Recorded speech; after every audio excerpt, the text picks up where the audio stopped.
In the northern Jiang Kingdom, the Duke of Dingwo's mansion, Xia suddenly opened her eyes, her chest heaving as she gasped for air. The sight before her was an array of antique furniture and a young maid with double buns kneeling on the ground sobbing. "Miss, what should we do? They say the place of exile is scorching hot, filled with wild beasts and miasma." A flood of unfamiliar memories poured into her mind.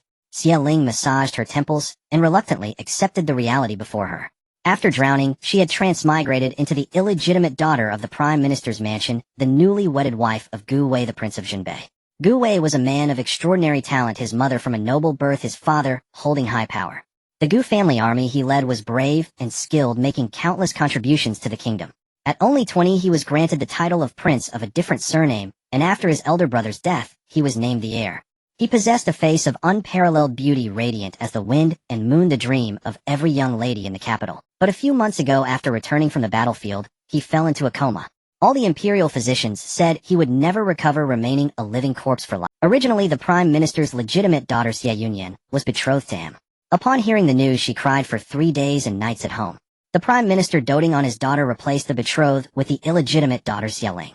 And they hurriedly married her off, claiming it was to bring good luck to Gu Wei. As she was sorting through her memories, a loud commotion suddenly erupted. Xia Ling's willow-like eyebrows furrowed. She looked up and saw a large crowd at the door. At the forefront was a stout old woman. Behind her stood a sharp-faced woman. From her memories, Xia Ling knew this was the second wife of the Duke's mansion, Lady Lu, whom she should address as second aunt. Seeing the aggressive posture, Xia Ling did not mince words. "What are you here for? You have ruined the centuries-old reputation of our mansion. Our branch, though from a concubine, has accumulated wealth over the years. Today we come to take it, lest the mansion fall into ruin at your hands." Lady Liu's triangular eyes gleamed. Xia Ling sneered, realizing she had come to kick a man when he was down. The mansion's wealth had been passed down for generations, but it had declined. It only began to flourish under Gu Wei's father. The accumulation of wealth had nothing to do with the second branch. Before Gu Wei's downfall, the second branch fawned over him like lapdogs. Now that he's in trouble, they not only refuse to help, but bully the new wife. It's shameless. Xia Ling had no time for such people. With a wave of her hand, she said coldly, "No property here. The door is to your left. Please get lost." Stung by Xia Ling's attitude, Lady Liu's eyes turned vicious. She burst out, "You little slut, do you still think you're a princess? You deserve to rot with sores, married to a dead man, a widow in life." Xia Ling hadn't expected such venom from the woman. In her previous life, anyone who cursed her like that had met the king of hell. She wanted to teach her a lesson, but found her hands were too weak. She had been sorting through her memories and hadn't had time to check her Boda's condition. This body was very weak and had been poisoned for a long time. It never rains, but it pours. After cursing, Lady Lu spat a thick gob of phlegm, waved her arm, and began directing her people to carry. She glanced sideways and nodded.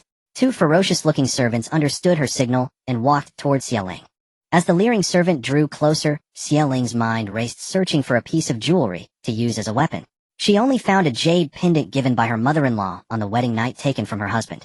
The moment she touched the jade, a white light flashed before her eyes. 2 long, thin silver needles suddenly appeared in her hand. Without thinking, she flicked her fingers, sending the needles flying. One pierced the armpit, the other the forehead. The 2 fell to the ground. Xia Ling took a deep breath, relieved that her fingers could still move. But she could only defend herself, preventing others from getting close, unable to stop them from looting. In the courtyard beside Xia Ling, there was only a weeping maid. The other servants had already packed their valuables and fled. Lady Lu watched the large items being carried out, greed in her eyes. Oh heavens, a pearwood cabinet is worth a fortune. And this box is full of jewelry. She fixed her gaze on Xia Ling, thinking how good it would be to take the dowry as well. But looking at the 2 fallen servants on the ground, she felt a bit of fear. Just as she was hesitating, an arrow flew swiftly through her hairband. Lady Liu's eyes widened, her legs trembling, as she looked up, nearly fainting from fright. Xia Ling raised her eyebrows and saw a handsome young boy of 12 or 13 standing at the courtyard gate, holding a bow and arrow. The young boy raised his hand, 3 arrows fired simultaneously, hitting 3 different spots. His voice was cold. "Anyone who dares touch my family's belongings today, I Gu Li will shoot him dead. I mean it." The servants in the courtyard were intimidated and dared not move. The young boy ran to Xia Ling's side, assuming a protective stance, and said, "Don't be afraid, sister-in-law. He'll protect you. Mother passed out from anger. Ruer is taking care of her." After comforting Xia Ling, the boy turned to Lady Lu and said harshly, "Get out with your people now. The house will be raided tomorrow. Do you think I'm afraid to kill one of you?" Frightened by the arrow, Lady Lu still couldn't part with her greed. She swallowed and said, "How dare you? Besides, this property is rightful." Gu Li was shocked by her shamelessness. Veins stood out on his hand. "You're talking nonsense. All the wealth in this mansion was earned by my father and elder brother's merits. What does it have to do with your family?" As they argued, a sound of metal and armor came from the gate. A tall general entered coldly, sweeping his gaze over the crowd. He opened an imperial edict by the decree of heaven. The people in the courtyard all knelt down in a flurry. Xialing also knelt. Xialing could not understand the long archaic text, but the gist was that Gu Wei's crimes were grave and the entire mansion would be exiled, including the second branch and other collateral lines. It was clear how furious the emperor was. The current emperor, old and frail, was sensitive and irritable, hating any factionalism among princes and ministers. On Gu Wei's wedding day, the minister of the Board of Rights sent a gift and accidentally discovered his correspondence with a certain prince. In the letter, Gu Wei's words were arrogant, harshly criticizing the emperor. The emperor was enraged. Ignoring that Gu Wei was a living corpse, he ordered the entire family's property confiscated and exile to Lingnan. After the edict was read, Lady Lu collapsed like a mud puddle, beating the floor and wailing heavens. That damned Gu Wei, why wasn't he cut into pieces on the battlefield, bringing disaster to my whole family? The general who read the edict was also a veteran of the battlefield. Hearing Lady Liu's words, he was furious and ordered his men arrest that foul-mouthed woman first. The general took Lady Lu away, and the servants scattered like birds. The courtyard fell quiet. Gu Li cupped his hands and apologized. Today's emergency forced me to enter your inner courtyard, sister-in-law. Please forgive me. Mother is still unconscious. I'll take my leave. Xialing shook her head. No need to apologize. I should thank you. Looking at the boy's straight back, Xialing couldn't help but admire how stable and polite a 12 or 13-year-old youth was. The mansion truly had deep roots. Thinking about the imminent confiscation, Xialing decided to hide some small valuables on her body so as not to be empty-handed. The dowry was in her husband's room. She followed her memory and walked inside. As soon as she opened the door, a cold wind rushed in. It lifted the red curtains, revealing the figure on the wedding bed like a jade tree in the wind. Xialing approached. The man was very young, no more than 20. His features were cold and elegant like the moon in the sky, his face handsome and striking, captivating. His eyelashes were like raven feathers, casting fan-shaped shadows. His nose bridge was narrow and straight. His lips were pale like the final stroke of a peach blossom, painting delicate but not seductive. His black hair was like satin, contrasting with his cold white skin. He didn't look like a young general who had fought on battlefields, but rather a romantic and elegant scholar, a peerless beauty.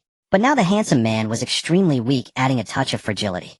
Xialing wanted to see how badly he was injured, so she reached out and took his pulse. The moment she touched his skin, a familiar white light flashed before her eyes, and a medicine box suddenly appeared in her hand. What is this? Shouldn't the medicine box be on the old house's table? Xialing opened the medicine box in disbelief. The medical supplies and herbs she had organized before her transmigration, along with all her surgical tools, were still there, not a single item missing. Her almond-shaped eyes narrowed in contemplation. When she had dealt with those two insolent servants earlier, several silver needles had also appeared out of thin air. Was there some connection between these two events? Of course. Her cheap husband. The jade pendant belonged to him, and the medicine box had only appeared after she touched him. To test her theory, Xialing reached out and touched Gu Wei's handsome face again. A flash of white light appeared in her hand, and a military knife materialized. It really worked.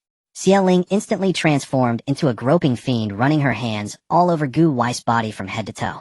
The items in her hands grew more numerous until she could no longer hold them all, and she stumbled forward. Their lips met, soft and cool. Xialing wailed internally, my first kiss.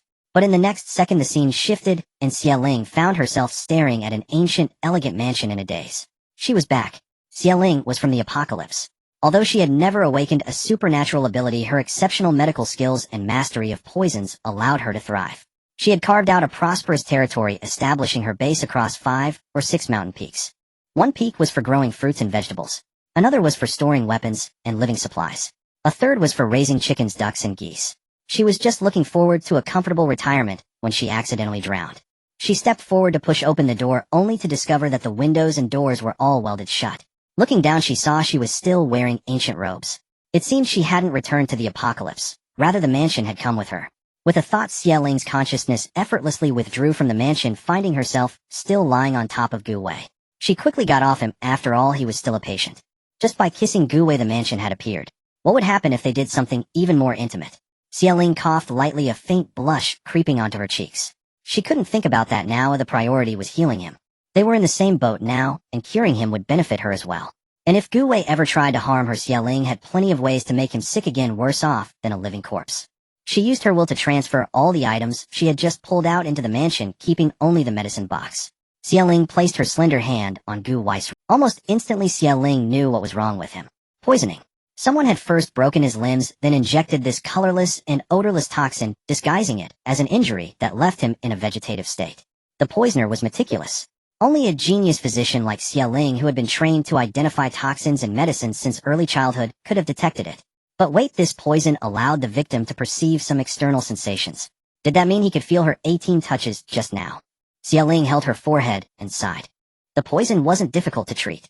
Xia Ling placed a slice of ginseng under Gu Wei's tongue to sustain his vital energy, then stripped off his clothes to perform acupuncture. Looking at the young man's lean yet powerful frame, his well-defined abdominal muscles, and his long, well-proportioned legs, Xia Ling raised an eyebrow. As a doctor, she was familiar with the male anatomy. To her, it was like looking at a piece of meat. But this was simply too perfect. Every part of him seemed like a meticulously crafted masterpiece. Xia Ling only offered a brief sigh of admiration before her hands moved swiftly, expertly, turning Gu Wei into a pincushion. While waiting for Gu Wei's poison to be neutralized, Xia Ling also administered a few needles to herself. The poison in the original owner's body wasn't deep, it was just something that weakened the constitution. Half an hour later, Gu Wei's long, delicate eyelashes fluttered slightly. Xia Ling used a scalpel to make a small cut on Gu Wei's finger. After the black fluid drained out, she quickly stored all the modern medical tools back into the mansion. Gu Wei's eyelashes fluttered again as he slowly opened his eyes. His aura was like a bright moon cradled in one's arms, devoid of the frivolous air of the capital's elite. Calm, reserved, radiant, but not blinding. During his days of unconsciousness, although he couldn't move, he could faintly perceive some external touches and sounds. He knew he had been brought back to the capital, and that he had gained a bride to ward off bad luck. And just now he had also vaguely felt someone touching him all over, and even kissing his lips. Seeing the beautiful young woman before him, Gu Wei narrowed his eyes. Despite knowing she was most likely his new bride, he still tested the waters. "Young lady, you are." Xia Ling interrupted him, stating clearly and concisely, "I am your new wife. You were poisoned by someone, and I saved you. Tomorrow the Duke's estate will be raided. I need to go prepare. You continue to pretend to be in a vegetative state, and don't let anyone in the shadows know. Where is the key to your family's treasury?" Gu Wei took a few seconds to process Xia Ling's words and understand their current predicament. He thought to himself that if this young woman could save him, wouldn't it be just as easy for her to harm him? Moreover, he was a good judge of character. The young woman's gaze was clear and honest, not lying. He said in a calm voice, "Thank you, young lady.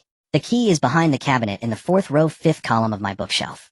Oh, and Xia Ling now had her space and didn't want to waste time.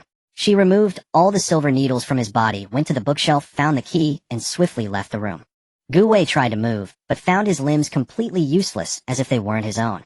Having frequently been on the battlefield, he knew immediately that his hands and feet had been broken. Who could have done this to him?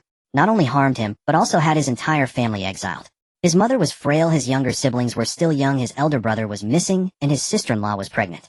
The journey to Lingnan was so far, how could they possibly endure it? Gu Wei's gaze grew increasingly dark and brooding, his beautiful clear peach blossom eyes revealed a hint of bloodthirst. Fortunately, he had been foresight and had stationed the most elite of the Gu family's private guards in secret, unbeknownst to the court. With the mansion on the verge of collapse, the entire vast estate now rested on his shoulders alone.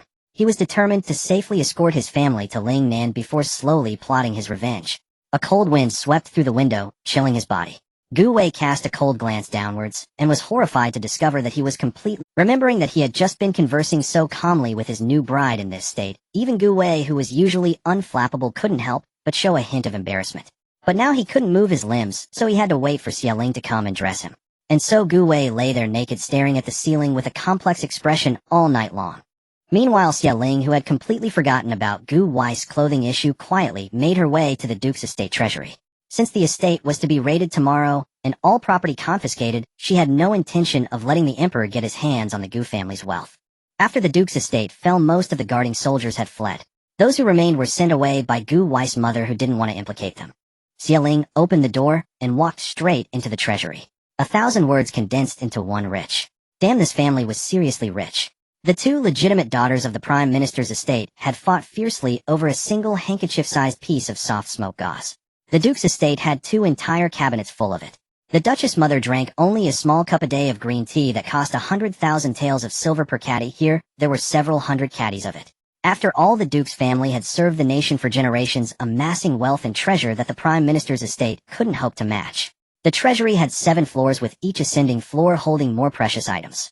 Antiques, paintings, jade, silks, satins, gold, silver, jewels. Xia Ling placed her hand on the treasure chests, and in a short, while only worthless trinkets remained on all 7 floors. Good thing she had built the mansion large back, then otherwise she wouldn't have been able to fit all this treasure. By the time she had emptied the treasury, dawn was just beginning to. Ling then carefully selected all the other valuable and precious items within the estate before heading back, feeling quite satisfied. The original owner had brought a dowry when she married. Although the Prime Minister's estate didn't value her, they had provided 10 chests of dowry to save face. The Duke's estate had given 20 chests as a betrothal gift, and her mother's family had added another 5, making a total of 35 chests of dowry. Ling walked towards the side room where the dowry was stored, smiling as she opened the bright red embroidered dowry chests. The first chest contained several rolls of luxurious-looking brocade that showed terrible taste, like something a nouveau riche would buy. Underneath the brocade was all plain cotton cloth. Ling's smile froze. After going through all the dowry from the Prime Minister's estate, Ling's gaze gradually turned cold. This Prime Minister's estate treated their concubine-born daughter atrociously. Even ordinary commoners wouldn't be so perfunctory when marrying off their daughters. These 10 chests, discounting the cotton cloth at the bottom, probably wouldn't even fill a single chest. Putting this junk in her space would just be a waste of room. Ling couldn't even be bothered to close them, and went straight to open the chests given by her maternal uncles. They were more numerous than the Prime Minister's estates, and of high quality, clearly carefully selected. Her uncles held no official positions, only running shops in the capital. It was thoughtful of them to gather so much dowry for her. Next were the betrothal gifts from the Duke's estate. Knowing how the Prime Minister's estate operated, there was no way they had given her the original betrothal gifts as part of her trousseau. They had probably been swapped out long ago. Ling casually opened a chest, and sure enough it was filled with cheap jewelry, probably not even worth 5 taels of silver in total. Ling gritted her teeth. What a Prime Minister's estate. Seeing that there was still some space in her storage, Ling, still fuming, eventually put the junk away. It was free after all, only a fool would. However, she had no intention of letting the Prime Minister's estate off the hook. After confirming that the entire Duke's estate was now just an empty shell, Ling turned and headed back. As soon as she opened the door, a pair of peach blossom eyes filled with a hint of reproach met hers. The man had a face as beautiful as jade, his jet black hair scattered across his pale, gleaming chest, adding a touch of allure. Young lady, you forgot to dress me. Ling slapped her forehead. How could she have forgotten to put Gu Wei's clothes on? What a sin, what a sin. Ling swiftly walked over and dressed Gu Wei in a few quick, efficient motions, her expression natural and completely unembarrassed. Seeing that the young woman wasn't shy, Gu Wei didn't fuss either, and allowed Ling to move him as she pleased. May I ask which family you belong to, young lady? In the future, when Shi Jin rises again, I will surely repay you handsomely. Since we have not yet consummated our marriage, you still have a way out. Go to my mother and ask her to write you a letter of divorce. The road to exile is harsh, and Shi Jin does not wish to implicate you. Shi Jin was Gu Wei's courtesy name, showing that he truly regarded Ling as someone he could trust. Ling raised an eyebrow. Ling, the third young lady of the Prime Minister's estate. The one originally betrothed to you was my legitimate elder sister, Yin.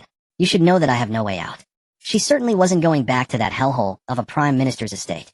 Gu Wei was intelligent. After a moment's thought, he understood the situation. He said gently, you have been wronged. Please rest assured, young lady, Shi Jin will not treat you with disrespect. Am not wrong, Ling said, her gaze burning into him. If you truly want to repay me, then give me a kiss. Gu Wei looked at her in utter astonishment, a faint blush creeping up his fair-skinned face. Huh. Then the blush quickly spread to the tips of his ears. Shi Jin has no intention of engaging in marital relations. Ling fell silent for a moment. What exactly was he thinking? What I meant by kiss is just a simple kiss. Ling bent down and briefly touched Gu Wei's pink lips. Like this, understand.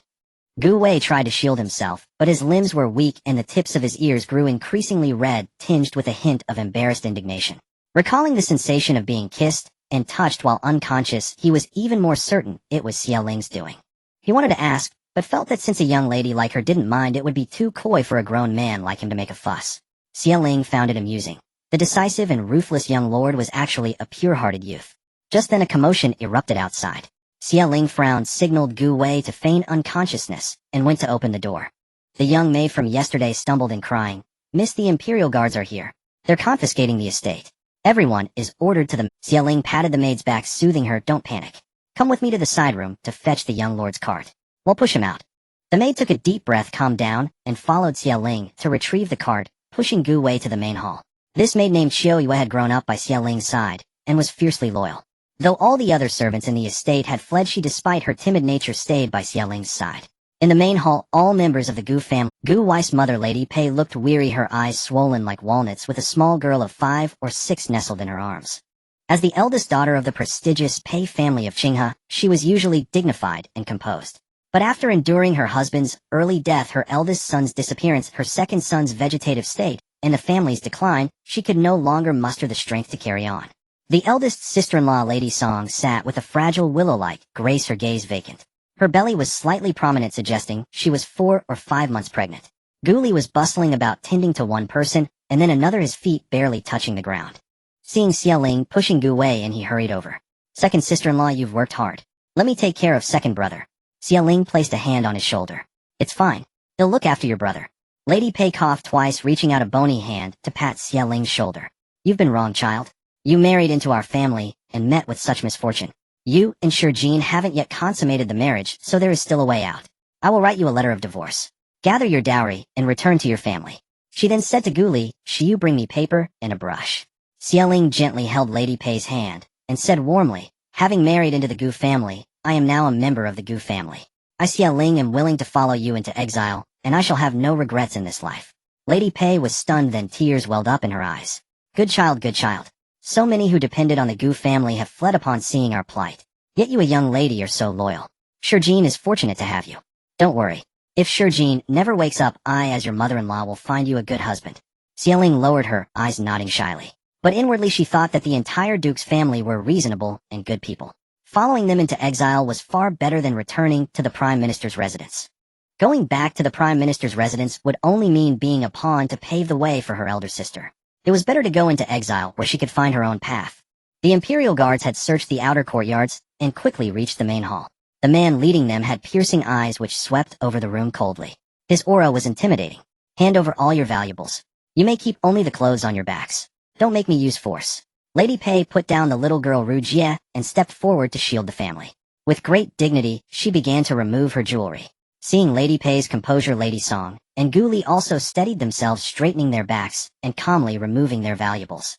Xia Ling didn't have much of value on her. She took the 2 jade hairpins from her hair and tossed them into the chest. Seeing that the Gu family wasn't wailing and crying like other households, the leading man's eyes held a hint of admiration. He also recalled that the Gu family had been loyal for generations. He sighed inwardly. The aging emperor was growing more and more senile. If even a family like the Gus was being exiled, the northern Jiang kingdom was indeed on shaky ground. The man only dared to think this, keeping his expression neutral. He admonished his subordinates. "Madame Gu is the eldest daughter of the Pei family. Mind your manners. Don't bring shame upon the women of the Gu household." He knew his subordinates' nature all too well. He couldn't do much to help, but at least he could make their ordeal during the confiscation a bit more bearable. Those subordinates who had been harboring wicked thoughts upon seeing the beauty of Lady Song and Xia Ling quickly suppressed their inappropriate intentions upon hearing their. After all, Madame Gu was the eldest daughter of the Pei family. A single letter from her could get their entire families executed. Pei Shi, upon hearing the man's words, gave a slight bow. "Thank you for your consideration, sir. The Gu family shall not forget this." The man waved his hand and began directing his subordinates. The guards dispersed, systematically searching for treasures. They piled the valuables together as a designated person cataloged them. However, everyone wore a complex expression. This Grand Duke's estate had so few valuables, even less than the residence of a 9th-rank official. At that moment, an Imperial Guard rushed in hurriedly and whispered something to the leader. The man's expression turned strange. He waved his hand to dismiss the guard, then swept his gaze over the room coldly. "I am here on Imperial orders to confiscate your property. I hope you won't make things difficult for me. Why is it that your estate's treasury holds only some worthless antiques and paintings? Where are the centuries' worth of savings of the Duke's household?" His voice turned grim and stern. "If you dare to conceal any property and I report this to His Majesty, your punishment will not be mere exile. According to the law, this warrants the execution of your entire clan." Xia Ling frowned. Fortunately, she had been cautious last night and hadn't taken everything. She had left behind some worthless antiques, paintings, and stationery. As long as they insisted that the Duke's estate only had these things, it would be fine. The Gu family had already been wronged. If their valuables were all gone, giving the hidden enemy a handle to use against them, their situation would become even more precarious. Hearing this, Lady Pei let out a cold laugh and asked, "May I ask if you, sir, have ever been to war?" The leading man frowned. "I am a soldier, so of course I have." Lady Pei said word by word, "Since you have been to war, you know how dire the border conflicts are? We could have permanently eliminated the Xiongnu threat once and for all, yet the capital always recalled the troops at the last moment. Do you know why? They say the Ministry of Revenue is short on funds and cannot supply the army." "Huh, how ridiculous. There's money for building palaces and hosting banquets, but none for war. A single banquet held in the palace can feed a battalion of border soldiers for a whole month. My husband couldn't bear to see the soldiers go hungry and cold, so he took it upon himself to use the Gu family's wealth to supply the army. Otherwise, how could we have achieved total victory in the war against the Xiongnu? How could the nobles in the capital live in such comfort and ease, eh? Growing more agitated, tears streaming down her face, she continued, my husband went to war at 12 and died in a Xiongnu ambush at 45. My eldest son went to war at 5 and disappeared at 25, his body never found. My second son, brilliant and talented, reclaimed 1,000 acres of lost land, and now he's a living corpse. Northern Jiang, what will you give me to repay my Gu family? A heavy silence fell over everyone in the courtyard, including the imperial guards. They were soldiers themselves and could empathize with her pain. With choked sobs, Lady Song and Gu Li ran over and embraced Lady Pei. Mother, grandmother. Little Ru Jie, not understanding the somber mood, but sensing it, opened her mouth and began to cry loudly. Gu Wei clenched his fists tightly, a mouthful of blood caught in his throat, the taste of iron filling his mouth. The atmosphere in the room was heavy and silent. After a long pause, the leading man cupped his hands in a salute. I understand. Rest assured, I will report the situation truthfully to His Majesty. Xia Ling also felt a pang of bitterness in her heart. The green hills bury the loyal bones. This was the fate of the loyal. However, she now understood why the emperor was wary of the duke's estate. The Gu family had sent so much silver and wealth to the battlefields, yet they still had this much left. Nearly 10 times the wealth of the prime minister's residence. Lady Pei probably didn't think much of the treasury's contents. The worthless items the leading man spoke of and the worthless items she had in mind were clearly two different things. No one noticed a faint hidden golden light flicker across Xia Ling's brow. The capital's great prison was dark and damp, reeking of sour rot and decay, tinged with a faint metallic scent of blood. Above, a fist-sized opening let through a single beam of dim, oppressive sunlight. Rujia grabbed a small mouse by its tail and proudly presented it to Madame Pei, saying, Mother Rujia caught a little kitty cat. Pei, her face etched with exhaustion, said gently, Be good, Ruru, drop that now. That's not a kitty cat, it's a little mouse. Rujia quickly tossed the mouse away and wiped her chubby little hands on her clothes. Dropped it. Mother, praised Ruru. Gu Li pulled Rujia into his arms, holding her close. Ruru is so brave. Don't be upset with Mother. Come to third brother. Seeing the fatigue on Gu Li's face, Xia Ling walked over and took Rujia from him, saying, You should rest. He'll take care of Rujia. Gu Li shook his head. No, second sister-in-law, you rest. Xia Ling had no choice but to say, You are the only man left in our family now. If you don't rest and conserve your strength, how will you take care of all of us on the exile journey tomorrow? Only then did Gu Li reluctantly nod. Then ill trouble, you second sister-in-law. Song, huddled in the corner, still wore a vacant expression. The disappearance of her husband had clearly hit her hard. There might be spies for their enemies in the prison, so Gu Wei continued to feign unconsciousness. Seeing that most of the Gu family had closed their eyes and Rujia was sleeping soundly, while hugging her own arms, Xia Ling closed her eyes and quietly slipped into her space. She had kissed Gu Wei again this morning, as she wondered what upgrades the old mansion would have. Xia Ling felt a flicker of anticipation. As soon as she entered the old mansion, a beam of light streamed in through the window. Xia Ling's heart raced with excitement. Could she get out now? Would that mean she could finally use the billions in supplies stored on her mountains? Trembling with anticipation, Xia Ling stepped forward and pushed open the wooden door. Warm sunlight instantly enveloped her. She squinted, and once her eyes adjusted, let out a disappointed sigh. Before her stretched a sea of white mist. In the courtyard stood a single blossoming peach tree, and beneath it lay a crescent-shaped spiritual spring, its surface reflecting the pink misty clouds of peach blossoms. Xia Ling walked over and tasted the water from the spring. It was incredibly sweet, and a refreshing coolness surged through her body. She checked her own pulse and discovered that her constitution had actually been strengthened. Could this spring water have the power to wash the marrow? Just as she was about to scoop another ladle of the spiritual spring water, a heat flared between her brows. She quickly looked down at her reflection in the water. The person in the water had a breathtakingly beautiful face with a graceful and alluring figure that could easily captivate any onlooker. Xia Ling paid no attention to her host Boda's stunning beauty, but was astonished by the golden light glowing on her forehead. This was a sign of awakening an ability in the apocalypse. In 10 years of the apocalypse, she had never awakened one, but after transmigrating she had. Just as she was getting excited, she heard a familiar shrill voice from outside the space. That damn Gu Wei. Why didn't the Huns kill him? My poor talented eldest son, who was destined to be prime minister. Xia Ling frowned and exited the space.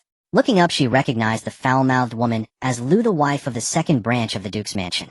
Lu had originally been held in a different cell, but after the second branch was implicated and everyone was imprisoned, the jailer had moved her to share a cell with them. Several collateral branches of the Gu family had also been imprisoned, and spurred on by Liu's words, they all glared at the main family with hatred. My mother is 60 years old.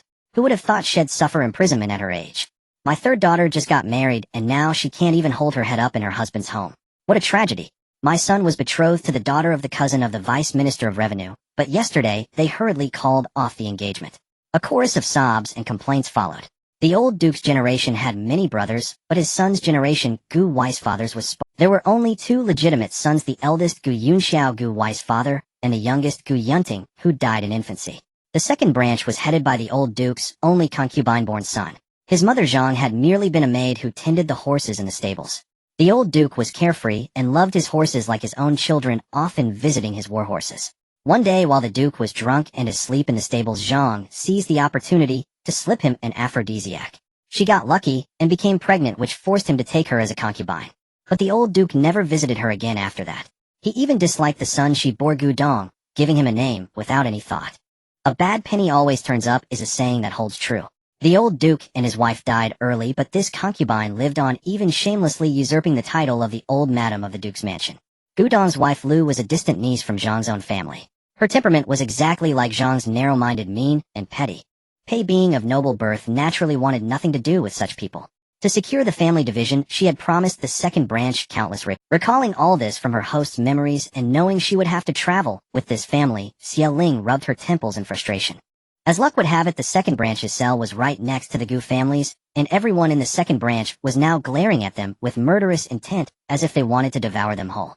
Especially the mother-in-law and daughter-in-law pair of Lu and Zhang. Pei Liqing, look at the fine son you raised. He's brought the entire duke's man. My good grandson had already passed the imperial exams, and was about to elevate the family's glory. It's all the fault of your main branch. Zhang pointed at Pei and screamed in rage. Pei hadn't been asleep at all. Hearing this, she slowly opened her eyes, her expression cold and aloof, making Zhang look like a ridiculous clown in comparison. She parted her lips, her noble bearing intact, even within the prison walls. Do I need to teach you the principle that when one prospers, all prosper, and when one falls, all fall? You enjoyed the privileges and bullied others under the duke's name, and now that trouble has come, you wish to wash your hands of it. Such good fortune doesn't exist.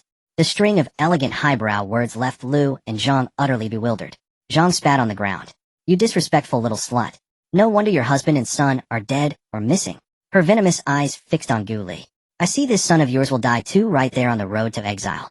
Pei, enraged by this curse, coughed. Gu Li clenched his fist and slammed it against the iron bars. Shut your mouth. Say another word, and he'll hit you, I swear. Zhang curled her lip in disdain. You wouldn't dare? Before the old duke died, he told me himself that he wanted to make me his official wife. I am the true madam of the duke's mansion. I am your legitimate grandmother. As it happened, when the old duke lay dying, Zhang had coincidentally gone to him to ask for money. And so she went around telling everyone that the old duke's dying wish was to make her his official wife. Xie Ling couldn't stand it any longer. She gently set Rujia down and spoke in a sharp, cold voice. A stable maid who climbed into bed to get ahead, and you actually think you're an elder? That's the funniest thing I've ever heard. If the old duke really wanted to make you his official wife, would he have ignored you all these years? Stop fooling yourself. I bet the old duke is spinning in his grave so hard his coffin lid is about to blow off. Zhang's chest heaved with fury, her face flushed bright red. She shrieked, who is this sharp-tongued little wench? Lu quickly replied, Mother, this is Gu Wei's wife. She has a vicious tongue. In the second branch's cell, a young girl in a green dress, upon hearing the words Gu Wei's wife, couldn't help but look up and scrutinize Xie Ling carefully. Xie Ling met her gaze with a cold, fearless stare, unfazed by the girl's hostile appraisal. As the second branch continued their noisy cursing, a cold, stern voice suddenly cut through the air. Quiet, all of you. If I hear another sound, I'll have your tongues cut out in the torture chamber. The second branch fell silent instantly. From the dark corridor emerged a burly, brutish-looking head jailer with cruel eyes, followed by several jailers carrying prison uniforms. The head jailer plopped himself down at a blackened elm, with table crossed his legs, his beady, triangular eyes gleaming. Change your clothes now. Hand over all your valuables. Don't try any tricks, or I have ways of making you regret it. After saying this, the head jailer and his men exchanged lewd grins and began openly appraising the women's figures. All the jailers were men, and with so many women in the cell, how could they possibly change clothes in front of them? But the head jailer's gaze was chillingly cold, and his clothes were stained with old dried blood.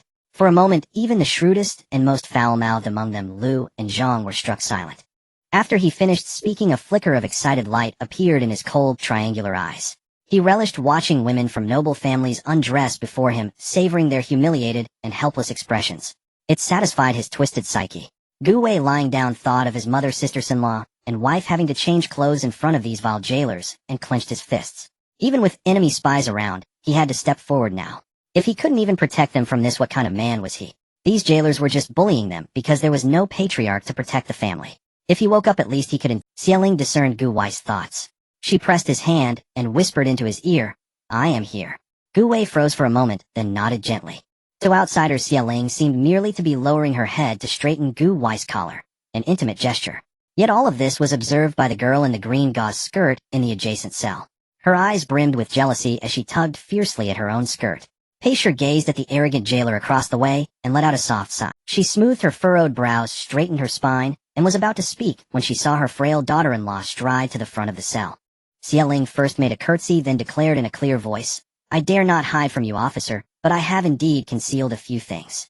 Reluctantly, she retrieved 2 silver ingots and several hairpins from her spatial storage. "Mother-in-law, sister-in-law, give me yours as well." Xieling turned, pretending to pull silver from Songshi and Paisher's bosoms, though in reality, she was taking it from her own storage. Placing the silver on the ground outside the cell, Xieling straightened up and said slowly, "This is all the silver we have. Lord Gao had already searched us before we entered the prison, so we couldn't hide much." The warden, lounging with his legs crossed, enjoyed a shoulder rub from his underling. He glanced at the ground. Not bad, far more than he had expected. These noble women, when faced with the confiscation of their estates, only knew how to weep. They never thought to hide silver. To have this much was already commendable. He tapped the greasy tabletop and said coldly, "Smart of you. Now change your clothes." Xieling shook her head. "We can change our clothes, but please take your men outside and give us half a quarter of an hour." The warden's hand tightened instantly. He grabbed the whip beside him and lashed it fiercely against the ground, producing a deafening crack and stirring up a cloud of dust. The whip, made of some unknown material, was heavy, pitch black, and gleaming, covered in barbs. It was stained with patches of black and red, likely from the blood of prisoners. Everyone in the cell broke out in a cold sweat. The timid ones had already started crying. He snarled, "Don't be ungrateful. Do you still think you're a young master or miss? If I say change in front of me, you change in front of me." Xieling showed no fear, her gaze clear and cold. "Though I am a prisoner now, I am still the legitimate daughter of the Chancellor's mansion. My mother-in-law is the eldest legitimate daughter of the Qinghe Pei family, her father serving as grand tutor. My sister-in-law is also a daughter of a respectable family. If you insist on us changing in front of you today to preserve the honor of the Chancellor's mansion and the Pei family, we will have no choice but to dash our heads against the pillars and die. Then I wonder, will you be able to escape the consequences from the Chancellor and the Pei family?" Seeing the warden's gaze grow increasingly cold, Xieling smiled again. "I was just joking. It's fine if you don't mind." As she spoke, she tapped the earthen wall beside her, then touched the iron bars on the right, as if gauging where it would be easier to die. The warden remained wary of her words, truly afraid that these noble ladies would value their dignity and die in his prison. The Chancellor's mansion could crush him as easily as an ant. At the very least, he would lose his skin. He snorted coldly, tossed down a few sets of clothes, and turned to leave with his men. "Half a quarter of an hour. Don't try any tricks, or he'll make sure you wish you were dead." The warden had left only a few sets of clothes, taking the extras with him. The women who had hoped to use this opportunity to change looked utterly defeated. Xieling took off Gu Wei's outer robe, and together with Gu Li she held one end each, first allowing Songshi and Paisher to change. The prison clothes on the ground were filthy and wrinkled, likely never washed, possibly stripped from a dead body.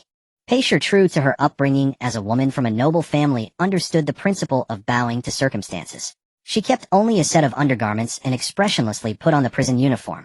Songshi, as always, was numb. She did whatever she was told like a puppet without emotion. Rujier pinched her nose, muttering, "Such smelly clothes," but obediently put them on. After the family had changed, there were still 3 or 4 sets left. Probably the warden had miscounted. Once dressed, Paisher pulled Xieling to the corner and rolled up her sleeve, revealing a flash of gold. Xieling's eyes widened. On Paisher's arm were 8 or 9 solid gold bangles, all heavy and substantial. She whispered, "You are a sensible person. If not for you, the warden would have plundered all these things from me. I underestimated the situation. Now what should we do with the bangles on my arm?" Xieling had always thought of her beautiful mother-in-law as a noble lady who had never known the hardships of the world. It seemed she had been mistaken. After all, Paisher had been a woman who accompanied General Gu on campaigns since her youth. How could she be a naive simpleton confined to the inner courtyard? Songshi also came over, her face wooden as she lifted the huge round bun atop her head. Inside, wrapped in it, were over a dozen gold leaves. Xieling understood. No wonder Songshi, despite her small stature, insisted on wearing such a large bun. Songshi murmured, "I also sewed some into Rujier's bun." Gu Li approached somewhat shyly and opened his undergarment, revealing a circle of 10th sinew and banknotes pasted inside. Ru Jie, who had been clinging to Xie Ling's leg, quietly opened her chubby right hand. Inside, a single gold melon seed glistened with sweat shimmering with Xie Ling gasped. So the whole family were black lotuses. That was fine. Everyone had their wits about them. She didn't like dragging along fools. Despite her surprise, Xie Ling's mind raced. She lowered her voice and said, "The others are fine, but mother-in-laws are too obvious. With a wide-sleeved padded jacket and skirt they weren't visible, but these prison clothes are too thin. Perhaps we can find a chance to secretly slip them onto Gu Wei's arm." Xie Ling could hide them in her spatial storage, but she didn't want to reveal that. Not yet. Pei Shi nodded. "You're clever, Linger." As the family was planning, Zhang Shi from the adjacent cell banged on the iron bars and shouted, "Pei Licheng, toss those prison clothes by your feet over here immediately. Do you want us to change in front of the warden? It's your family that got us thrown into jail." Pei Shi raised an eyebrow coldly. "Give them to you. I'd rather wear 2 or 3 sets myself than give you a single one." Zhang Shi, furious and humiliated, dropped all pretense. "You blackheart bitch. If it weren't for your family, we wouldn't be in this damned prison. Hand them over now." Pei Shi remained unmoved, calmly smoothing the hem of her prison uniform. Even in filthy prison clothes, she would maintain the dignity of a Pei family woman. Seeing that the warden would soon return, Zhang Shi quickly changed her tune and began to plead. "Pei Shi, I beg you. I'm an old woman, it doesn't matter, but my 2 granddaughters aren't even engaged yet. How can they change clothes in front of so many jailers?" Lu Shi also wailed, "My 2 daughters are still young, especially my orphan niece. She came to the capital to seek refuge with me, and never expected to encounter such a thing. She was dragged into this by you." As she spoke, Lu Shi pinched her 2 daughters and her niece, and the 3 girls began to sob in unison.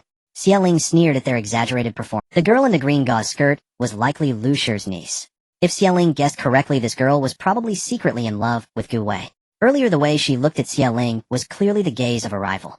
The entire cell was filled with the sound of women weeping. The girls cried with genuine emotion, as well, a pitiful sight. Xie Ling turned her gaze to Pei Shi.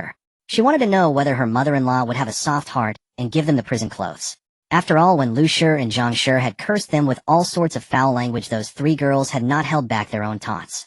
Madame Pei leisurely tidied her hair and dress, waiting until the 3 young girls had nearly cried themselves dry before she slowly spoke. "I have said I will not give it. Even if you die before me, I will not give it." The girl in the green dress, Lu Ruan, upon hearing Madame Pei's words, instantly stopped crying and raised her charming fox-like eyes to glare coldly at Madame Pei. Liu's biological daughters Gu Tingwei and Gu Tingjing were still immersed in grief, their eyes reddened, as if they wished they could tear Madame Pei apart. They pointed at her and cursed her as a slut, a wretched widow. No wonder she had lost her husband and son.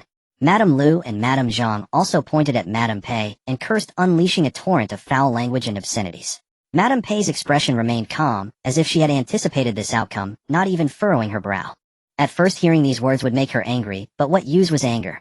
The collateral branches of the Gu family and other cells, seeing Madame Pei like this, silently accused her of being too cold-blooded. After all, they were family. Madame Pei pursed her lips and sneered, her voice neither too loud nor too soft, loud enough for everyone to hear. "Tell me, if today it were my family facing such a situation, would the 2nd branch give us prison clothes?" Those who had called Madame Pei cold-blooded upon hearing these words all shook their heads in unison in their hearts. The 2nd branch was pitiable at the moment, but everyone knew their nature. If the roles were reversed, they would not only refuse to give, but might even seize the opportunity to humiliate the 1st branch. Moreover, Madame Pei continued, "If I gave the only prison clothes to the 2nd branch, how could I account for the rest of you?" The collateral branches who had been watching suddenly snapped back to reality. They had been saying the 2nd branch was pitiable, but which family wasn't? Which family didn't have young girls? For a moment, the cell was again shrouded in a bleak pall of sorrow, with women's sobs rising and falling intermittently. Madame Pei and Xie Ling, taking advantage of everyone's distraction, tried to quietly pass the gold bracelet to Gu Wei. But Gu Wei was a general after all. His figure was tall and slender, but his arms were not thin. Xie Ling had to hide the gold bracelet inside Gu Wei's robes. Madame Zhang on this side spat fiercely, sitting on the ground, as if performing a play. "You muddle-headed, rotten-tongued, damned lowlife, who will die a horrible death. You just pretend to be kind and aloof here, not even honoring your own mother-in-law. When you descend to the underworld, you'll be cast into the 18th level of hell." Gu Li was already reedied with rage. If he had a weapon at this moment, he would have broken out of the cell and torn apart Madame Zhang's mouth. Even the slow-witted Madame Song stared at Madame Zhang, with hatred finally spitting out after a while, "Shameless." Xie Ling patted Madame Song's back to soothe her. "Elder sister-in-law, don't be angry. You're pregnant." Xie Ling greatly admired her mother-in-law. She was clear-headed, not a saint, and capable of great things. Madame Pei, hearing Madame Zhang's curses, suddenly raised her voice. I pretend to be kind. Fine then today, I will truly act kind. I will give to any family, but not to your second branch. With that she crumpled the few prison clothes into a ball, and flung them hard, throwing them in front of the cell opposite. That cell also held a collateral branch of the Gu family. When the Gu collateral branches had been escorted into the cells earlier, only this family had not cursed the Gu family. Xieling raised an eyebrow, realizing that Madame Pei had intended all along to give the prison clothes to the cell opposite, but had acted this way to avoid making that family a target of public criticism. Clear about debts of gratitude and resentment. She liked it even more. The family opposite, seeing the thrown prison clothes, wept with joy. They reached out quickly and grabbed the fallen clothes. The round-faced woman hugged her 3 daughters and cried, "Great. Wannermeyer, hurry and change." Her husband clasped his hands in thanks to Madame Pei. Madame Pei seemed not to notice. After throwing the clothes, she returned to the corner and sat down to meditate with her eyes closed. Soon the jailer arrived with his subordinates. The small jailers carried a pile of prison clothes and dropped them at the entrance of the second branch's cell. The jailer sat boldly on the greasy, shiny table, his hoarse voice tinged with excitement. "This cell changes first." The small jailer on the left pointed at Lu Ruin, looked her up and down, and said with narrowed eyes, "You in the green change first." Lu Ruin's eyes showed some fear, but glancing at the black whip in the jailer's hand, she tremblingly picked up the clothes. Madame Lu took off her outer robe to shield Lu Ruin, but the jailer squinted his eyes, cracked his whip, and said, "How many times do I have to say it? Change in front of me." Madame Lu was so startled she trembled, and her clothes fell to the ground. Lu Ruin took a deep breath, grabbed the filthy prison clothes, and began to change. During the process, the jailer and his subordinates' gazes roamed over her body. Lu Ruin was so angry that tears fell. As soon as she finished changing, she collapsed onto the ground. When it came to Gu Tingwei, she clutched her collar tightly, tears streaming down like rain, and cried out in despair, "No, no, I am the daughter of the Duke's mansion. I will not change. If you dare, I will dash my head against the wall." Madame Zhang seized the opportunity. Remembering Xie Ling's words, she shouted, "I am the old mistress of the Duke's mansion. Who dares? If you don't give us time to change clothes for the sake of the Duke's mansions." She couldn't remember what Xie Ling had said, so she slapped her thigh and said, "Anyway, if you dare, I'll dash my head against the wall." The jailer was truly angry now. In the neighboring cell, one was a daughter of the Chancellor's mansion, and the other was Madame Pei's eldest legitimate daughter. Who was this old hag to think she could control him? He stood up, opened the cell, and lashed the whip across Madame Zhang's body, saying coldly, "You are given an inch, but take a mile. Change if you want, or I'll help you change myself." Madame Zhang was struck so hard that her flesh was torn and skin lacerated. She cried out in pain and fell to the ground. The jailer's anger not yet subsided. His cold gaze fell on Gu Tingwei. Madame Lu, seeing her daughter still being fussy, dashed over and slapped her across the face. "You little wench, hurry up and change. Do you need the adults to beg you?" Then she turned and slapped Gu Tingjing as well. "You too. Don't waste the adults' time." The 2 girls began to change into prison clothes, sobbing all the while.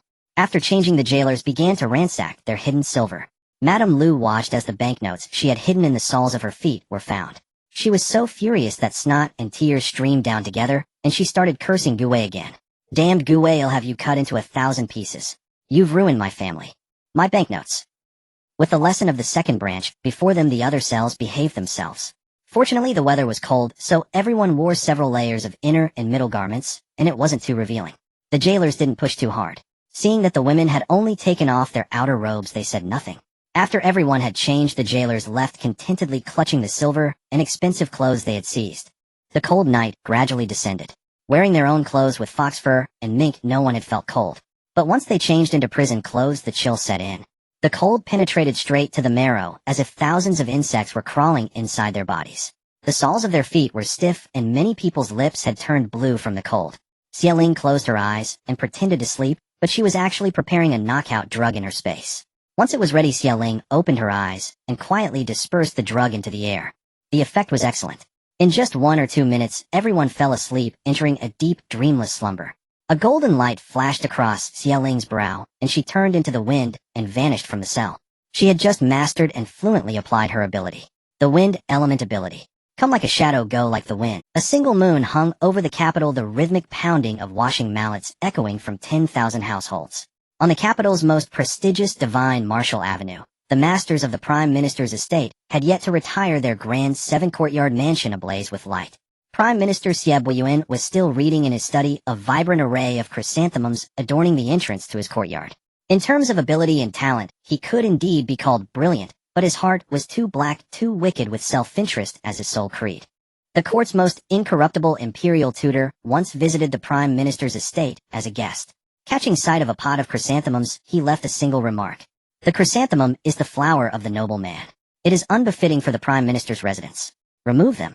From that day forward, Siebuyuan seemed to be locked in a grudge against chrysanthemums. His estate displayed chrysanthemums of every color and variety year-round, and upon the imperial tutor's death, he sent 10 chrysanthemum funeral wreaths to the memorial service, a testament to his pettiness. At this moment he was frowning as he asked his advisor, "You say Gu Wei has no chance of rising again?" The black-robed elder seated below him stroked his beard. If this old man guesses correctly, the trouble that befell the duke's estate was the doing of the one in the east. The current emperor's health is failing day by day, and the princes are stirring restlessly. The sixth prince shares a deep bond with Gu Wei, having grown up together. And with Gu Wei holding military power, wouldn't that one in the east become anxious? The prime minister narrowed his eyes. So now that both the sixth prince and Gu Wei are exiled, doesn't that mean the one in the east has won this battle? The elder nodded. This battle shows that the one in the east has real ability, even managing to bring down the duke's estate. It's time for you, prime minister, to choose a side and pledge your allegiance. The prime minister set down his book, a smile playing on his lips. Ho Chi speaks wisely. I hear the crown prince has yet to be betrothed. My eldest daughter is of age. It's time for them to meet. The elder smiled as well. The prime minister is resourceful and cunning. Ho Chi is full of admiration.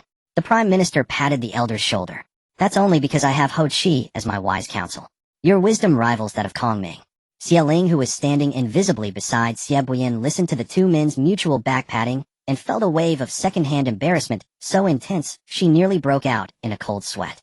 This black-robed elder with his shifty appearance and short stature could hardly compare to the 8-foot-tall, dignified Zhuge Liang. From their conversation, the one in the east was clearly the crown prince, and the prime minister intended to marry Xia Yunyan to him. Xia Yunyan had previously been betrothed to Gu Wei, and now she was to be married to the crown prince instead. It seemed that in his eyes his own children were nothing more than pawns. Xia Ling let out a cold laugh, deftly lifting the key to the storehouse from Siebuyuan's person. If he dared to tamper with her betrothal gifts, she would dare to empty his entire mansion. Siebuyuan was notoriously stingy and greedy, and Xia Ling could already picture the expression on his face tomorrow when he discovered his entire estate had been stripped bare. Xia Ling went straight to the storehouse, which was unexpectedly well-stocked. The original owner of this body had lived a life worse than a servant girl in this mansion, and even her legitimate elder sisters, though they lived more comfortably, weren't much better off. Siebuyuan was incredibly tight-fisted. He wouldn't allocate more money to the inner quarters unless it served his own interests. This modest prime minister's estate was actually wealthier than the duke's mansion, which had accumulated merit over generations. Siebuyuan, just how many bribes have you taken? How much ill-gotten wealth have you amassed? It just so happened that her spatial realm had expanded, adding a new courtyard. This time Xia Ling was like a plundering locust swarm, stripping the place bare down to the very last feather.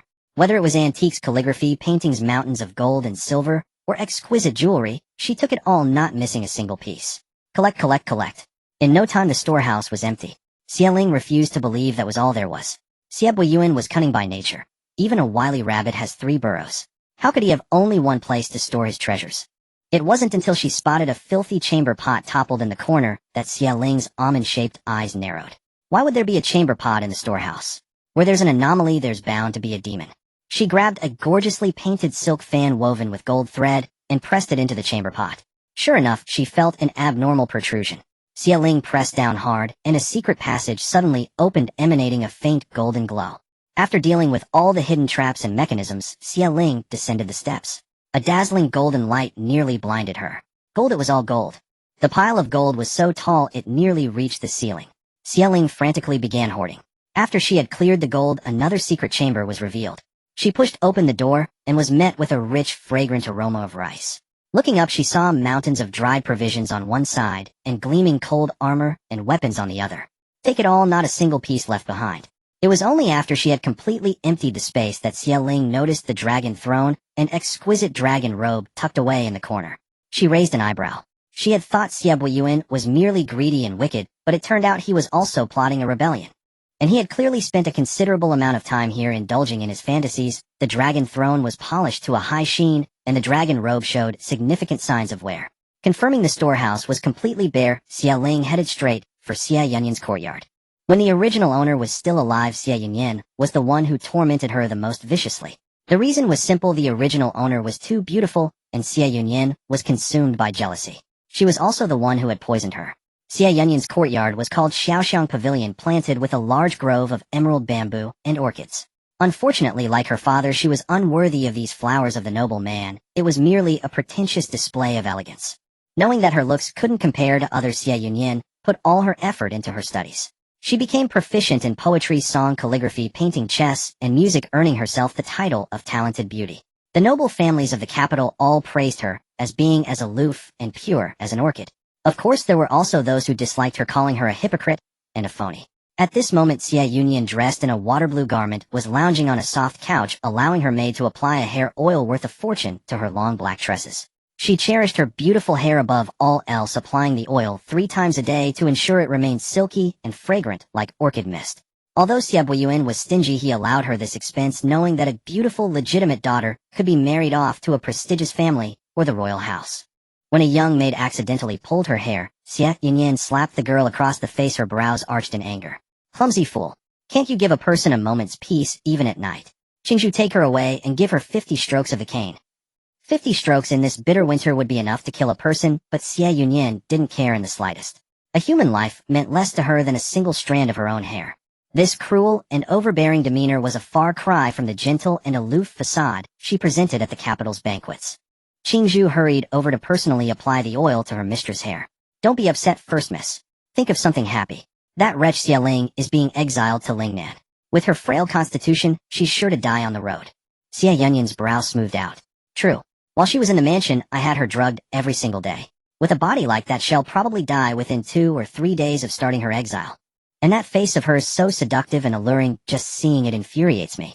If father hadn't stopped me, saying she could be married off to a noble family as a concubine, I would have slashed that face of hers 1,000 times over.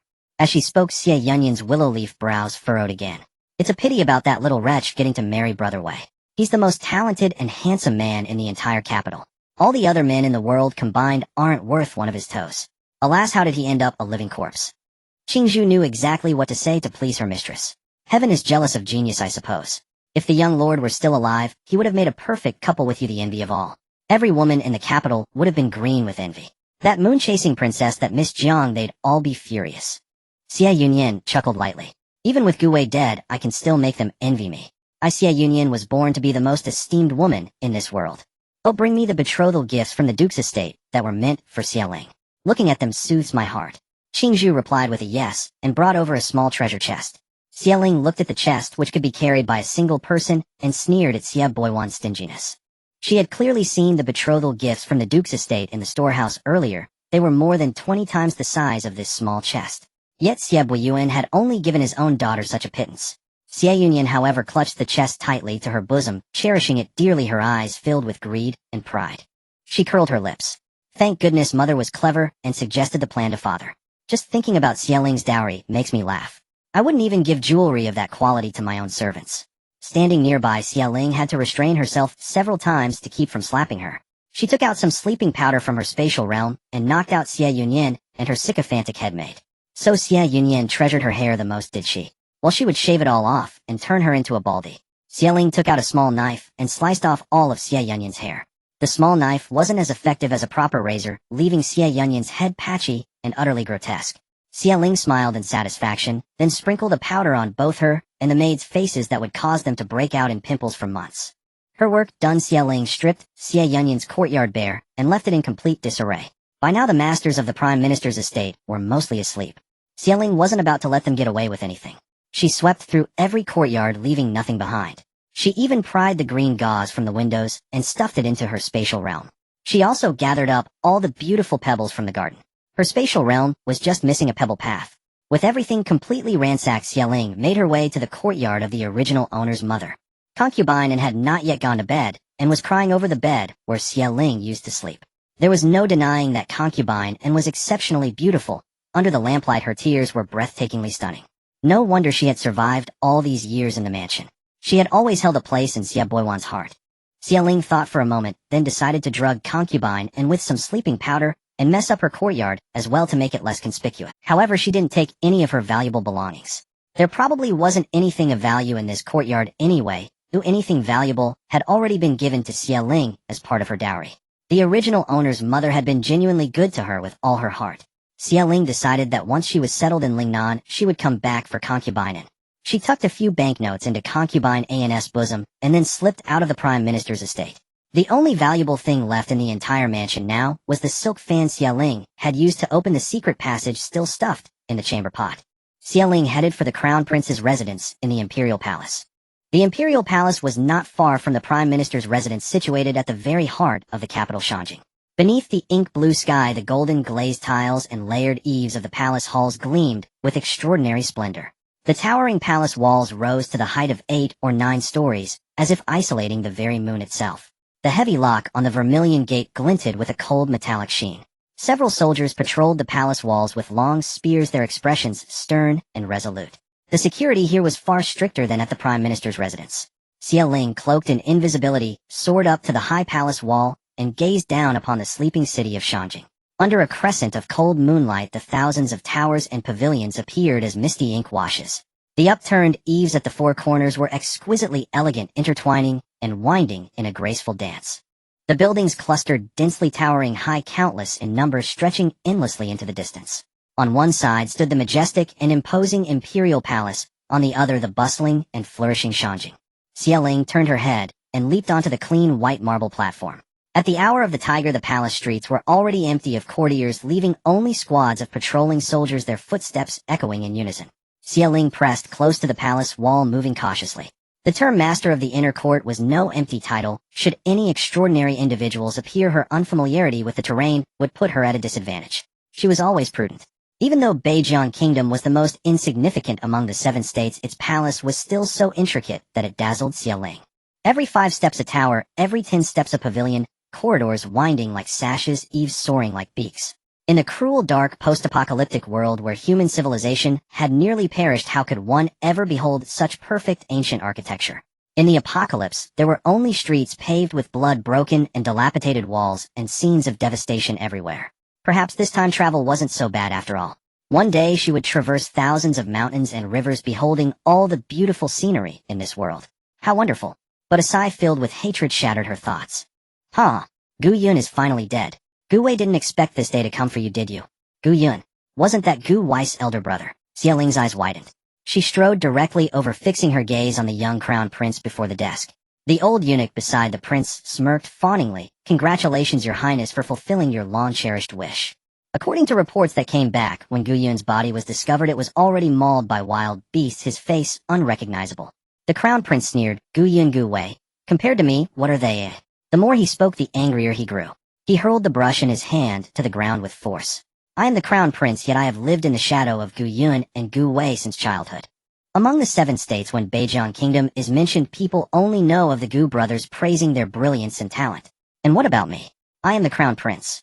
I am the one who should be the most renowned in Beijiang Kingdom. Moreover, I have repeatedly extended goodwill to them, but they never accepted. They always sided with the 6th prince.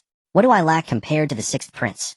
And the Gu family. If Father Emperor hadn't exiled them all to the border years ago, this Beijiang Kingdom would probably have changed hands by now. The old eunuch bowed, deeply swallowing hard, astonished that the crown prince would speak of such secret matters in front of him.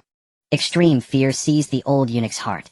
He hastily changed the subject. Your highness is wise. That Gu Yun is nothing but a crude martial brute, coarse and vulgar. Not even a toenail of yours. The crown prince seemed to realize his own lapse. He resumed his cold, indifferent expression. After hearing this, Xie eyes were filled. Who says jealousy is written with the female radical that only women feel envy?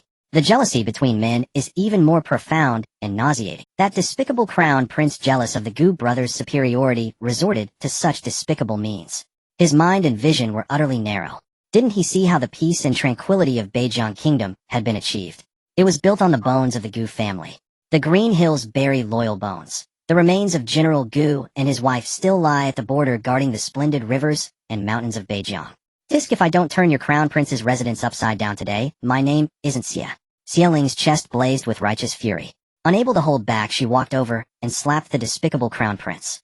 The slap, crisp and loud, sent the crown prince's head spinning, stars flashing before his eyes, his mouth twisted, and eyes askew. The old eunuch, his voice trembling with terror, cried out, Your Highness. What is wrong with you? The crown prince was also bewildered, his eyes filled with horror, his chest heaving violently. His eyes almost split. Who dares to strike me? I am the future son of heaven. Peifu, is it you? The old eunuch fell to his knees with a thud. Your Highness, I have served you since you were a child loyal to the core. If you wish me to die for you on the spot, I would. How could I dare to do such a thing? I have no idea either. Xia Ling curled her lips slightly. A face needed symmetry to look good. Another crisp, resounding slap landed on the other side of the despicable Crown Prince's face. Now the Crown Prince's entire face was swollen and red, his speech slurred. Which ghost dares to hit me? They'll have him die without a burial place and exterminate his 9 clans. The old eunuch kowtowed repeatedly at the foot of the throne, his forehead bleeding onto the white jade bricks. Seeing the Crown Prince so battered that he could barely speak, Xia Ling turned away with satisfaction and headed for the Treasury. Xia Ling didn't need to search. She floated straight into the air, spotted the most heavily guarded building, and knew it was the Crown Prince's private treasury. Entering the Treasury while invisible, she found it vast, as wide as 2 or 3 football fields, almost endless to the eye, making a person standing inside feel as insignificant as an ant. Xia Ling wondered casually. The first 3 floors were filled with grains stamped with official seals, weapons, and gold, silver, and jewels. The staircase ended at the 3rd floor, unable to ascend further, likely controlled by a mechanism. With her skills, finding the mechanism wouldn't be difficult, but Xia Ling was too lazy to bother. She still had the consort's palaces, the imperial kitchen, and other places to visit. With a thought, she swept all these items into her space. Xia Ling then turned into the wind and ascended to the 4th floor, stunned by the sight before her. If the wealth of the Duke's mansion was a small hill, then the despicable Crown Prince's private treasury was a sprawling mountain range stretching for 10 miles. Truly the son of an emperor. 6 floors. Xia Ling cleared them all like a locust swarm, leaving not even a single gold leaf behind. She waved her sleeve, not taking a single cloud with her. Xia Ling now headed to the back courtyard of the Crown Prince's residence. She dared not delay, sweeping from east to west. Whether it was fine brocades or hairpins and pendants, as long as it was valuable, she tossed it into her space. After the back courtyard, she went to the Imperial Kitchen, the Imperial Household Department, and the Imperial Medical Bureau. Though it was still early morning, the cooks in the Imperial Kitchen were already busy, and tempting aromas wafted into Xia Ling's nose. As Xia Ling passed behind the head chef, she couldn't resist snatching a small piece of osmantha's cake to eat. When the chef turned back, he stared at his white jade plate in confusion. Hadn't I made 3 pieces?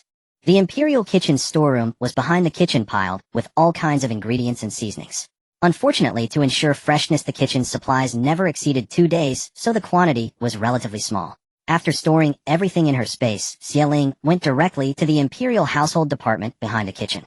As the name suggests, the Imperial Household Department was the logistics division. Xia Ling was in dire need of these items. The daily necessities in her space were inconvenient to use in ancient times. At this hour, the Imperial Household Department had few people. Only a few maids and eunuchs on night duty, wrapped in quilts and dozing off, barely able to keep their eyes open. The storeroom was neatly arranged with all kinds of supplies: small handkerchiefs for wiping mouths, soft cloth strips for toileting, charcoal for fires, and everything imaginable. Xia Ling directly used her wind elemental ability, sweeping everything away in one go. The vast Crown Prince's residence instantly became an empty shell. Since she was already here, seeing that the sky was still early, Xia Ling went straight to the Imperial Palace. Since the Emperor acted inhumanely, she would act the same. She emptied the Emperor's national treasury, private treasury, and the private treasuries of all the consorts. Gazing at the crescent moon, Xia Ling felt as if the moon was smiling back at her. Satisfied, she returned to the prison. As soon as she entered the prison, she saw the few arrogant jailers drinking, pushing cups, and exchanging toasts carefree, and the prison warden picked up a peanut with his chopsticks, crunched it loudly, and grinned with yellow teeth. It's been a long time since any noble family was imprisoned. This time we're going to make a fortune. The fat jailer beside him nudged his arm with ill intent, squinting his eyes. Don't you say those young ladies figures. The few of them burst into laughter. Xia Ling folded her arms and sneered on the side. Since you like watching so much, I'll gouge out your eyes. 7 or 8 silver needles flew out, tracing a cold arc straight into their eyes. 7 or 8 cries of agony rang out. Xia Ling remained unmoved, passing by them with a cold expression. Such scum deserved worse than gouged eyes. Returning to the main cell, everyone around was still fast asleep. Xia Ling didn't notice that as soon as she returned, Gu Wei's long lashes trembled slightly. Dawn had just broken, and the faint sunlight streamed through the narrow window, revealing tiny specks of dust dancing in the light, nowhere to hide. Everyone in the prison gradually woke up. Strange, how did I fall asleep so soundly in this cold? I've never slept so well at home. Ru Jier pouted, clinging to Pei Shi, and whining, Mother Ruru is hungry. Pei Shi sighed. Ruru, be good, the food will be here soon. Ruru's eyes reddened with grievance, and she burrowed into Xia Ling's arms, clutching her clothes, looking pitiful. After sleeping in Xia Ling's arms, Ruru seemed to have taken a liking to her, often wanting to be held and clinging to her. Xia Ling couldn't help it. She pretended to take from her inner garment but actually retrieved 2 delicate pastries from her spatial storage, the very ones she had swiped from the Crown Prince's imperial kitchen last night. She whispered, "During the house search yesterday, I was eating, so I just packed the leftovers. One for Rugier, one for Li." Gu Li stubbornly straightened his neck, turning his head away. "I want to eat. Give it all to Rugier." Xieling had to use her old excuse again. "We're about to be exiled. You are the only man. If you don't eat, how can you take care of us?" Pei Shi patted Gu Li's shoulder. "Your sister-in-law gave it to you, just eat." Only then did Gu Li reluctantly eat half a pastry, leaving the other half for Song Shi. Sister-in-law is carrying a little nephew, I'll let him have half too. His obedience was heartbreaking. The people around were also shouting, some even banging on the rails, asking why the food hadn't come yet. Xieling lowered her eyes, thinking that those jailers must have been taken for treatment and the shift hadn't arrived. The members of the second branch saw Gu Li and Ru Jie eating, their eyes turning red with jealousy. Even after being whipped, Zhang Shi remained unruly, shamelessly slapping the rails. "Hey, new bride, do you have any more pastries? Give one to your grandmother. I'm your dear legitimate grandmother." No one paid her any attention. Xieling thought this old woman's face is thicker than a city wall. Receiving no reply, Zhang Shi started cursing again, focusing on the theme that Gu Wei had caused her family to fall into this situation, and the 2 points that the eldest branch were unfilial sons, and that the old Marquis had personally said before his death to make her the legitimate wife, launching a tirade lasting a quarter of an hour. After a long while, a couple of weak young ladies had fainted from hunger before the jailers finally arrived late. One jailer led the way carrying a wooden bucket, another held a stack of bowls, and a third carried a bamboo basket filled with dark coarse buns. "Where is Xieling?" a jailer asked. Xieling's heart skipped a beat. No way she had been invisible the whole time. Her abilities couldn't leave traces. How was that possible? The jailer smiled at her warmly, handing her a bundle. "Your family sent this. They said it's from the Yin family." Xieling finally relaxed. The jailer treated her so well, surely her uncles had given a lot of favors. Xieling's heart felt both sour and sweet. So this is what it feels like to be remembered. After distributing the dry rations, the jailers left. A bowl of watery porridge and a rock-hard bun were their meal. Many ate while crying. What else could they do? Starve to death. They were to be exiled in the afternoon. If they didn't eat, they might collapse and die on the road. Xieling opened the bundle from her uncle, which contained a warm blanket wrapped around 3 large wooden boxes. Opening the boxes, a rich aroma of rice and chicken filled the air. Under the rice was tender stewed chicken, the broth savory and steaming with spots of oil glistening on the surface. Many people smelled the fragrance and glared fixedly. Looking at the chicken soup, rice, and portion, Xieling knew it wasn't just for her alone. Probably worried that Xieling wouldn't fare well in the Gu family, they had prepared enough for the whole Gu family as well. Truly thoughtful. Pei Shi's gaze softened. "Linger, you have a good uncle and a good mother." The family shared the chicken soup. The chicken was probably free-range mountain chicken, its meat tender, yet chewy, the skin with tendons savory and flavorful, even the bones fragrant. Xieling happily finished the last sip of soup. As a foodie, this was the first delicious meal she had since her transmigration. She became even more determined to settle in Lingnan and then bring an Inyang over. As for her 2 uncles' families, if they wanted to come, she would take them all. Lingnan might be seen as a wasteland by others, but Xieling had grown up there and was confident she could thrive there. The second branch's little grandson, Gu Chang, stared at Xieling and the others, biting his fingers and drooling, his eyes turning green with envy. The others in the second branch were no different. Their cell was closest to the Gu family, so they smelled the strongest aroma, each one feeling as if their hearts were being clawed and their stomachs hooked, wishing they could rush over and snatch the Gu family's bowls. Lu Shi knew the Gu family would never give her any, so she glared at them hatefully, grabbed her usually most cherished younger son, and spanked him. "Eat, eat, eat. That family is Blackheart, would they give you any?" Gu Chang wailed, "I want chicken soup. I don't want dark buns. I want chicken soup. I don't want buns." The child's cries echoed through the entire prison, howling like wolves and ghosts, unbearably harsh. After another meal in the afternoon, officials came in and led the prisoners out of the cell. Having been in the prison for so long, the sunlight was blinding. When they stepped out, the whole world turning white. It took a while to adjust. It was the dead of winter, the wind cut like a knife, and the sun offered no warmth. Xieling gave the blanket from uncle into Song Shi, wrapping it around her, and also wrapped Rujia inside. Rujia obediently hugged Song Shi's thigh. Xieling felt even more grateful for the thoughtfulness of Uncle An's family. In such cold weather, wearing only a prison uniform, Song Shi was pregnant, and Rujia was young. They would surely catch a cold. After a short while, a dozen more families arrived, one after another, on the open ground in front of the prison, mostly officials who had committed crimes. Xieling looked over. There were men and women, old and young, all in ragged prison uniforms with disheveled hair. When everyone was assembled, the escorting officers drove the group out of the capital like livestock. Their task was to deliver these prisoners to the border, where another group of exile officers would take over. A grand procession of over 100 people trudged toward the border in the biting wind. Those who wept and sobbed were met with immediate action. The officers' long whips cracked down with a swish. Thus no one dared to utter a sound. They were as silent as cicadas in winter. Being whipped in this weather was almost a death sentence. Outside the capital, the vast green mountains crouched like slumbering beasts. Along the wide mud-packed official road stood many people, their faces pale with despair, families who had come to bid farewell to exiled convicts.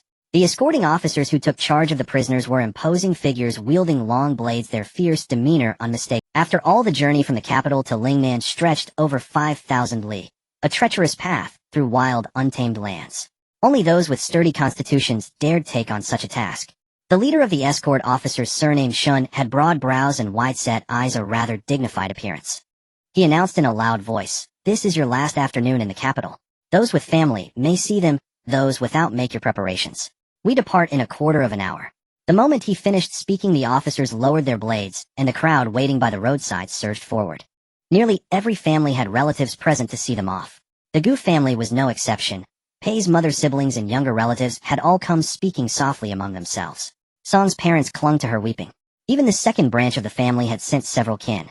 In an instant the road was shrouded in gloom, sobs rising from all directions. Once they departed, none could say when they would meet again. The officers remained unmoved, their faces cold and hard. Such scenes were an annual occurrence to them. They had long since grown numb. Xieling spotted her two uncles and their wives at once. Between them stood a gracefully slender woman draped in a veil, her aunt no doubt. Anton couldn't wait to walk. She broke into a run, and before a single word escaped her lips, tears were already streaming down her face. She pulled Xieling tightly into her embrace, sobbing, "My darling, my poor Ailing. Blame that wretch Xie Yuan for marrying you off to that living corpse. Rest assured, Ailing, when I return I'll turn the Xie mansion upside down to avenge you, or my name isn't in." Aunt An's words were not empty threats. Xie Yuan had always treated her differently. She was breathtakingly beautiful, and his childhood. She had remained docile all these years simply because she cared nothing for Xie Yuan. But she never imagined that decades of forbearance would lead her daughter to such a plight. Xieling had lost her mother at birth, yet the moment she saw Aunt In, a unique bond between mother and daughter drew them together. Her heart softened inexplicably. Gently wiping away Aunt An's tears, she said, "Aunt, stay quietly in the mansion and do nothing. Wait until I'm settled in Lingnan. They'll come back for you. Don't worry. The Gu family treats me well as if I were their own." Only then did Aunt An's anxious heart ease, hearing that the Gu family was kind to her. Trembling, Aunt An produced a document severing family ties, her gaze burning with resentment. "That damn Xie Yuan actually cut ties with you, Ailing. It infuriates me. Serves the mansion right for being robbed." Xieling finally understood how Aunt An had managed to escape the chaos at the mansion today. Xie Yuan wanted to pledge allegiance to the crown prince, so of course, he had to sever ties with her. After all, Xieling was now Gu Wei's wife. She wondered what expression her aunt would wear if she learned that the thief was her own precious daughter. Xieling took the severance document. "So this is how you got out. The matriarch didn't give you trouble, eh? Xie Yuan originally planned to send the steward, but the mansion was in utter chaos, everyone busy. So I came instead. As for that old shrew, rest assured, she's no match for me." Fearing Xieling might be upset, Anton quickly added, "Sever it then. That filthy household. Good riddance.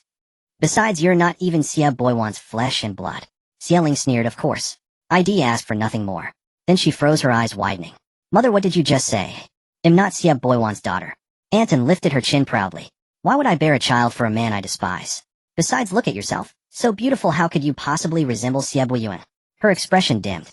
"Your real father wasn't from Beijiang. He promised to come for us, but for years there's been no word. I wonder if he's even still alive." She wiped her tears. "But it's fine. Our Ailing has her aunt and uncles. That's enough." The two uncles standing nearby stared wide-eyed at Aunt An's shocking revelation. "Elder sister, what other surprises are you hiding from us?" Anton cast them a sidelong glance and sniffed. "There's far more you don't know." Xieling was utterly astounded. Her own mother was a true pioneer among ancient women, daring to cuckold her husband, and a prime minister no less. The thought that she shared no blood with that beast Xie Yuan made her feel inexplicably lighter. Yet 1,000 words must end in farewell. Anton began weeping again, and both aunts' eyes turned red. Her two uncles, however, presented gifts to every officer, bowing humbly as they pleaded for extra care toward Xieling.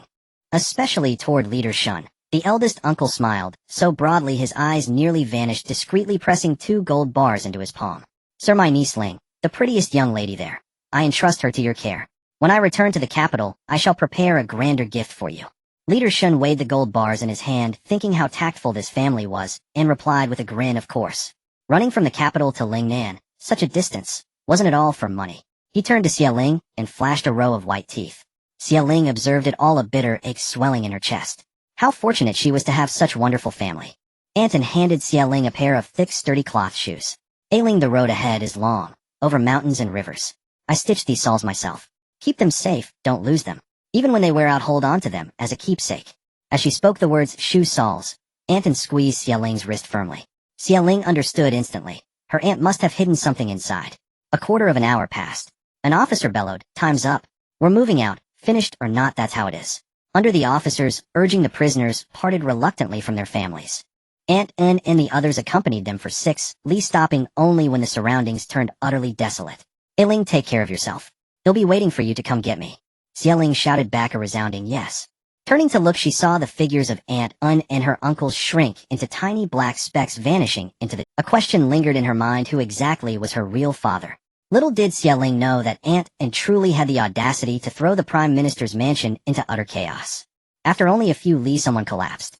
These people had once lived in luxury and privilege. Xieling's throat was parched, her head spinning. Through her haze, she heard a sharp crack, the whip splitting the air, followed by an officer's furious roar, "Just a few li, and you're done already. Stop playing dead and get the hell up." Those fallen abandoned all dignity, kneeling and begging, "Please, sir, let us rest. We truly can't walk any further." "Can't walk." The officer's face twisted with cruelty as he lashed the back of the one feigning unconsciousness. The man sprang up like a leaping carp, his back a bloody mess of torn flesh, screaming in agony. The officer sneered, "Can you walk now? Lazy bones." His gaze swept over the others. "See that? That's the price of slacking off." While everyone's attention was fixed on the scene, Xieling quietly retrieved her water skin and drew out spiritual spring water from her space. She took a small sip, crisp sweet with an endless aftertaste, and her exhaustion melted away. Glancing at the Gu family's sallow faces, she offered the water skin. "Have some water. Stay hydrated." After everyone drank their fill, she walked over and pretended to feed Gu Wei secretly, adding medicine to his portion. She also checked his pulse. With the aid of the spiritual spring water, Gu Wei was recovering swiftly. In just a few days his limbs should be As they trudged along, news from the capital reached them. Passers-by and exiled prisoners alike buzzed with heated discussion. The Prime Minister's mansion, the Crown Prince's estate, and the Imperial Palace had all been robbed. It was said the Emperor and Crown Prince were so enraged they hadn't held court for days. The imperial concubines, accustomed to extravagance, were now forced to tighten their belts. Even meals were scarce. The Prime Minister was so furious he took to his sickbed, needing help with even the most basic needs, nearly dying of rage. The Emperor issued a ruthless decree: the culprit must be caught, drawn, and quartered, then thrown to the dogs. The entire nation was stunned. What kind of legendary outlaw could rob an entire imperial household? The bitter wind howled, ice crystals burrowing into her lungs with every breath, exhaling frost. Xieling's face was chapped by the cold wind. Her hands had long gone numb, swollen, like carrots, a mottled red and purple. Though the original owner was not favored in the Prime Minister's mansion, she was still a sheltered young lady who never left the inner chambers. This morning's trek likely covered more ground than she had walked in her entire life. A sharp pain throbbed from the soles of her feet. Xieling looked down to see blisters had burst, the pus and blood frozen together, tightly adhering to the shoe sole, a smear of filth. What a wretched ordeal, walking without rest since parting from Aunt Hien. Xieling wished she could grab a pair of sneakers from her space, but it was too Move faster. Once we reach Cloud Disk Mountain you can rest. There's a small town at its foot where you can buy supplies. Leader Shun, his face pale from the cold, bellowed loudly. Some had already collapsed from the cold carried on their families' backs. The Gu family, having drunk the spirit spring water, appeared more spirited than the other prisoners. Gu Li was especially energetic, pushing the cart, carrying Gu Wei with vigorous strides. Ruer was carried by Qiuyu. Qiuyu was honest and tasked, but when it came to work she was diligent and capable. When Ruer complained of exhaustion, Qiuyu, without a word, stepped forward and lifted her into her arms. After another half-hour's walk the adults could endure, but the children could not, crying and refusing to move. Xieling glanced at the ashen-faced Song, sure inwardly alarmed. If they didn't rest soon, Song might miscarry. She hurried forward. "Sir, there's a small grove ahead. Let's rest there. My sister-in-law is pregnant. If we don't stop she might." The second branch agreed with Xieling for the first time, and some others began to wail, "Please, sir, have mercy. Let us rest, or people will die." Leader Shin furrowed his brow, looking at the dying prisoners. "Since it's your first day of exile, I'll allow you to rest. But from now on you must follow my schedule, no midway stops." As soon as Leader Shin finished speaking, someone collapsed to the ground, not caring how icy it was. Their legs could not go another step, They wished they could lie on the frozen yellow mud road until the end of time. Xiaoling's sharp eyes spotted a dilapidated thatched hut. Though small, it was enough for her family to shelter in, and she could retrieve supplies from her space without being seen. She strode over briskly, about to call the Pei family, when Lu Ruhan came swaying over. Lu Ruhan glanced at Xiaoling, then turned and loudly summoned the second branch people. "Auntie, over here there's a thatched hut to block the wind." Xiaoling frowned. Was this family born without shame? She said coldly, "Miss Lu, I arrived first." Lu Ruhan remained unperturbed. "I didn't see you when I got here. You're always twisting the truth. Now leave and don't—" Then she looked Xiaoling up and down, and said with contempt, "Miss, know your place. Don't think you're still the lofty daughter of the Prime Minister. You've fallen into the mud, so don't put on those airs." Xiaoling sneered, striking at Lu Ruhan's weak spot in a few words indeed from a petty household with no sense of decorum. "Stay away from me. I can smell the vulgarity on you." With that she walked over and led Song Shi and Qiu Yu into the thatched hut to sit. Pei Shi and Gu Li went to gather firewood. Lu Ruhan, furious and humiliated, turned pale. "You're just a concubine's daughter. What's so great about you? We're all the same now. Stop playing the fine lady." Over there, Gu Dong's eldest son Gu Xiaowei happened to be carrying Zhang Shi on his back. Lu Ruhan, tears streaming, grabbed Gu Xiaowei's sleeve and sobbed, "Cousin, that new wife of the first branch stole my spot and called me a petty woman. She's insulting our second branch. You must teach her a lesson." Lu Ruhan had a certain charm, and now she clung to Gu Xiaowei. Gu Xiaowei, a frequent visitor to pleasure houses, felt his bones turn to jelly. He dumped Zhang Shi from his back onto the ground. Zhang Shi, caught off guard, landed with her back against a rock, scraping her whip wounds. She cried out in pain, "Where are you, reckless fool? You've crushed—" But Gu Xiaowei's eyes were only for the soft, delicate girl beside him. He cared nothing for his grandmother, eager to display his manly prowess. Zhang Shi watched Lu Ruhan leaning against Gu Xiaowei in that coquettish manner, a venomous glint in her small eyes, and muttered under her breath, "Little slut." On this side, Pei Shi, Gu Li, and others from the second branch happened to meet face-to-face, arriving at the thatched hut door at the same time. Seeing her son and daughter-in-law, Zhang Shi beat her chest and wailed, "Look at the fine son you raised. That vixen lured him away, and he dropped me here and left." Zhang Shi could have walked. Her legs were fine, but she wanted to flaunt her authority. Though Lu Shi was Zhang's distant niece, she had suffered much abuse from her and was terrified of her. She glanced at Gu Dong, saw no reaction, and quickly went to carry Zhang Shi on her back. "Mother-in-law Ruhan is a good girl. They must have had a reason to put you down." Gu Dong, spoiled since childhood by Lu Shi, was completely drained from walking. Carrying Zhang Shi was the last thing he wanted. He wished she would carry him instead. Pei Shi glanced coldly at the second branch family and stepped into the thatched hut. Zhang Shi saw her and glared, "What do you think you're doing? This is ours. Shameless wretches, get out." Pei Shi didn't even look at her. But Gu Li, furious like an angry little leopard, shouted, "What nonsense. My second sister-in-law found it first." Gu Dong stepped forward and shoved Gu Li. "Found by your sister-in-law. I say it's ours, so it's ours. Your father and brother are dead. You're a bunch of weaklings. Don't push me to beat you." Gu Li's eyes reddened with rage. He released the cart and picked up a small stone from the ground. With a flick of his fingers, the stone shot like an arrow, carrying immense force, striking Gu Dong's armpit. Gu Dong cried out in pain, collapsing to the ground, howling, "You little brat. How dare you strike your own uncle?" Pei Shi pulled Gu Li close and said sarcastically, "Respect is earned." Gu Dong spoke not a single word, like an elder. "My Gu Li was right to hit you. Don't think you can bully us just because Gu Wei is unconscious. Gu Li is trained in martial arts since he was 3-0. Beating you is as easy as stepping on an ant." With that she turned and entered the hut. Zhang Shi shook with rage, pounding Lu Shi, "Go check on your husband." "Oh my dong. That bitch Pei Shi." Inside the hut, Gu Xiaowei glared angrily at Xiaoling. "You took our spot and insulted my cousin." Xiaoling raised her head and gave him a cool glance. "Does this hut bear your family name? All land under heaven belongs to the king. Is the second branch's eldest son more powerful than his majesty?" Gu Xiaowei, big and burly thickhead, paid no heed to her words. He raised his massive hand and swung it down. "You bitch, I'll kill you." Xiaoling's slender wrist rose directly, grasping Gu Xiaowei's large pig-like paw, and then with a borrowed force she performed a shoulder throw, slamming Gu Xiaowei heavily onto the ground. Gu Xiaowei was robust, and such a fall should not have harmed him, but after walking for most of the day, he was already exhausted and lay on the ground, unable to get up for a long time. Xiaoling looked down at him with contempt. "Don't mess with me, or you'll die without knowing how." Gu Xiaowei, having lost face in front of a woman, glared fiercely at Xiaoling with a vicious gaze. Xiaoling revealed a gentle smile, still not enough. "Then just say so." After speaking, Xiaoling rained dozens of slaps on Gu Xiaowei, then rubbed her wrist and sighed. "Why do you have to have such thick skin? My hand hurts from slapping." Lu Ronghan was frightened by Xiaoling's gaze and cursed, "You crazy woman." Xiaoling furrowed her brows slightly, raised her other hand, and delivered a crisp slap to her face. A red 5-finger mark instantly appeared on Lu Ronghan's face. This is what crazy really means. I didn't want to hit you, but you insisted on provoking me. Lu Ronghan screamed through herself at Xiaoling and shrieked, "Bitch, how dare you hit me? I'll fight you." But she was no match for Xiaoling. Beaten by Xiaoling, her hair was disheveled, and her clothes were in disarray. Finally, a trace of fear appeared in her eyes, and she quickly dragged Gu Xiaowei out. To survive in the apocalypse, medical skills alone were not enough. Xiaoling had studied close-quarters combat for a long time, and it was more than enough to handle a flashy muscle-bound man like Gu Xiaowei. Pei saw Lu Ronghan dragging Gu Xiaowei out, and asked in confusion, "Linger, what are they doing? Did Gu Xiaowei come to cause trouble for—" Xiaoling smiled sweetly. "He wanted to cause trouble, but I don't know what happened. They suddenly collapsed and couldn't get up. Maybe heaven punished them for their misdeeds." Song Shi, who had witnessed the entire process, was speechless. "He dares to bully you." Gu Li started to walk out, but Xiaoling stopped him. "Brotherly, a gentleman uses words, not fists. They probably want dare to trouble us for a while, so don't go looking for trouble. Getting close to such people is disgusting." Xiaoling said this without changing her expression, completely forgetting her own graceful demeanor of slapping people left and right just moments ago. Gu Li hesitated for a moment, then calmed down and nodded obediently.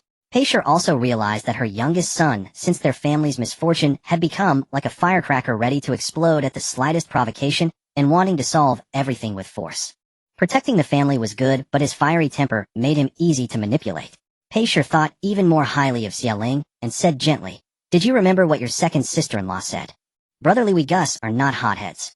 While they were educating the boy, the second branch of the family was in a state of misery. Zhang Shi saw her precious little grandson's face swollen like a pig's head and fainted on the spot. Lu Shi wept bitterly, slapping her thigh and cursing angrily. With the male members of the family beaten so badly by the main branch, the second branch temporarily quieted down and dared not provoke the main branch. They found a place far away to sit and rest. After a short while, dark clouds gathered in the sky, a fierce wind howled, and then a torrential rain poured down, stirring up clouds of dust. In this weather, being caught in the rain would surely lead to catching a cold. The prisoners scattered to find caves to shelter from the rain. The officer held his long knife, his gaze worried. "I hope this rain doesn't last too long. If it gets dark, what will we do if we encounter wild beasts in these desolate mountains?" Another officer shivered. "There's no choice. If the rain is too heavy, we'll have to brave it and move on. Better than being eaten by wild beasts." The thatched hut was no better. Outside it was raining heavily, inside it drizzled. The raindrops dripped onto the ground, forming small puddles. A crowd of people squeezed into a small corner. After much mental preparation, Xiaoling decided to reveal her spatial storage. She trusted her judgment. The Gu family would not harm her. Xiaoling's philosophy of life was that it was meaningless to be timid and submissive. One should live as comfortably and pleasantly as possible. Taking a small copper basin from her space and hiding it in her clothes, Xiaoling got up from her warm spot and walked toward the door.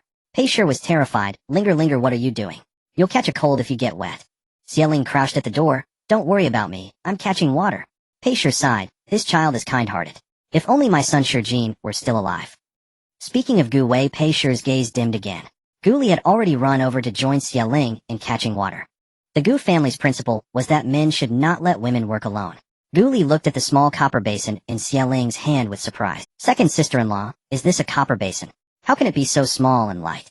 The copper basins I've seen are all heavy with thick walls. How did you make this? Where did you buy it?" Seeing something new, Gu Li finally showed his youthful side, asking questions incessantly. Xiaoling brushed it off. "My uncle is a merchant. He brought back novelties from his travels. I don't know either." Gu Li immediately deflated. If this thing could be used on the battlefield. While he was lost in thought, Xiaoling had already carried the water. Gu Li hurried over. "Second sister-in-law, let me handle it." Xiaoling set down the basin, picked up 2 stones to make a makeshift stove, tore some straw for kindling, took out a few pieces of charcoal from her space, and quietly produced a lighter. Everyone saw Xiaoling move her thumb, and a flame ignited. Xiaoling placed the small copper basin on the stones. "What are you all staring at? Come over and warm yourselves. But be careful not to set the house on fire." Xiaoling took things out by first hiding them in her hand, and then pretending to retrieve them from the bundle given by concubine. To everyone it seemed as if she had taken them from the bundle. Pei Chiu Yue, Gu Li, Song Shi, and even little Ru Jia all stared blankly at the lighter in Xiaoling's hand. Xiaoling touched her nose and lied without blushing. "This is called a lighter. My uncle gave it to me." The charcoal gradually turned red, and the thatched hut was filled with warmth. Everyone's bodies finally warmed up, their faces flushed by the firelight as they greedily absorbed the heat. Once the water was boiled, Xiaoling took out 3 of her worst face towels from her space, 1 for Gu Li, 1 for Pei Shi, and 1 for herself. "Dip these towels in hot water and apply them to your feet and legs. They'll find medicine to rub on your soles later." Xiaoling then quickly dipped her own towel in the water and began to take off her shoes. Her soles and the insides of her shoes were completely stuck together. Xia Ling gritted her teeth and gently separated them. Then she wrapped her sore, aching little feet with a warm, damp towel. When the heat began to fade, Xia Ling dipped the towel again and applied it to her knees. She then handed the towel to Qiuyu. Qiuyu was flustered and shook her head incessantly. "Miss, I am a servant. That towel is too fine, it would be a waste to use it on me." Xia Ling sighed. "If you don't do it yourself, do you want me to help you?" As she spoke, she made a move to help Qiuyu. Only then did Qiuyu nervously accept the towel and carefully apply it to her feet. Little Ru Jie's feet were wrapped in the towel, and she hugged Pei Shi's neck laughing, "Mommy, it tickles."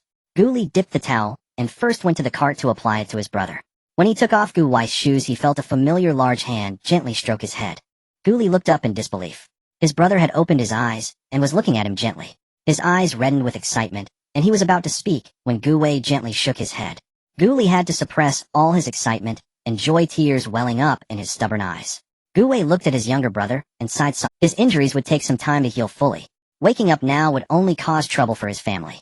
On the other side, Xia Ling pretended to sleep, but she was actually preparing medicine in her space. After preparing the medicine, she filled a large bag with spiritual spring water from her space, and then emerged. "This is medicine for your feet. Apply it one by one.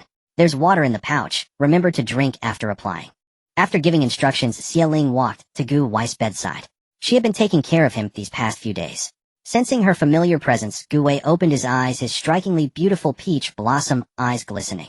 Xia Ling felt uncomfortable and looked away, muttering inwardly, "Why do men have to be so handsome? Such a disaster."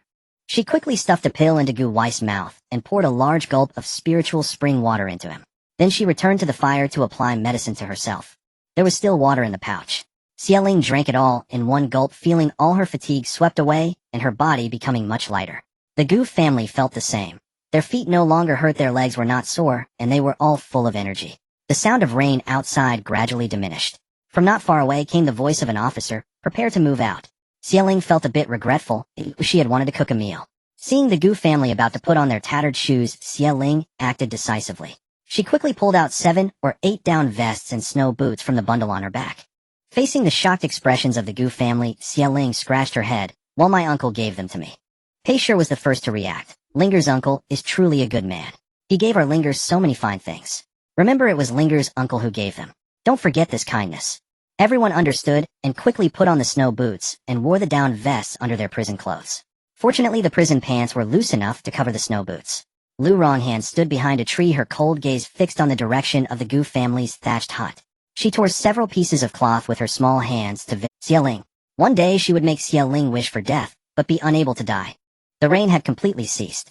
In the distance, a vast expanse of white mist shrouded the view, revealing only the tips of the green mountains.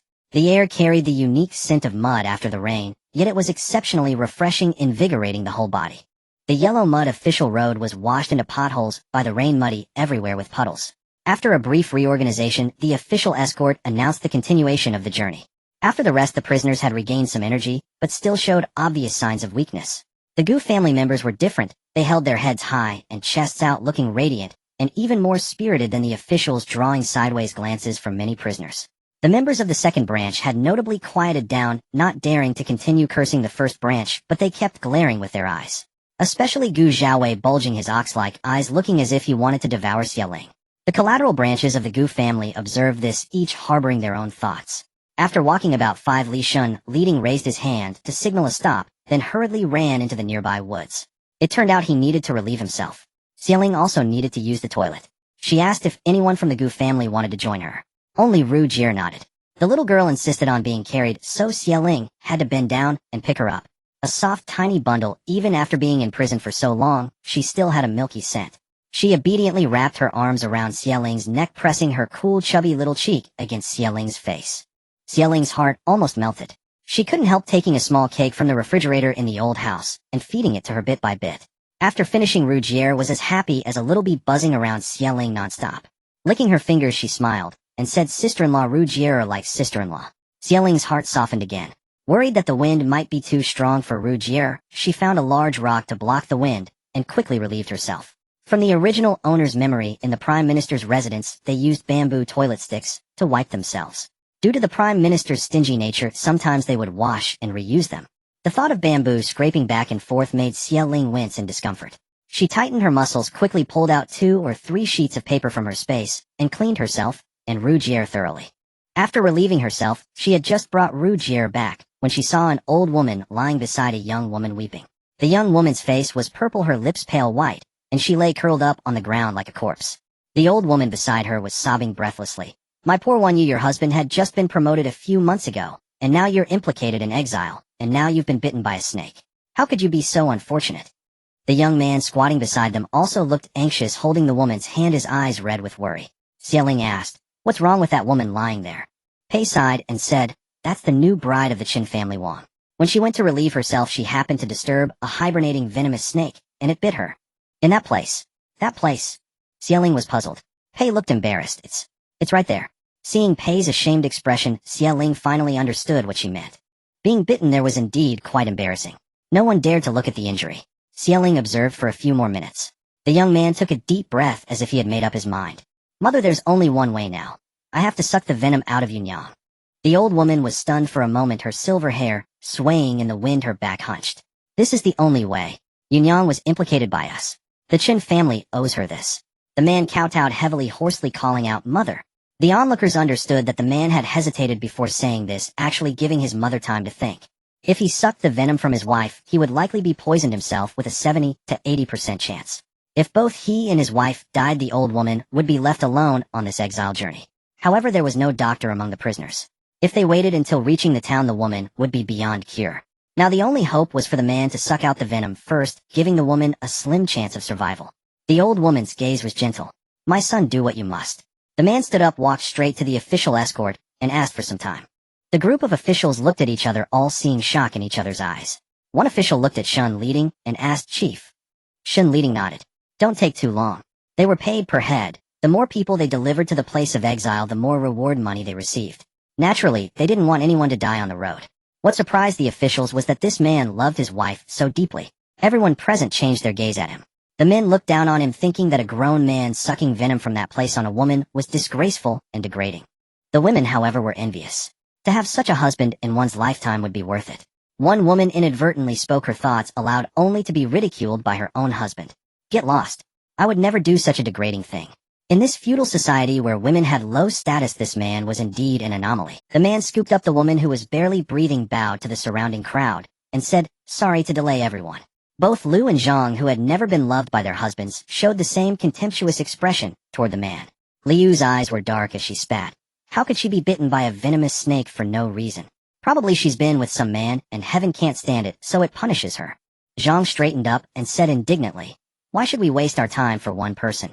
Do all 100 of us have to wait?" The old woman squatting on the ground slapped Lu across the face with a loud smack. "You foul-mouthed woman. My Yunyang is pure and clean.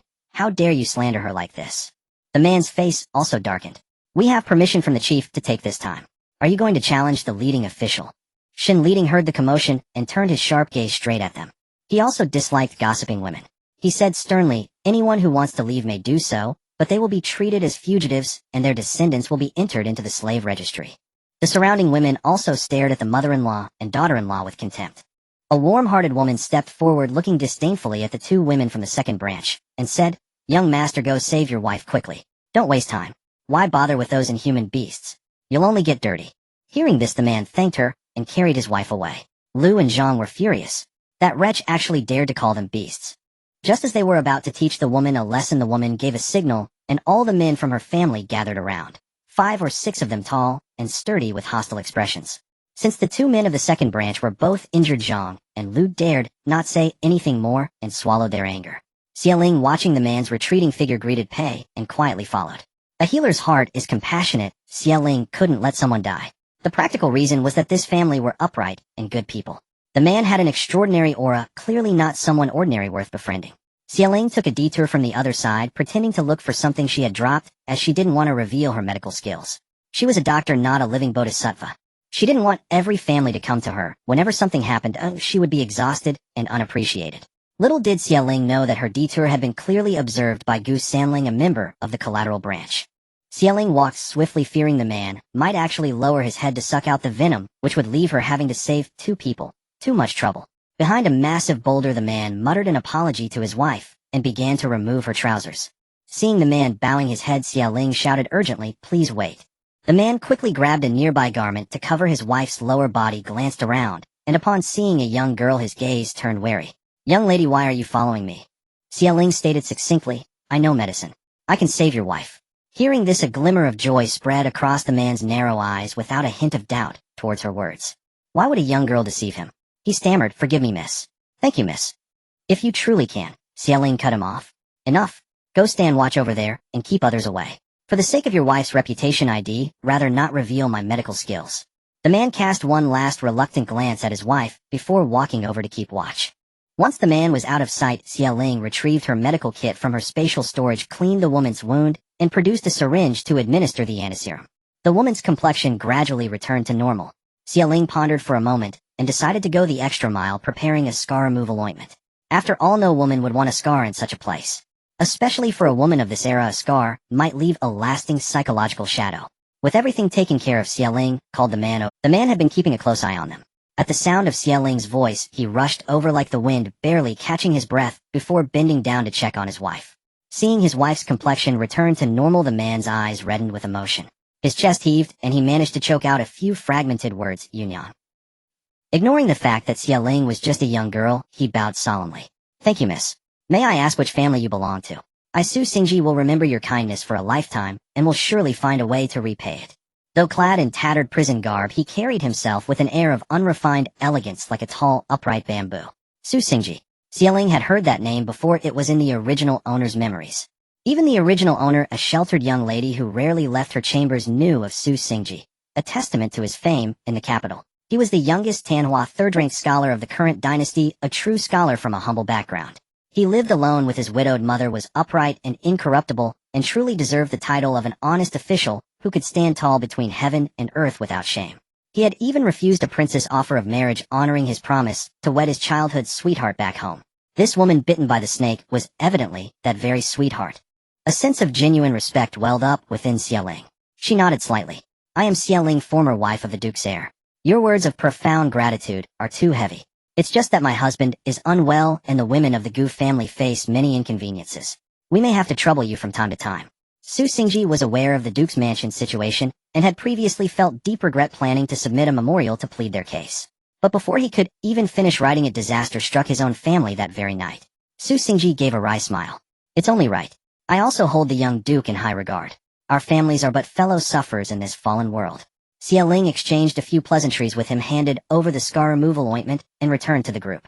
Reflecting on Su Xingji's words, "fellow sufferers in this fallen world," it wasn't hard to deduce why his family had been exiled.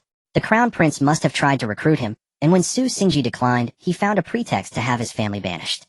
Over there, Su Xingji waited until Xiaoling had been gone for a while before carrying his wife, Lady Yun, back to the group. Seeing Lady Yun's complexion restored, everyone assumed Su Xingji had sucked out the venom himself. Only Gu Sanlang narrowed his eyes, thoughtfully gazing at Xiaoling's slender, retreating figure. The group continued their journey. Before sunset, they finally caught sight of the majestic and sprawling Yunpan Mountain. The setting sun dipped behind the mountains, and the evening glow bathed the wide Baishui River, its surface shimmering with specks of molten gold. At the foot of Yunpan Mountain flowed the Baishui River, and by its bank lay a small town known as Baishui Town. Nestled between mountains and water, Baishui Town was a mandatory stop for travelers from all provinces heading to the capital. As a result, it was a bustling and prosperous hub of commerce. Once past Baishui Town, one left the capital's domain entirely. The official road outside Baishui Town was wide enough for 5 or 6 horses to gallop abreast. Carriages flowed like water, horses moved like dragons, and pedestrians thronged in a constant stream. A scene aptly described as shoulder to shoulder, heel to toe. Captain Shun was somewhat astonished. He had escorted exiled prisoners for years, and while Baishui Town was certainly prosperous, he had never seen such a massive crowd. He even spotted sedan chairs belonging to nobles from the capital. Had some great figure arrived in Baishui Town? The exiled prisoners, having once been from powerful families in the capital, they naturally recognized some of the noble carriages. Paisher stared at a departing sedan chair, her expression puzzled. "That's the carriage of the Minister of Rights. I saw it during our daughter's full-month banquet. Why would they come to Baishui Town?" Xiaoling replied, "Perhaps some important figure has arrived in Baishui Town." Paisher nodded. But no matter how important the figure, it had nothing to do with them anymore. The day the emperor issued the Edict of Guilt, the bustling glory of the capital drifted far away from the Duke's mansion. Over 100 exiled prisoners clad in tattered prison clothes made a conspicuous sight on the bustling street. Along the way, nearly every passerby turned to look at them with contempt. Some even kept as far away as possible, as if fearing to be tainted by their very presence. Fortunately, the lodging was not far situated on the edge of Baishui town. Upon reaching the post station, even with some mental preparation, Xie Ling's brow twitched at the sight of the dilapidated thatched huts that seemed ready to collapse at any moment. Captain Shun raised his hand, pointing towards an inn nearby. If you don't wish to stay at the post station, you can go to that inn over there at your own expense. Xie Ling suddenly understood. No wonder the post station was so run down. It was clearly a ploy to drum up business for the inn. Captain Shun continued. You are exiled commoners, so the rules aren't too strict. Tonight you may move about freely to buy clothes and food, just report to the guards. We depart promptly at noon tomorrow. Once we leave the capital's domain, you can shed the prison clothes. If you have the means, you can also purchase a carriage. The road ahead is long and arduous. Consider your options wisely. With that, Captain Shun eagerly left with his 2 trusted subordinates. The fine wine at Feihong Tower was renowned, and he had been craving it for a long. The remaining guards all wore bitter expressions. Will a boss remember to bring us back a few jars of fine wine, and a few dozen caddies of braised beef? The Gu family, not short on funds, headed straight for the Laifu Inn beside the post station.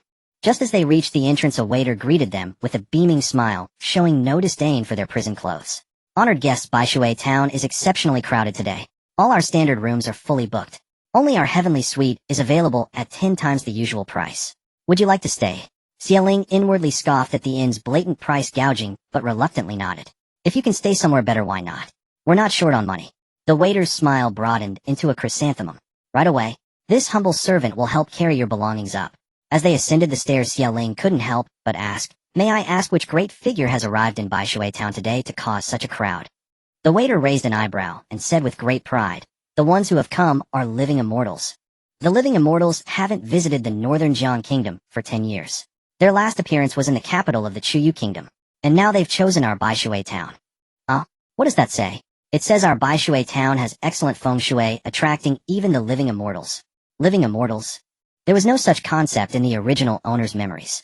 Seeing Xie Ling's confusion, Pei Shi explained, It's the Bright Moon, one of the 4 great sects. The 4 great sects stand independent of the 7 kingdoms. Among them, Bright Moon Isle is renowned for its medical arts, which are so miraculous they can revive the dead and regrow flesh from bones. The Isle's people are elusive, hence they are called living immortals by the world. Xie Ling nodded, in understanding, a flicker of interest in her eyes. Medical arts. She was indeed curious to see how this era's medicine differed from her own. She tugged at the waiter's sleeve. May I ask where the people of Bright Moon Isle are? The waiter waved his hand dismissively. Miss, don't even think about it. Tens of thousands seek their audience. You won't get an appointment. I just want to see what the commotion is about. The waiter scratched his head. All right. Tonight they'll be at Shifeng Tower, the tallest building in Baishui. On the official road from the capital to Baishui town, a sedan chair engraved with the character Xie moved along slowly. Inside, Xie Yan, even behind her veil, exuded a deeply gloomy aura. She clutched her wig tightly, thinking to herself that she must find the people of Bright Moon Isle to heal her face and restore her long hair. The inn's premium room was spacious, but the bed was as hard as a board. Just a few layers of cloth draped over a plank of wood. It seemed cotton hadn't yet become widespread in this dynasty, reserved only for the nobility.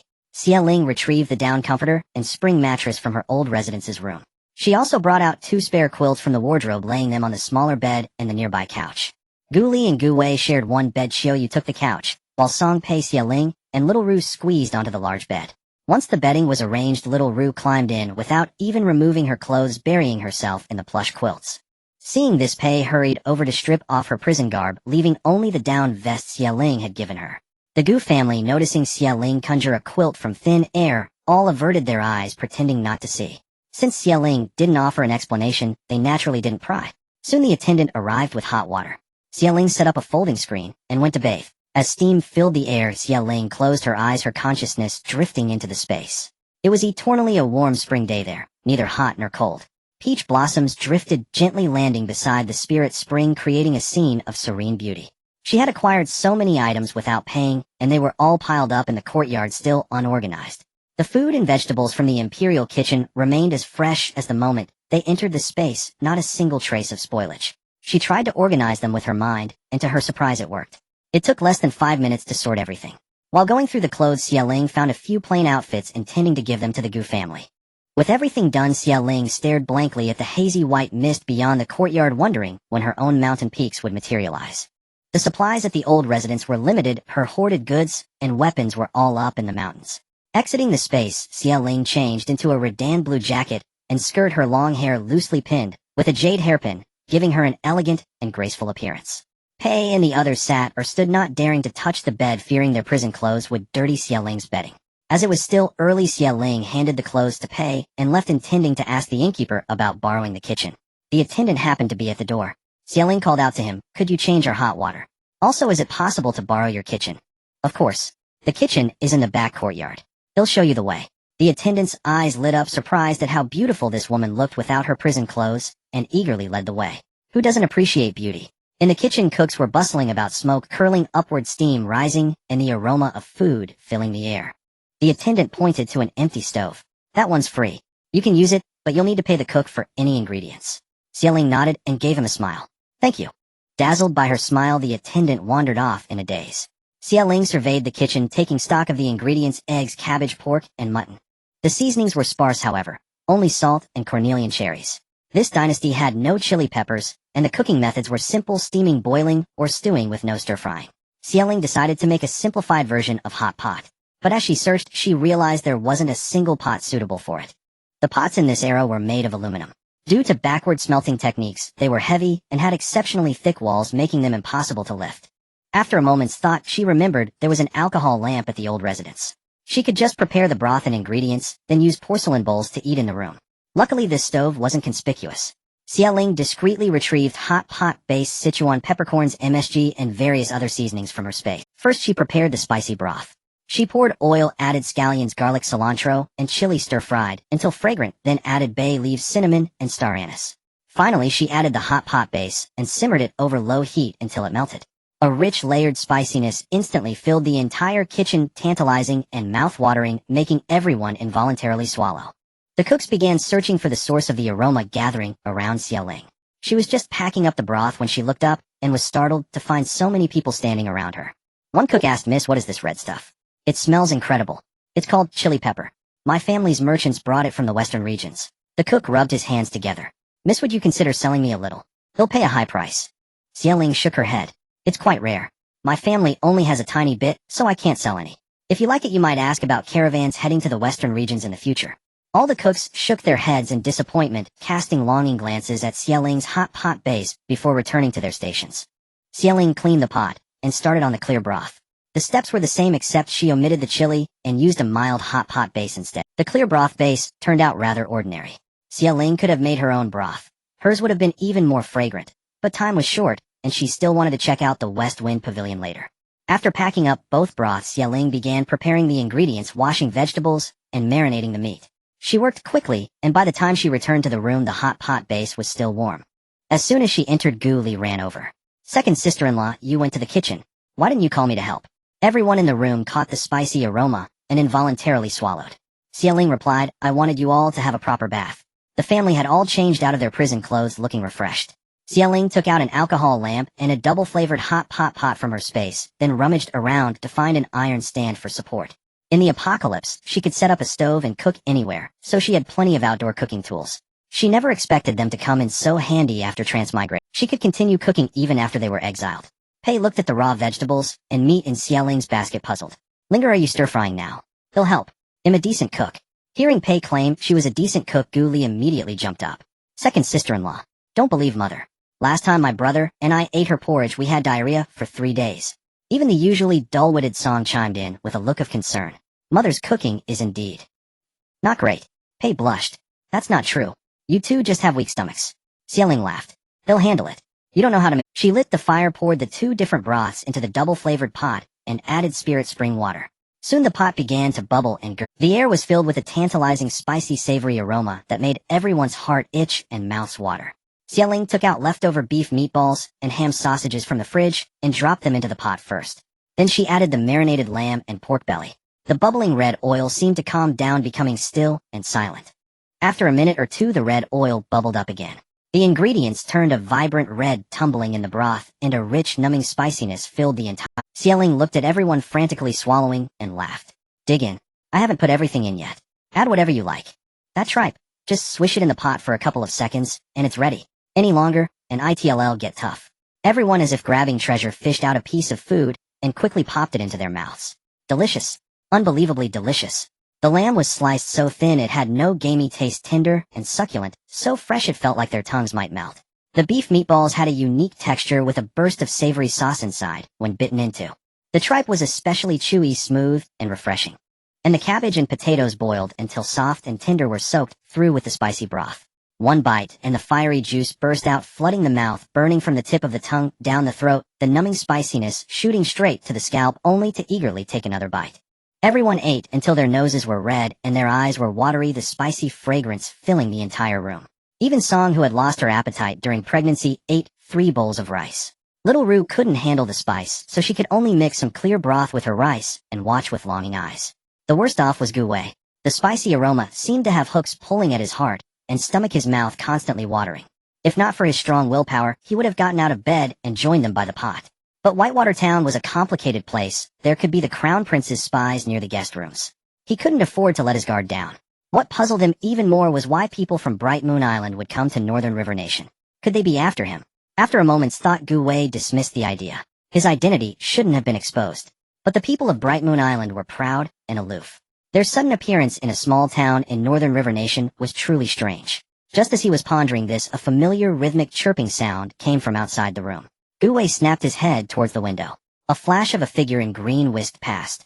While the Gu family was engrossed in their hot pot, Gu Wei tore off a corner of the bedsheet, bit his finger until it bled, and drew a strange symbol on the fabric. With a flick of his finger, he sent the cloth out through the window. That night, after the Gu family had fallen asleep, Xie Ling slipped out of the house unnoticed. The Northern Jiang Kingdom had no curfew, and Whitewater Town was still bustling with life under the night sky. The pavilions were adorned with colorful lanterns, the streets filled with pedestrians, and the air buzzed with the cries of vendors hawking their wares. The aroma of late-night snacks wafted for miles. After a moment's thought, Xie Ling bought a veiled hat from a street stall and put it on, concealing her figure. She then pulled aside a passerby to ask for directions before heading straight for the West Wind Tower. From a distance, she could see a tall, grand building, its eaves hung with large red lanterns swaying gently in the cold breeze. The further she went, the denser the crowd became. All she could see were bobbing heads. Xie Ling petite as she was got jostled back and forth, squeezed until she felt like a dried prune, yet she still couldn't even catch a glimpse of the West Wind Tower's entrance. She quickly made up her mind and squeezed her way out, circling around to the back of the tower. A river flowed behind the West Wind Tower, and many people stood on its banks waiting for the ferryman to take them across. It seemed many shared her idea. I am a lady of noble birth, why shouldn't I cross first? A familiar voice caught Xie Ling's attention. She lifted a corner of her veil and looked towards the voice. A graceful young woman dressed in exquisite brocade stood by the shore, her expression haughty and arrogant. Well, if it isn't her old acquaintance, Xie Yunyan. Xie Ling's gaze swept over Xie Yunyan's hair and veiled face, instantly understanding her purpose for coming to the West Wind Tower. Xie Yunyan crossed her arms, coldly staring at the middle-aged man before her, her beautiful eyes filled with disdain. The man retorted hotly. On Moonbright, everyone is equal, whether noble or commoner. I arrived at the riverbank before you, so I crossed before you. You young lady are being utterly unreasonable. Xie Yunyan scoffed and shot a look at her guard. In the next moment, the man was hoisted high into the air and thrown into the river. This is my reasoning. It was winter, and the river water was bitingly cold. The man floundered in the water, barely managing to climb back out, shivering so violently he lacked the strength to speak, pointing a trembling finger at Xie Yunyan. Without sparing him another glance, Xie Yunyan lifted her skirt and stepped onto the boat. A boat could normally carry 7 or 8 people, but Xie Yunyan's guards stood imposingly at the bow with their arms crossed, clearly intending to commandeer the entire vessel. The people on the shore were angry, but dared not speak up. Just as the boat was about to depart, Xie Ling leaped aboard with a swift stride. The 2 guards at the bow were astonished. How could this woman be so oblivious? Just as they were about to toss her into the river, Xie Yunyan waved her hand impatiently. Don't bother throwing her off, just let this little wretch come along. There are many nobles at the West Wind Tower today, and I don't know how many from prominent families are on the shore. Don't cause a scene. She then cast a cold, contemptuous glance at Xie Ling and sneered. You certainly have nerve. Xie Yunyan did not recognize her. The thick gauze of Xie Ling's veiled hat hung down from the brim, shrouding her entire body. Even concubine and wouldn't have recognized her. As the small boat reached the middle of the river, Xie Ling smirked and lowered her voice. The legitimate daughter of the Grand Chancellor's mansion certainly throws her weight around. Xie Yunyan's face turned pale. This woman had recognized her. In the capital, she had always maintained the image of a gentle, refined lady. It was only because she wore a veil today that she dared to be so bold. Who on earth was this woman? Without needing Xie Yunyan's signal, the 2 guards were already advancing towards Xie Ling, murderous intent flashing in their eyes. Xie Yunyan inwardly sneered. She had never seen such a fool. To reveal her identity so openly was practically walking into a trap. At the same time, she felt a shiver of fear, thankful she had encountered such an idiot. Since this woman could recognize her, she must be a noble lady from the capital, or at least a maidservant of one. If she were to return to the capital and spread word of today's events, wouldn't her father beat her to death? Not to mention her prospects of marrying into the Eastern Palace. Watching the burly, fierce-looking men approach, Xie Ling had already prepared silver needles in her hand. Initially, she had only intended to teach her a minor lesson, but since fate had so conveniently brought them together again, Xie Ling would not be lenient. A flash of silver light, and Xie Yunyan along with her maidservants and guards all collapsed to the ground.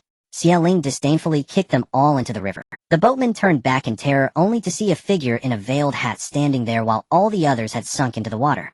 Xie Ling shoved a silver ingot into his hand and said coldly, "Mind your own business, and you'll live longer." The boatman gulped, not daring to speak. After Xie Ling left, his conscience pricked him, and he rowed back to fish Xie Yunyan and her subordinates out of the water. They only regained consciousness the next day. But upon waking to protect her reputation, Xie Yunyan had her guards kill the boatman. Little did he know if in his final moments he recalled Xie Ling's warning. Mind your own business, and you'll live longer. Setting the boatman aside, when Xie Ling arrived at the entrance of the West Wind Tower, she discovered there was an entry fee. 1,000 taels of silver. Such an exorbitant price would indeed deter many commoners, otherwise the tower's threshold would have been worn down long ago. Xie Ling reluctantly took out a 1,000-tael banknote from her space and handed it over, her heart aching. She could only hope this trip would prove worth the 1,000 taels. After passing through the first gate, Xie Ling found there was a second. A man who looked like a manager explained, "Ladies and gentlemen, 1,000 taels is merely the entry fee. If you wish for a seat closer to the front, it will cost extra." Xie Ling had come specifically to hear Moonbright Owl's medical insights. In ancient times, without microphones, sitting in the back would mean she couldn't even see their faces clearly. So with another pang of heartache, she pulled out 500 taels from her space and purchased a seat relatively near the front. As for the very front seats, she simply couldn't bear to part with the money. As Xie Ling sat down, she noticed the crowd around her was a mix of people, not just nobles, but also some figures from the martial world. She had initially worried her veiled hat would draw unwanted attention, but looking around, she realized her attire was quite ordinary compared to others. Just as she settled in, a distant, ethereal flute melody echoed from the high stage ahead. In midair, flower petals fluttered down, and white silk ribbons descended from the rooftop. Two figures in white slid down the ribbons, appearing otherworldly, yet carrying a cold, murderous aura. Following them, several more people dressed in identical white robes emerged from behind the white silk. The surrounding crowd gasped in admiration, marveling at how Moonbright Owl was truly transcendent and refined. Xie Ling watched with a dark look, muttering under her breath, "What a pretentious show. They could have just walked out, but they had to scatter flowers and play the flute." The young lady speaks the truth. However, what does pretentious mean? A remarkably pleasant voice sounded from beside her. Xie Ling turned her head to look. The man wore a black and gold robe, his tall frame reclining lazily against the back of his chair. Even with a golden mask covering his entire face, it couldn't conceal his noble and distinguished bearing. His narrow, elongated eyes swept over, casually radiating an unmatched elegance and charm. Caught speaking ill of someone, Xie Ling felt a bit embarrassed. Pretentious means that Moonbright Owl is truly ethereal and refined like living immortals. The man let out a low chuckle, a sound like a clear spring striking cold stone, crisp, magnetic, and his gaze was filled with intrigue. The young lady is quite amusing. At that moment, a woman dressed in a red gauze dress approached and handed a wooden token to each person. The woman smiled warmly. "There's a number on this token. The divine physicians of Moonbright Owl will randomly draw numbers, and the person whose number matches can go up for a consultation." When the woman's gaze fell upon the man in black, she paused almost imperceptibly. She had seen countless people in her life, but few were as imposing as this man. His aura was sharp and aggressive, and behind the mask his glass-colored eyes were indifferent and aloof, as if a deity looking down upon the mortal world. Such a man was dangerous. The woman dared not look at him for long, and quickly averted her gaze. After taking a few steps, she couldn't resist looking back. To her surprise, the man who had seemed so cold and icy just moments ago now had eyes brimming with warmth, gazing tenderly at the veiled figure beside him. The woman was astonished. She never imagined such an aloof man could wear such a gentle expression. But in the next second, his cold gaze turned back to her, carrying an invisible pressure that fell upon her from across the room. She felt almost breathless under his frigid stare and hurried away. "Miss, what business brings you to Baishui town? Miss, are you alone? Miss?" Xie Ling was vexed by the chatter of the man beside her. He looked aloof, yet how could he be so garrulous? She said directly, "Sir, this humble woman is already married, and my husband is strict, disliking me speaking with other men." My apology. Upon hearing this, the man's narrow peach blossom eyes curved slightly, a glimmer of surprised delight shining within them. Even through the layers of veils, Xia Ling could feel the intensity of his gaze. She turned her head and faced the elevated platform. 5 or 6 people had already gone up for consultations. Xia Ling strained her ears, finding it all rather dull. The physicians were several young people, all clad in flowing white robes. Their skill was about on par with the disciples she had taken in during the apocalypse. Compared to her, they were far inferior. Xia Ling mused that these youths might be mere apprentices on Mingwei Island. Yet why was the island making such a grand spectacle of this? Could it be their intentions lie elsewhere? For morning sickness, take the Xiangsha Lejunzi decoction. 1 qian of ginseng, 2 qian of atractalodes, 2 qian of poria, 3 qian of penelia. The young female physician glanced casually at the pregnant woman before her, took her pulse perfunctorily, and began writing the prescription. Xia Ling, being close by, heard the ingredients clearly. 3 qian of penelia. That much could harm the fetus. The pregnant woman, heavily pregnant, kept thanking her profusely. Thank you, living immortal. Thank you, living immortal. The physician waved her hand impatiently, signaling her to leave. Xia Ling furrowed her brow, then stood up and walked towards the pregnant woman. She disliked stirring up trouble, but her heart ached for the woman's arduous pregnancy. The woman's condition suggested she was 7 or 8 months along, nearing delivery. It would be tragic if the prescription caused a miscarriage. Sister, there is an error in this prescription. Using it might cause a miscarriage. Let me write you a new one. If you don't believe me, you can go out and ask any other physician. The pregnant woman, seeing a fully veiled figure approach, stepped back 2 paces warily. You sound like a young girl. How dare you question Mingwei Island? Could it be you or after the prescription they wrote for me?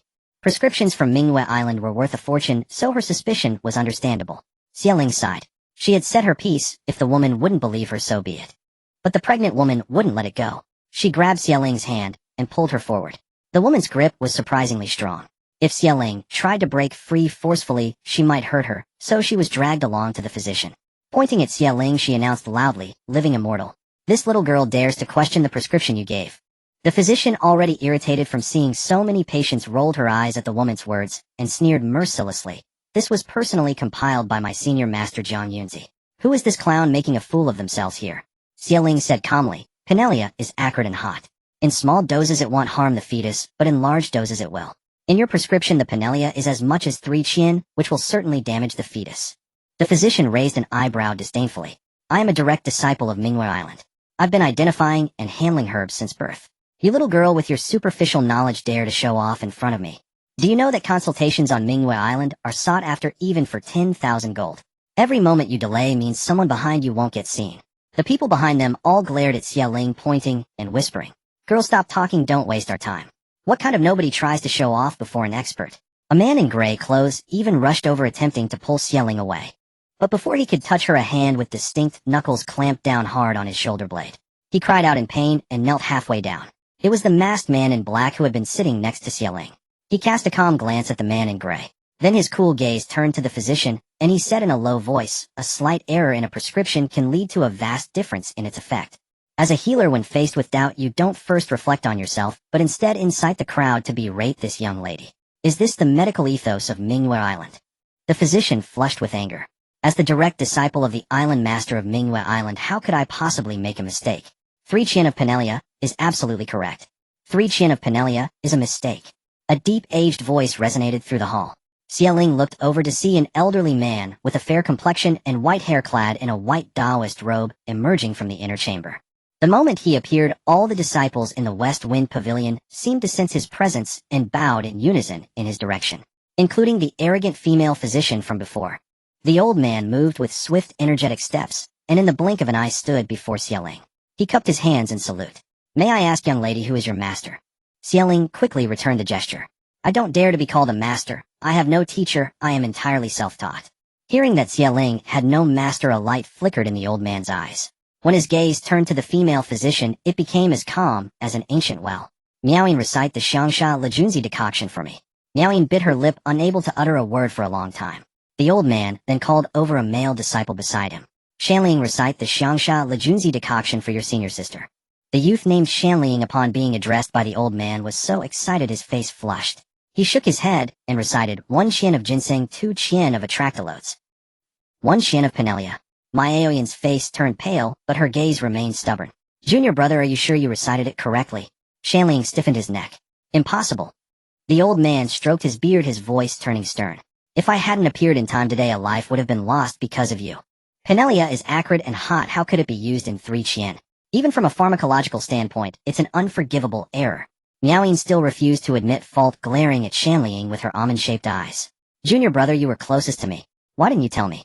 Making me a laughingstock for outsiders. Shanliang was about to retort, but the old man stopped him. When a physician attends to a patient, they must be wholly focused. How could they have the presence of mind to listen to others? Go back and copy the compendium of Materia Medica 500 times, then submit it to the island master. Miaoyan's eyes welled up with tears, and she turned and stormed out. Shanling rolled his eyes. She insisted on coming, and now she nearly ruined Mingyue Island's reputation. The old man waved his hand. Stop your cheeky talk.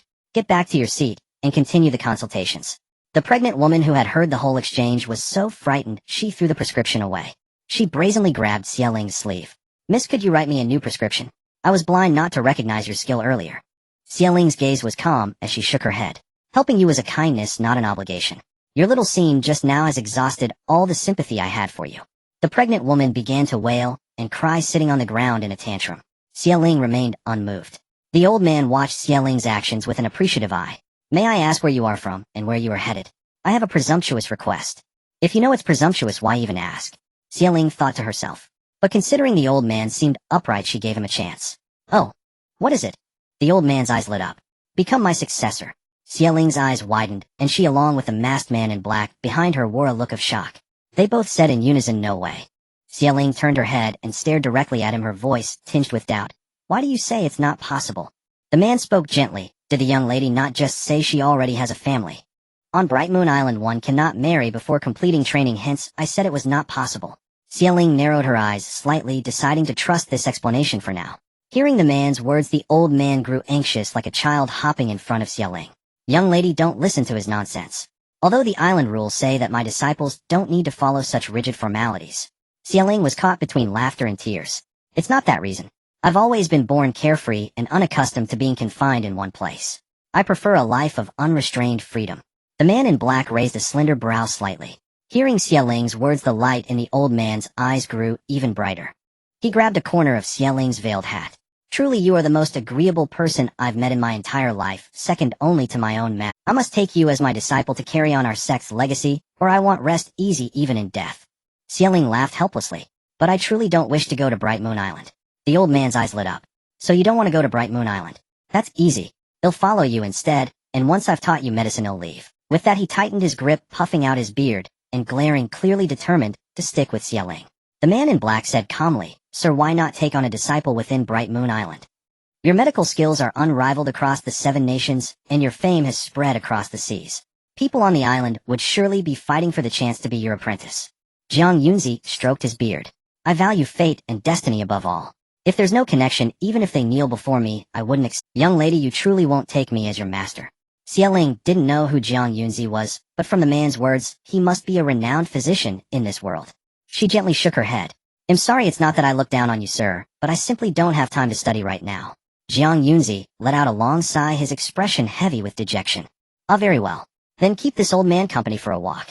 Xiaoling nodded, and the man followed along. The three left the wind and rain pavilion and stepped into the lively market of Baishui town. Under the silvery moonlight, Jiang Yunzi walked ahead with his hands clasped behind his back.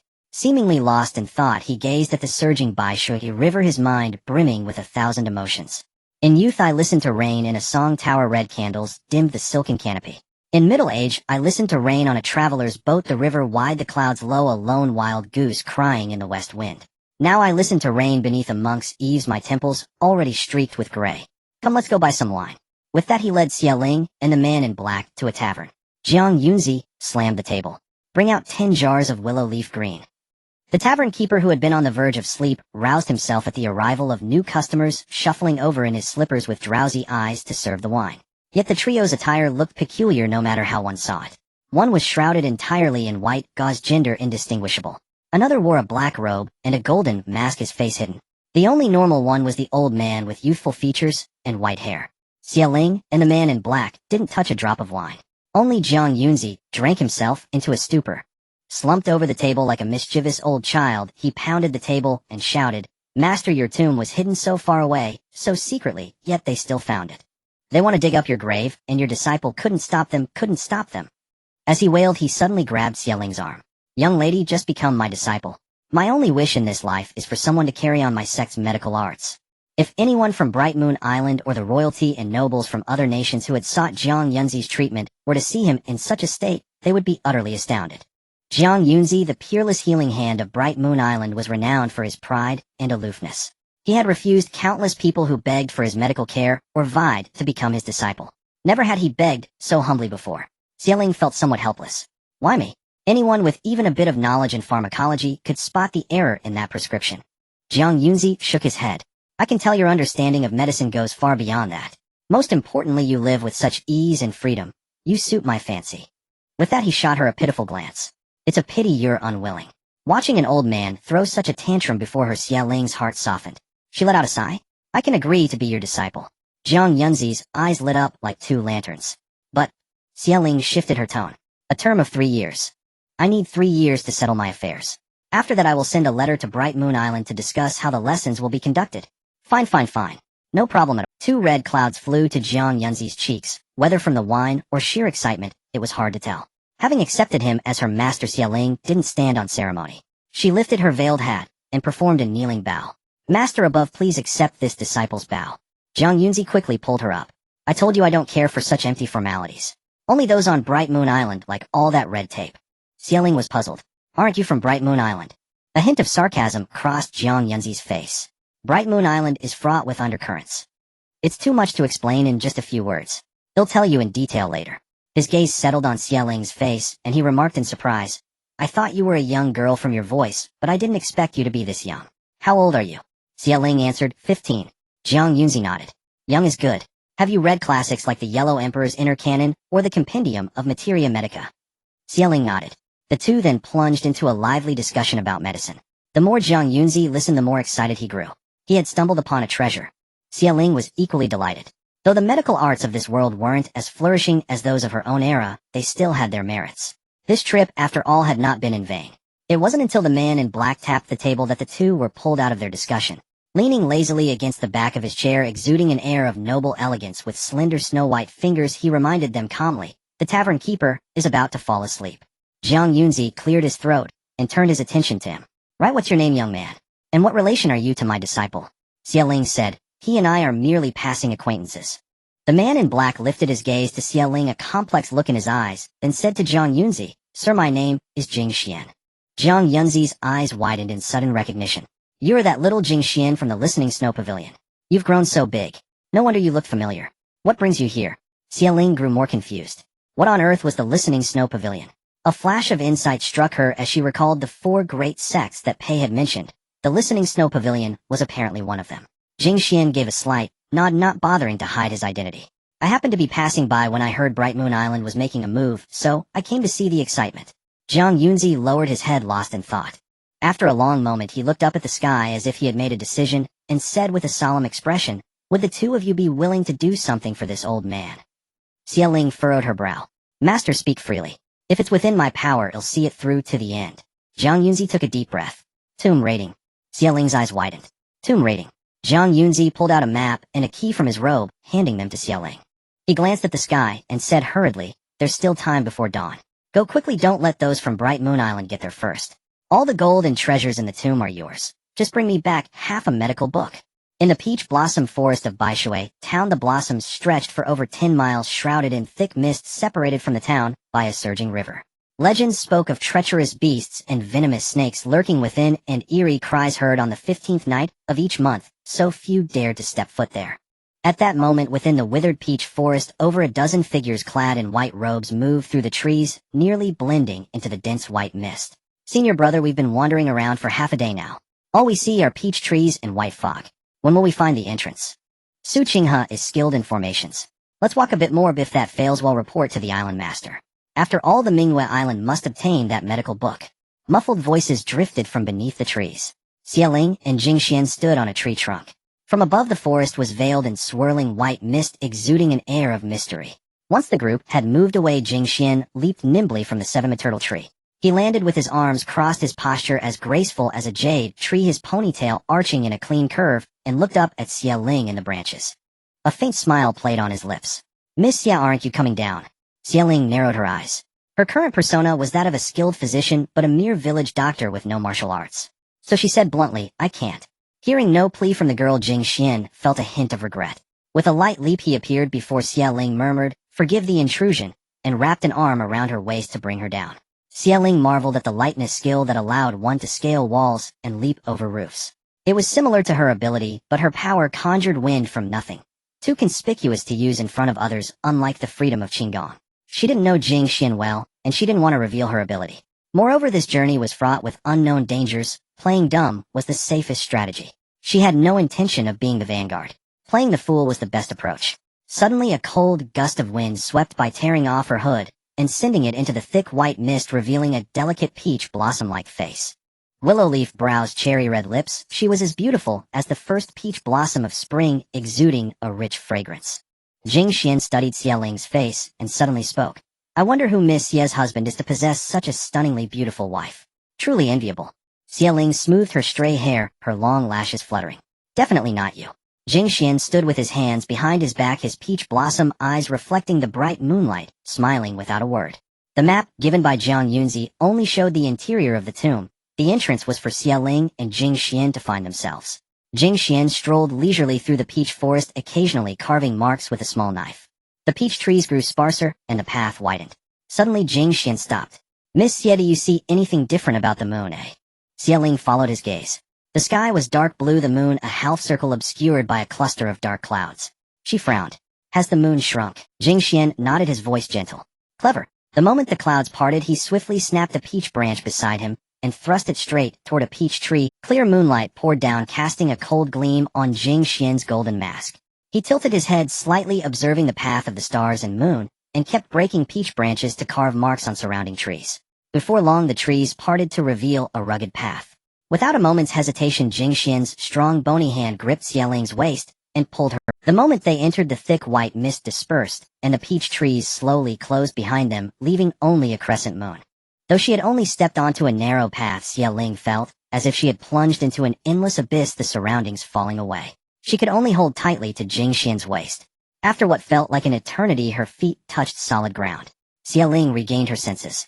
Around her, peach blossoms bloomed in a riot of color with fragrant grass and fallen petals. A clear stream wound through the forest, the air filled with floral scents and occasional birdsong. Outside it was the dead of winter, but here it felt like eternal spring. Could this be a basin? Lower in elevation than the outside, so peach blossoms bloomed early. That would also explain the sensation of fall. The formations of this era were truly exquisite. If she had come alone, even with her ability, she would never have found the entrance. Vowing silently to learn formations, Xia Ling snapped back to the present. Jing Xian found a small wooden boat nearby. They boarded and drifted downstream. After an unknown time, they reached the water's source where a towering stone gate stood. Xia Ling took out the key given by Jiang Yunzi and unlocked it. The stone gate swung open on both sides, shedding layers of dust, revealing a pitch-black passage. Jing Xian said, "Miss Xia, may I borrow your hairpin?"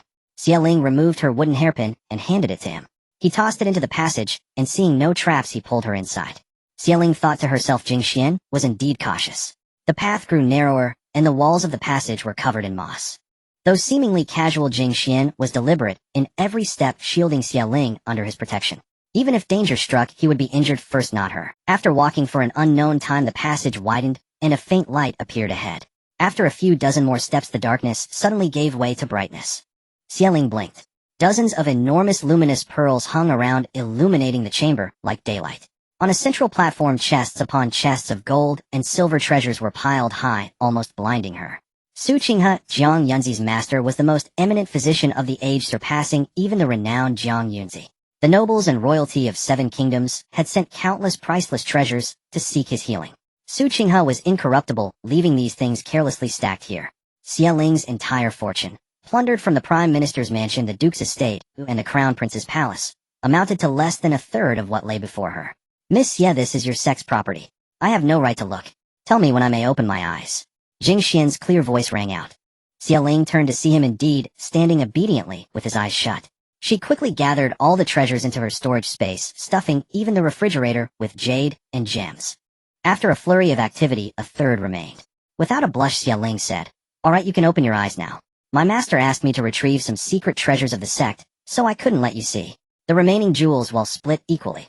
Even half of the remaining treasures was an immense fortune enough to last Jing Xian 10 lifetimes. Jing Xian raised an eyebrow. Who said I would split with you? I have no liking for such worldly goods. They are all yours. Xie Ling's eyes widened. Really? Jing Xian nodded, his gaze indifferent, not even glancing at the jewels, instead surveying the surroundings. Really? It's almost dawn. Let's find the medical book quickly. Xie Ling felt she had judged him too harshly. The passage ended here, leaving only the platform piled with treasures. They examined the surroundings. The ceiling was pitch black. The walls were adorned with elegant ink paintings roughly depicting Su Qing's life. Jing Xian picked up a sword from the pile of treasures and began studying the murals. After a long while, he twirled the sword in a graceful arc and thrust it into the eye of a crane that was singing with its head raised.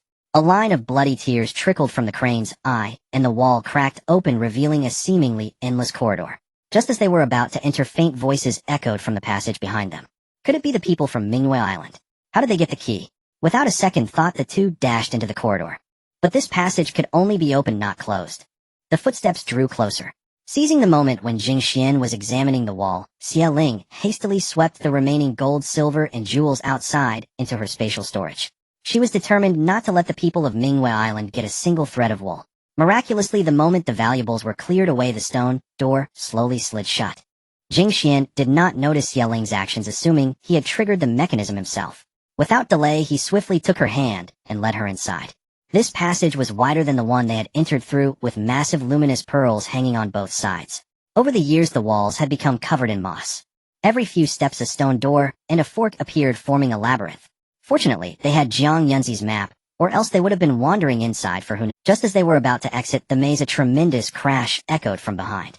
Likely the people of Mingwei Island had pushed down the wall since they couldn't open the stone door. Exchanging a glance, they quickened their pace. After a few more turns, they finally arrived at the vast and spacious main burial chamber.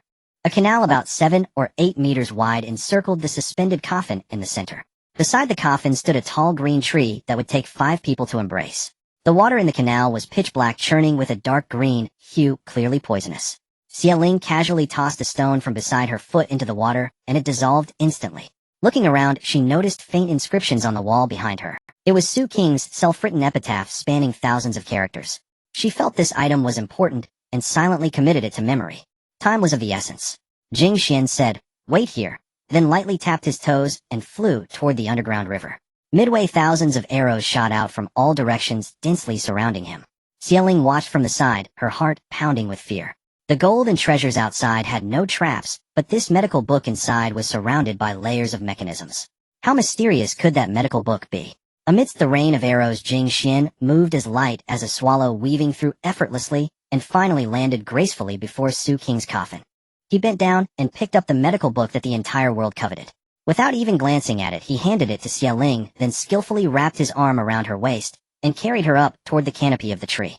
Outside the tomb, the sky was just breaking dawn, with golden rays tinging the edges of the green mountains. The moment they left, the vast tomb began to collapse and sink. The giant green tree fell, stirring up a cloud of dust. At the same time, the white mist that had shrouded the peach blossom forest for decades gradually dissipated. The people of Mingwei Island escaped by the skin of their teeth and stared at the ruins in bewilderment. In the tavern, Jiang Yunzi waited anxiously, constantly pinching his brow. The young Jing Xian of Tingxue Tower was a disciple of Shao Jian, so his martial skills must be formidable. He blamed himself for being too playful in his youth and not studying martial arts well, otherwise he wouldn't have to ask 2 young people to take risks today. His master was a skilled martial artist and a renowned formation expert. He wondered if Jing Xian would be able to safely break the formations. The more Jiang Yunzi thought, the more worried he became, his mind a tangled mess. Only when he saw 2 silhouettes, one tall, one short, appear at the door did he breathe a sigh of relief. He strode forward in one big step, looking them up and down, and asked anxiously, "Are you hurt?" Xie Ling shook her head and handed him the medical book from her book. She then went to the innkeeper to borrow paper and ink and wrote down the epitaph from the wall from memory. "Master, I thought you might want to see this." Jing Xian watched Xie Ling's smooth flowing brushstrokes and raised his eyebrows in surprise. "I didn't expect Miss Xie to have a photographic memory." Jiang Yunzi took the epitaph, and as he read, 2 streams of tears suddenly flowed from his eyes. "The world and I are at odds. Why should I go back? Wealth is not my wish, nor can I reach the immortal realm. Master, you left with such grace." Saying this, he took out half a medical book from his bosom, joined the 2 halves together, and handed it to Xie Ling. "Child, take this medical book. Go back and study it carefully. If you have any questions after 3 years, come ask me." Xie Ling's eyes widened in disbelief. "For me, eh?" Jiang Yunzi nodded. The contents of this book are of no use to me. It's most suitable for you. Just remember these 4 words. Follow your heart, and you'll understand the essence of the book. Stroking his beard, Jiang Yunzi gazed at the rising sun and sighed.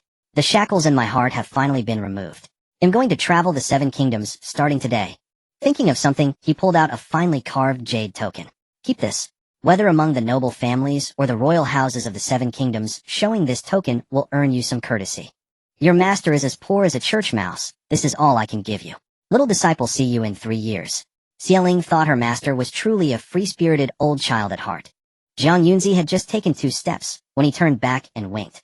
Oh, and don't forget to pay for the drinks. Xieling chuckled and waved. Thank you, master. See you in 3 years. After watching Jiang Yunzi's figure disappear, Xieling crossed her arms and looked up at the young man, who was a full head taller than herself. Everything is settled now, Master Jingxian. Where are you headed? Jingxian curled his lips. I'd like to give you something, miss. Would you mind waiting a moment? Xieling was a bit puzzled, but given how much Jingxian had helped her, she nodded. Jingxian led her to the Baishui River. At that moment the sun had fully risen. The morning light danced on the water, shimmering with golden ripples. Jingxian stopped beside a poplar tree. He still held the long sword from the tomb, and with his tall straight figure, even without showing his face, he cut a dashing figure. His robes fluttering in the wind, in a few swift moves he had gathered 5 or 6 slender poplar roots. Jingxian's eyes were warm as water. He said softly, please choose one, Miss Xia. Xieling picked a poplar branch with some confusion. Jingxian took out a small knife from his sleeve, and began to peel and carve the branch she had chosen. After about half an hour, the rough poplar branch had transformed into an exquisite wooden hairpin in the young man's slender, well-defined hand. Jingxian handed the wooden hairpin to Xieling with a soft laugh. I borrowed your wooden hairpin earlier in the tomb, so now I'm returning one. Off. Xieling took it woodenly, truly not expecting that this was what Jingxian had asked her to wait for. When she looked up, the young man had already turned away. His tall figure disappeared into the bustling crowd. His voice was clear and carried a carefree ease. Miss Xia, may fate bring us together. On her way back, Xieling passed the morning market and bought breakfast. At the inn's entrance, she saw a little boy squatting. As she drew closer, she realized it was Guli. He had a basin of water beside him and was scrubbing snow boots. Seeing her approach, he looked up, his cold face breaking into a youthful smile. Sister-in-law, did you buy breakfast? Xieling nodded and felt a pang of pity seeing Guli's reddened hands. You silly boy, why are you scrubbing shoes in such cold weather? They'll just get dirty again once you go out. Guli scratched his head. I had nothing to do and I saw everyone's shoes were dirty, so I started washing them. Xieling grabbed him by the collar. No more scrubbing. Let's go eat, and after that I'll take you shopping. Guli pointed at the snow boots and shouted, Sister-in-law, there's still 1 pair left. Inside, Pei Shi and the others were already up. Qiu had just brought a basin of hot water from the side room. After washing up, the family began their breakfast. Pei Shi noticed the wooden hairpin in Xieling's bun, and her eyes lit up. Linger, where did you get that hairpin? Xieling thought for a moment, and said, a friend gave it to me. Pei Shi's eyes were gentle. This craftsmanship looks very familiar. When the general was still alive, he often carved wooden hairpins for me. Not only did he carve them himself, but he also forced Shi Jin and Li Gear to learn, saying that when they started a family, they could carve hairpins for their wives. Xieling's almond eyes widened slightly, and the meat bun in her hand fell to the ground. Are you saying that Gu Wei also knows how to carve wooden hairpins? Pei nodded. Yes, but his craftsmanship is not as good as his father's. If he wakes up one day, they'll have him carve a unique one for you. Xieling looked toward the bed where Gu Wei lay quietly. She asked, has Gu Wei been staying in the room all this time? Pei nodded yes. Xieling set aside her suspicions, thinking it was probably a coincidence. Lifting her head, she found Guli staring at her with burning intent. Xieling then remembered she had promised to take Guli shopping. She said, mother-in-law, I'll take Guli to buy some things. Ru Jie ran over and threw herself into Xieling's arms. I want to go too, Ru. Pei smiled gently. Go on. Take Xiu with you. You young people go enjoy yourselves. Oh, and buy some nourishing medicine for your sister-in-law. With that, she placed a gold ingot in Xieling's hand. Is this enough? Xieling took it and nodded frantically. Enough. Pei wanted to say more, but Ru Jie pushed Xieling's waist, shouting, we're leaving. Pei sighed with a helpless smile. A bunch of little rascals. The 4 of them first went to the horse market. Guli knew horses best, and like a little adult bargained with the horse dealer with a grave expression. After much haggling, they finally settled on a chestnut-colored steed with large, bright, moist eyes, a clear sign of an excellent horse. Right beside the horse seller was a carriage shop, so they went over and bought a carriage as well. Considering the number of people in the family, they chose the most spacious one. They also ordered a soft cotton cushion from the shop to make the ride comfortable. Xieling arranged with the owner for it to be delivered to the inn later, then took the children to the food shop they had been most looking forward to. Although the snacks in Baishui town were not as varied as those in the capital, they were still exquisite and delicious. Pastries, candies, and confections were all available. By the time they returned to the inn, everyone was carrying several large food boxes, except for Rougier, who held 2 sugar-coated hawthorn sticks in her little hands. As soon as she got back, Rougier clung to Pei and told her about all the fun things and treats Xie Ling had bought for her. Pei tapped her nose. Then why don't you thank your sister-in-law quickly? Amidst the laughter and chatter, a knock suddenly came at the door. Guli opened it to find a young couple standing outside. The man was as elegant as a green bamboo, and the woman was charming and lovely. Guli was a bit puzzled. Who are you looking for? Xie Ling immediately recognized Su Xingji and his wife, and quickly said, "Don't block the door, Ligier. Let them in." As soon as they entered, they bowed deeply to Xie Ling. Xie Ling hurriedly helped them up. Su Xingji said warmly, "We left in such a hurry that day without properly thanking you, miss. Today I've brought my wife to express our gratitude." Yunyang looked a bit shy, but said sincerely, "I am truly grateful to you, young lady. I've prepared a small gift. If you ever need anything from our family, please don't hesitate to ask." With that, she handed the box to Chiuyu. The Gu family members were not fools. They quickly understood what had happened. Earlier, Yunyang had been poisoned by a snake, and it was likely Xie Ling who had cured her. The couple was grateful and had come to thank her. Xie Ling smiled lightly. It was just a small favor. The road to exile is long, and we should support each other as we go. Our family is old, weak, and sick, and we can't carry extra things. These gifts would be a burden for us. Please take them back. The Su family surely had little money, and the gift box was so exquisite. Who knew how much it had cost? Xie Ling did not want to accept their gift. After a little more persuasion, Su Xingji and Yunyang finally agreed to take the things back. In the west wing of the inn, third Master Gu of the Gu collateral branch was staring intently at the Gu family's main door. When he saw Su Xingji come out, he abruptly pulled his head back and hurried into the room. Inside at the high seat sat an old woman with gray hair, her face elegant, but her eyes revealing a shrewdness. As soon as third Master Gu entered the room, he said urgently, "Mother, I saw Su Xingji coming out of the main house. It's almost certain now. Gu Wei's new wife knows medicine." Old Madam Li lifted the lid of her teacup, knowing medicine. On the road to exile, that's no small thing. Go quickly call Dalong and Silang and go with them to show goodwill to the main house. Third Master Gus, I showed some hesitation. Right after the fall of the family, except for Fifth Lang's household, we all said something unkind to the main house. We'll pay accept our goodwill. Old Madam Li nodded, her eyes full of certainty. Don't worry. The entire Gu clan fell because of Gu Wei's downfall. It's normal for you to complain a little. Pei won't make things difficult for you because of that. Before leaving, third Master Gu turned his head. Mother, shouldn't we call Fifth Lang too? Old Madam Li shook her head. What's the point of calling him? He's just a concubine's son. Third Master Gu, being impulsive and headstrong, rushed immediately to the rooms of Gu Dalong and Gu Silang after receiving the old lattice instructions. The Gu collateral branch had 5 sons in total, 4 legitimate and 1 illegitimate, each with a different temperament. The second son had died young, leaving only a posthumous daughter. At that moment, in the room of the second son's wife, she opened a small window and stared fixedly at the back of third Master Gu. She gave a cold smile and spat, "Tch, Blackheart scoundrel. Ever since your father died, that family has never called us mother and daughter for anything. Come on, let's go join the fun." Gu Shiyu, who was as beautiful as a flower reflected in water, was sitting by the window applying makeup to her face before a bronze mirror. At these words, she paused slightly. "Mother, I don't want to go." The second son's wife was puzzled. Why not? If they're going to the main house, there must be some benefit. If we don't go, we'll miss out.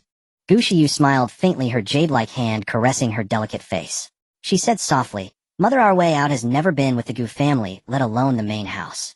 As her words fell, a white messenger pigeon flew from the sky, folded its wings, and landed on Gu Shiyu's palm. Joy sparkled in her eyes. "Mother, our way out has arrived." The second son's wife was devoid of learning. Her only asset was her face, which retained its charm even past 30. Gu Shiyu perfectly inherited her mother's beauty, adding to it the Gu family's characteristic aloofness, presenting a delicate and alluring. At this moment, she finished reading the letter with trembling hands, closed her eyes, and took a deep breath, her face flushed with excitement. "Mother, let us go to the main house too." The second son's wife was puzzled. "Didn't you say we weren't going? Why the change of heart?" Gu Shiyu lowered her eyes with a delicate smile, evading the question. "Mother, rest assured. Soon we'll be free from exile and back in the capital." The second son's wife grew even more confused. She knew her daughter was always resourceful, but how could they possibly avoid exile? It was the emperor's decree. Gu Shiyu whispered something in her ear. The second son's wife's eyes widened. She slapped her thigh and laughed heartily. "Truly, my clever... Haha. Finally I can hold my head high. I'll show those bitches Li and Zhang that I am destined for wealth and honor." As she spoke, her gaze settled on Gu Shiyu's face. "That being the case, you must take good care of your looks. Our future prosperity depends on it. And, has he already taken your innocence?" Gushiyu bit her lip and nodded shyly. The joy in the second son's wife's eyes deepened. If you could get pregnant. Once we're back in the capital, I'll teach you some arts of the bedchamber. I guarantee that young lord won't be able to leave you alone. Gushiyu's face flushed crimson. Let's go to the main house first. The mother and daughter had just stepped out when they encountered Gu Yunshu and Gu Yunhuan, the elder daughters of the Gu family's collateral branch. They were Gu Dalong's two daughters. Gu Yunshu was cold and proud, as beautiful as an orchid. Despite being from a branch family, she was well regarded in the cap. Gushiyu had been jealous of her since childhood. Now with that person's assurance, she couldn't help but act haughty. As she passed Gu Yunshu, she deliberately slammed her shoulder into her. Gu Yunshu frowned slightly, but said nothing. Gu Yunhuan grabbed Gushiyu's sleeve, her brows furrowed in anger. You did that on purpose, did? Gushiyu raised an eyebrow with a cold smile. What if I did? Gu Yunhuan was so furious, she raised her hand to strike, but Gu Yunshu held her back. Yunhuan, I'm fine. Don't cause trouble. Gushiyu sneered and walked away. The second son's wife followed, turning back to curse, ill-mannered little girl. Gu Yunhuan shouted at her, retreating back. You sly fox. Who are you all dressed up for an exile? Wiggling your hips in that skirt, and wearing that ridiculous makeup. Just like that cousin from the second house. Disgusting. Gu Yunshu helplessly tapped her forehead. You shouldn't speak ill of others. She then glanced at Gushiyu's departing figure, a scene from that day by the Gu family, like flashing in her mind. Gushiyu has always been cautious and meticulous. Why would she suddenly reveal her true nature? Unless... Thinking of the possibility, Gu Yunshu frowned, her delicate hands nervously twisting the hem of her clothes. The main house was crowded. They had just seen off Su Xingji when all the relatives from the collateral branch arrived. Peisher knew why they were there, but pretended otherwise. Oh, what rare guests. To what do I owe this pleasure? Gu Sanlang stepped forward and bowed, smiling. Paying respects to our elder sister-in-law is only natural. Peisher raised an eyebrow. You didn't seem to think so a few days ago. What made you suddenly remember you have a sister-in-law? Turning to Xia Ling, she said, Linger, pour me. After the water came Peisher, sat in cold indifference, occasionally skimming her tea, without a word. The air became taut, like a drawn bowstring. Xia Ling admired Peisher's skill. Truly the eldest daughter of a centuries-old noble family, knowing exactly how to handle people. Just sitting there calmly drinking water, she made the Gu brothers squirm with unease. After a while the collateral branch conceded. Gu Dalong stepped forward. We have wronged you, sister-in-law. Gu Sanlang added, sister-in-law, but the whole branch is being exiled because of Gu Wei. Anyone would have complaints. Peisher's intention was only to admonish them, not to sever ties. With Gu Wei unconscious, the main house was full of women and children, and with their wealth they would still need the support of the branch family. Although the branch members had their own schemes, they were at least straightforward, unlike the second house, which was purely malicious. As for why the branch suddenly showed goodwill, Su Xingji had just come to thank them, and they arrived right after. What else could it mean? They must have learned that Linger knew medicine. Peisher glanced at Xia Ling, sighing, inwardly thinking that the Gu family owed her too much. She smiled warmly. I don't blame you. Until Gu Wei wakes up, we must rely on all of you for support. The tension in the three brothers' chests eased, and they sighed in relief. They all silently agreed that even if the new daughter-in-law of the main house didn't know medicine, they absolutely must not oppose the main house. This woman Peisher was terrifying. After some stiff pleasantries, the brothers set down their gifts and were about to leave when a loud laugh echoed from the doorway. Everyone turned to look. The second son's wife walked in with a smile. Oh, having a gathering at the main house without inviting me. She walked to the middle of the room, covering her mouth with a laugh. Ever since my husband passed, it seems nothing involves our second house anymore. One might think the Gu branch had no second son at all. Second son, open your eyes and see how your brothers treat your widow and orphan. Gu Dalong wanted to pull her away but feared the spectacle and shouted, Wu Sure, what nonsense are you talking? This was a case of biting the hand that feeds you. Old Madam Li had told Sanlang not to summon the second son's wife because it would be impolite to visit the main house empty-handed. The widow had little money, so it was better not to call them. The presence of the three brothers would represent the branch. One wonders if old Madam Li would be furious to know how the second son's wife had misinterpreted her good intentions. The second son's wife glanced at Peisher, sat down uninvited, and said with a hint of pride, Sister-in-law, our entire branch is exiled because of your family. You look refreshed, but we are exhausted. Do you know that? Gu Sanlang grabbed her and pulled her aside. What nonsense are you talking? Who said you could sit down? He carefully watched Peisher's expression, fearing that the hard-won relationship would be ruined by this woman. Peisher hadn't expected such a ridiculous person in the branch. Just then a young woman of about 16 walked in and pulled the second son's wife out. After a brief conversation, the second son's wife returned with a smile and apologized to Peisher. Sister-in-law, I'm blunt and sharp-tongued, but I mean no harm. Please don't mind. Peisher lifted her eyelids and gave her a cold look. Be polite in your speech. I'm not as forgiving as you think. The young woman immediately interjected with a gentle smile. Auntie Gushiyu. My mother has always been like this. No one in the family likes her mouth, but she means well. Please be magnanimous and forgive her. It's hard to rebuke someone who is smiling and polite, especially a junior. Paisher could only nod and say it's fine. Gu Shiyu looked around and asked with a smile, which one is the wife of Gu Wei? I have always admired her and wished to make her acquaintance. Startled by being singled out, Xie Ling raised her eyes in surprise to see the young woman gazing at her with a sweet soft smile, as if she genuinely wished only to make her acquaintance. If one ignored the fleeting flash of jealousy in her eyes upon seeing Xie Ling's face, a hint of amusement surfaced in Xie Ling's gaze. Admiration. The original owner of this body rarely left her chambers, and despite her beauty had never appeared at the noble ladies' banquets in the capital. What a blatant lie spoken without a moment's hesitation. Xie Ling immediately categorized her in her mind. A white lotus flower, albeit one of a higher caliber than Lu Ruin. Gu Shiyu approached, taking Xie Ling's hand, her voice light and airy. Cousin Gu Wei is as distinguished as a jade tree in the wind, and my sister-in-law is equally beautiful, like a celestial maiden from a painting. Charming and graceful. You truly don't resemble a daughter of a concubine, but rather one of the legitimate wife. Her words subtly stabbed at Xie Ling for being a concubine's daughter and having an alluring appearance. Yet her tone was so innocent that no fault could be found with it. Lady Pei's gaze instantly turned dark as she sized up Gu Shiyu. Xie Ling curved her red lips, her eyes crinkling with a smile. Miss Shiyu is truly gentle, polite, and eloquent, just like your mother. Pausing, Xie Ling's eyes sparkled with meaning. You are truly nothing like your mother at all. The way Xie Ling drew out the word mother was lingering and suggestive, and everyone present naturally understood her implication. Gu Shiyu gritted her teeth, took a deep breath, and before she could speak, Xie Ling added, and one would never guess you are a girl raised without a father. You are just like any girl who has one. Xie Ling inwardly gloated. You want to compete with me, in veiled sarcasm. Seeing that Xie Ling hadn't been bullied, and had retorted smoothly and naturally, Lady Pei's eyes showed a hint of a smile. Gu Shiyu's long lashes fluttered incessantly, clearly furious. The second madam of the Gu family stormed over, but just as she opened her mouth, Gu Shiyu grabbed her wrist firmly. When Gu Shiyu looked up again, she wore a gentle expression once more. She said softly, although Shiyu has no father, I have 3 uncles from my father's line. Since I was young, they have taught me how to conduct myself. I remember when cousin Gu Wei wasn't ill, he also often taught me some principles. I wonder when he will wake up. Saying this, Gu Shiyu's lashes grew wet. She produced a small handkerchief, dabbed at her eyes, and looked around. Where is cousin Gu Wei? Gu Li quickly spoke up, second brother is over there. Gu Shiyu followed Gu Li's pointing hand, her expression growing even sadder. Just as she was about to walk over to see Gu Wei, Xie Ling extended her arm, blocking her path. Xie Ling said calmly, Miss Shiyu, your cousin Gu Wei is not wearing any clothes. Gu Shiyu had clearly seen that Gu Wei was fully clothed when she glanced over. Xie Ling obviously didn't want her to get near Gu Wei. But since Xie Ling had said so, insisting on seeing him would be improper and shameless. Gu Shiyu swallowed her indignation. What an unfortunate timing.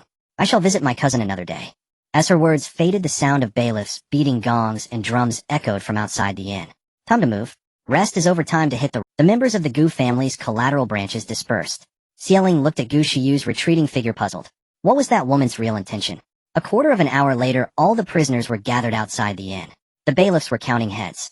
A stout bailiff, looking at the dozen or so carriages lined up, barked. What is this? Do you think you're on a pleasure trip to Jiangnan? Only 4 families are allowed to keep their carriages. The rest must be sold or abandoned if unsold. Leader Shin scanned the crowd with a hawk-like gaze and pointed at 4 people. The 4 of you can keep yours. The rest of you walk on foot. Those he pointed to were Xie Ling, Gu Sanlang of the Gu family collateral branch, and 2 other households, all of whom had given him bribes. Xie Ling secretly thought, good thing my uncle knows how to handle things, and gave Leader Shin a gold ingot.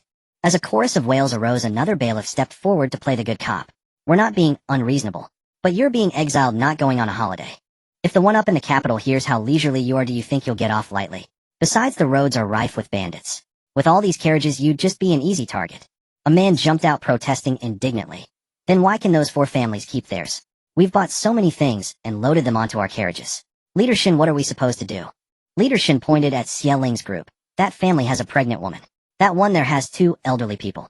This family has so many children. Regardless, he always had a reason.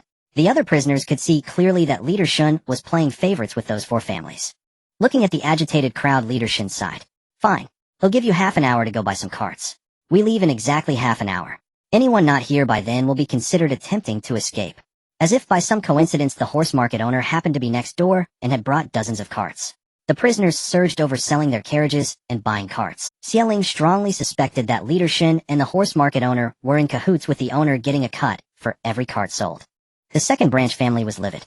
Madame Zhang even sat on the ground slapping her thighs and wailing, "Swindlers! Swindlers! Our carriage cost 500 taels of silver, and now it's only worth 1 cart. That cart is just a few pieces of rotten wood. Is it worth 20 taels?" The horse market owner snorted. "If you think it's too expensive, don't buy it. The next town is 500 li from Baishui town. If you think you can walk there before you drop dead, then don't buy it." At these words, even those who had been hesitating were now determined to buy a cart. Earlier leader Shun had allowed them to buy carriages and supplies, so everyone had purchased countless provisions like rice and dried goods. Without a cart to carry it all, they would surely die of exhaustion on the freezing road. Su Xingji, being astute, had foreseen this situation and therefore hadn't bought a carriage. After the Gu family got a carriage, they moved Gu Wei onto it. The cart was no longer needed, so Xie Ling had Gu Li send it to Su Xingji's family. Su Xingji and Yunyang accepted it, without pretenses expressing their sincere gratitude. Old Madame Su was elderly. Without the cart, she truly wouldn't make it to Lingnan. After loading all their belongings onto the carriage, the family settled inside. Xie Ling took out a rechargeable mini heater from her space, sliced a few pieces of rice cake, and placed them on top to roast. The carriage was filled with a cozy warmth and the rich aroma of rice. Gu Li, dressed in the thermal underwear Xie Ling had given him, and wearing a hat and gloves, sat outside driving the carriage. Xie Ling lifted the carriage curtain. Baishui town had shrunk to a tiny dot in the distance. Suddenly Xie Ling's sharp eyes caught sight of fine golden powder scattering from their own carriage as it moved. Puzzled, she withdrew her gaze and turned her attention back inside the carriage. Her cheap husband's fingertips were shimmering with faint golden lights, exactly like the powder scattering outside. Was Gu Wei revealing his whereabouts? To whom? His subordinates. Xie Ling lifted a corner of the carriage curtain again, staring intently outside. Indeed, she spotted a few dark figures among the lush green mountains. They vanished in an instant, but Xie Ling had caught them. At that moment, Gu Wei, listening to the familiar chirping of insects rising and falling outside the carriage, thought to himself that he would soon be able to wake up and protect his family. Today Xie Ling and her group traveled about 40 kilometers. Only when the sun set and the night wind began to howl did leader Shen finally set up camp by a river. The evening breeze carried a chill. Lady Song and the young Miss Rujia stayed in the carriage, while Xie Ling pulled Qiu Yu and Pei Shi out to prepare food. Not far away, an official came over and handed each person 2 cornmeal buns and half a taro. Looking at the dark, coarse cornmeal buns, Xie Ling could already imagine the scratchy feeling they would leave in her throat. She tossed them all into a small pouch hanging by the carriage. Gu Li gathered some dry firewood from a distance, and the family started a fire. Xie Ling noticed a bamboo grove not far off, retrieved a sickle from her space, and walked over. She selected a relatively wide bamboo stalk, chose the best few sections, and prepared them before heading back. Just as she turned around, Xie Ling's sharp eyes spotted a small patch of bamboo shoots nearby. The winter bamboo shoots were short and plump. She hurried over, snapped off 5 or 6, and cradled them in her arms. Seeing Xie Ling emerge from the bamboo grove with an armful of shoots, the others grew envious. Pushing and shoving, they rushed over in a frenzy to grab shoots for themselves, fearing they'd be too late. The bamboo grove erupted into chaos. Old women brawling, children crying. Just as she returned to the carriage, Yunyang approached, holding a small clay pot. She handed it to Xie Ling. "Miss Xie, this is a fish Su Xingji caught. I brought one for you." Xie Ling accepted it gladly, and gave Yunyang 2 bamboo shoots in return. With the fire burning well, Xie Ling had Gu Li prepare the fish, while she made bamboo rice. First, she cut a section off the bamboo tube. From her space, she brought out glutinous rice, sausage, peas, and corn, layering them in proportion into the bamboo sections. She added soy sauce, salt, and other seasonings, then sealed the tops with bamboo leaves. She placed each bamboo tube into a large iron pot to cook. Gu Li's fish was also ready. The fragrant aroma of bamboo rice began to waft out, and Gu Li's stomach growled loudly. Xie Ling chuckled softly, and took out a piece of pastry from her space for him and Rujia to snack on. Then she found a thin flat stone nearby, washed it clean, and planned to use it to pan-fry the fish.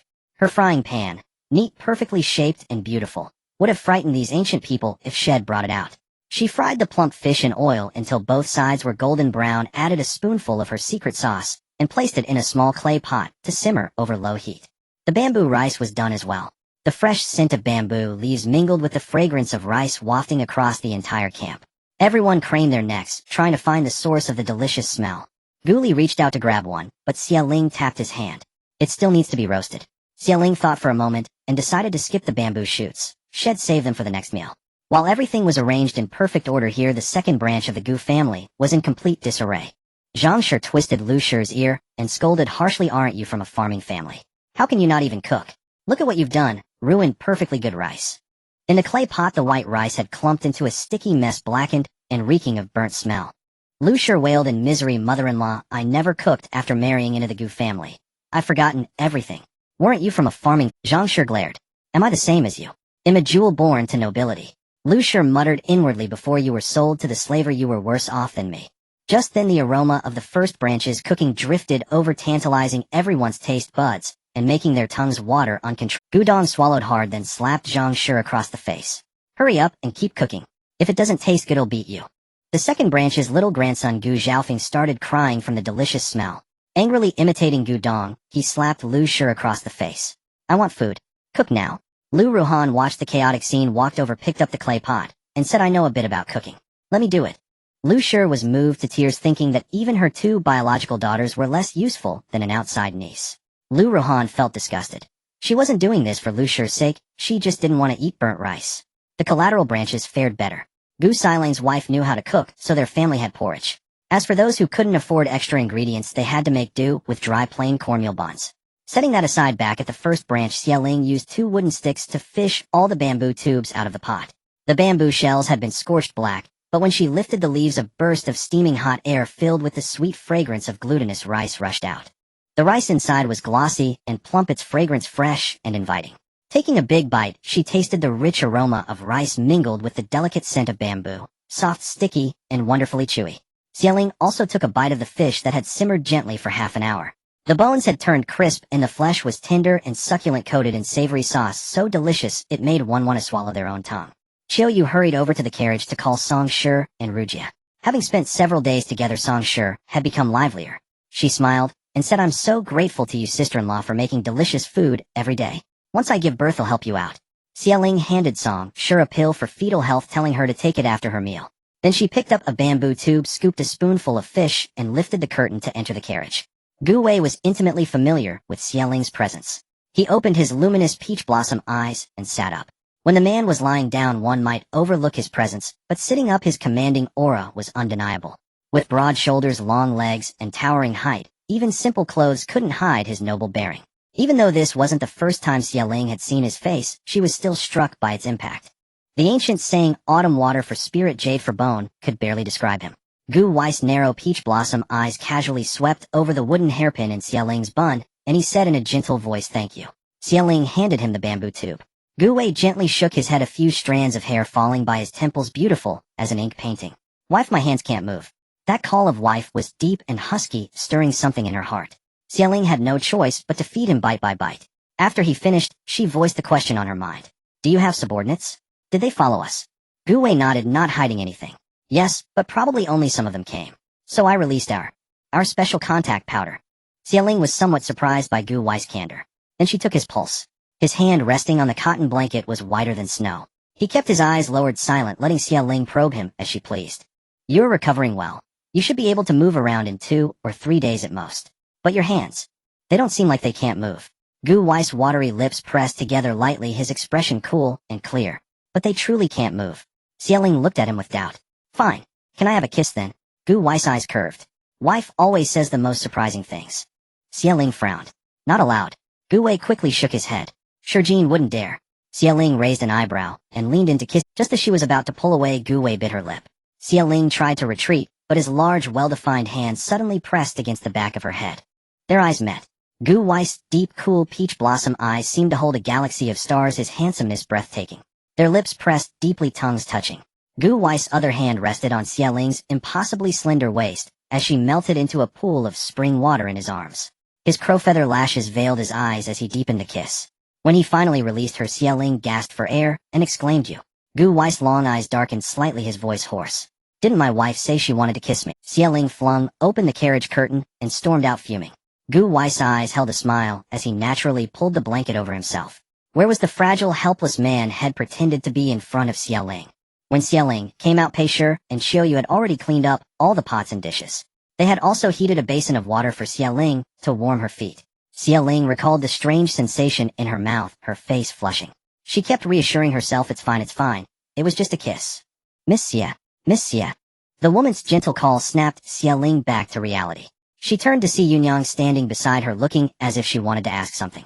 Xieling asked Yunyang, is something the matter? Yunyang's face showed a hint of shyness. When you made that bamboo rice today, my husband smelled it and said it was wonderful. I was wondering if you could teach me how to make it. As she spoke, Yunyang waved her hand. If it's not possible, that's fine too. This is your own original craft, and I wouldn't think anything of it.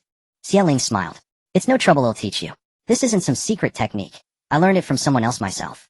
She then taught Yunyang how to make bamboo rice, and even gifted her some ham sausage and soy sauce. Even if the taste couldn't quite match hers, it would still be close. Bamboo rice was all about the fragrance of the bamboo. While Xiaoling spoke, Yunyang subtly glanced at Xiaoling's slightly swollen lips. After returning to her own camp, Yunyang thought it over, and decided to tell Su Xingji about this. She felt this discovery might be quite important to him. Husband, I suspect the young prince isn't unconscious. He's awake. Su Xingji raised an eyebrow. What makes you say that? Yunyang was too embarrassed to mention noticing that Xiaoling's lips had been kissed swollen, so she simply said, that's just my guess. Su Xingji knew his wife's temperament well, and chuckled. Alright, I believe you. As he spoke, Su Xingji concealed the thoughts swirling in his eyes. If the young prince was truly awake, then Beijiang was about to face a major upheaval. A wise bird chooses its tree, he too should consider his own path forward. Su Xingji tossed the letters from various factions into the fire. The black characters on the paper curled, dissolving into ash.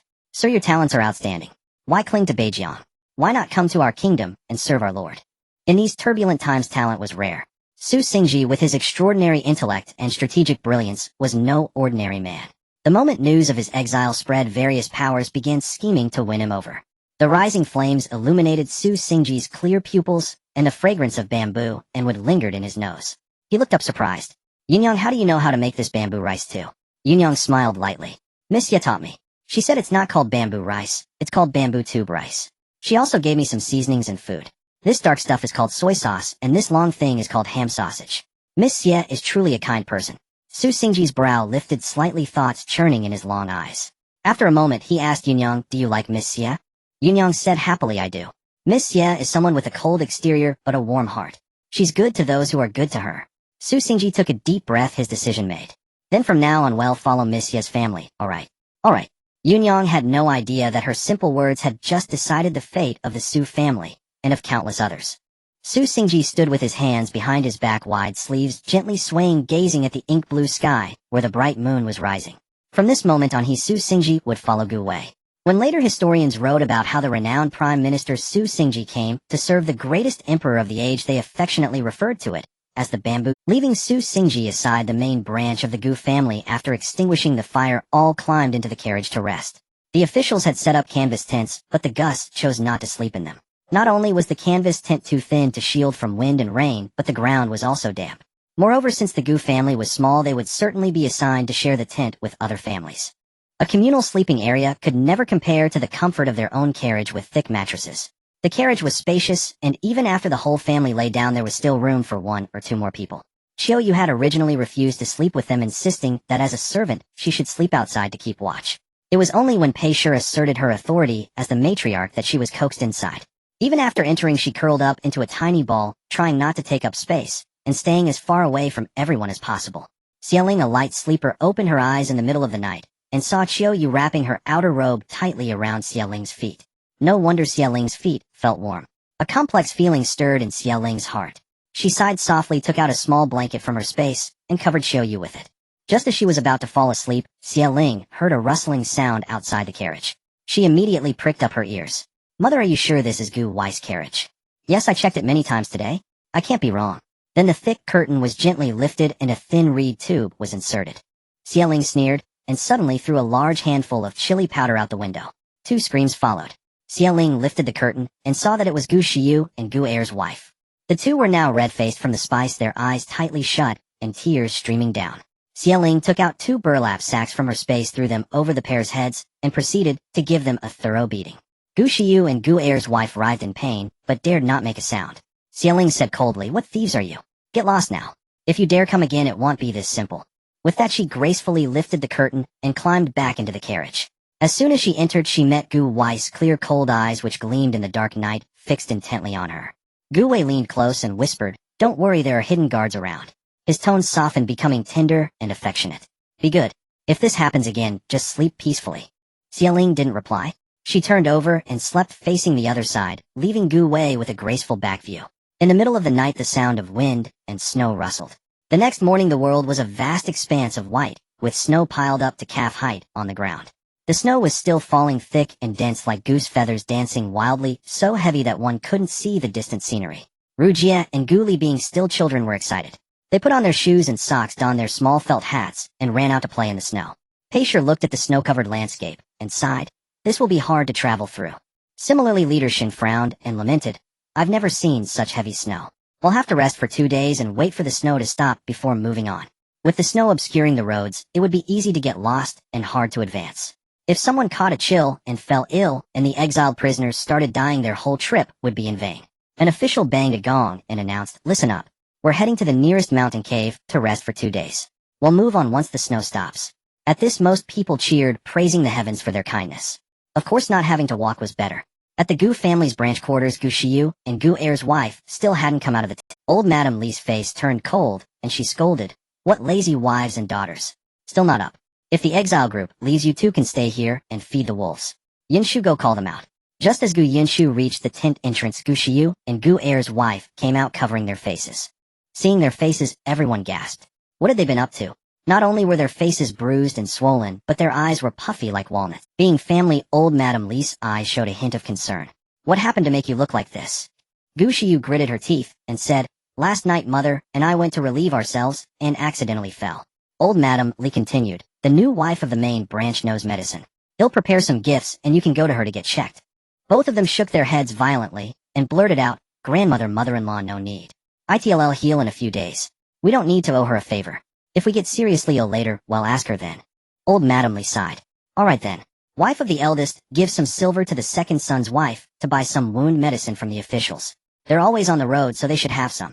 The eldest wife grudgingly pulled out 2 taels of silver from her pocket, muttering inwardly that these two were nothing but troublemakers. The snow was too thick and the horses refused to move forward. Leader Shin ordered each family to provide 1 able-bodied man to clear the snow. The Gu family had no adult men, so Paisher was about to go herself when Gu Sanlang came running over. He smiled and said, I knew the eldest sister-in-law's family had no men, so I came to help. Paisher observed Gu Sanlang's expression and saw that he seemed sincere. She thanked him and didn't refuse. And so each family contributed a man, and they cleared the snow from the road heading toward the nearest mountain cave. The cave was halfway up the mountain. At the foot they used sickles to cut through weeds and bushes to open a path. Even the elderly and children came out to help, and finally they managed to get all the carriages up. Over 100 people stood in the clearing before the cave, but no one noticed that at the mountaintop a pack of wolves hungry for months were watching them, with cold, gleaming green eyes. This was a dense forest with many trees on the mountain. Large trees as thick as buckets and birch trees as thick as bowls could be seen everywhere. Birds chirped among the trees. The rustling snowflakes filtered through the leaves formed only a thin layer on the ground.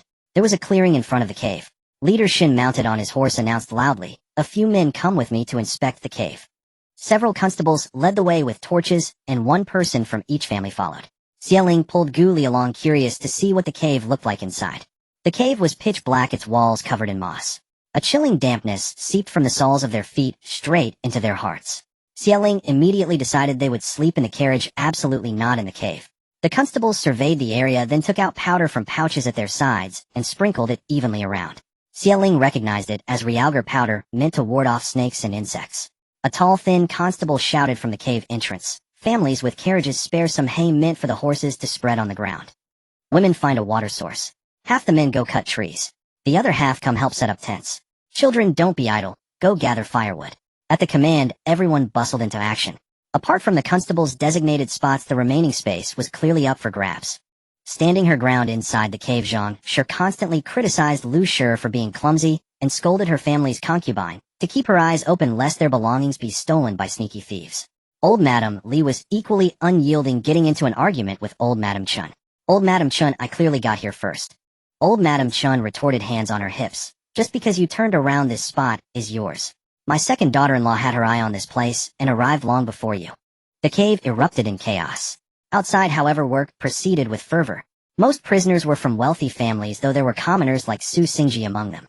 Axes swung, felling the shorter tree trunks, creating a continuous clanging sound. Once felled, sturdy men hauled the logs into the cave, laying them flat on the ground. A young man led the children to find flexible branches which they laid over the logs as makeshift mattresses. Under the constable's direction, others unfolded a large black oilcloth. They tied thin cloth straps to each corner and secured the massive sheet to trees around the clearing, shielding them from the drifting snow. Xia Ling Xiu Yue and a group of young women their age gathered firewood near the woods. The young women clustered in small groups, staying close to their own families, unfamiliar with the others. Weeds reached their knees and shrubs were dense.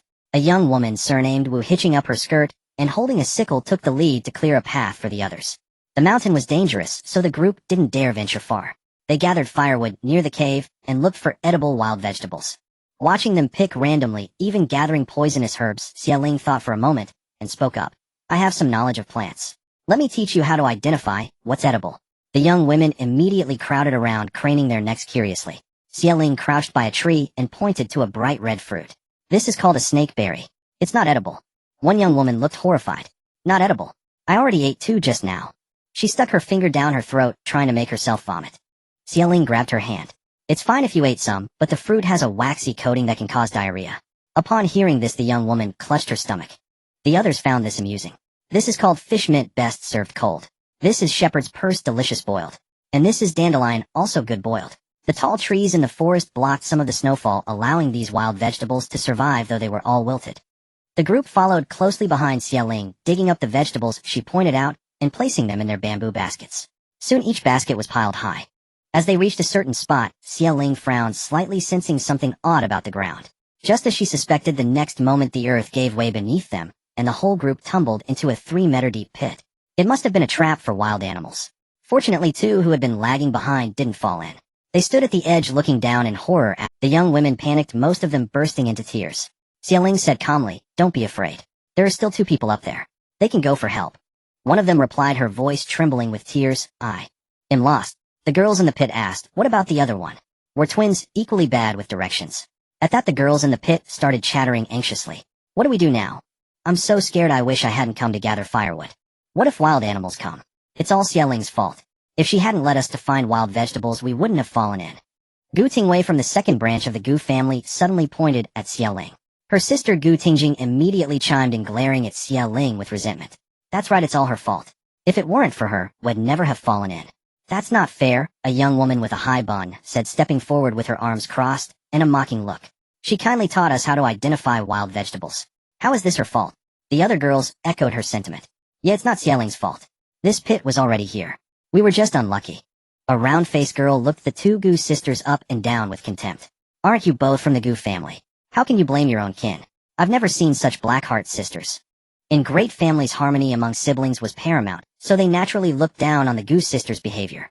Xia Ling ignored those 2 clowns and asked the twins at the edge of the pit, "Do you know how to climb trees?" The taller one replied, "I'm not an expert, but I should be able to manage." Xia Ling nodded. She reached into her bamboo basket, but actually pulled a 4-meter-long hemp rope from her space. "Listen," she called up to them. "We'll throw this rope up to you. You hang it over a tree branch and lower it back down. We'll climb up using it." As soon as she finished, the young woman, surnamed Wu, volunteered. "I'm strong, I'll throw it." Xia Ling handed her the rope. Wu rolled it into a ball and hurled it upward with all her might. The rope landed right at the twins' feet. Without delay, they set down their baskets and climbed a tree to secure the rope. After about half a quarter of an hour, a long, thick rope dangled down into the pit. Gu Tingwei shoved her way to the front, grabbing the rope and trying to climb up first. The others looked at her with disgust. How shameless. It's Miss Xia's rope, how can she have the nerve to go first? Gu Tingwei didn't care, gripping the rope and starting to climb. But her arm strength wasn't enough. She fell flat on her backside, landing with a painful thud. Wu glanced at her coldly, then grabbed the rope. "The weaker ones go up first. The stronger ones will support them from below with their shoulders and hands. And the strongest, so will be last." Under her direction, everyone used all their strength and finally managed to climb out one by one. There was a small hiccup with the Goose sisters, though. No one wanted to help them, so they threw tantrums on the ground, kicking and screaming until someone finally relented and helped them up. After escaping the pit, the group of young women felt a bond of shared hardship, and they became quite close. Their faces were smeared with mud, but they smiled brightly, linking arms and chatting happily. Except for the Goose sisters, of course. Everyone deliberately kept their distance. One girl said, "My mother-in-law is terrible. She only knows how to torment me. She makes me wash clothes and cook all day. During this exile, my hands have grown 3 layers of calluses." The girls all comforted her. Another said, "Let me tell you something, but don't spread it around. My eldest sister-in-law and my 3rd brother are having an affair. I saw them once." The girls all swore they would keep it a secret. The conversation eventually turned to Xia Ling. There was a reason for this. Xia Ling had the most handsome husband in the entire capital. Really, you have no idea how handsome the young prince is. I dare say that all the men in the entire Northern River province combined can't match a third of his handsomeness. Right. Last time he returned from a victorious battle riding a tall horse in full armor. That face. I nearly fainted. If the young prince hadn't become a living corpse, he and Xie would be the perfect match. They both look like celestial beings. But then their tone shifted to one of pity. The young prince was beautiful, yes, but he was a living corpse. Poor Xie, so beautiful and full of life. The young woman from the Gao family made a surprising suggestion. Xie, why don't you remarry into my family? My third brother isn't as handsome as the young prince, but he's still quite presentable. He has no concubines or maidservants, he's exceptionally talented, and he came in first in all 3 levels of the imperial exams. This sparked a new idea in everyone's minds. Come to my house. My brother. No, come to mine. Please, Xie, come to my house. It turned into a matchmaking session. Xie felt helpless and thought to herself that Gu Wei really needed to wake up soon.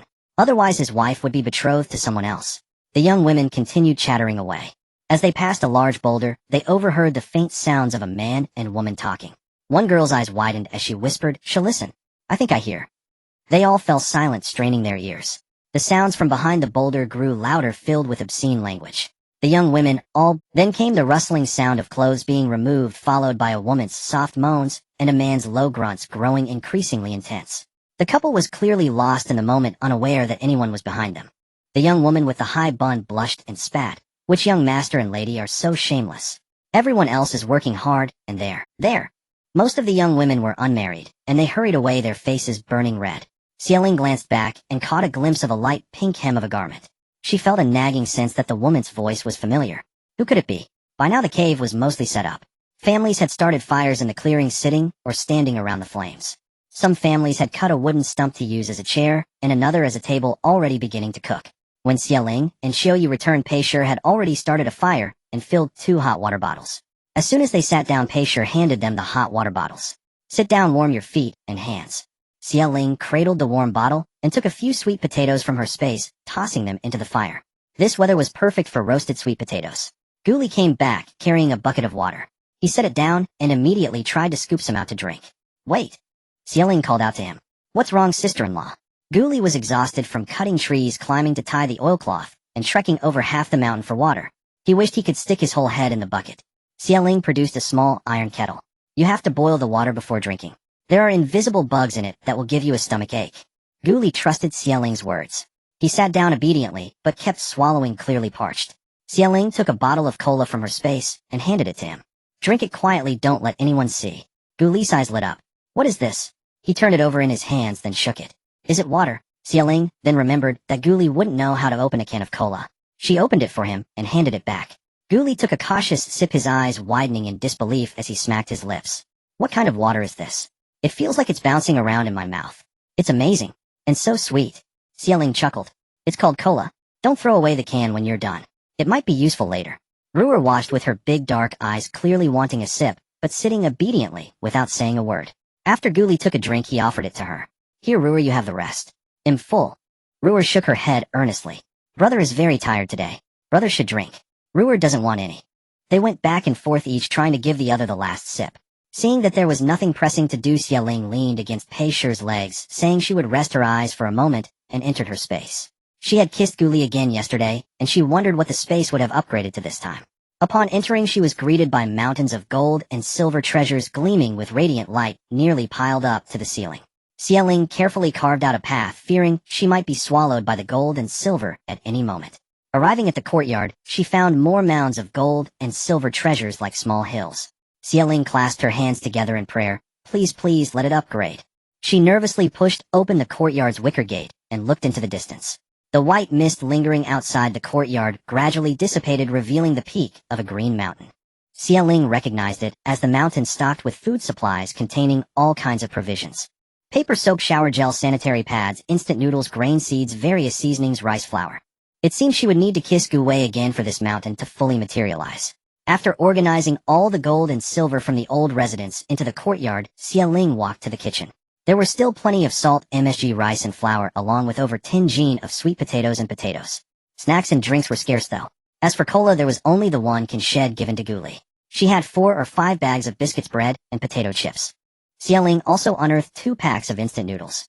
After checking the kitchen, she went upstairs and found a piece of black plastic sheeting in the storage room. This plastic resembled the oiled paper of ancient times and could be draped over the carriage to shield it from rain, sturdy and durable. Emerging from the space, Xiaoling called Qiuyu to help her cover the carriage. A thick layer of plastic was spread over it, protecting it from rain and wind. Mindful of the dampness in the mountain forest, Xiaoling also took out several moisture-proof mats and placed them beneath the bedding. At this moment, the sun was setting over the western hills, and cooking smoke rose from every household, creating a lively scene. A total of 11 families were exiled this time. Apart from the 3 Gu households, the Su family, and some scattered convicts, there were 7 other families. They were the Chun Wang, Li Gao, Lu Wu, and Shi families. All 7 were large clans with numerous offspring, each boasting 15 to 20 members.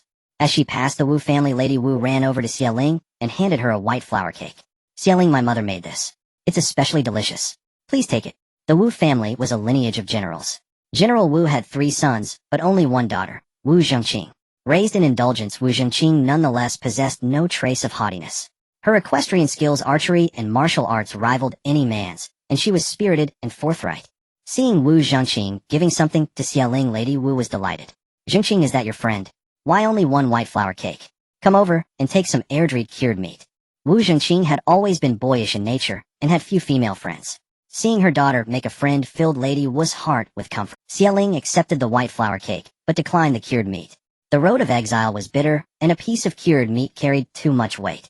Lady Wu, however, insisted, forcefully pressing the meat into Xiaoling's hands.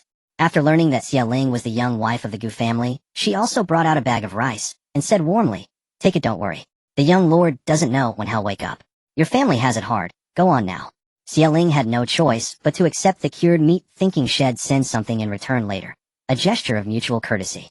Wu Zhengqing patted her clothes, took the meat and rice in one go, and said, "Let me walk you back. With those slender arms and legs of yours, you can't carry these." Xiaoling tried to say she could manage on her own, but Wu Zhengqing was already striding ahead. Xiaoling could only follow. When they reached the Gu family's territory, Pei Shi saw Wu Zhengqing and said joyfully, "Linger, is this your friend? Come sit down. It's almost time to eat. Stay for dinner at our place." Like Lady Wu, Pei Shi was overjoyed to see Xiaoling making friends. Wu Zhengqing replied politely, "No thank you, Auntie. I need to go back and help my mother with dinner." Pei Shi had to let it go, inviting her to come play another time. After Wu Zhengqing left, Xiaoling began cooking. Tonight's meal was bamboo shoot and cured meat stew. The cured meat Lady Wu had given was of excellent quality, perfectly marbled with fat and lean, vibrant in color. Once out of the pot, it was so fragrant it made mouths water. The fatty parts glistened translucently, the lean parts were a rich red, and the broth was milky white and thick. Xiaoling sprinkled a few scallions on top. Forget the taste, just the colors alone were enough to whet anyone's appetite. Then she opened the bamboo basket, had Gu Li wash the wild vegetables gathered that day, and add them in along with leftover beef rolls, tripe ham sausage, and potatoes from the old residence, forming a simple cured meat hot pot. As the broth boiled, the rich aroma of cured meat mingled with the sweet freshness of winter bamboo shoots wafting far and wide. The other families suddenly felt their own dinners were inadequate, casting envious glances toward the Gu household. After all, they had a young wife who could cook like a dream. Before the meal began, Xiaoling packed a food box with bamboo shoot and cured meat soup, took 4 or 5 strings of sausages from the space, and delivered them to the Wu family. Sausages could last a long time and were easy to store. The Wu family was harmonious. Her 3 elder brothers were all handsome and refined, her 2 sisters-in-law gentle and kind, and the children polite, sweetly calling out, "Big sister," without end. Wu Zhengqing's youngest brother was her twin. At that moment, the two were arguing over whose turn it was to wash the dishes. Spotting Xiaoling, Wu Zhengqing ran over excitedly. "Xiaoling, have you eaten yet? Come eat at my place." Xiaoling smiled lightly and said she'd already eaten. Catching sight of Wu Zhengqing's 3rd brother, she nodded politely with a smile. The 3rd brother had been standing there dazed, but at the sudden sight of Xiaoling's face, as delicate as a peach blossom, his handsome face flushed crimson. After exchanging pleasantries, Xiaoling hurried off to deliver dinner to Gu Wei. Back at the Wu household, everyone ate the bamboo shoot and cured meat dish Xiaoling had made, savoring it so much they could weep with joy. It was absolutely delicious. The cured meat was tender without being greasy, perfectly salted, and the sweetness of the bamboo shoots tempered the richness of the meat. The bamboo shoots themselves were exquisite, soaked through with broth, deeply flavorful, both savory and fragrant. Even the milky white broth was addictively good enough to accompany 3 or 4 bowls of rice. Was this really the same dry, salty cured meat they usually cooked? The family had always had hearty appetites, and soon they were scrambling for the food, devouring it like a whirlwind. In the end they used white flour cakes to mop up every last drop of broth from the pot. On Gu Wei's side, Xia Ling waited until he finished eating, then planted an unexpected kiss on his lips. This time, without even asking first. After the kiss, she lifted the carriage curtain and bolted, afraid Gu Wei might launch another surprise attack like last time. Gu Wei watched her flustered retreat, and a warm, gentle smile crept into his usually cold eyes. The moon hung atop the willow branches. Every household had eaten their fill, extinguished their fires, and prepared to enter the caves to sleep. Her corpse had barely hit the ground before it was rapidly devoured. The sound of flesh being torn apart was magnified endlessly in the silent night. Behind her stood over a dozen pairs of cold, glowing. Her corpse had barely hit the ground before it was rapidly devoured. The sound of flesh being torn apart was magnified endlessly in the silent night. Behind her stood over a dozen pairs of cold, glowing green eyes gleaming in the darkness, sending chills down everyone's spine. My Laner. That's my Laner. My Laner only went to relieve herself. The woman's family recognized her, and her mother immediately fainted from shock. Her other family members wailed in heart-wrenching grief. A cold wind swept through the moonlight, turned bleak, and the trees thrashed wildly like clawing specters. A deep chill seized every heart, creeping up from the soles of their feet. A vibrant young woman alive just moments ago had been reduced to a heap of bloody remains in an instant. Paisher immediately covered Ru Jian's eyes. Gu Li scrambled onto the carriage roof and drew the iron sword head bought in Baishui town. He then leaped down swiftly, positioning himself protectively before his family, like a coiled young leopard, sharp and ready to strike. Everyone trembled in terror. The faint-hearted among them wet their pants on the spot. Leader Shun's legs went weak, but he still shouted, "Don't run, don't run." Everyone gathered toward the center. Elders, children, and women in the middle, men on the outside. Those with weapons draw them. Before he could finish, the wolf pack launched its attack. Though these officials were greedy and ruthless, they all moved to the perimeter at that moment, drawing their blades and fighting the wolves. The wolves had been starving for a long time and fought with terrifying ferocity, refusing to yield until death. In the blink of an eye, one or two more people fell. Some officials could no longer hold on, their movements growing sluggish. Gu Li spread his arms, his iron sword cold and hard, facing off against a lone wolf. The wolf snarled low at him, poised to strike. But in the next instant, with a feint, it whipped its head around and lunged straight at Xia Ling. Xia Ling hadn't expected such cunning from the wolf. In that split second of crisis, a long, powerful arm reached out from the carriage, blocking in front of her. The lone wolf's sharp fang sank into Gu Wei's wrist, tearing out two deep, bone-visible wounds. Blood gushed forth, instantly flowing down Gu Wei's snow-white wrist and into his wide sleeve. As if utterly oblivious to the pain, he flipped his palm upward, seized the wolf's head, and snapped its neck with sheer astonishing force. With a cold, fierce expression, Gu Wei swept aside the curtain and stepped out, a bow and arrows in hand. Moonlight traced his handsome features, his dark, peach blossom eyes half-lidded. Clad in robes white as frost and snow, he exuded an indescribable nobility. He casually knocked arrows and fired as he walked, his movements fluid and effortless, wolves dropping one after another. Before long, only 5 or 6 wolves remained. Sensing Gu Wei's danger, the survivors huddled together, snarling at him with ear-splitting Gu Wei glanced at his quiver, then drew a long sword from a nearby official. His robes billowing in the wind, he flew forward. Amid a flurry of flashing blades, the remaining wolves were all slain. A few streaks of blood stained Gu Wei's chiseled face. With cold indifference in his eyes, he paced slowly back to the Gu family carriage. Everyone watched him as if beholding a god, their gazes trailing his every step. This was the genius youth praised by all in the capital, the famed heir of Duke Dinghua. He was also the youngest war god of Beijiang, the once all-powerful King Jinbei, who made foreign enemies tremble at his name. Now he was a convicted exile. Yet the moment they saw him, everyone seemed to glimpse the spirited, heroic youth. He was on the battlefield. One thought crossed every mind in unison: the emperor was wrong to exile Gu Wei. Gu Wei could never be one to live in obscurity. A man like him was born to shine brilliantly, to stand above 10,000. Gu Wei turned his gaze towards Xia Ling, his brow slightly raised, his voice blending with the cool, clear moonlight. Were you frightened? Only after Xia Ling shook her head did Gu Wei turn away, lifting his robes to kneel before Madame Pei. Mother Shijin has arrived late. Madame Pei immediately collapsed onto Xia Ling in tears, the taut string of tension she had held for days finally snapping. Abandoning all pretense of noble lattice decorum, she sobbed freely. I thought you would never wake again. Gu Wei helped her up, his voice gentle. It will never happen again. Captain Shun immediately strode over to greet him. Young lord. I suppose I should call you Master Gu now. Your valor remains as formidable as ever, truly leaving us all in the dust. A faint cool smile curved Gu Wei's thin lips. Captain Shun flatters me. I am indebted to you for your care along the journey. A chill ran down Captain Shun's spine. He thought to himself that he was fortunate to have treated the Gu family well, or Gu Wei would surely have strangled him on the spot. Times were unpredictable. Today's prisoner could easily become tomorrow's king. Captain Shin knew well which way the wind blew. After exchanging pleasantries, he turned to arrange the next steps. Xia Ling approached and examined the wounds on Gu Wei's hands. He sat obediently still, allowing her inspection, a stark contrast to the cold and commanding man he had been moments before. Thankfully the meridians are unharmed.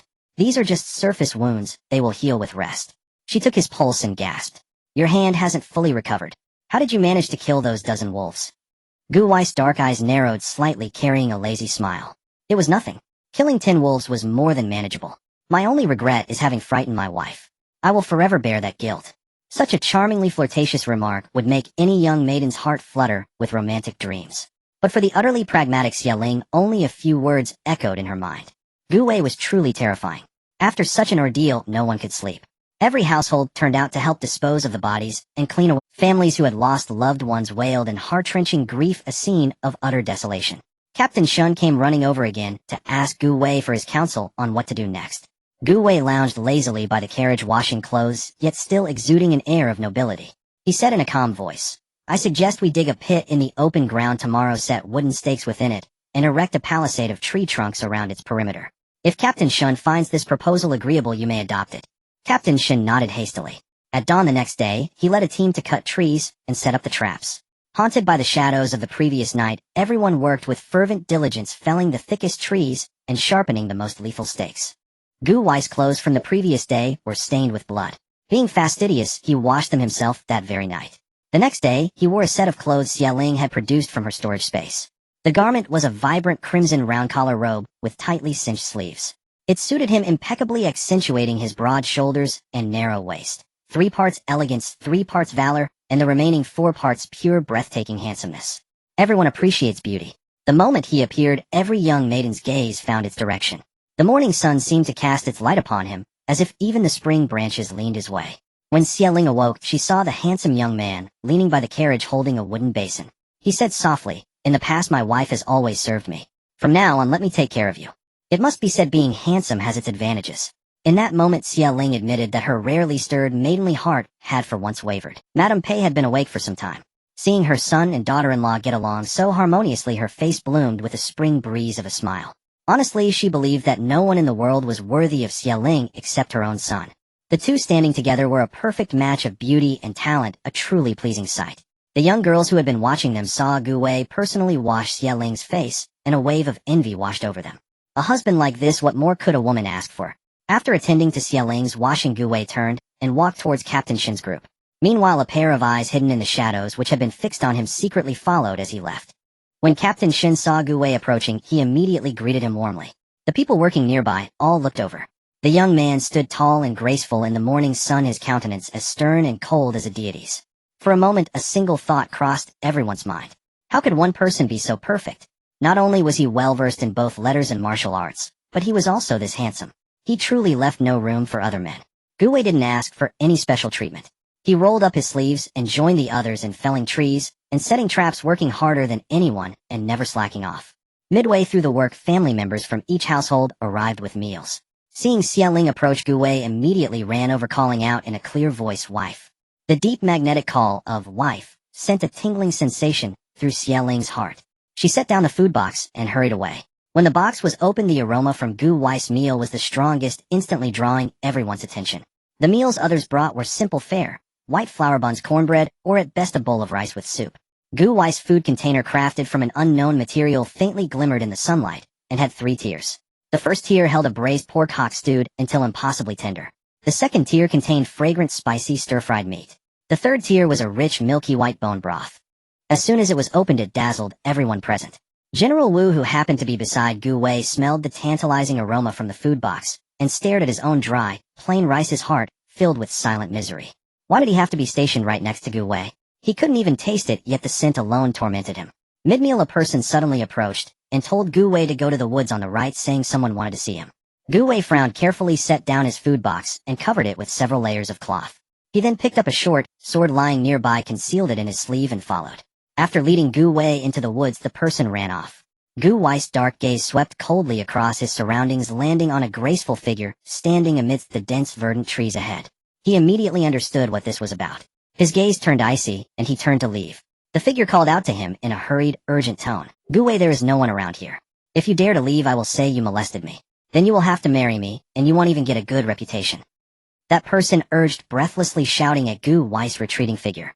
Upon hearing this, Gu-wei curled his lips into a smile, his narrow phoenix eyes filled with cold indifference. He had already given her a chance. Gu-wei turned around, playing with the short blade in his hand. What makes you think that just because you undress yourself without dignity, I have to marry you? Lu Ruhan swallowed, her voice turning soft. Your Highness, I only seek to be a concubine, even a maidservant. As long as I can be by your side, I am willing. I chose to follow the Gu family's second branch into exile, all for you. Gu-wei interrupted her impatiently. Who are you? I have never seen you before. Lu Ruhan's eyes were filled with shock. I am the cousin from the second branch. 2 months ago, I went to the Duke's mansion with my aunt. Don't you? Gu-wei did not reply. The short blade he was toying with shot straight forward, grazing Lu Ruhan's face and embedding itself into the tree. The long hair on Lu Ruhan's cheek was severed cleanly, leaving a deep, bloody gash on her face. She let out a scream, immediately covering her face, tears streaming down from the pain, and even more from the fear of her ruined appearance. Gu-wei's eyes held a bloodthirsty coldness. I only remember your voice. You had a quarrel with my Xieling, didn't you? The mountain wind howled incessantly, whipping Gu-wei's vermilion brocade robe embroidered with golden patterns. Occasionally leaves drifted down, crushed under his brocade boots. He said casually, there is no one around here. If I killed you, who would find out? Even if someone did, what could they do to me? Lu Ruhan covered her face, looking at him as if he were a demon. She stumbled and turned to flee, terrified that Gu-wei might kill her in a fit of anger. A light pink corner of her robe disappeared into the dense forest. Gu-wei's dark eyes half flitted, the killing intent still lingering. He stepped forward, pulled out the short blade deeply embedded in the tree, and wiped the blood off with disgust. He had truly harbored murderous intent. Having grown up witnessing slaughter on the battlefield, and being called the cold-faced war god by foreign enemies, how could he be easily manipulated by anyone? His gentleness was reserved only for his family. When he reached a white birch tree, 2 black-clad figures suddenly appeared, kneeling on the ground and addressing him softly as master. Gu-wei was slightly surprised by their sudden appearance and asked any recent discoveries. One stepped forward, handing Gu-wei a white carrier pigeon, and said it was sent out by Gu Shiyu from the collateral branch. The other handed Gu-wei a military token. General Military Advisor Ren has sent a message. He asks when the Gu family troops still at Saibei should be recalled. Gu-wei removed the letter from the white pigeon, read it, and said coldly, find an opportunity to deal with Gu Shiyu. As for the Gu family troops, we'll talk about it when we reach Lingnan, otherwise they'd be too conspicuous along the way. Here is a letter. Give it to the military advisor to read in times of crisis. The 2 replied, acknowledged. They vanished swiftly into the mountain forest, appearing and disappearing without a trace. After Lu Ruhan ran back to the territory of the Gu family's second branch, she collapsed like a mess, cold sweat streaming down in terror. She covered her face, her eyes brimming with hatred. Her face, the one thing she valued most. How could Gu-wei be so ruthless? Lu Ruhan's gaze turned cold as she looked toward the Gu family's territory. Xieling was tidying her hairpin while playing with Rugier. She hoisted Rugier onto her shoulders and ran around her, smile lively and unrestrained, as brilliant as the morning sun tugging at the heartstrings. Lu Ruhan clenched her clothes fiercely. Why did Xieling get such a handsome and good husband? Why did Gu-wei dote on her so much? And yet she had been hurt so badly by Gu-wei. Gudong saw Lu Ruhan return a lecherous glint in his eyes as he walked over and pinched her waist. Ruhan, you're back. Why are you sitting here crying? Let your unclean law carry you up. Lu Ruhan felt sick, wanting to vomit. She shook off his hand. I can get up. After saying that, she stood up and walked out. Gudong smiled greasily at her back, as if watching a mouse struggling in a cage. There was plenty of time, he was not in a hurry. Lu Ruhan would eventually fall into his hands. Lu Ruhan covered her face, her eyes filled. That lecher Gudong was becoming increasingly bold with her. Her aunt was useless. She had to get out of the Gu family's second branch as soon as possible. Since Gu-wei was not an option, she could only. On the Chun family's territory. Chun Dayu, the second young master of the Qin family, was under a tree meticulously adjusting his priceless robe. Even in exile, he remained elegant, washing his hair with warm water every day and wearing the newest clothes. Chun Dayu was a notorious playboy in the capital, spending his days in brothels and pleasure houses, enjoying the moon over Liang Garden and drinking the finest wine of Tokyo. He had a dashing face and considerable talent, proficient in poetry, music, chess, calligraphy, painting. Truly a golden exterior with a decaying interior. Seeing Lu Ruhan running over, he curled his thin lips slightly and wrapped his arm around her slender waist. My beauty, where shall we go today? Last time behind that rock, it seems someone saw us. Lu Ruhan blushed deeply at his frivolous tone, covering her wounded face, her breath as sweet as orchid. Young master, when will you take me into the Qin family? Her eyes flickered, thinking if she couldn't be with Gu Wei, Chen Daoyu was also an excellent choice.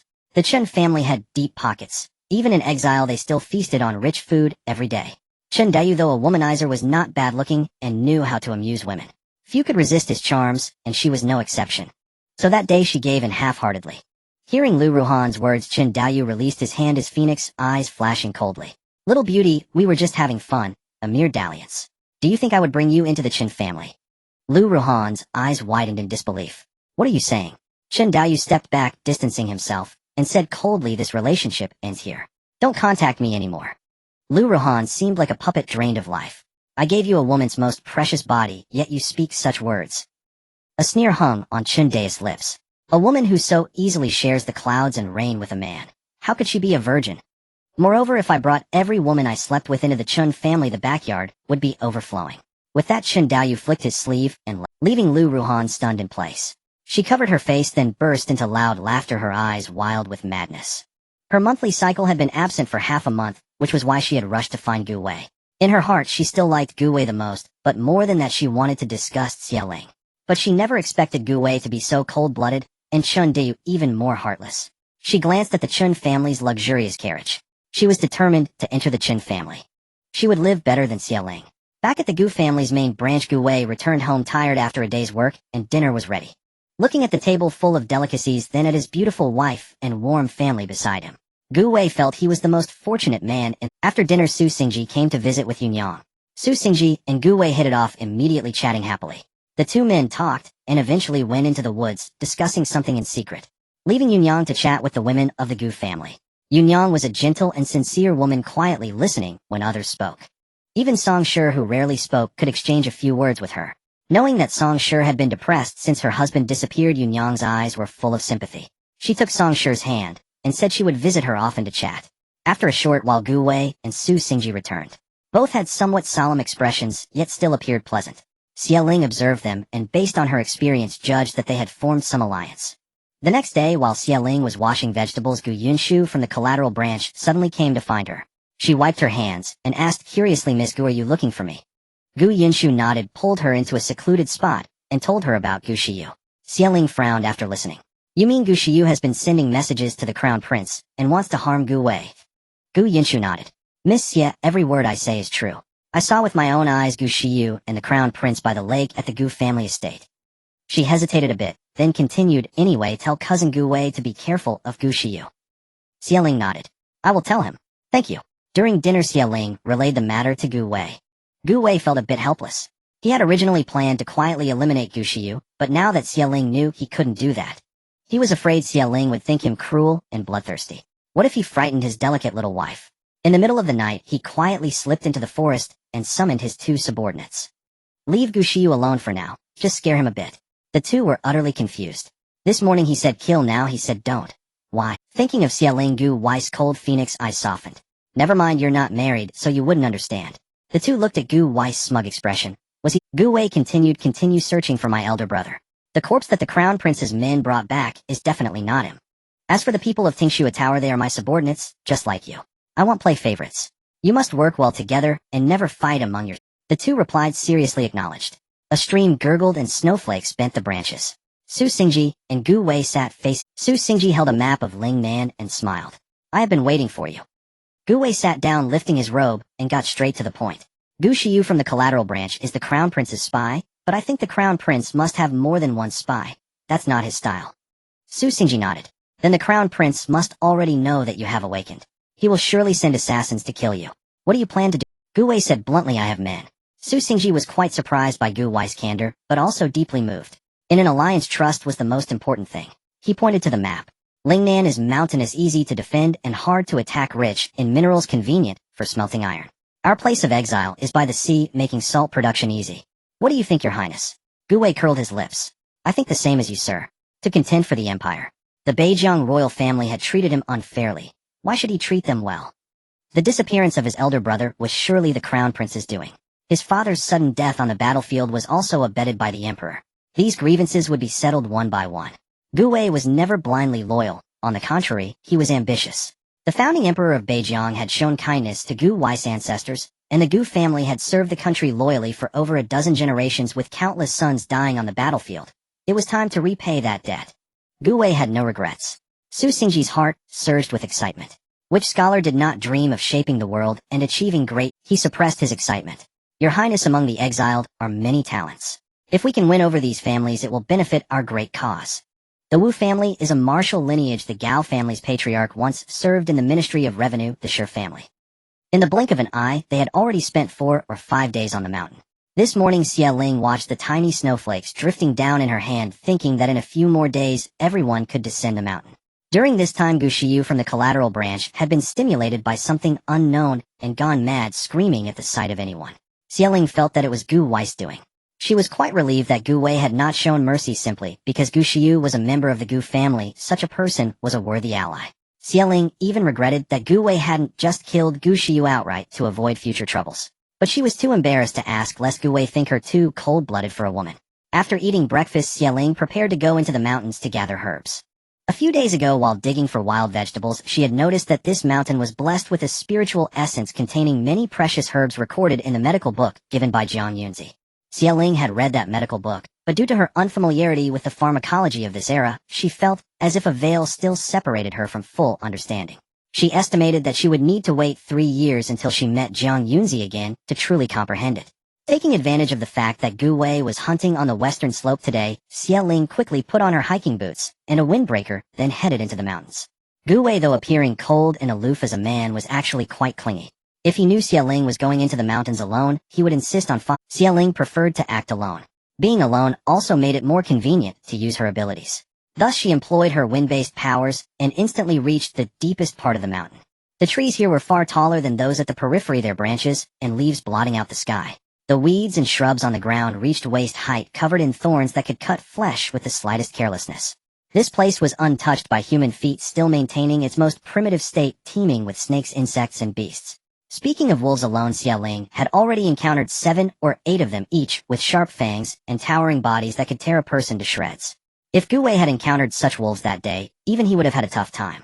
However, Xia Ling was invisible, so the animals, using a long blade to clear a path, Xia Ling crouched down to carefully identify which herbs were usable, then directly used her ability to transplant them complete with the soil into her space. After she had kissed Gu Wei that day, the space had expanded again. Although the storage house on the Green Mountain hadn't fully manifested, the land at the foot of the mountain was now usable, and all of it was fertile black soil. Xia Ling tried planting wild vegetables there, and they grew tall and large, sweet and crisp. Eating them left one feeling refreshed, and they had the same effect as the spiritual spring, purifying the marrow and cleansing the meridians. After rapidly harvesting a large quantity of herbs, stripping the deep mountains bare, Xia Ling prepared to head back. Just then she heard a faint whimper. It sounded like the cry of some young animal, pitiful and helpless. During the apocalypse, animals had mutated, and she had gained a rudimentary understanding of their language. Xia Ling followed the sound, and saw under a tall tree a small white tiger with its head drooping, circling around a giant tiger in distress. "Whoa, mother, don't leave me alone, I'm scared." The giant tiger was bleeding profusely, its blood almost staining the entire ground red. The deep love of a mother for her child. The little white tiger's cries grew louder, making Xia Ling's eardrums ache. After agonizing for a few minutes, she turned back and revealed herself. The little white tiger was curious about Xia Ling, staring with big adorable eyes, tilting its head and letting out a couple of roars. "Who are you? I've never seen a creature like you before. You're so tiny." The little tiger's eyes were clear and innocent, without a trace of wariness. How it had managed to grow up safely was a mystery. Xia Ling crouched down to examine the massive tiger lying on the ground. It was a female, her frame immense and claws razor-sharp, a testament to the formidable presence she must have commanded in life. It was clear that the cub's innocence and naivety had been nurtured under her mother's watchful protection. Yet now she was gone. Xia Ling let out a soft sigh. "Your mother passed away 3 hours ago." "What does passed away mean?" the cub asked. Xia Ling replied, "It means she can no longer stand, and her eyes will never open again." The little white tiger began to cry once more, pressing its large head against its mother's stiff corpse, hoping she would open her eyes. "Mother, look at..." Xia Ling hadn't expected a tiger's cry to sound so much like a human sobbing. The whimpers tugged at her heartstrings. Without its mother's protection, this cub wouldn't survive a single day in the wilderness. She stroked the cub's fluffy head. "Hey, do you want to come with me?" The little tiger lifted its head, its big, watery eyes fixed intently on Xia Ling. This human. It liked her. And without its mother, the other tigers in the clan and the wild beasts of the forest would surely... The cub looked up. "If I follow you, will I get meat to eat?" Xia Ling held up 3 fingers. 3 meals of meat a day. The little tiger let out a happy roar. Oh whoa, deal. And so a deal was struck between human and tiger. Once the cub had cried itself out, Xia Ling patted its head. Let's give your mother a proper burial. The cub sniffled. What does proper burial mean? Xia Ling explained, if we leave your mother here, other animals might eat her. If we bury her in the earth, that is a proper burial. The cub nodded, then frantically dug a large pit with its powerful claws. It gently nudged its mother's body into the hole and covered it with earth. After burying its mother, the cub looked around in confusion and shook its head, sending flecks of mud flying. Where are we going? To the outskirts of the forest. Where is that? Will I have enough to eat? Do you have a family? Will they like me? My own kind never did. Xia Ling ruffled its head, her voice gentle. Don't worry. You'll eat well, and they will all adore you. The cub's ears perked up, its eyes clear and adorable. That's good. You're as kind as my mother. I like you. Xia Ling pinched the cub's plump flesh and chuckled. You're so round and chubby. They'll call you Gun Gun. The cub, thinking she was telling it to roll, gave a little shake and rolled twice on the ground. It tilted its head, its big dark eyes staring at Xia Ling with an innocent, bewildered expression. Her face remained calm, but inwardly she was screaming, ah, this is too cute. The human and the tiger moved with incredible speed, returning to the cave just as the sun dipped below the horizon. Everyone was stunned to see Xia Ling return with a tiger in tow. They all froze mid-action and stared, pointing at her from a safe distance. Isn't that the Gu family's young wife? Why has she brought back a tiger? She must be possessed. A tiger is the king of the forest. There's no way it would obey her. Peisher was so shocked that she dropped what she was holding. Linger, why are you with a tiger? Are you hurt?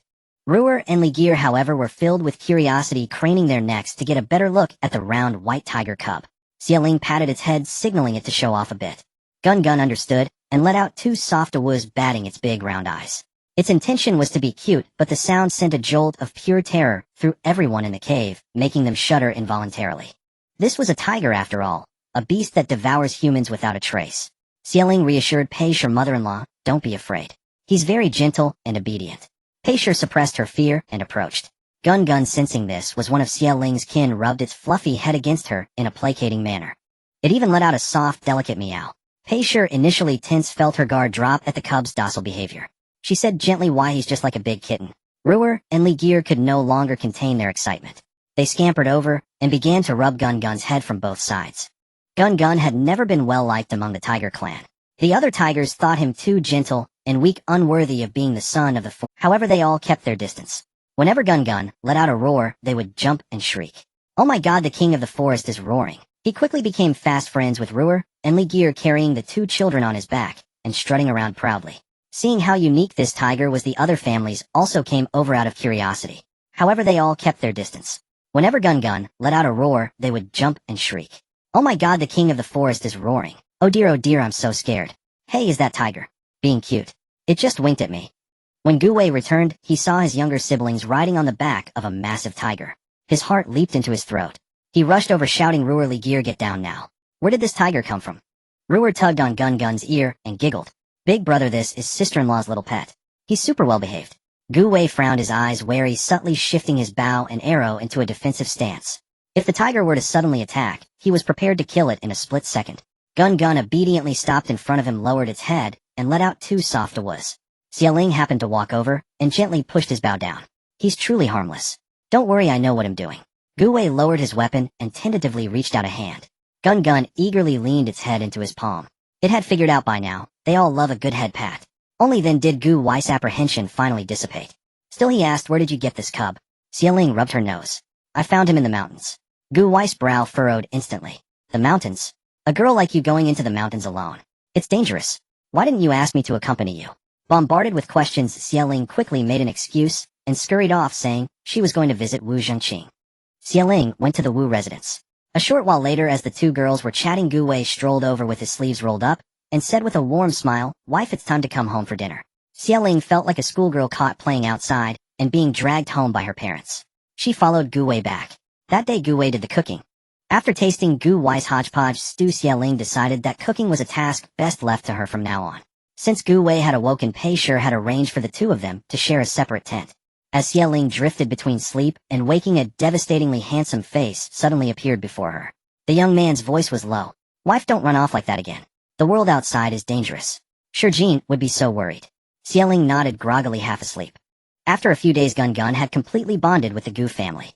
Even the most timid Madame Pei and Xiaoyu adored it, affectionately giving it the nickname Gun Gun Bao Bao. Besides Xieling, Gun Gun's favorite person was Gu Wei, as its meals depended entirely on him. With Gun Gun's arrival, Gu Wei's hunting pressure increased considerably: wild hares, pheasants, wild boars. Upon bringing the prey back, Gu Wei would meticulously prepare it for Gun Gun, removing the fur, cleaning out the innards, and roasting it thoroughly before feeding him. Every day when Gu Wei was still a few hundred meters from the camp, Gun Gun would catch his scent and come bounding over to greet him, wagging its tail and circling around him like an eager, devoted dog. The other exiles in the group gradually accepted the fact that they had a tiger companion, occasionally tossing a piece of meat to Gun Gun tentatively. If Gun Gun ate it, they would excitedly shout, "The Gu family's little tiger ate my meat." Xieling watched Gun Gun's antics, thinking she had brought back a tiger, only to discover it was a giant cat. And now it had turned into a goofy husky. On the 7th day, the snow finally stopped completely. The group descended the mountain. Ascending is hard, but descending is harder. The melting snow made the mountain path extremely slippery. The Gu family's horses slipped several times, and eventually everyone got off the carriage, leaving only Madame Song inside. The mountain path was covered in mud, and after just a few steps their trousers were splattered with mud. Xieling walked as carefully as she could, but her trousers still got dirty. Gun Gun was carrying Li Gear and Ru Jie on its back, and she felt too embarrassed to ride alongside the children. Just then she suddenly felt herself lifted into the air. Someone had picked her up from behind. She gasped softly and turned her head to see Gu Wei holding her securely in his arms, one arm supporting her legs, and the other reaching across her back. Xieling tugged at his sleeve, flustered. "What are you doing? I can walk by myself." But Gu Wei held her even tighter, leaning close to her ear and murmuring, "It's all right, I'll carry you." Everyone ahead and behind saw Gu Wei's gesture. The young women's eyes were filled with envy. Some husbands wanted to imitate Gu Wei and carry their own wives. But after just a couple of steps they stumbled and fell flat on their faces on the rugged mountain path. As for Gu Wei, he walked with swift, steady steps, even able to run, while carrying Xieling, taking the lead at the front. After a morning of struggle, the group finally made it down the mountain. They resumed their journey of exile. As winter faded and the weather warmed, the withered trees by the roadside sprouted new buds and delicate flower blossoms, brimming with the vitality of spring. Everyone shed their heavy padded jackets and donned light spring clothing. The exile procession had finally left the capital's vicinity and entered the Central Plains region. The Central Plains were rife with bandits. Leader Shin repeatedly emphasized that everyone should exchange their luxurious clothes for coarse cloth garments, remove the ornaments from their carriages, and disguise themselves as impoverished convicts to avoid unnecessary trouble. The exiled prisoners were under the jurisdiction of the imperial court, and most bandits wouldn't risk provoking trouble by robbing them. But there was always the danger of encountering reckless outlaws who defied the law. Everyone complied except for the Qin family. The Qins maintained their flamboyant style, as always. Their carriage was adorned with gilded tin foil and crystal pearl bead curtains that sparkled in the sunlight, the pearls clinking together with a crisp sound. Seated in the carriage was the Chun family's matriarch, old Madame Chun. A former commandery princess, she was haughty and maintained her noble airs, even in exile, requiring her younger family members to pay their respects every morning and evening. In this era, filial piety was paramount, and even if family members harbored resentment, they dared not voice it. At that moment the exile procession was taking. Chun Hongming, the head of the Qin family, knelt and asked Mother Leader Shin, said, "The Central Plains are full of bandits. Should we also change out of our luxurious clothes and remove the carriage ornaments?" Old Madame Chun replied with displeasure, "Hongming, exiled prisoners are under the court's jurisdiction. What bandit would be so bold as to rob? Besides, there are guards with us. No need to worry." Chun Hongming sighed softly and answered, "Yes, mother. Today I want to eat ginseng. Have the maids." The Chun family was the only one that still had maids and servants attending to them, even in exile. Before their conviction, they had been a prestigious aristocratic family in Beijiang, with generations of high-ranking officials and deep family wealth. The Chun family's crime wasn't severe. The emperor hadn't confiscated all their property, and their collateral relatives still held important positions. The emperor's order of exile was merely for show to appease the court officials. It was estimated that after a year or two of hardship in Lingnan, the Chun family would be allowed to return to the capital and resume their status as nobles. As Chun Hongming turned around, he saw his good-for-nothing prodigal son dressed like a peacock, preening and posing, clearly trying to charm some young lady. His face darkened. "Your grandmother is an elder. Are you going to act foolishly too? Dressed like that, are you afraid the bandits won't know your family has money?" Chen Daoyu smirked. "Father, what are you worried about? Nothing will happen. What bandit would be foolish enough to attack official guards?" Little did Chen Daoyu know such bandits did exist in this world. At that moment on the western hillside, a burly man with a fierce face stared at the exiled prisoners resting at the foot of the mountain, narrowing his eyes. A tall, thin man stood beside him. "Second chief, should we go for it? Those are exiled prisoners." The second chief sneered, "Look at that family. Even in Exile they have maids serving them adorned in gold and silk. They must be very wealthy. This is the Central Plains far from the Emperor's reach. If we kill them and bury them on the spot, who would ever know? The tall thin man glanced at the family the second chief had pointed out and nodded in agreement. When do we strike? The second chief patted the long blade at his waist, a calculating glint in his eyes. Tonight. We'll start with the water. Have the brothers get ready. Little did the Chin family know it was their ostentatious display that had drawn the bandits' attention. The area where the convicts rested was a flat expanse of grassland with no undulations as far as the eye could see. Occasionally a few trees stood there, delicate and charming, with new buds sprouting. Spring grass was just beginning to grow, and everywhere was a lush green except for the distant hillside ablaze with a riot of color. Camellias bloomed fiercely, covering the entire slope. On the Gu family side, Rugir and Heligir were rolling and playing on the grass with Gun. Peishur and Songshur, having nothing to do, were sewing shoe soles. As the weather warmed up, the snow boots could no longer be worn. They needed to switch to lighter, more comfortable shoes for walking. Songshur was dexterous and had already piled up 3 or 4 pairs of exquisitely crafted cloth shoes beside her. After being exiled for so long, Xialing had few inhibitions left and boldly took out modern kitchen utensils from her space to cook. At that moment she was pulling out the beautiful large iron pot from the old house's kitchen planning to make stir-fried beef and prawns. The Central Plains were flat with strong winds, and several attempts to light a fire were extinguished. Annoyed, Xialing directly brought out a small gas canister from the old house. Once placed, it was not very noticeable due to the shelter of the stone stove. Just as Xialing had finished preparing the beef, potatoes, onions, lotus root slices, and other ingredients, Gu Wei returned carrying a bucket of freshwater shrimp. One could not tell how Gu Wei had caught them, but the lobsters were all large and plump, nearly half the size of a palm, bouncing up and down in the water. While deveining the shrimp, Xialing said without looking up, "There are so many shrimp, we can't finish them all. Let's invite the Su family over." Gu Wei nodded, then reached out and tucked a beautiful peach blossom behind Xialing's ear, smiling. A lovely face and a peach blossom complement each other in red. Xialing glanced sideways. "Stop messing with useless things. Come help me devein the shrimp." Gu Wei imitated Xialing's method and carefully deveined the shrimp, looking puzzled. "My lady, fish and shrimp are very fishy. It might not taste very good." Xialing replied, "You'll know soon enough." Seeing that Xialing had to cook for so many people alone, Gu Wei felt a bit distressed. "Let me take charge of the cooking later. You can just teach me." The thought of the last time Gu Wei made a hodgepodge stew made Xialing's scalp tingle. Only Gun could eat the food he cooked. Hearing this, Xialing immediately recalled the sensation of a torrent cascading down 3,000 feet from those days, and quickly shook her head. "Forget it, I'm afraid of you." The tall, handsome man with a cool expression paused in his movements, a hint of grievance appearing on his face. He looked at Gun, who was licking its paws, and said, Gun, my cooking is delicious, right?" Recently, after drinking the spiritual spring water, Gun's intelligence had improved significantly, now comparable to an 8 or 9-year-old human child. Hearing Gu Wei's words, it nodded vigorously and nuzzled his arm ingratiatingly. The meaning was clear. It wanted Gu Wei to give it an extra meal. Xialing said coolly, "If you think the food you made for Gun is delicious, then you can eat with Gun today." Gu Wei shook his head. "Forget it then." Gun howled in protest, circling around Gu Wei incessantly, its eyes seemingly saying, "Eat with me. Eat with me." Xialing did not use the river water Gu Wei had fetched for cooking. She could not bear the thought of how many people had bathed and washed clothes in it, or even spat and urinated. Even if boiled, it still disgusted her. She used the spiritual spring water from her space.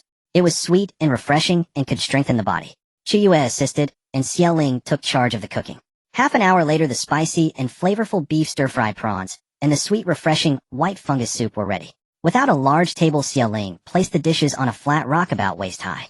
The evening breeze was gentle, and the setting sun hung on the horizon, casting a myriad of rays. The Gu and Su families stood around the rock eating. In the huge iron pot, various ingredients coated in spicy red oil were mixed together, all sprinkled with white sesame seeds. The colors were rich, and for a moment everyone did not know what to pick first. The spicy aroma wafted through the air, whetting the appetite and causing saliva to continuously secrete in the mouth.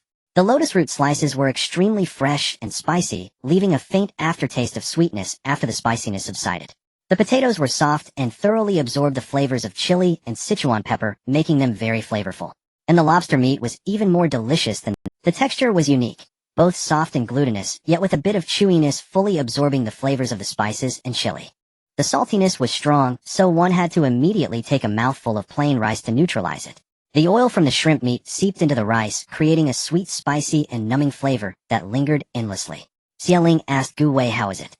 Gu Wei's lips were red from eating, and a thin layer of sweat beaded on his fair jade-like face. He sighed, "It's truly delicious." Everyone had piles of lobster shells in front of them. When they felt it was too rich, they took a sip of the sweet, refreshing white fungus soup, which cut the grease, and allowed them to finish another 2 or 3 bowls of rice. Yunyang praised repeatedly, Alan, your cooking is simply amazing.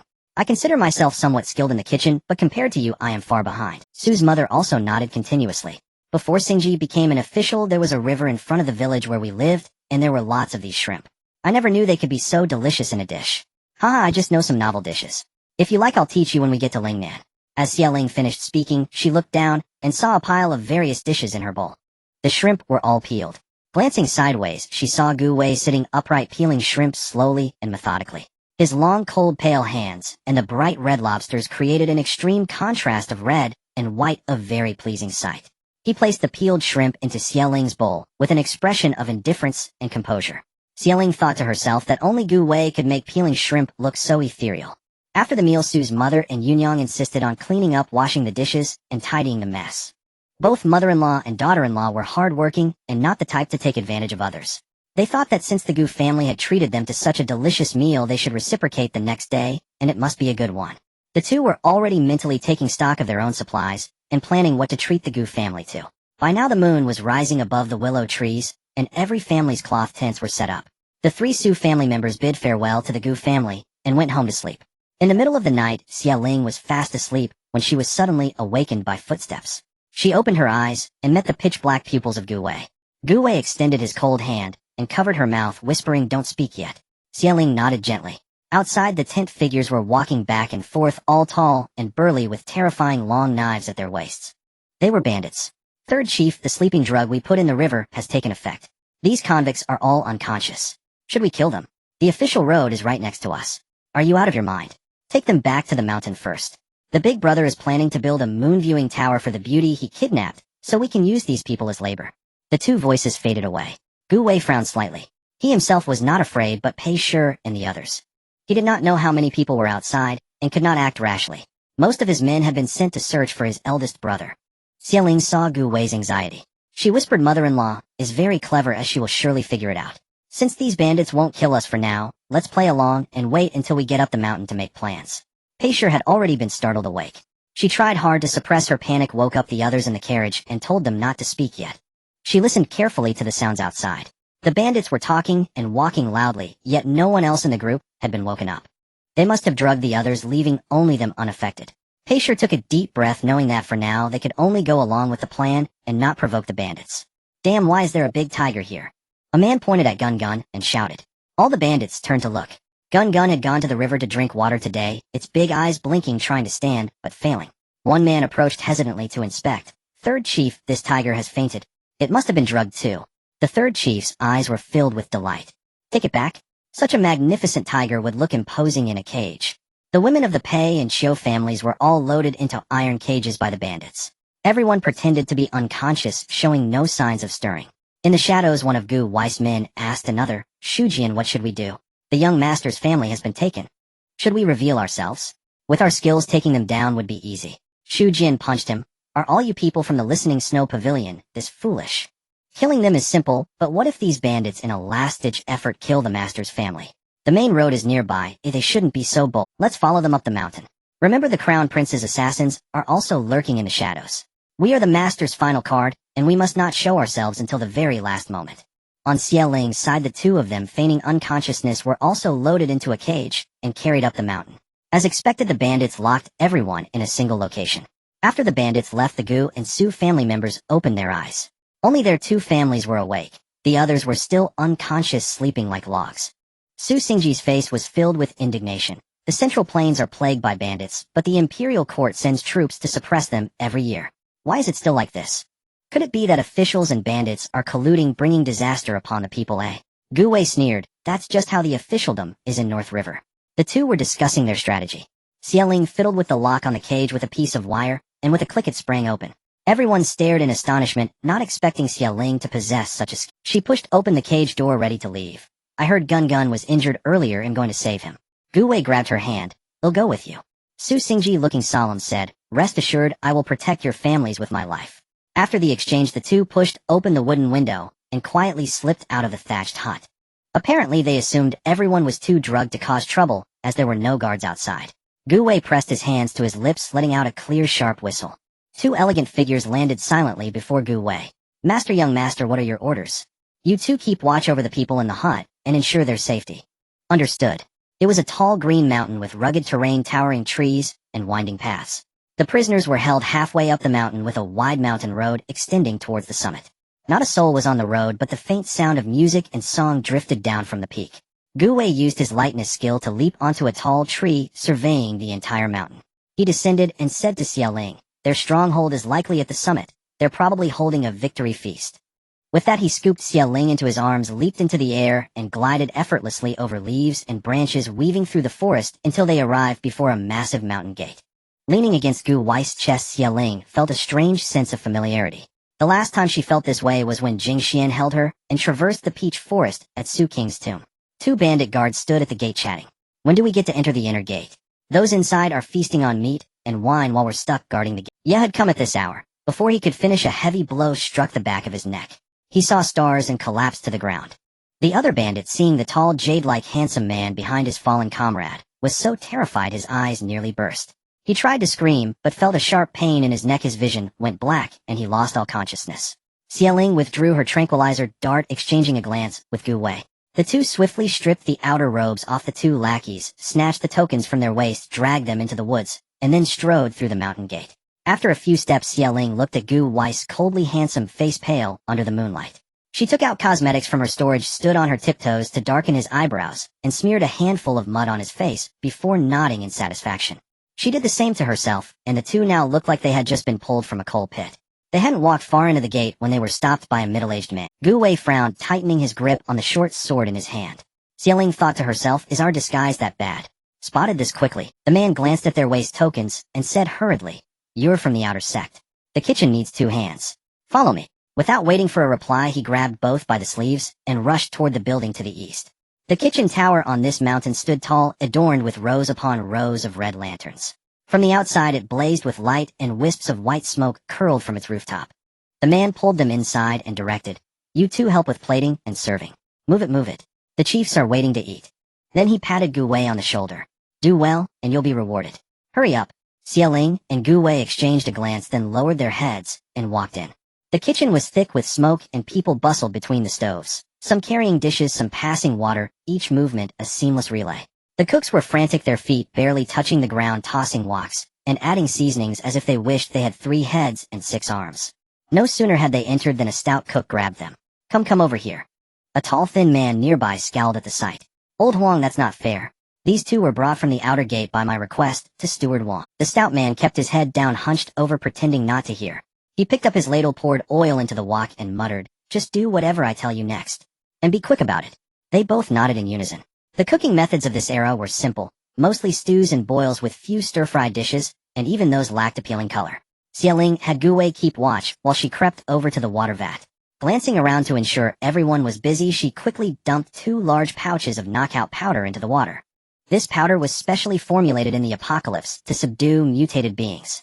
Its potency was immense. One bite of the food would send anyone into a deep, dreamless sleep. Fearing she might miss a spot, Xiaoling circled the entire kitchen tower, sprinkling a bit of the powder into every dish as she helped serve. These mountain bandits had used knockout drugs to subdue exiled prisoners. They never imagined they'd fall victim to the same trick, did they? Once she was done, Xiaoling returned to the stout cook's side. Gu Wei whispered, what were you doing? Xiaoling curled her lips into a smile. Turning their own tactics against them. If we knock them all out, how do we ask about Gun's whereabouts? No worries, I have the antidote. Give it to them, and they'll wake up soon enough. As they were talking, the stout cook slapped Gu Wei hard on the back. You lazy brats. They'll beat you senseless once this is over. Now get moving. Carry these dishes to the main hall. A cold glint flickered in Gu Wei's narrow, elongated eyes. He gave the stout cook a chilling look, then picked up a plate of food. The stout cook felt an inexplicable shiver run down his spine under that gaze. He muttered under his breath, daring to glare at me. They'll gouge your eyes out later. The kitchen staff, each carrying a dish, hurried out in a steady stream toward the main hall. The so-called main hall was a wide platform that had once been a training ground. Xiaoling looked up. Countless low tables lined both sides, packed with people drinking wine and cracking melon seeds. A red carpet ran down the center where scantily clad dancers performed and 7 or 8 musicians played. At the far end on a raised platform sat a fierce-faced man. To his lower right was an exquisite chair carved from gold and jade. Reclining on it was a beauty in red robes, her skin like ice, her bones like jade. She lazily propped her chin on her hand, her narrow phoenix-like eyes radiating allure. She yawned lazily and drawled, "What kind of music is this? It's dreadful." The fierce-faced man immediately groveled, waving his hand. All right, I'll have them scram right away." The music ceased abruptly. The dancers and musicians, bent over with numb expressions, crawled out on their hands and knees.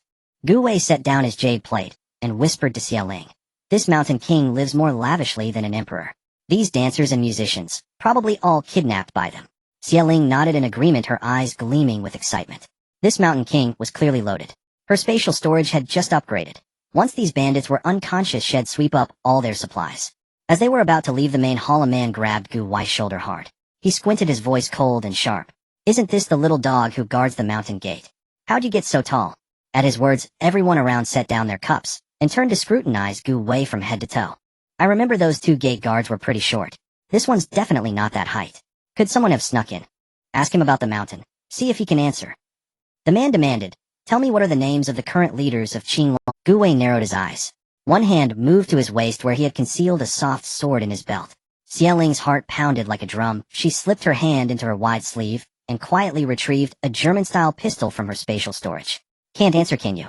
The man sneered, drawing the cleaver at his side, poised to strike. Then a languid, androgynous voice cut through the tense. "Stop guessing." The beauty in red lazily propped her chin. "That gate guard annoyed me, so I killed him and replaced him with someone else." "Oh, is that so?" Second brother put down the blade. The man on the high seat waved his hand. But the second chief's brow furrowed with fury. "How dare she kill and replace one of my Qinglong mountain men without a word? Big brother, have you lost your mind? Women are like clothes, brothers are like limbs. Why can't you see that? You treat her so well. Has she ever given you a kind look?" The first chief's face turned icy. "Second brother, I've forgiven your disrespect toward the lady time and again because of your many contributions to Qinglong Mountain. But this time, before all the brothers, I will not let it slide. What do you propose?" "No punishment needed." The second chief lowered his eyes, then drew the long blade at his side, and with a single swipe, sliced off a corner of his own robe. The fabric fluttered to the ground. He looked up at the crowd. "Our oath of brotherhood. I was wrong to believe in it. Brothers of Qinglong Mountain, if fate allows, we'll meet again in the Jianghu. Farewell." With that, he rose gracefully and vanished into the deep, dark night. The first chief's mouth hung open, staring at the fallen scrap of cloth, his lips trembling, unable to utter a word. The atmosphere turned heavy. Everyone stared at the spot where the second chief had disappeared, all festive spirit gone. "How dull. I'm going back to my room. You all enjoy yourselves." The beauty in red began to rise. The first chief immediately rushed to appease her. My lady, it's second brother's fault. He's too impulsive. He frightened you." Everyone below watched with burning resentment, fists clenched. The second chief had been driven away, severing his bond of brotherhood, and all the first chief could say was a flippant, too impulsive. What kind of sorcery did that woman possess to mean more to the first chief than the brothers who had bled beside him? But before they could dwell on it, a wave of dizziness washed over them, and they collapsed to the ground. Even the first chief on his platform fell. Only three remained standing: the beauty in red, Xie Ling, and Gu Wei. The beauty in red pushed away the first chief's hand with disdain, then walked lightly over to Xie Ling and Gu Wei.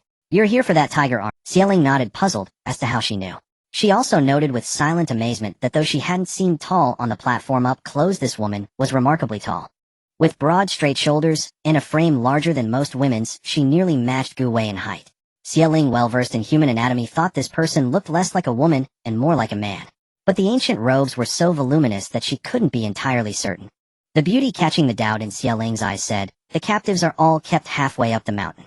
If what you sought were there, you wouldn't have come to the summit. And the only thing of interest up here is that tiger." She led the way, and the two followed her to a resplendent courtyard. She pushed open the door and pointed to a corner. There it is. Gun Gun was being treated royally by the bandits, chowing down on the raw beef they provided, looking utterly carefree. It seemed the saying, "Fools have fortune applied, even to tigers." Xie Ling called out, "Gun Gun." The tiger lifted its head, immediately abandoning the beef. Its big, dark, round eyes glistened as it rubbed against Xie Ling's face through the iron cage. "Roar, master, I missed you so much." Xie Ling fed Gun Gun the antidote. Clearly the knockout dose the bandits had used was potent enough to fell even a tiger. "Gun Gun can't move yet. ITLL need about an hour. The drug lasts 3 days. We'll just wait here with Gun Gun." Gu Wei nodded. "All right." Just then the beauty, who had been standing silently by, spoke up. "The drug used on the people halfway up the mountain is no ordinary one. Without the antidote, they'll become mindless, emotionless fools. And in the only one who knows the key ingredient." Gu Wei immediately understood her implication. He eyed her coldly. "What do you want?" The bowtie's voice was flat. "Let me come with you. Impossible. Gu Wei's reply was immediate, his tone icy and absolute. Xie Ling, however, was curious. Was there truly a poison in this world she couldn't cure? She doubted it. The beauty seemed to read her mind. She said calmly, "If you don't believe me, young miss, you're welcome to try." The three walked toward the mountainside, arriving at the thatched hut where prisoners were held. As soon as they pushed open the door, Pei Shi and Su Xingji looked over with eager eyes. "How is it? How is Gun Gun?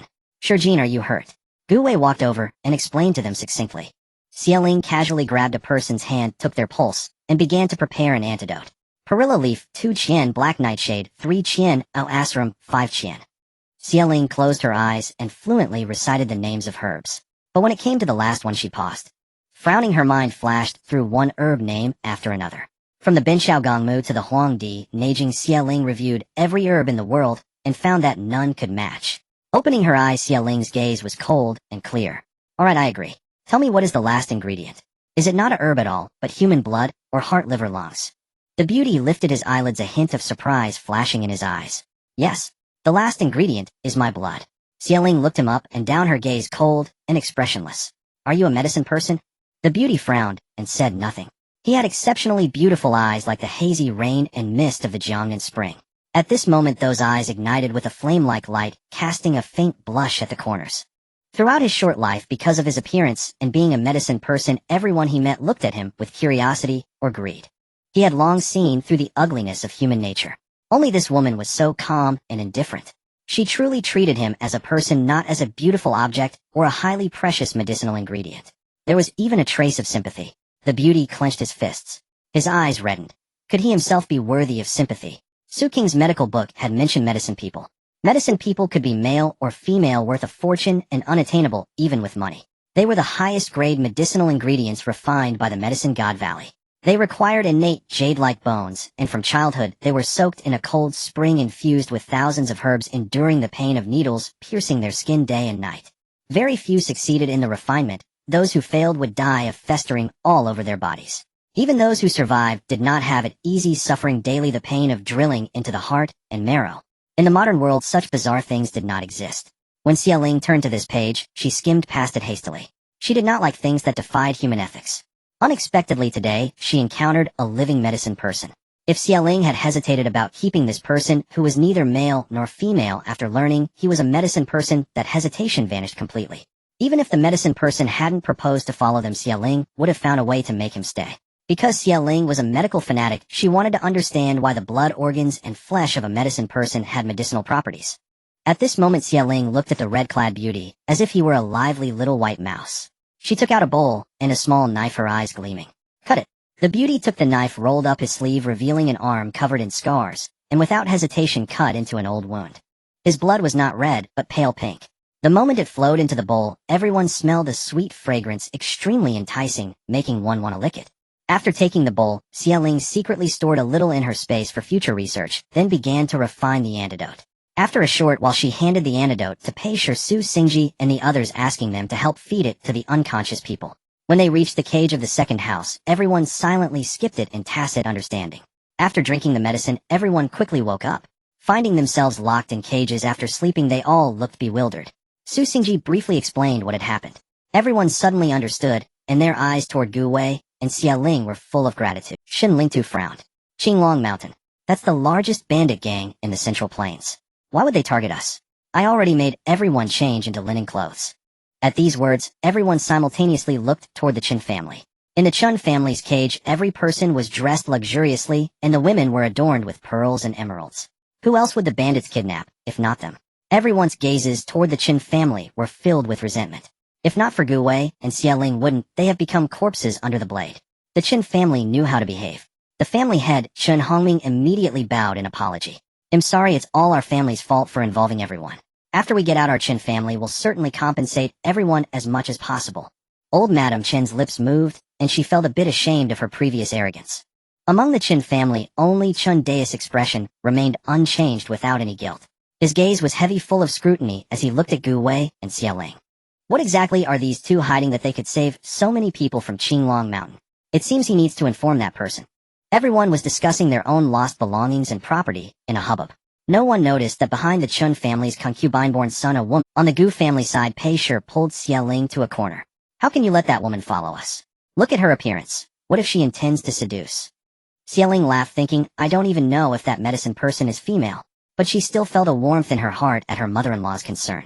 Don't worry, mother. I have my limits. Besides, don't you trust your own son? Pei Shi immediately said seriously, I can't say for other things, but when it comes to beauty, Jin is absolutely unique in this world. He remains unmoved, even with a beauty in his arms.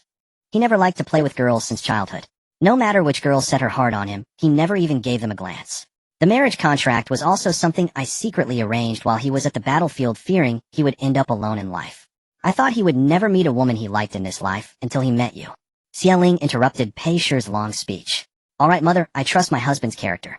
Pei Shi glanced at the red-clad beauty and wanted to speak further, but Xialing turned and went out.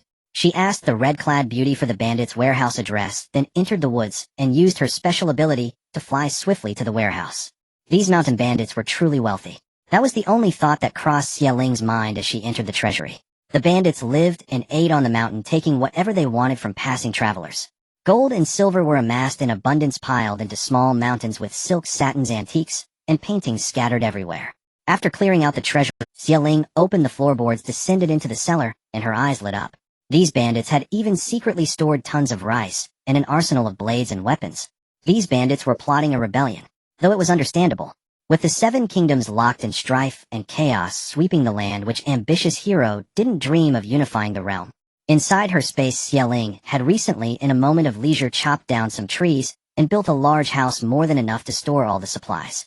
After storing all the grain and weapons into her space, Xialing went to the kitchen tower.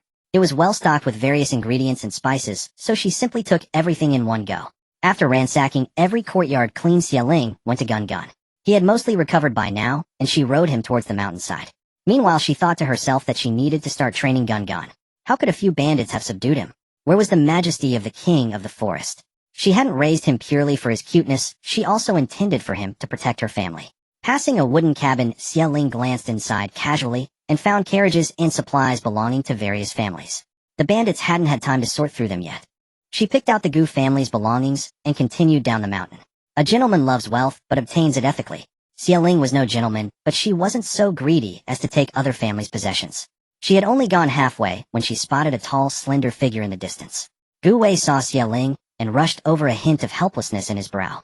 Wife, where did you go again? I turned around for a moment and you vanished. Xialing patted Gun's big head. I went to get him. Gu Wei looked her over from head to toe and let out a sigh of relief. We don't know the full number of bandits. What if some didn't take the sleeping draft? How would you have handled them alone? Thank goodness, Xialing laughed it off and walked ahead. See, nothing happened. With the woods empty, Gu Wei summoned his 2 subordinates. Deliver this to the prefect of Luoyang. Tell him someone sends him a great gift. In Gu Wei's hand was the personal ornament of the bandits' chief, a tusk of ivory. Shu Jian took it, turned, and disappeared swiftly into the forest. Back at the mountainside, Xialing told the exiled group where their belongings were and let them retrieve them.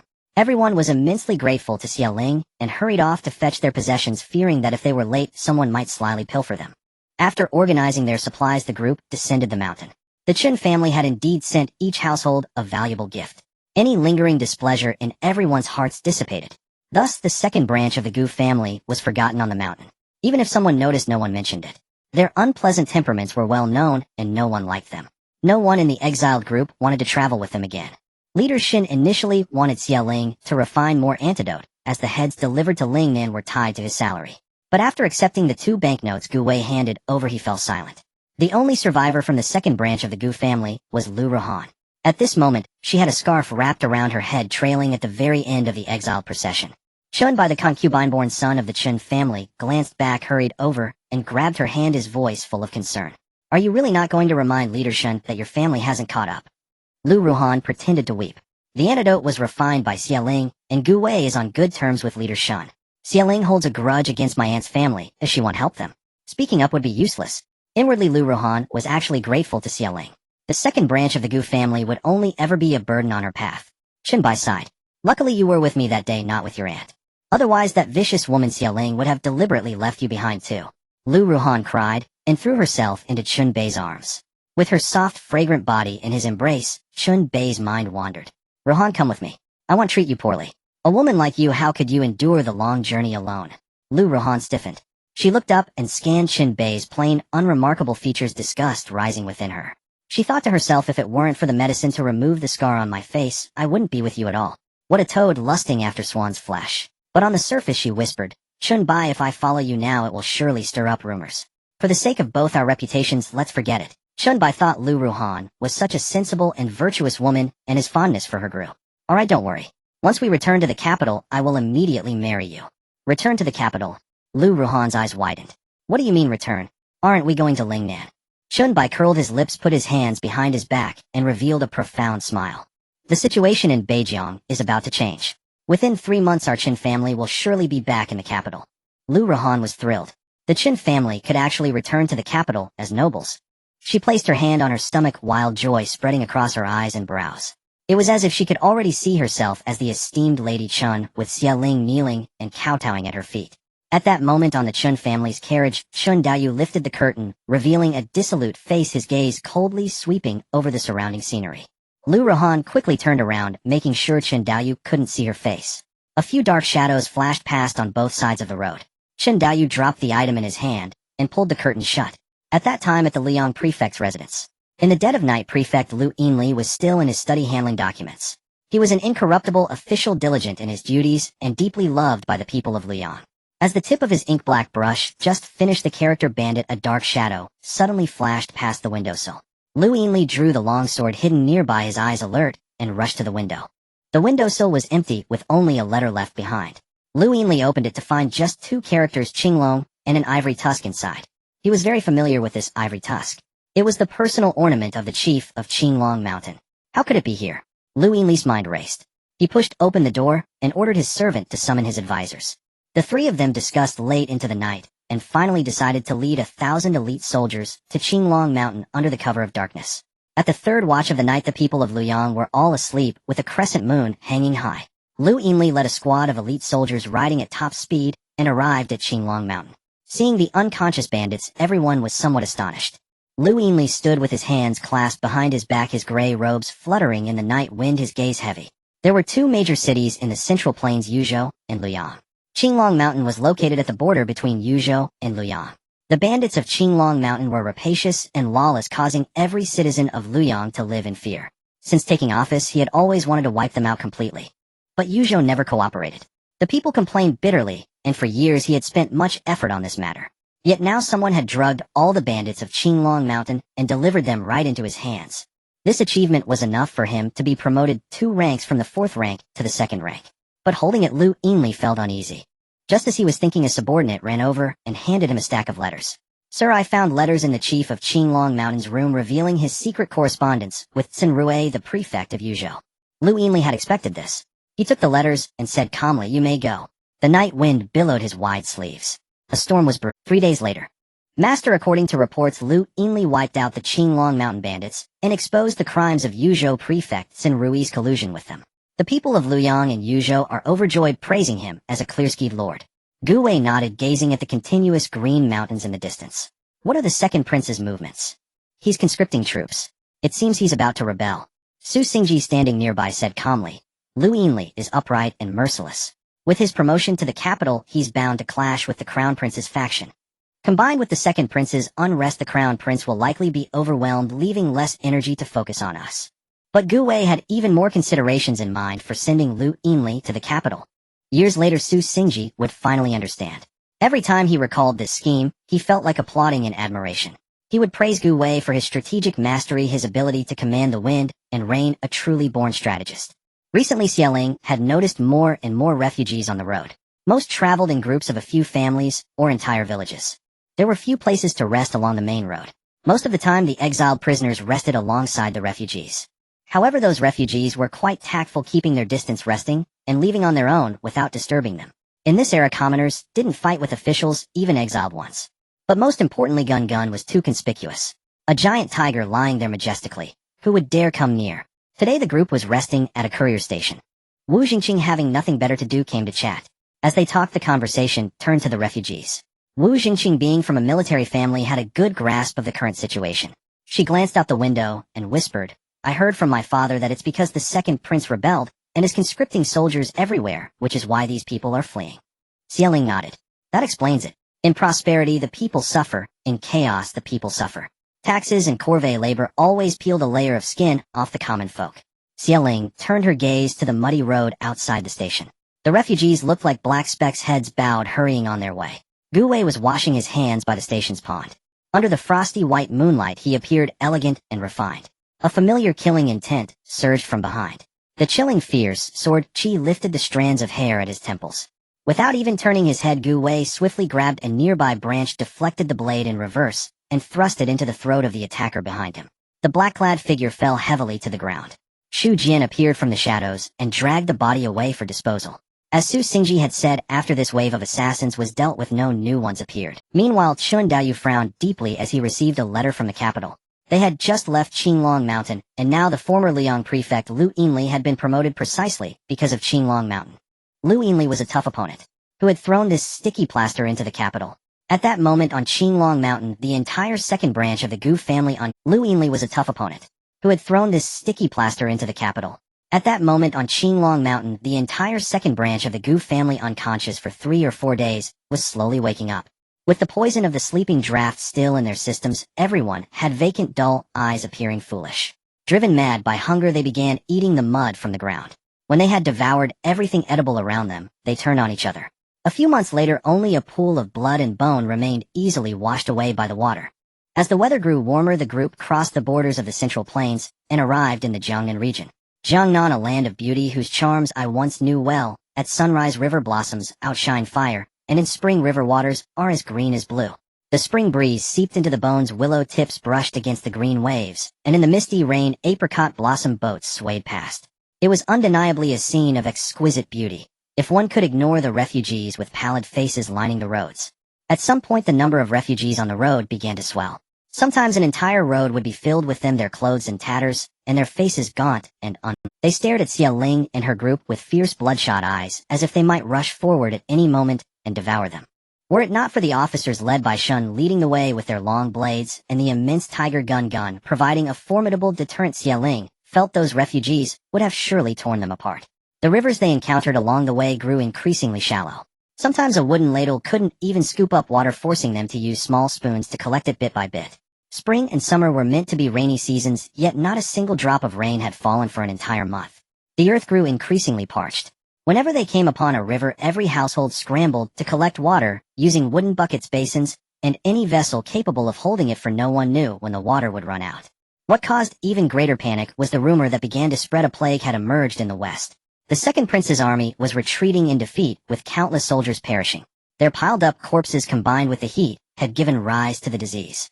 The cities in the west had already become hell on earth, and it was unknown whether the plague had spread southward. Contracting it meant certain death, for its contagion was extremely potent. For a time, both those in the exile convoy and the refugees were gripped by fear and anxiety. The official road remained crowded with refugees. Those better off drove mule carts with their families seated atop. Those less fortunate hobbled along on crutches, each step leaving a bloody footprint.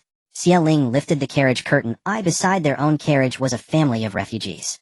The woman was no older than 20, carrying one child on her back, holding another in her arms, and leading a third by the hand. Her husband hauled a sack of husk rice, their faces etched with numbness. The children, with clear eyes and dirt-smudged faces, stared at Xieling with pure curiosity. A pang of sympathy struck Xieling's heart, and she drew the carriage curtain shut. Faintly she overheard voices outside. "Mother, are they immortals? A fairy sister, and outside there's also a fairy brother, so beautiful." The woman's voice was weary. "Even if they are immortals, could they give us a bite to eat, or a sip of water?" Xieling thought the fairy brother the child mentioned must be the red-robed beauty she had brought back. His name was Jiangxue. At that moment, clad in red robes, he drove the carriage from outside. His profile, pale as jade in the cold moonlight, possessed a beauty that seemed almost inhumanly aloof. Every medicine person possessed a peerlessly beautiful visage, and Jiangxue was no exception. Xieling then looked up at Gu Wei. He held a torch ahead, his black round collar robe outlining his lean waist. His exposed wrists were slender, his knuckles distinct. Just then he turned back, his nose bridge high, and straight, his thin lips pressed together in a cool, restrained manner. The pale glass-like hue of his pupils lent his gaze an excessive coldness. Noticing Xieling's gaze upon him, the frost between Gu Wei's brows melted away, and he offered her a smile. It was nothing short of soul-stirring. Xieling felt she still preferred Gu Wei's looks. To this day, she hadn't figured out whether Jiangxue was male or female, though she was 80% sure he was male. The Gu family members weren't foolish. Over time, they too realized that the breathtaking beauty they had assumed was a woman seemed to be a man. When Li Gear and Rougier called him brother, he didn't refute it. Jiang Xue was very quiet, but he did all the chores eagerly, as if afraid the Gu family would drive him away. At this moment, he had also rushed to take the reins. Xieling looked up at Pei Shi Song Shi and Xiao Yu. Each face was etched with pity, unable to bear witnessing the troubled world outside the carriage. Yet Jiang Xue remained expressionless, his eyes utterly devoid of emotion. Xieling thought it must be because he had endured so much suffering during his days as a medicine person that he had become numb to the world's misery. Bodhisattva, kind-hearted Bodhisattva, please bestow some food upon me. My family hasn't eaten in 3 days. Even a sip of water would be a blessing. Suddenly the curtain of the carriage beside Pei Shi was drawn open, and an old woman with a deeply wrinkled face pleaded with her. Pei Shi glanced at the throng of refugees behind the old woman, then swiftly drew her curtain shut, tying it in a tight, not to prevent anyone from opening it from the outside. Pity flickered in Pei Shi's eyes, but her voice was hard and cold. Remember what I say, no matter who begs for food, you must not give any. You can help them for a moment, but not for a lifetime. Besides, with so many people, can you possibly save them all? Xieling thought the same.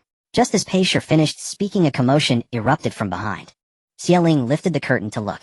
The carriage of the Gu family's collateral branch was swarming with refugees. Those inside were being grabbed and clawed at their clothes, torn, their hair disheveled.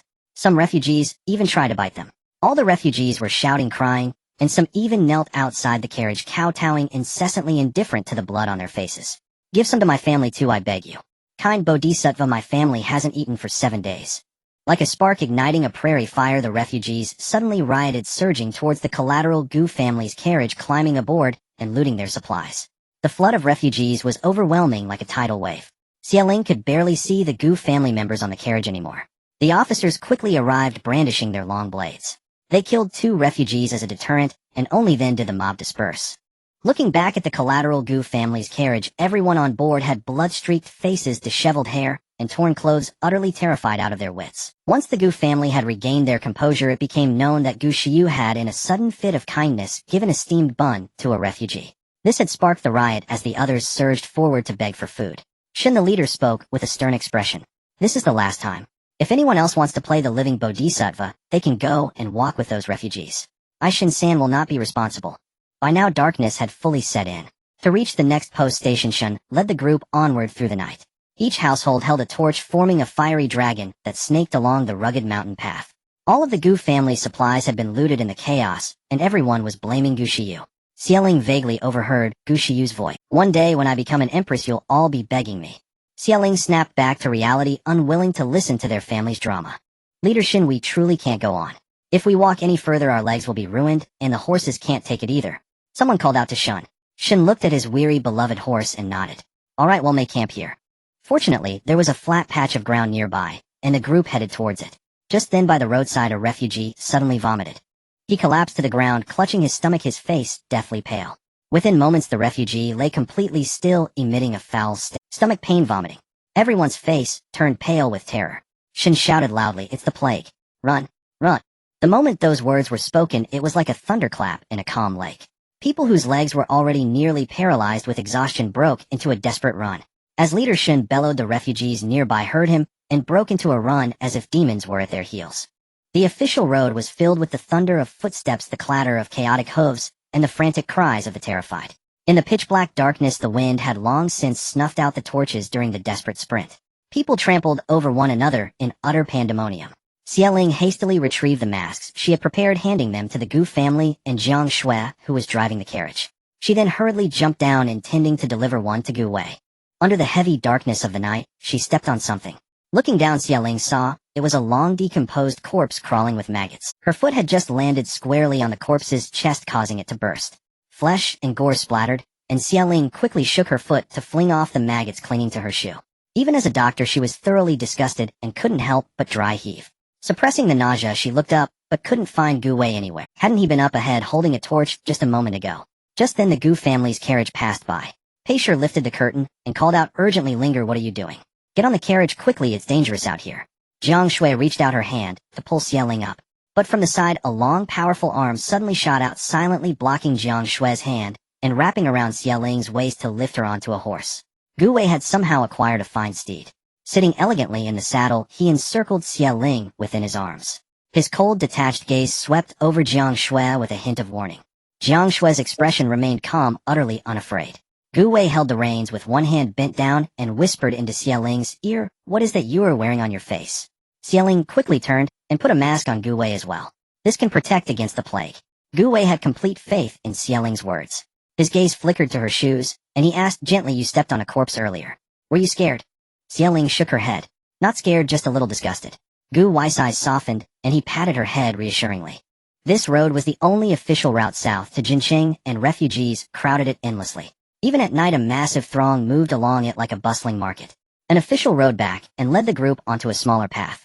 After traversing a stretch of eerie forest, a dilapidated temple appeared before. The temple was dim and clearly abandoned, surrounded by silence. Leader Shin dismounted and announced the post station is still 20 li away. "We won't make it tonight. We'll rest here. Each family must send one man to search for a water source nearby. Remember, do not interact with any outsiders." Gu Wei dismounted, first glanced at Xie Ling's short legs, and then reached up to lift her down. Xie Ling felt a bit helpless. Who was to blame that she was only 15 and still growing? After settling the Gu family, Gu Wei insisted on taking Xie Ling with him to find water. Xie Ling was puzzled, but Gu Wei patiently said, "Just come with me." The other men saw this, and teased him, asking if he couldn't bear to be apart from his young wife, even for a moment. Ahead lay a small lake, its banks crowded with refugees collecting water and washing clothes. The group moved forward to draw water, but Xie Ling stopped them. "Wait. If there's running water, we should find that instead. Stagnant lakes carry a higher risk of infection. There's a lake here, so there must be a stream nearby." After the incident at Qinglong Mountain, everyone knew of Xie Ling's medical skills and trusted her words implicitly. They turned and continued on, searching for a river. After walking for a while longer, a river finally appeared ahead, though its water level was low, exposing cracked, dry riverbeds. Although the Gu family didn't need water, they had to put on a show of looking. Gu Wei followed the others to the water's edge. After making a perfunctory show of it, he led Xie Ling downstream. Xie Ling was curious. As she wondered, she was suddenly lifted into the air by Gu Wei and placed on his lap, her feet dangling and swinging gently. Xie Ling's eyes widened. "What are you doing?" Gu Wei sat on a large rock and without a hint of disdain removed Xie Ling's blood-stained shoes and then her silk socks. He then carefully washed her shoes and socks in the river. After they were clean, he cupped some water and began to wash her feet. Xie Ling felt embarrassed and squirmed, trying to get down from his lap. "I can wash them myself, you don't need to help. Is this why you brought me here? Couldn't I have just washed them back there?" Gu Wei's usual gentle demeanor was gone. No matter how she struggled, he held her firmly in his embrace. He leaned down to gaze at her, his dark hair falling forward, a few strands casting shadows over his forehead. His long eyes lowered, and his warm breath brushed against Xie Ling's ear. "You are my wife." Xie Ling snapped back to reality. Gu Wei's personality was so cold and distant that she had almost forgotten he was still a man of this era. Would he also be displeased if other men saw his wife's feet? Or would he eventually want concubines? Honestly, Xie Ling was quite satisfied with Gu Wei, both in appearance. Though it wasn't love, yet she saw no issue with being partners in life. But Xie Ling had her own principles when it came to love. No concubines, a union of one heart and one mind for life. If Gu Wei ever wished to take another wife, she would decisively divorce him. Love must be pure and exclusive. The washed socks were still damp, so Gu Wei unhesitatingly tore a strip from the hem of his inner robe, patted it inside Xie Ling's embroidered shoes, and then helped her put them on. Then, holding Xie Ling with one arm and carrying the bucket with the other, he stood up. Xie Ling frowned. "I can walk by myself." Gu Wei's hold was firm, his arms supporting her securely. In the shadows, his eyes were deep and unfathomable, and his voice carried a lazy note. "Your shoes and socks are still what it's hard to walk. Don't fuss, I'll carry you."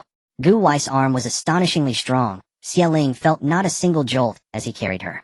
Along the way, both refugees and fellow exiles turned to stare openly at the pair. Some bold young women unabashedly admired Gu Wei's handsome face and tall, slender figure. The road of exile was bitter, so they'd take whatever amusement they could. Gu Wei's expression remained cold and aloof, as if oblivious to the astonished gazes. Xie Ling buried her face in his chest, thinking she had never been so embarrassed in her life. When they returned to the temple, the Gu family all looked their way. Pei Shi's face showed relief, while Qiu Yu and Song Shi looked a little shy. Jiang Shui's gaze was deep and unreadable. Yet in her hand, she silently snapped a twig. As soon as they arrived, Leader Shin approached with a fawning smile. "Miss, yeah, I've heard you're skilled in medicine. I was wondering if you have any methods to prevent the plague. Since an outbreak would be bad for the entire group." Xie Ling didn't hold back. "I do. Gather everyone, and I'll explain." Soon a representative from each household arrived. Xie Ling produced a self-made mask and announced loudly, "The plague spreads through saliva, air, and mosquitoes. This thing is called a mask. It can be made from cloth. Wearing it on the face can prevent the spread of the plague." You must wash your hands before eating. There are many dirty things on your hands, and the plague may be hidden in them. Those who can afford it can use scented soap for better results. Never drink unboiled water. It must be boiled before drinking. Boiling water kills the impurities inside. Xie Ling tried to explain to everyone in the simplest possible terms. After speaking, she passed the mask around so everyone could see what it looked like.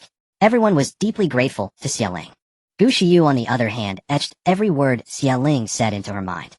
The plague would surely last a long time, and once she returned to the capital, she could present Xie Ling's advice to the court. Gu Shiyu's heart surged with excitement at the thought. The merit of suppressing the plague would be enough to grant her the title of a county princess. That night no household slept. They worked tirelessly to produce masks. Xie Ling returned very late, so she didn't cook. She took out a few packets of instant noodles from her space, and the whole family had them for dinner. The next day, everyone wore masks. Lu Ruin, hiding in a corner, muttered complaints about Xie Ling stealing the spotlight and showing off her mediocre medical, but her body was honest. She quickly asked Chunbai to get her a mask. At the Chun residence, Chun Daoyu looked at his unremarkable half-brother. Why have you been running to the back of the line lately? Chunbai, terrified of Chun Daoyu, stammered that he had a friend there. Chun Dao's gaze swept coldly over that area, but didn't recognize Lu Ruin, who was wrapped in a headscarf and wearing ragged clothes. His voice was icy. A member of the Chun family, don't stir up trouble for me. Chunbai nodded like a quail, shrinking his neck. Once Chun Daoyu turned away, he hurriedly brought a mask to Lu Ruin. After getting organized, the group resumed their journey. Xie Ling hadn't expected the plague to spread so quickly. In just one night, the number of corpses on the official road multiplied countless times. Some lay, some knelt, each face twisted in pain, clutching their stomachs covered in filth, emitting a foul stench. Even though Xie Ling had survived the apocalypse, she still felt a chill in her heart. They had to speed up their journey, reaching Jincheng before the city was sealed off to catch a breath. The weather grew hotter. The corpses along the road began to rot, releasing a nauseating odor. After another 3 or 4 days of travel, every household's water supply was depleted. They had to stop and replenish water before continuing. Shen Liting announced a rest by the roadside. After a while, the people sent to find water returned with disappointed faces. They had searched for miles around. No rivers, lakes, or even puddles. The sun scorched the earth, yet the hearts of the people felt as if they had fallen into an ice cave. Shen Liting swallowed hard and wiped the streaming sweat from his forehead with a cloth. Bear with it for now. If you're desperately thirsty, dig up tree roots and grass roots. We can reach Jincheng after 3 more days of walking. It was the hottest part of the day, and everyone had already been walking since morning. Luckily, there was a grove of trees, so they all went in to rest. Humans could quench their thirst by imagining plums, but livestock couldn't. Every household's oxen and horses refused to walk. A young man from the Gao family came up with an idea. Let's all pee in a pit and give the horses that to drink. When this was said, everyone thought it feasible. Those with horses led them deep into the woods, dug a pit, and urinated for the horses to drink. Xie Ling took her family behind a large tree and took out a crate of cola from the refrigerator. The iced cola was bone-chillingly cold. The Gu family members couldn't bear to drink it all at once. They first rolled the bottles over their faces and next to cool down, then opened them for a small sip. Only after Xie Ling said there was plenty more and they didn't need to conserve did they dare to drink freely, gulping down the icy liquid. The heat and restlessness of their bodies dissipated in an instant. Glancing at the Su family in the distance, Xie Ling filled 3 water skins with spiritual spring water, added some glucose for energy, and asked Jiang Shui to deliver them. Although Xie Ling had water, she didn't want to reveal it. For now, she was only willing to help trusted families. Besides, it was only 3 days until they reached Jincheng. If anyone was truly dying of thirst, she would step in.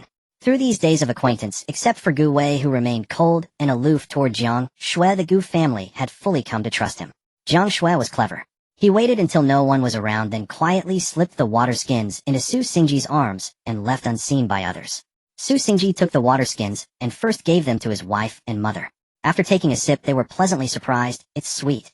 And after drinking, the heat and fatigue in their bodies vanished. The Su family was filled with gratitude. Such timely help was rare. In summer, mosquitoes were abundant, and the Gu family members were covered in welts. Especially Ru Jier, whose small arm was red and swollen. Xie Ling rummaged through the old house and found a bottle of floral water, which she sprayed. Gu Sanling, a member of the Gu branch family, walked over with a worried expression. His lips were chapped and his voice hoarse. Sister-in-law, do you have any water left? Can you spare some for my family? Just enough for each person to have 1 sip. Pei Shi immediately looked at Xie Ling to see if she was willing to share since the water belonged to her. Xie Ling nodded and handed over the water Gu Wei had fetched from the river. Seeing so much water, Gu Sanling's eyes gleamed, but he didn't dare take it all. He quickly waved his hands. This is too much, a half will do. Xie Ling placed it at his feet and said calmly, we have more. The branch family has many people, take it. Gu Sanling's eyes lit up, and after thanking her he hurriedly carried it away. Xialing began preparing today's lunch. The green mountains in her space had fully revealed themselves, and the supplies within were freely accessible. The fruits on the mountain were also ripe. Watermelons, mangoes, grapes. Everything was available. Xialing picked some and froze them in the refrigerator, deciding to make fruit ice jelly. It was refreshing and sweet. After making it, she had a few bowls left, and quietly sent them to the Wu family. The Wu family were honest folk. They hid and ate them, not letting other families know. After eating, Xialing found a plastic bag from her space, hung it on a tree, filled it with water, poked a few holes, and the family took turns washing their hair. Using Xialing's shampoo, everyone's hair became fragrant and flowing, a stark contrast to the disheveled appearance of other households. When the sun was less scorching, they continued the journey.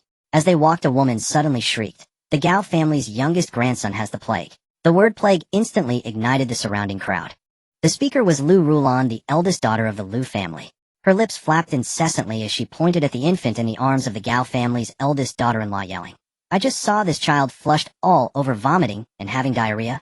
She glared at the eldest daughter-in-law with a sharp gaze and continued, "This black-hearted woman tried to hide it. Luckily I spotted it early, or she would have dragged all of us down." The Gao family's eldest daughter-in-law burst into tears, clutching her child, tightly shaking her head. My son doesn't have the plague."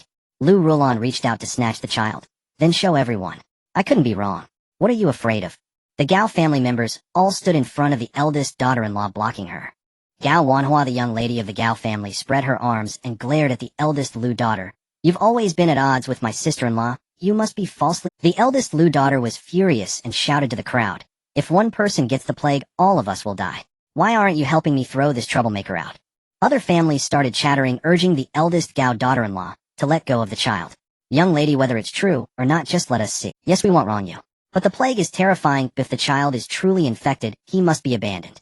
Trembling, the eldest Gao daughter-in-law opened the cloth wrapping the infant. The child was covered in redness, with milk dribbling from his mouth. Everyone scattered in terror, their faces pale. It was the plague. Lu Rulan's face wore a smug expression as she stared at the eldest Gao daughter-in-law with cold eyes. "I told you the child has the plague. This woman must be infected too. They must be expelled from our group to avoid endangering us." Everyone glared angrily at the Gao family, shouting for them to get out. The eldest Gao daughter-in-law was drenched in tears. "It's not the plague. My son just has a high fever. Even before our exile, he often had this. He's just weak, not sick with the plague." The Gao family encircled the mother and child protectively, but the crowd was incited, fueled by Lu Rulan's inflammatory words, seemingly determined to abandon the mother and child by the roadside. Gao Wanhua gritted her teeth and ran to the Gu family's carriage, shouting, Xialing, please save my sister-in-law." Xialing held a favorable impression of Gao Wanhua. Gao Wanhua was forthright, witty, warm-hearted, and a rather endearing young lady. Thus Xialing directly lifted the carriage curtain and asked, "What's the matter?" Gao Wanhua poured out the entire story to Xialing like a torrent of beans. Xialing nodded. "They'll go with you to have a look."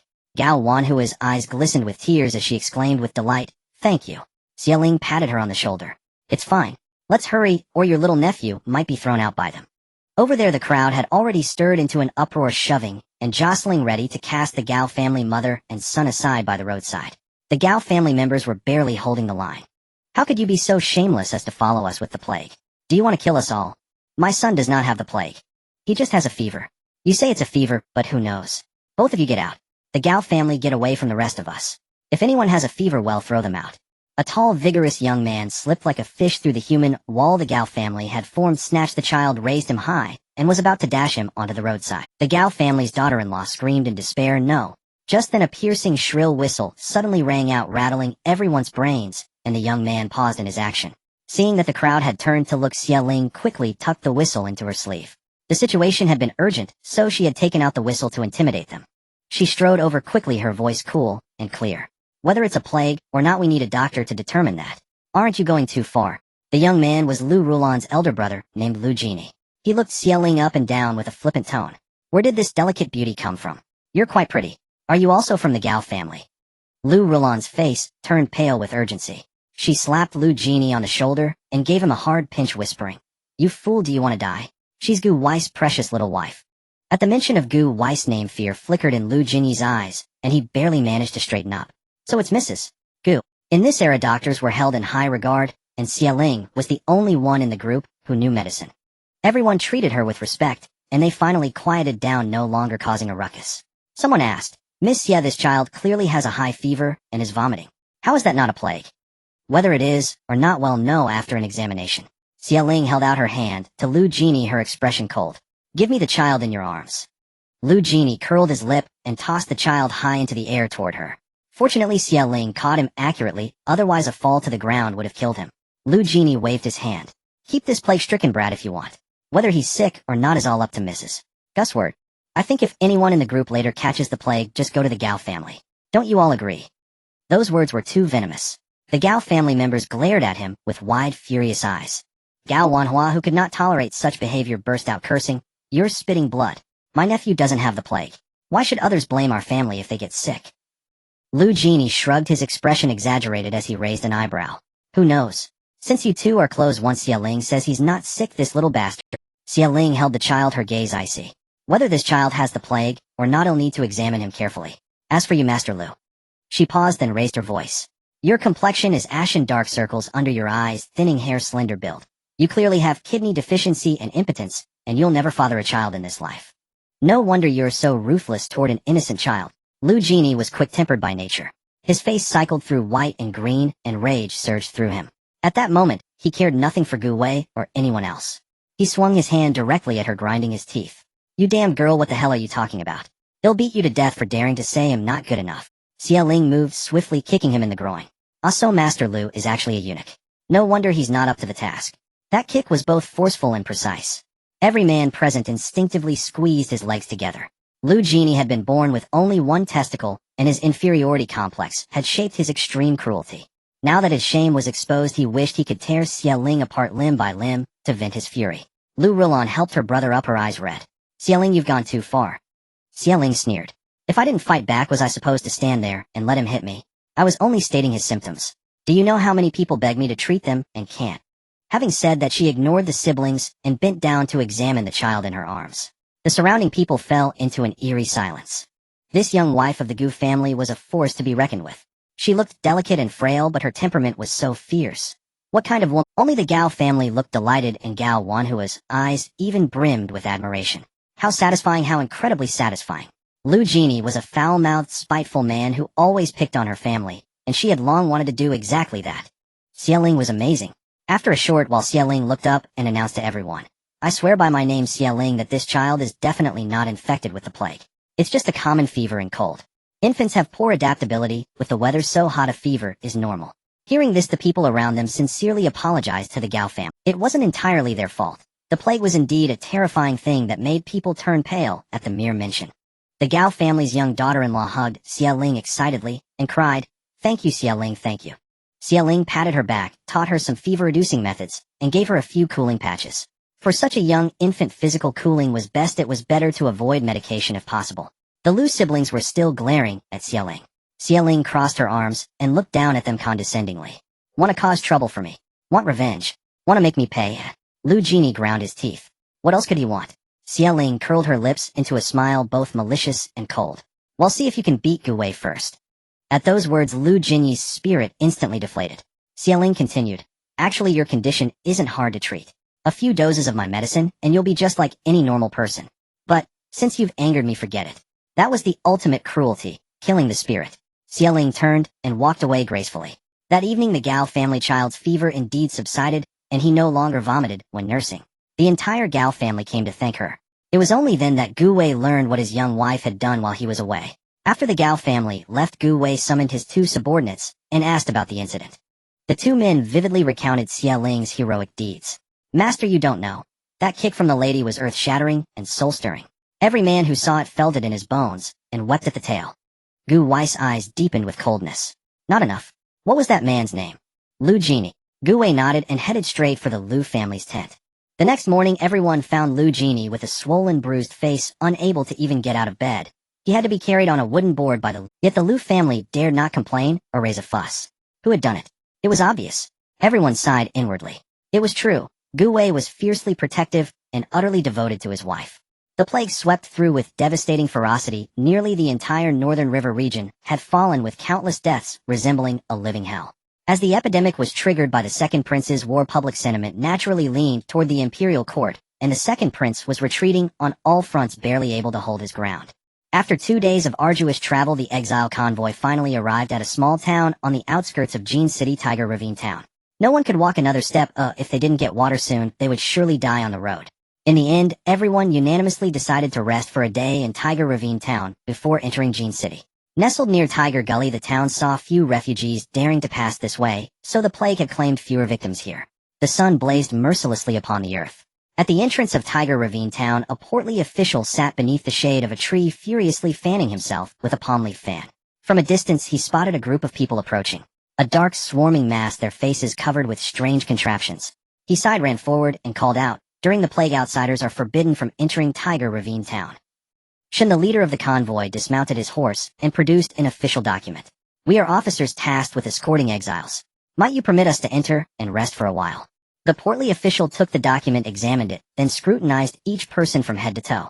He asked, "No one here is afflicted with the plague?" Shin shook his head. "Absolutely not." The portly official waved them in. Yet inwardly he was deeply puzzled. How could so many people have traveled without a single one falling ill? Strange, truly strange. The town was sparsely populated, its streets desolate. The group made their way to an inn. "Innkeeper, bring us 20 barrels of water first." The proprietor rushed out, his face aghast. Even the entire town of Tiger Ravine couldn't muster 20 barrels of water. "Surely you jest." At these words, the flicker of hope in the travelers' hearts plummeted back into the abyss. Tiger Ravine Town had no water either. Then what were they to do? Some collapsed, entirely slumping to the ground in despair. "Heavens above, what are we to do? To think we'd die on the road before even reaching Lingnan." The innkeeper sighed. "You're all from elsewhere, aren't you? This year has brought a great drought. Rivers and lakes have all run dry. Every household only has a little water left in their wells. But who knows if those wells will one day run dry too. I'm sorry, but I cannot sell you water." The matriarch of the Sher family stepped forward, her parched, cracked lips beating with faint traces of blood. "Kind innkeeper, please sell us some. Without water, all 100 of us will surely perish." The innkeeper looked deeply troubled. "I truly can't. In times of chaos, every life is precious." As he finished speaking, a sudden roar echoed from outside the door. The innkeeper's eyes rolled back, and he fainted from sheer fright. When he came to, the first thing he saw upon opening his eyes was a massive tiger's face looming inches from his own. He let out a shriek and fainted again. This time his wife joined him in unconsciousness. It was a long while before the two revived. The innkeeper's heart still pounded with residual terror. "You? How do you have a tiger?" Not far from Tiger Ravine Town lay Tiger Gully, home to a pack of tigers that descended the mountain at will to wreak havoc. Stealing chickens and sheep was the least of it. They had devoured countless people, tearing families apart, and leaving not even a corpse to bury. The townsfolk of Tiger Ravine spoke of tigers with sheer terror. Xieling explained that it was her pet. The innkeeper's eyes brimmed with astonishment. "To keep a tiger as a pet? Young miss, you are truly extraordinary." His gaze shifted. "Young miss, do you want water?" "Xieling, what do you mean?" The innkeeper, "There's a natural stream in Tiger Gully, but with the tigers there, no one in Tiger Ravine Town dares to go. Since you can tame tigers, you surely have nothing to fear from them. If you want water, that's where you'll find it." Hearing this, the others felt a stir of interest. But the thought of the tigers sent a chill through them. Someone asked, "Is there water in Jean City?" The innkeeper shook his head. "Jean City doesn't have a single river. Some folks even come all the way to Tiger Ravine Town to buy water." Everyone instinctively turned to Xieling, seeking her counsel. After all, she was the one who could tame tigers. Xieling pondered for a long moment, then looked at those around her. "Do you want to go to Tiger Gully to find water?" Shin was the first to nod. "The next post station is still far off. Without water, we'll never make it." "Let's go," Xieling said. "Then let's rest up and set out tomorrow." "But innkeeper, we're outsiders after all. We'll just draw some water and be on our way. You're the ones who truly stand to benefit from the stream in Tiger Gully. Could you spread the word? Tomorrow let's go to Tiger Gully and deal with those tigers together." The innkeeper's eyes blazed with fervor. "Excellent. Those vicious tigers have terrorized us for far too long. They should have been slain ages ago. I'll spread the word."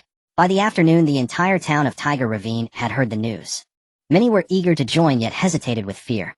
But upon arriving at the inn and laying eyes on the majestic, powerful beast, all their dread evaporated. If these people could tame such a formidable tiger, what was there to fear? The next morning, a throng of young men gathered at the inn's entrance. Their loved ones had been devoured or harmed by the savage tigers, and their hatred ran deep. From among the exiles, members of nearly every family also stepped. Jiang Shui tugged at Xieling's sleeve, her eyes cast downward. "Take me with you." Xieling frowned. "You're so frail a gust of wind could knock you over. What use would you be?" Jiang Shui pressed her lips together. "I know you're not really going to Tiger Ravine Town for water. You're looking for the ice blue flower.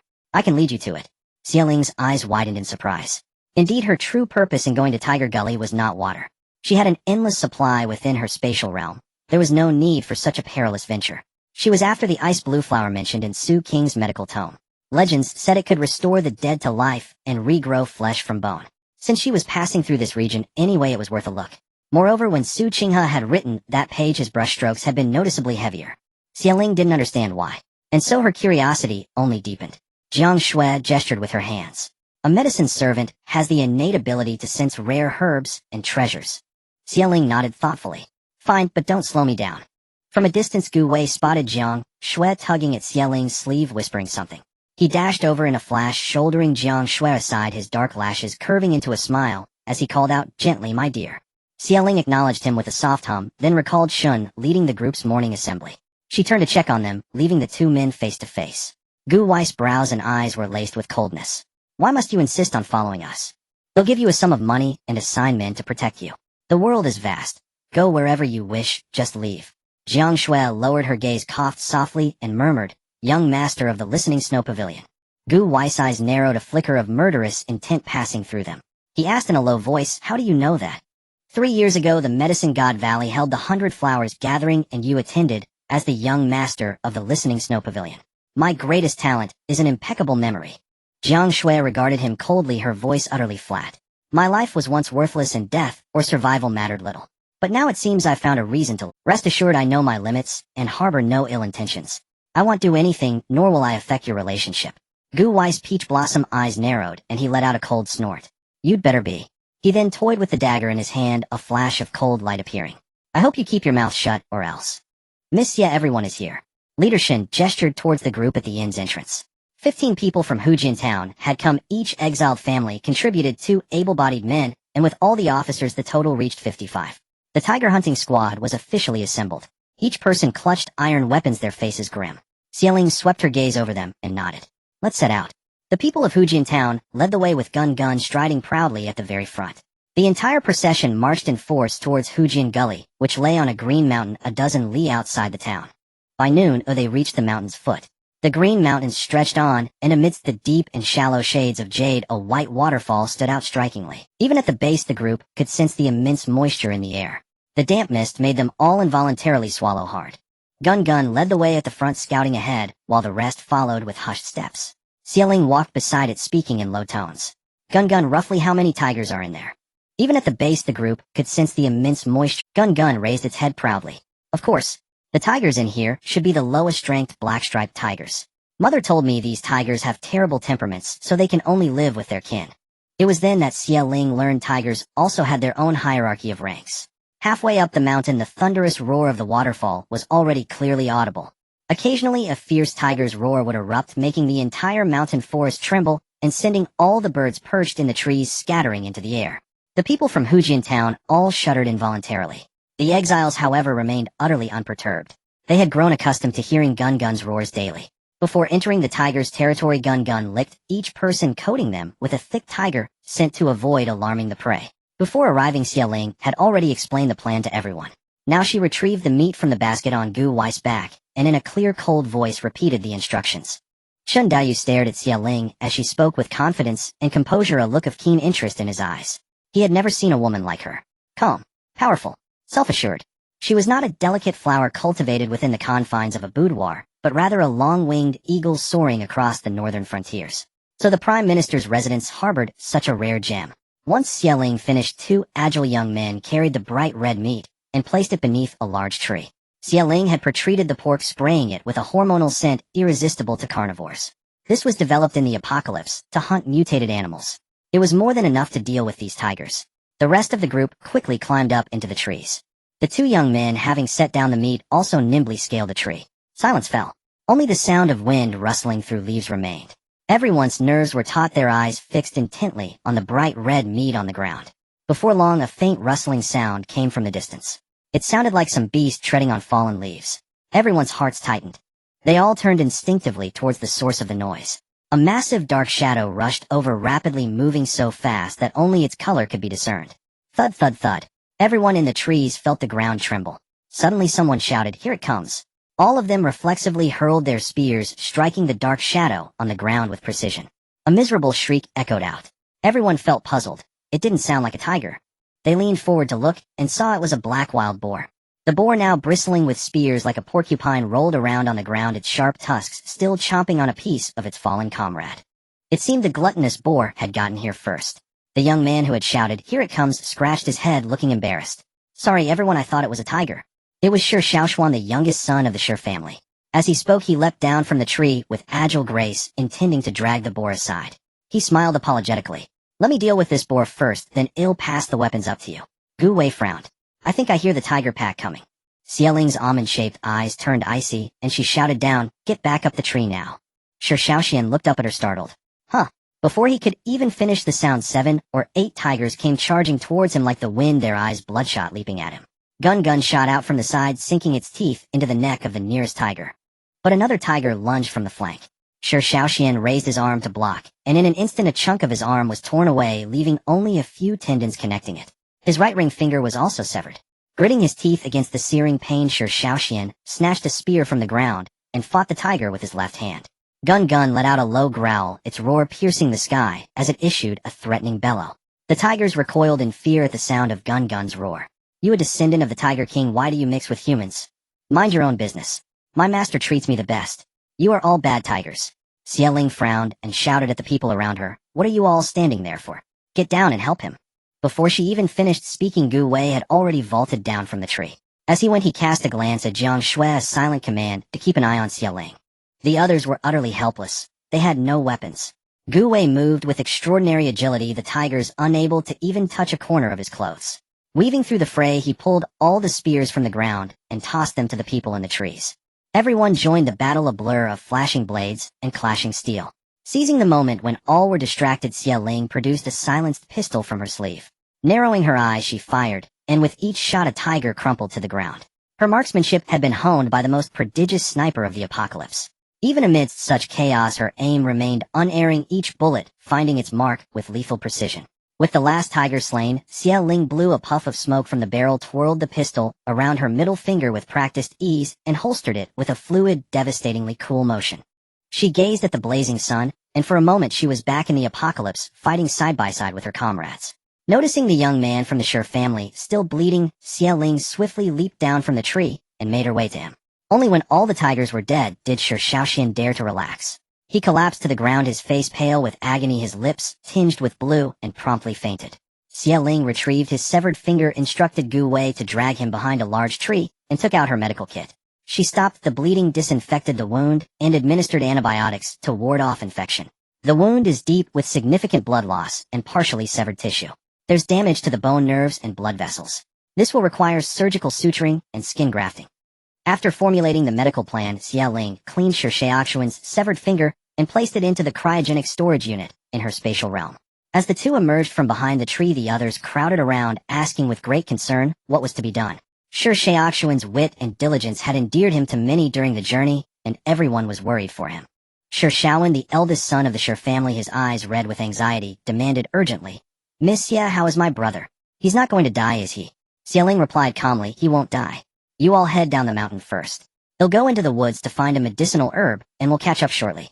I can reattach his finger, so there's no need to worry." Sher Shaoxuan's eyes widened in disbelief. "You can reattach a severed finger?" The surrounding people were equally astonished. How could a severed finger be reattached? Wasn't that like trying to gather up spilt water? How is it possible? Xie Ling nodded, her gaze steady. "I said I can do it, so I can. Rest assured. I promise you'll have your brother whole again." And seeing her unwavering confidence, everyone was plunged into deep shock. In all their lives they had never heard of a physician who could reattach a severed finger. Chen Daoyu stroked his chin, his gaze dark and thoughtful. He knew Xie Ling practiced medicine, but he had no idea she possessed such remarkable skill. What an absolute farce. "Brother Wuji, it seems we've stumbled upon quite a show." A sweet, girlish voice rang out from a distance. The crowd turned to see a young man and woman emerge from behind a massive boulder. The man was adorned with a jade crown and pristine white robes.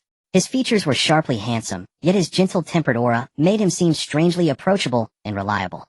The young woman beside him wore a goose yellow RU skirt. She looked innocent and adorable, but her words were exceedingly irritating. "Hey, you there? Aren't you afraid of biting your tongue with such boasts? Even the most renowned physician in the land, Jiang Yunzi, wouldn't dare claim he could reattach a severed finger. How dare you?" The man's gaze was calm and composed. Despite his elaborate and dignified robes, he bore no hint of arrogance. He frowned slightly. Lingnan, mind your tongue. These people killed the tigers before we arrived. We should be grateful to them.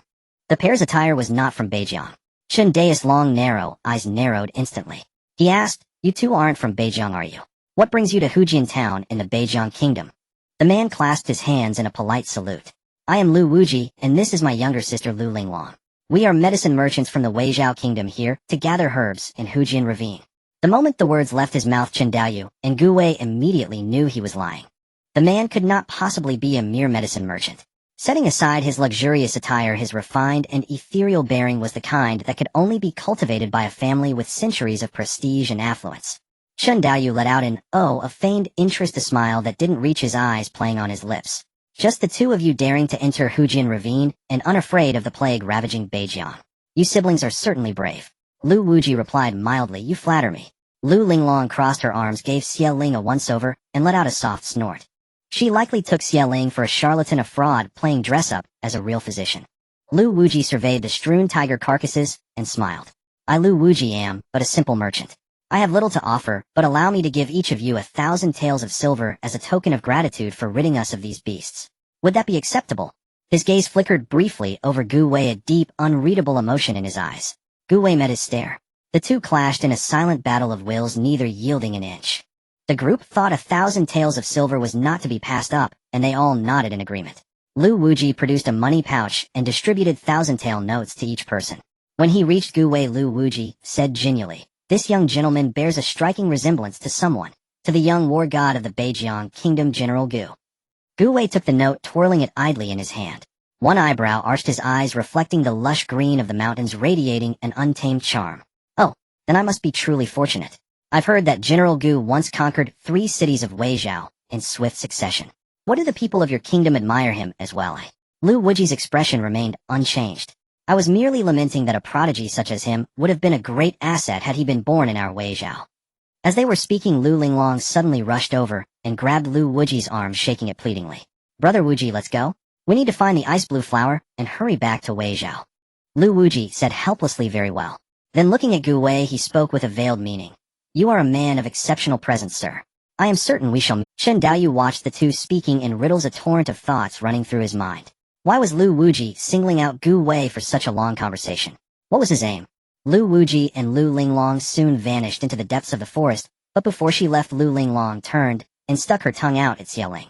Xie Ling couldn't be bothered to even lift her eyes, refusing to engage with the child. However, Jiang Shui, who stood nearby, had a gaze that turned suddenly cold and sinister. Despite his face being as radiant and beautiful as a moonlit peach blossom, he gave off a feeling akin to being watched by a cold-blooded predator.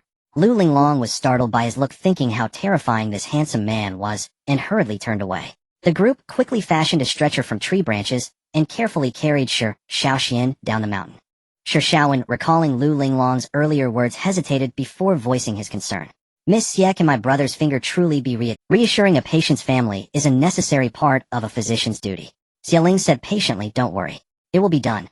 Only then did Shi Shaowen fully relax, inwardly marveling at Miss Xie's incredible skill. After seeing the others off, Xie Ling, Gu Wei, and Jiang Shui turned and headed into the mountain forest. Jiang Shui led the way, and by a cold spring they unexpectedly ran into the Lu siblings again. Lu Wuji held a brilliantly colored snake in his hand, a hint of surprise on his face. "What a coincidence we meet again." Gu Wei ignored Lu Wuji, not even lifting his eyelids. Holding Xie Ling's hand, he helped her across a swaying, precarious rock. Lu Wuji, unembarrassed, chuckled softly and walked behind the trio. Gradually, they all realized they were headed to the same destination. Xie Ling was puzzled. The mountain forests of Hujian Valley were deep and thick with vegetation. How did Lu Wuji know where the ice blue flowers were? The trio deliberately took a long detour. Yet at the next fork in the road, they encountered Lu Wuji and his sister again. Lu Linglan poked half her head out from behind her brother. "Why do you keep following us?" Lu Wuji frowned. "Linglan, don't speak nonsense." Xie Ling said bluntly.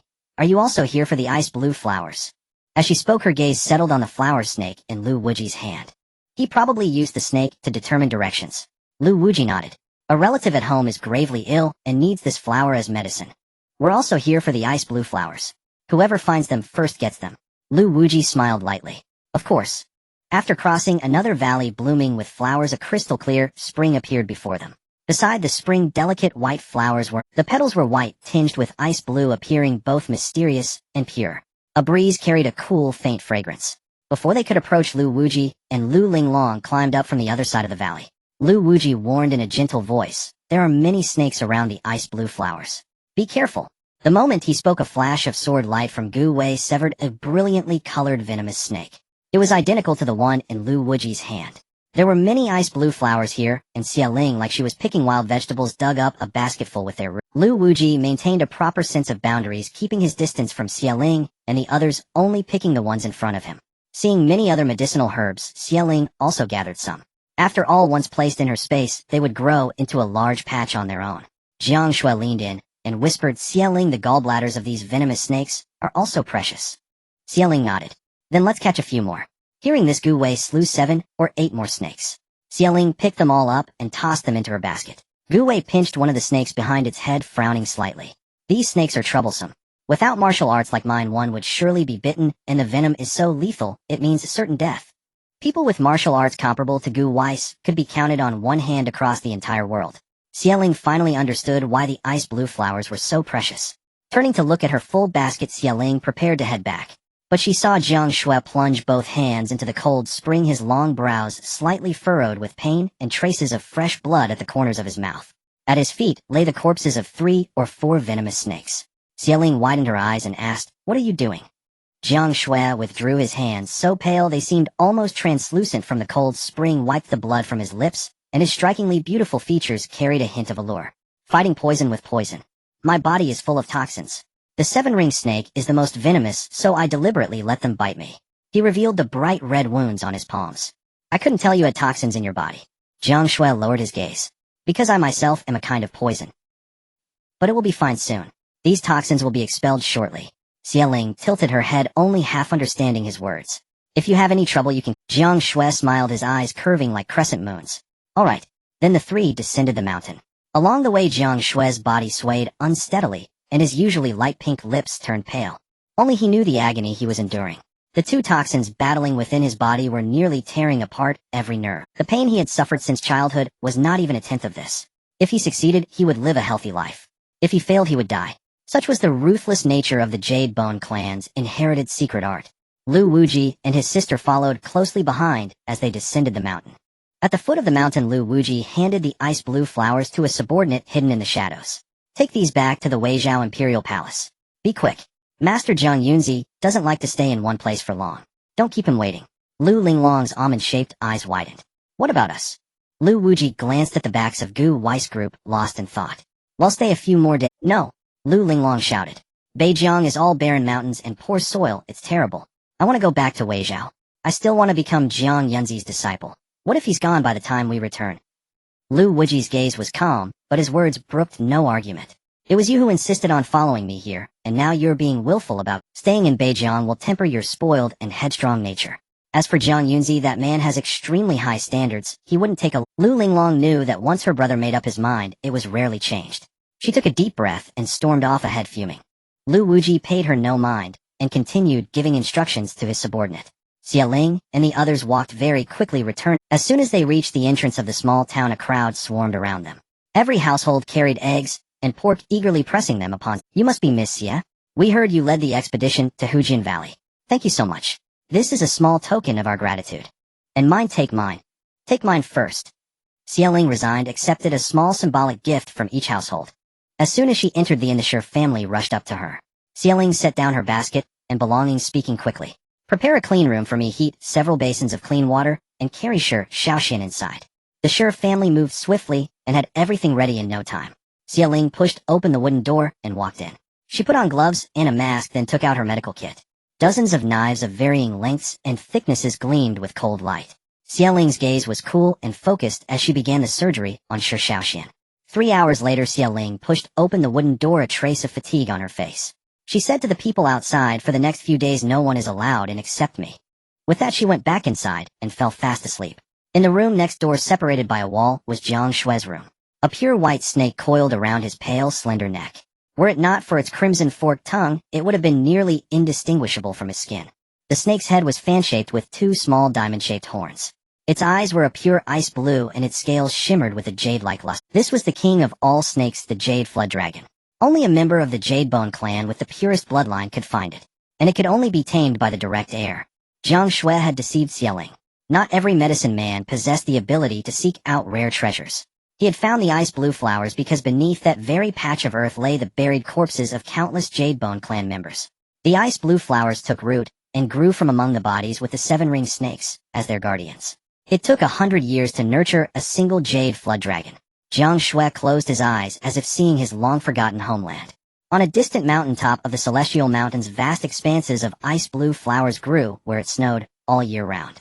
The flower had a beautiful name, that Sangshan flower. His mother had said that when members of the Jadebone clan died, they would transform into Sangshan flowers to watch over their kin. In his youthful ignorance, he had asked his mother if all Jadebone clan members were buried there. He hadn't understood the sorrow in his mother's eyes. Later blood stained the entire Celestial Mountain red. He was taken to the Medicine God Valley. The world knew little of the Jadebone clan, only that they were regarded as medicinal ingredients by the valley.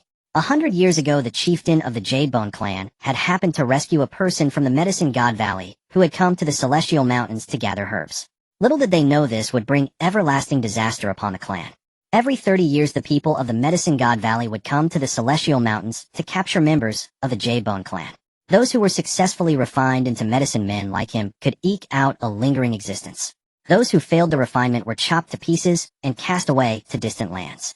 For the people of the Medicine God Valley believed the Jadebone clan to be inauspicious, and that staying near them would invite a curse. At that moment, the Jade Flood Dragon slithered down Jiang Shui's chest and bit him at the spot over his heart. The slight pain snapped him back to the present. He clenched his jaw, a trace of sorrow flickering in his cold, narrow eyes. No matter how bitter or perilous his past circumstances, even when he was imprisoned by bandits and treated as a woman, he had never resorted to the Jadebone secret art. Fortunately, he had endured. His body, now free of toxins, felt light and powerful. No longer would he be the frail medicine man that everyone could bully. Jiang Shui's eyes gradually turned into a clear, translucent azure blue, like a rain-washed sky.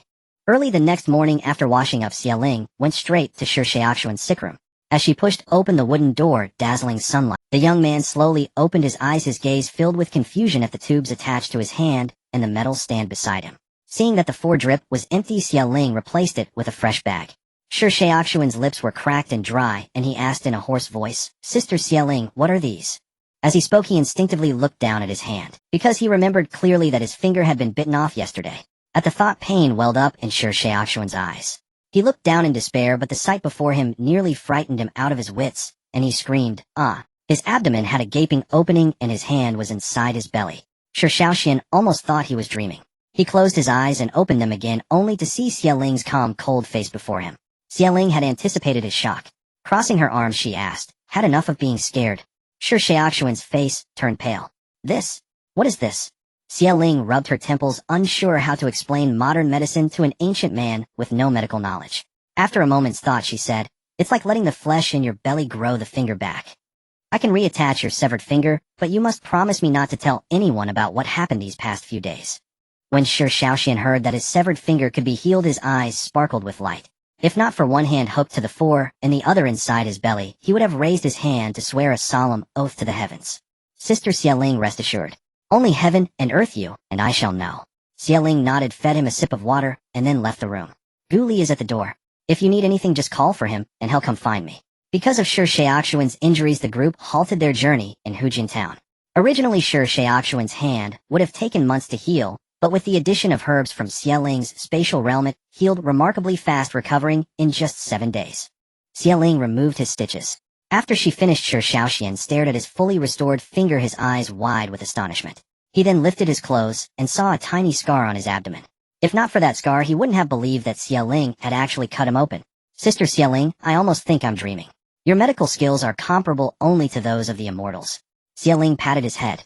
"Your parents and brother have been worried about you. Go out and show them." Shi Xiaoxian cheerfully acknowledged, threw off the blanket, and dashed out. Outside, the Shi family, who had been anxious for 7 days, finally relaxed when they saw Shi Xiaoxian, full of vitality. Shi Xiaoxian proudly showed them his intact finger. "Sister Xieling is truly amazing." People from other families nearby were also curious and came to look at Shi Xiaoxuan's hand. Eager for everyone to know how extraordinary Xieling was, he held his hand out proudly and displayed it for all to see. As he walked, he marveled at Xieling's superb medical skills. But when someone asked how Xieling had treated him, he just laughed it off and said it was a miraculous medicine. Even when his own family asked, his lips remained as tightly sealed as a clam. Overnight, the news that Xia Ling had healed Shi Xiaoxuan's severed finger spread like wildfire throughout the entire inn. Everyone's respect for Xia Ling deepened. The next day, the exiled group packed up and prepared to continue their journey. At another inn, Lu Linglong, looking pale and dejected, propped her chin on her hand and stood by the window gazing at the 100 or so people not far away. Brother Wuji, when can we leave? I found out they're exiled prisoners. Do we have to keep following them? When her gaze fell on Shi Xiaoxuan, her eyes widened and her mouth fell open. Wuji, brother. Come look. Am I seeing things? Has that young man's severed finger really grown back? Lu Wuji looked over coldly, but his eyes also widened slightly, full of surprise. That woman truly possesses such remarkable skill. Then could the imperial uncle also? Lu Linglong found it hard to believe and stubbornly insisted, Brother Wuji, maybe I remembered the wrong hand, or perhaps it's his other hand. As she spoke, Shi Xiaoxian happened to turn around, revealing his other hand, which was also perfectly intact. At that moment, Lu Linglong was completely speechless. She twisted her fingers together, pouting with defiance in her eyes. Lu Wuji's eyes burned with fervor. Linglong, the imperial uncle's legs can be saved. Lu Linglong hadn't thought of that before, but now a flicker of excitement appeared in her eyes as well. The two purchased a carriage and followed far behind the exiled prisoners. During those 7 days in Hujian town, the outside world had become even more brutal than before. Unable to cure the plague, the northern Jiang kingdom issued a cold and merciless policy. All villages, towns, and cities were to be sealed off, and no outsiders were allowed to enter. They believed that once all the plague victims died, the epidemic would naturally come to an end. For those who had fled their homes to escape the war, this was a devastating blow, almost as if the court was directly declaring they should die. All the exiled prisoners wore masks. When they arrived at the gates of Jinsheng, not a single one had contracted the plague. Lu Wuji, following far behind, was puzzled by the white cloth covering everyone's faces. He guessed that the thing might protect against the plague, so he imitated them, and made one for himself and Lu Linglong to wear. Jinsheng does not allow outsiders to enter. At the city gate, soldiers holding long spears blocked the exiled prisoners' path. Leader Shin frowned and produced the court's official decree. Brother, I am an official tasked with escorting court prisoners into exile. Are you saying we can't pass either? The soldier's face was as cold as iron. Exiled prisoners are still outsiders. You may only pass once the plague has fully subsided. Leader Shun gritted his teeth. If they waited for the plague to end, they'd all be dead out here. He pressed on. None of us have contracted the plague. Can you make an exception? The soldier shook his head. No. The two sides were locked in a stalemate. Suddenly, Chun Daoyu stepped forward and handed a card to the guard soldier. Show this to your master. The guard soldier glanced at the gold embossed design, took it, and ran up the city wall to pass it to the gatekeeper general. The general glanced at it casually, then froze, immediately sprinting down the tower and galloping to the magistrate's mansion. In less than half an hour, the gatekeeper general returned, panting heavily. He scrambled off his horse with disheveled haste and respectfully ushered the Chun family inside. The other families, basking in the reflected glory of the Chun, were also allowed to enter Jinsheng. The Chun family all felt a surge of pride, walking with their chins held high. The old matriarch of the Chun, putting on grand airs, declared loudly, after all, our Chun family was once a prestigious noble clan. Even in exile, our prestige remains. Chun, the leader, asked Chun Daoyu what was happening. Chun Daoyu humbly replied that the magistrate of Jinsheng was a former disciple of old Master Chun. Lu Ruhan, at the tail of the exile procession, observed everything, her hand resting on her belly as a fierce glint sparked in her eyes. She must enter the Chun family. Meanwhile, the Lu siblings Lu Wuji and Lu Linglong, who were farther away, did not receive such favorable treatment. They were forcefully stopped by the gate guards.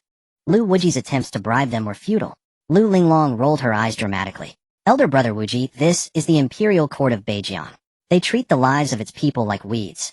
Lu Wuji was also somewhat shocked, never expecting the Beijian court to be so cold-blooded.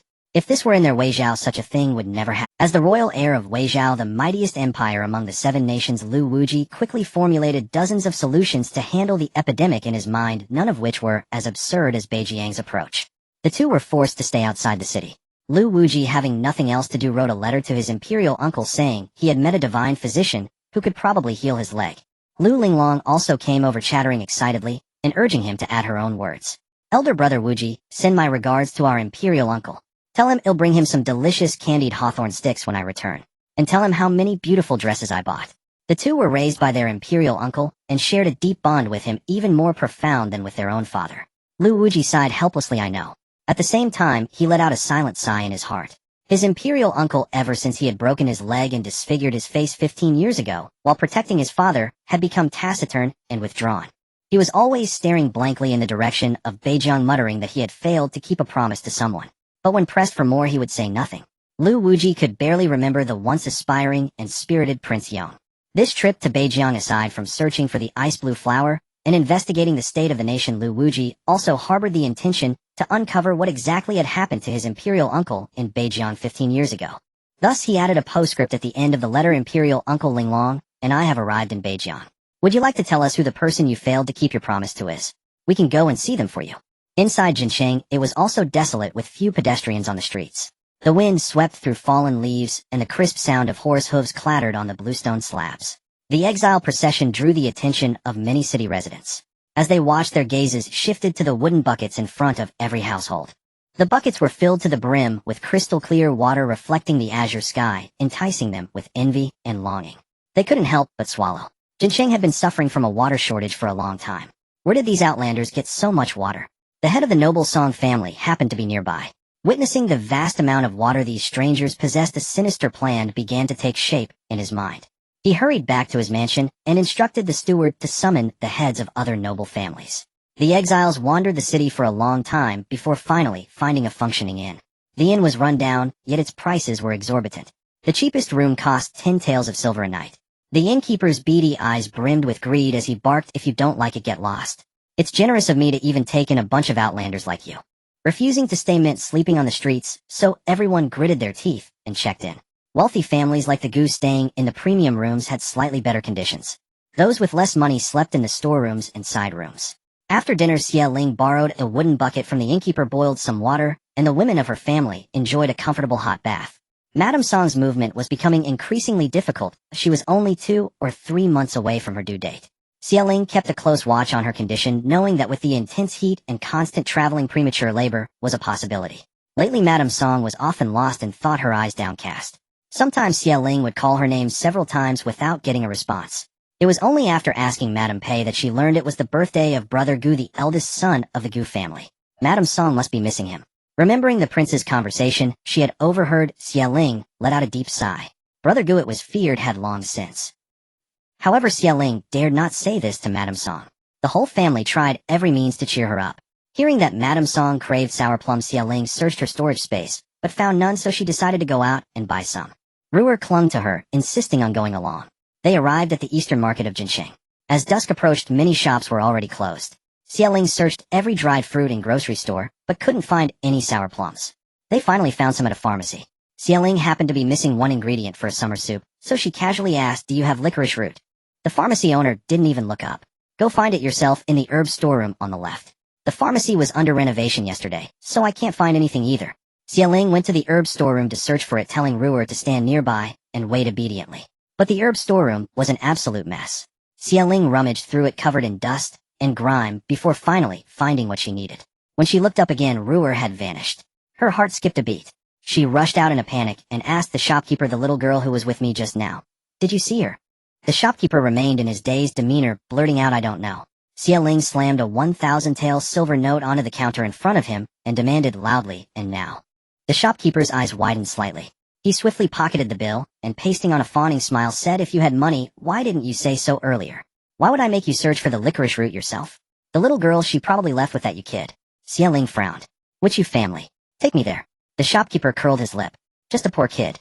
He has no money and comes to beg for medicine on credit every day. He lives in the Wutong Alley in the west of the city. Go yourself." Xie Ling grabbed him by the collar, her voice icy.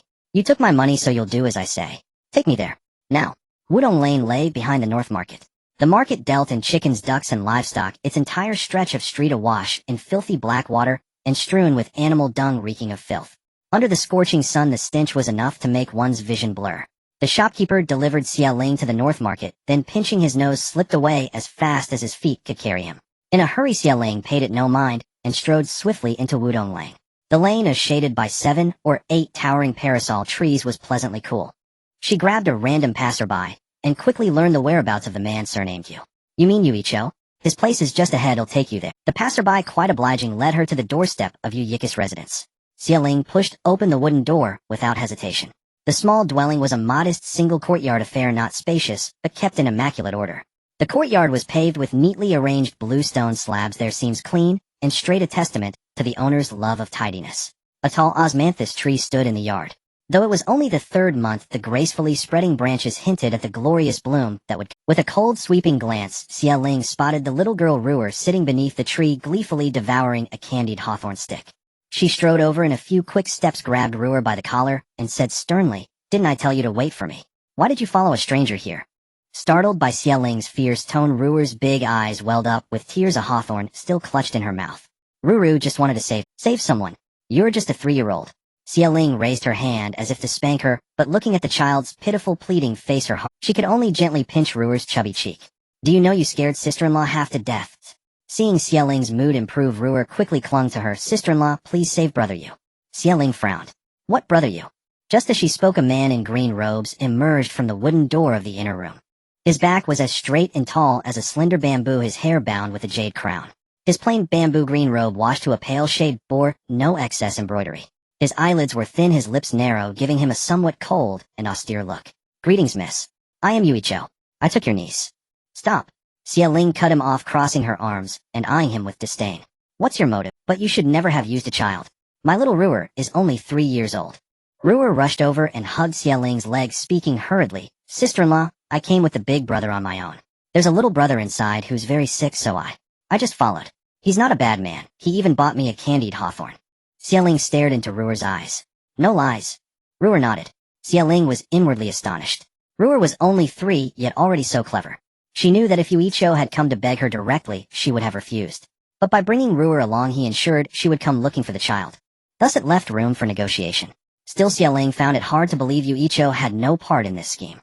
Feeling uneasy under Xia Ling's gaze, Ruer quickly grabbed her sleeve and thrust the candied hawthorn into her hands. "Sister-in-law, I won't do it again. And I told the uncle at the pharmacy I was going to this brother's house. Didn't he tell you?"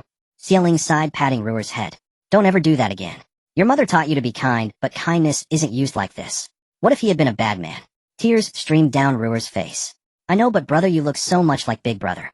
Big Brother is missing, and I thought someone who looks like him. Big Brother. Gu Yun, the eldest son of the Gu family." Xia Ling studied Yu Yika's features carefully. She had never met Gu Yun, but this man's eyes and nose did bear a resemblance to Gu Weiss. However, Gu Weiss' features were more handsome and refined.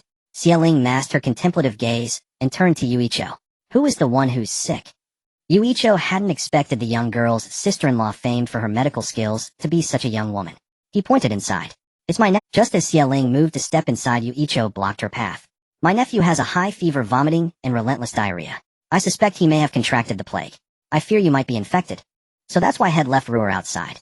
Xia Ling raised an eyebrow. "Aren't you afraid?" A bitter smile flickered across Yuyika's face.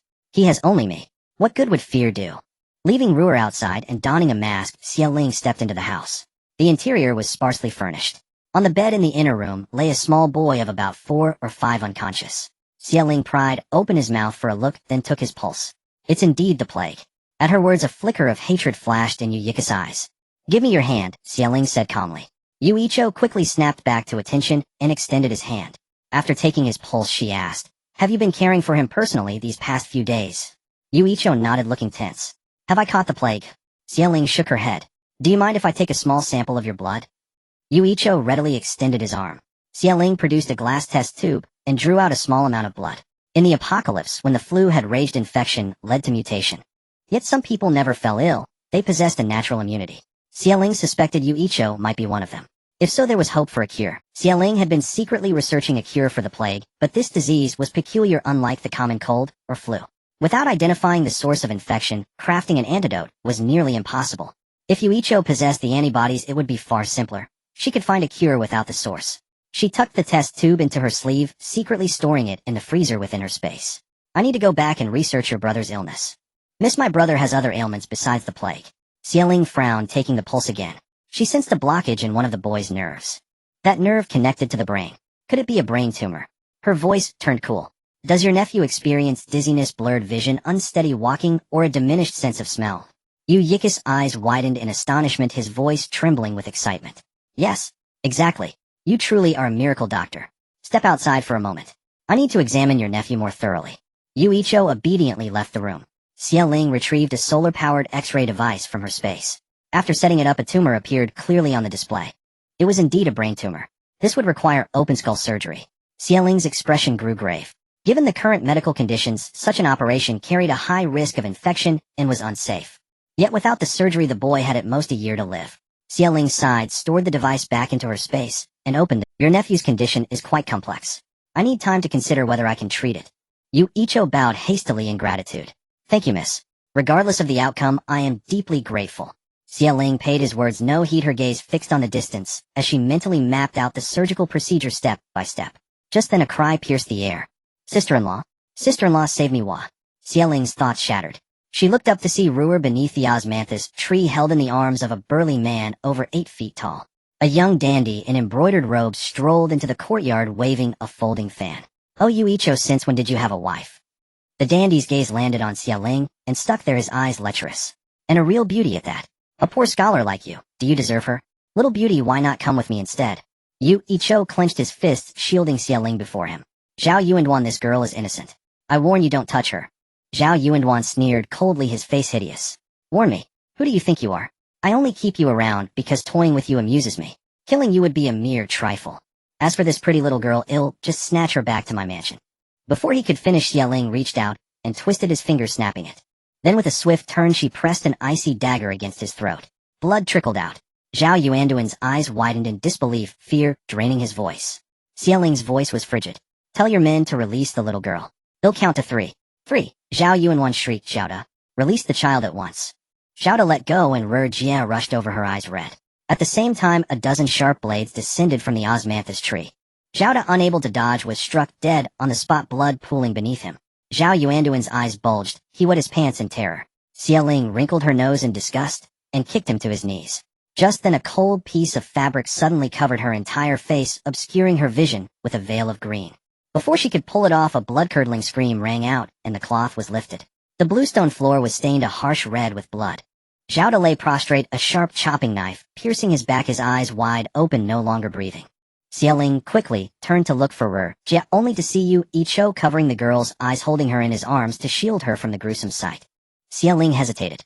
Yu Icho's face was calm, devoid of any human guilt or fear. His narrow eyes were as deep as the sea. He said flatly, Zhao Yuanduan is the nephew of the Jincheng prefect. He holds grudges and will surely retaliate. Since you've offended him, he won't let you off easily.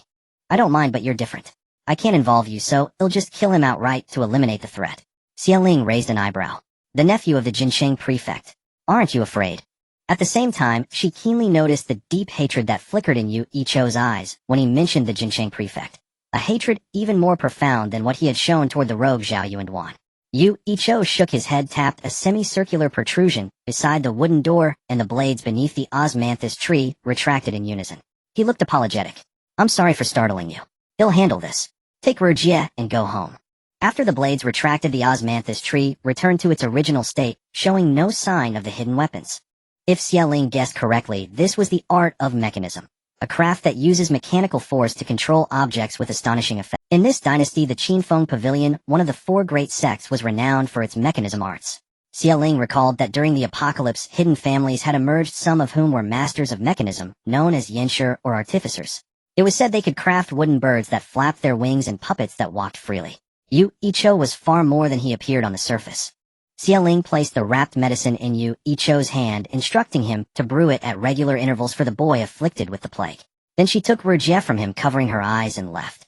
Jie seemed frightened. She clutched Xialing's clothes tightly all the way. By now the night stalls were set up on the street, vendors hawking their wares, creating a lively scene. Xialing bought some food for Jie, gently teaching her never to go with strangers again. Jie nodded obediently, her moist eyes full of regret.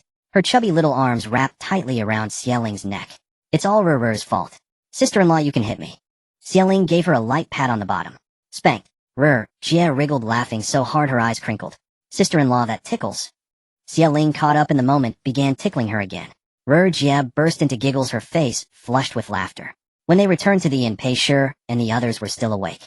In these peaceful days, Pei Shi, Song Shi, and Xiao Yu enjoyed experimenting with new snacks. That evening, Su Jiaxunyang was also there. The 4 of them were kneading something green and fragrant on a wooden board, the aroma tantalizing. As Xialing approached, Pei Shi popped a small piece into her mouth. It was warm, soft, and sticky, its fragrance spreading from her mouth and throat all the way to her stomach. Xialing exclaimed in delight, "What is this?" Xiao Yu answered eagerly, "It's a specialty from Yunyang's hometown. Something called Mianhao Ba. It's delicious. Oh, I see, Xieling nodded. Let me add something to it. Pretending to go to the box of supplies, Xieling actually used her mind to take out 5 cups of milk tea from her space along with some packets of chips, spicy strips, boneless chicken feet, and other snacks. Tonight, we'll have a full midnight feast. Looking at Pei Shi's face, Xieling suddenly thought of you, Icho Gu Wei, and Gu Yun. They all resembled Pei Shi. He and Pei Shi looked quite alike. She asked, "Mother-in-law, do you have any relatives surnamed you?" Pei Shi thought for a moment and shook her head. "No, I don't." Xieling nodded. She pondered inwardly. How strange. How could they be so strikingly similar? Everyone ate the snacks Xieling brought out, their eyes lighting up with delight. They were too delicious. With a sip of the sweet, creamy milk tea, it was pure bliss. Xiao Yu licked the spicy strip wrapper clean, then licked her fingers hissing from the heat. "Miss, what is this?" "It's amazing. Spicy strips. They'll teach you how to make them tomorrow." Just as she finished speaking, a commotion erupted outside the inn. "You thieves. You bunch of uncouth outsiders. It's already a favor for you to enter Jincheng and buy your water." Xieling pushed open the window. In the open space outside the inn, a group of people she had never seen before were arguing with the exiled convict. Wu Zhengqing stood at the forefront, his young face filled with coldness. "We said we want sell. Leave now." The surrounding exiled prisoners also shouted, "This water was brought here with great effort. We want sell it even for 1,000 gold." From the bustling crowd, a middle-aged man, who looked like a steward, stepped out, stroking his long thin beard. "Why not sell? You have so much water, selling a little to us would do no harm." Not far away, several luxurious carriages were parked. The curtains of the carriages were all lifted, and the people inside were secretly observing the scene outside. Xieling carefully examined the people in the carriages. Each one was wealthy or noble. Inside the largest carriage, someone made a gesture. The guards watching around quietly disappeared from their spots. Xieling frowned. "Quickly inform the other households. They are using a diversionary tactic. They are likely going to steal the water." As soon as the words fell, Yuna jumped up at once. "I must hurry home to check." Gu Li and Xiao Yu also hurried off to inform the Gao Shi and Wu families. The steward-looking man, seeing how stubborn and unyielding these people were, also turned cold and sneered. "Where do these obstinate people come from? Once you enter our Jincheng, you must abide by Jincheng's rules." Just then, from the Wang family's first-floor room, a burst of anguished crying arose. "They are stealing the water. They have taken all our water." The prisoners outside the inn all changed expression and hurriedly ran back to their homes. In order to confront these people, every household's able-bodied men had left, leaving only women, children, and the elderly at home, which gave them the perfect opportunity. Except for the households on the second floor, almost all on the first floor were looted. Those servants, after stealing the water, leisurely walked out purely as a provocation. If anyone tried to protect it with their life, they would simply overturn the wooden buckets, leaving nothing for the exiled prisoners, even if they couldn't take it. Shameless and despicable to the extreme. On the stairs to the second floor, those servants were still climbing up. Gu Wei stepped forward and gave them a thorough beating. The servants at the front were all beaten to the ground by Gu Wei. Gu Wei stood at the top of the stairs on the second floor. No one dared to come up. Outside the inn, the nobles in the carriages saw bucket after bucket of water being carried out. They all got down from the carriages, men and women alike, scooping water from the buckets and drinking it greedily, gulping down many mouthfuls. "Brother Song, thank you for thinking of us. These outsiders indeed have plenty of water, enough to last our families for months. We are brothers, it's only right. The noble families of Jincheng must stick together through thick and thin." The exiled prisoners' eyes were red with anger. Tiger Ravine Gully was a distance from Tiger Ravine Town, and the sun had been scorching those days. To obtain this water, every household had exhausted themselves to the bone. And now it was stolen like this. Squad leader Shin and several constables donning light armor and holding long knives walked out the door. Squad leader Shin's voice was cold and stern. "Return our water, or don't blame me for being rude." The steward, who had just been smug, saw these fierce constables and showed a look of surprise in his eyes. Didn't the head of the Song family say these were just ordinary outsiders? The way these people were dressed clearly marked them as imperial constables. The Song family head turned to look at the dozen or so constables, also quite astonished. The day he saw them, they really looked like ordinary outsiders. It was not his fault. Squad leader Shun and the other constables, feeling hot from walking, had taken off their light armor, making them appear no different from ordinary people. Seeing that the people of Jincheng did not react, Squad leader Shin charged in with his men, intending to take back the water by force. The exiled prisoners were also furious, following behind the constables. "Give us back our water."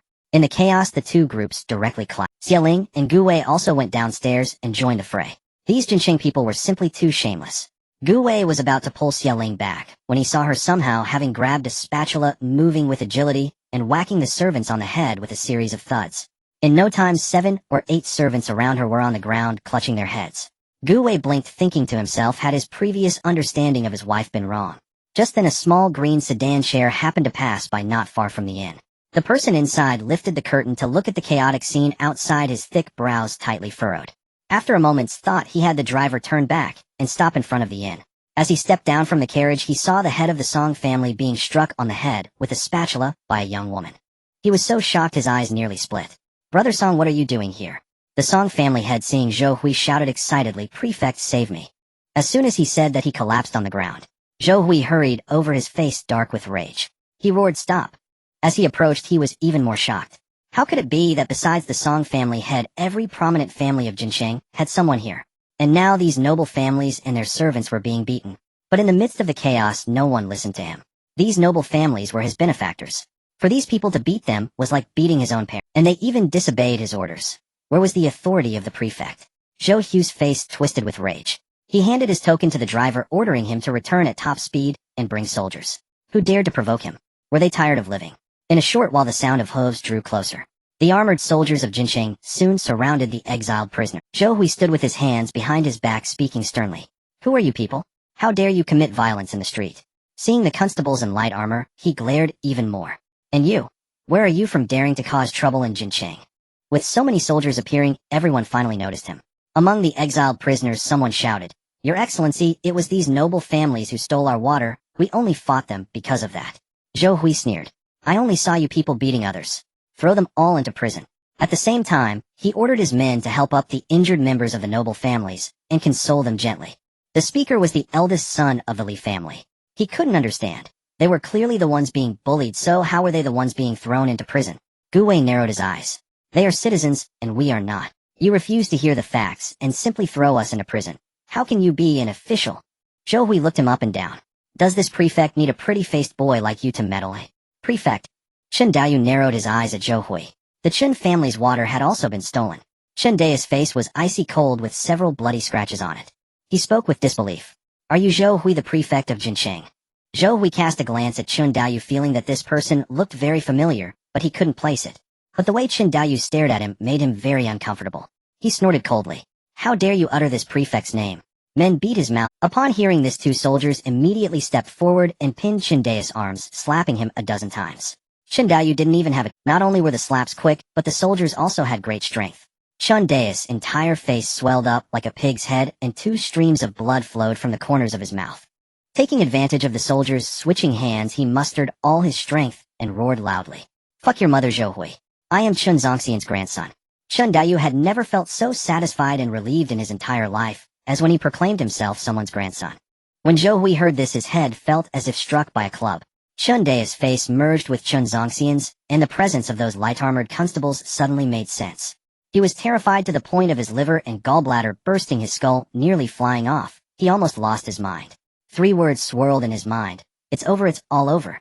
And all of this was observed by someone in the shadows. Zhou Hui let out a piercing scream, and in a frenzy rushed over to help Chen Daoyu up. But she stumbled and tripped over a large rock. Her head slammed squarely into Chen Dao's groin, while her hands clung tightly to his trousers, yanking them down.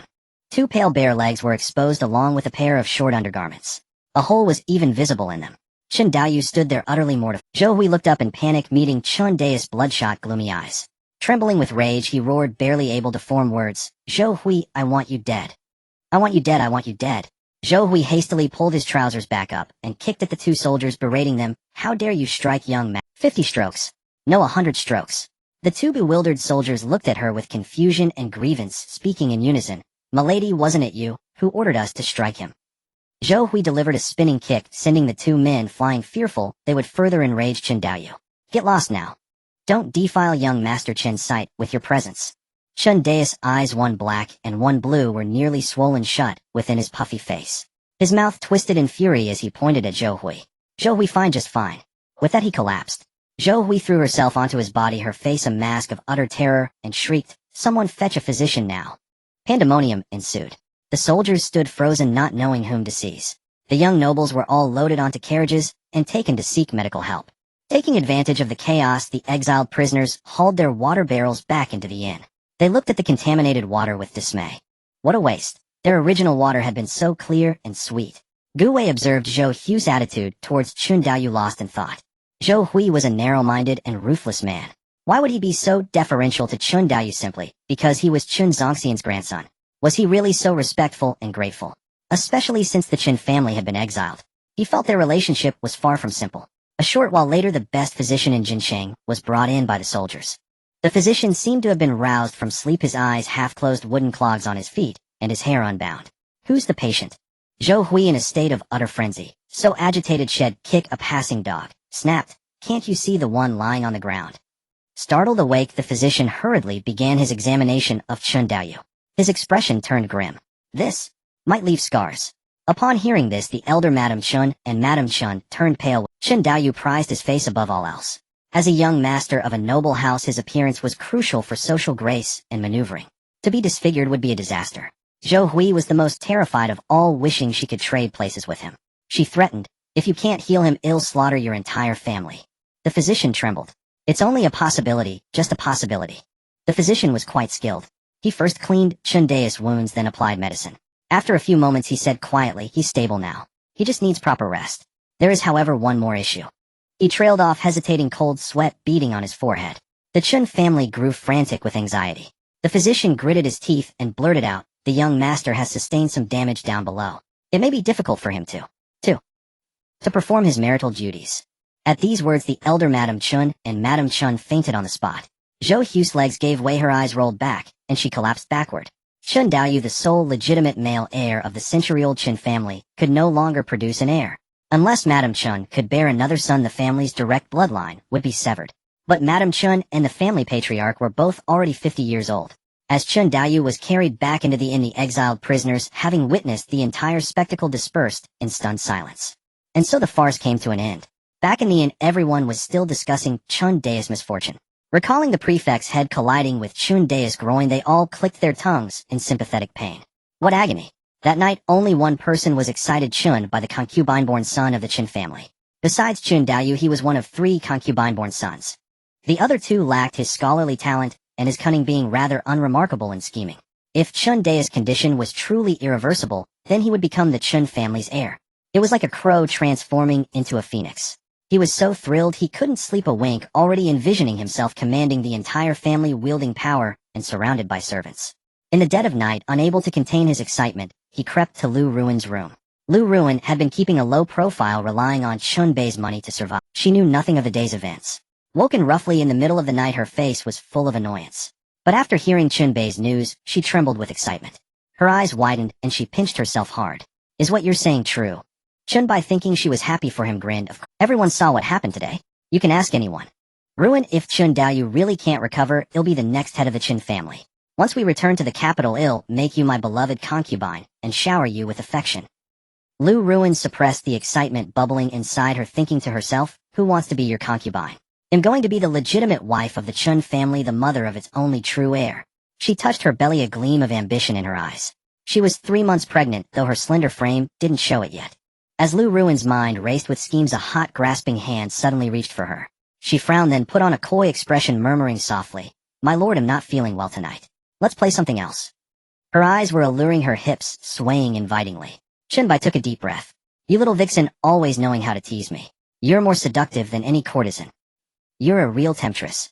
Lu Ruin responded with a charming laugh, but a flicker of murderous intent crossed her eyes. Her pregnancy was advancing, if she couldn't risk intimacy. Yet refusing him every time would surely arouse his suspicion. She needed a permanent solution. The sound of a man's heavy breathing filled the room. The atmosphere grew thick with tension. The moment Zhou Hui opened his eyes, the assistant magistrate of Jincheng stumbled and fell beside his bed and wailed, "Your Excellency, all the noble families of Jincheng are kneeling outside begging you to seek justice. What should we do?" Zhou Hu's vision darkened, his mind filled with Chun Dayu's hateful glare. His hands trembled as he said, "Zhou Peng, I struck Chun Dayu." Zhou Peng was stunned. "Chun Dayu? Which Chun Dayu? Your Excellency, what about those noble families?" Zhou Hui roared, "Which Chun Dayu? The one from the capital, the one who was exiled." Zhou Peng looked as if he had been struck on the head. "Your Excellency, Chun Dayu is a man of deep schemes and holds grudges fiercely." He paced back and forth, then made a decisive move. "First go apologize to him. Forget the noble families." With that, Zhou Hui threw off the covers, put on his shoes and socks, and hurried out the door. Outside, a sea of people stood, all the noble families of Jincheng. As soon as Zhou Hui appeared, everyone crowded around, speaking in a flurry. "Your Excellency, those ruffians are utterly detestable. They commit violence without restraint, showing no regard for the law. They should be thrown into prison. What's more, we already paid them silver. The water was ours, yet they've taken it back. Zhou Hui suppressed his anger. Go back for now. I will give you an explanation. The head of the Wang family spoke firmly. I hope your excellency will not forget your words. After the noble families dispersed, Zhou Hui's face was filled with irritation. He paced back and forth in the courtyard when a flash of inspiration struck. That's it. Why not pick a family from the exile convoy to be the scapegoat? He immediately waved Zhou Peng over. Quick, gather some men and go to that inn at once. Zhou Peng narrowed his eyes. Your excellency, let Vice Prefect Su accompany you. I need to take my mother to see the doctor today. In the northern Jiang region, filial piety was paramount. Zhou Hui did not press him and nodded. There's much to handle lately. Try to get away as soon as you can. Yes, sir. Zhou Peng left Zhou Hui's residence. In Wudong Lane, a figure cloaked in pure black knocked on the wooden door of Yu Yika's small courtyard. Yu Icho glanced through the crack, then opened the door to let the man in. The black-clad man stepped forward to enter the house, but Yu Icho, Xingyun has caught a plague. Don't go inside, or you might be infected. A plague? How do you know? Didn't Zhao Yuanduan threaten all the doctors in the area not to treat Xingyun? Yu Icho gazed at the osmanthus tree, his eyes unreadable. A chance encounter with a woman. She examined Xingyun. Her medical skills were remarkable. The black-clad man nodded, his tone turning icy. So it must have been Zhao Yuanduan who took Xingyun outside that day and infected him. Over the years he bullied you, prevented you from taking the imperial exams, and engaging in business, and now he's done this to Xingyun. The bastard. This plague is incurable. Yu Yika's eyes were indifferent, his tone nonchalant. I killed him. Killed him. The black-clad man's voice was full of surprise. Zhou Hui is no fool. He won't let this go. Aren't you afraid of being found out? A faint smile curled at the corner of Yu Yika's lips, his eyes brimming with confidence. The trap is set. Uncle Zhu, just watch. By the way, why did you come to see me? Zhou Hui struck Chen Daoyu. Now he wants to find another family from the exile convoy to be the scapegoat. I was thinking we could interfere. Yu Icho raised his hand to stop him. No. Uncle Zhu, yesterday, I followed Zhou Hui. Near the inn, the woman who treated Xingyun was in the exile convoy. She did me a great favor. The black-clad man's tone grew heavy. But Zhou Hui is determined to kill those people to appease the Jinsheng noble families. Yu Icho pinched his brow. I need to spring my trap early. Please, Uncle Zhu, help me with one thing. The Gu family had just finished breakfast when they heard the clanging of metal. Xie Ling pushed open the window and saw the prefect from yesterday leading a small squad of soldiers surrounding the inn again. Then outside their door a tall soldier coldly shouted, Criminals! Come downstairs. Xie Ling frowned. Officer, what do you mean? What crime have we committed? She leaned out and saw a soldier stationed at the door of every household except the Chen family. Zhou Hui, stooping as he emerged from the Chen family's guest room, stood in the inn's main hall and announced loudly, You assaulted the people of Jinsheng, and you think you can still go to Lingnan peacefully. They'll throw you all into prison first, then report your crimes to the court. Xie Ling scoffed. Charges. You can say whatever you like, prefect. All I know is that our water was stolen, our people were beaten, and we had no choice but to fight back. Zhou Hui squinted at Xie Ling, recognizing her as the woman who had knocked out the head of the Song family with a spatula yesterday. He immediately waved his hand, arrest her first. The soldier moved to seize Xie Ling, but as he reached out, someone twisted his arm from behind, breaking it. He let out a scream and collapsed to his knees. Gu Wei appeared from behind him, stepping in front of Xie Ling to face Zhou Hui. His almond-shaped eyes flashed with cold light. I remember when I was 17 and led 100,000 elite troops through Jinsheng. You, Prefect Zhou, were just a minor civil official under the then Prefect Zhao. What gave you the nerve to lay a hand on my wife? Zhou Hui looked at Gu Wei. At 17, Gu Wei had risen to fame and power. When he passed through Jinsheng, the former prefect hosted a banquet in his honor. Zhou Hui, lowly in rank, sat at the far end and never saw his face clearly. Zhou Hui's heart skipped a beat, but recalling the tragedy of the Duke's mansion, a hint of schadenfreude crept in. He smirked crookedly. So it's young General Gu Wei. But what of it? Now you're nothing but my prisoner. Zhou Hui, you bastard. Get out here. A furious roar erupted from outside the inn. Zhou Hui's smirk froze mid-twist. He turned in panic to see a richly dressed woman with a high xinya, her face full of anger, striding quickly toward him. She walked so hastily that her skirt billowed and she nearly stumbled. Madam, why are you? Before he could finish, the woman slapped him across the face with a crisp sound. The woman turned and shouted, Bring that slut up here. Outside the inn, a servant carried in a woman in plain clothes. The woman was beaten bloody all over and couldn't utter a single coherent word. Zhou Hui's eyes widened in shock, and he quickly crouched down to examine her injuries. The woman, heaving with rage, kicked Zhou Hui in the backside. Taking a mistress is one thing, but you had to take Xin Rui's wife. You're trying to drive me to death. Gu Wei narrowed his eyes at this. Xin Rui was the former prefect of Yozhou who had been dismissed and was awaiting execution after the autumn trial. How was he implicated? Zhou Hui shouted, You're talking nonsense. Senrue knew he was about to fall, so he sent Lu Qingqing to me. Don't. The woman sneered. Senrue was dismissed 2 months ago. This slut Lu Qingqing has only been pregnant for half a month. Do you take me Zhao Rui for a fool? She coldly swept her gaze across the inn. So this is why you rushed to this desolate inn this morning.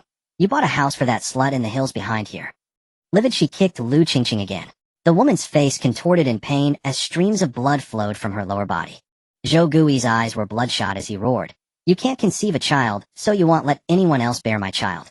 Qingqing, are you alright, Qing? Zhao Rui's eyes burned with madness. You could have chosen anyone, but you had to pick Lu Qingqing.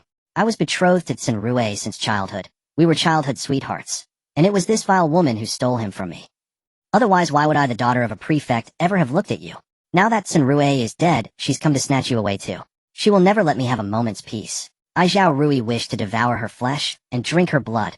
Senrue paid her no heed, his eyes fixed solely on Lu Qingqing. Someone go fetch a physician, the finest one available. Zhao Rui grew even more deranged, shrieking, they'll see you all dead.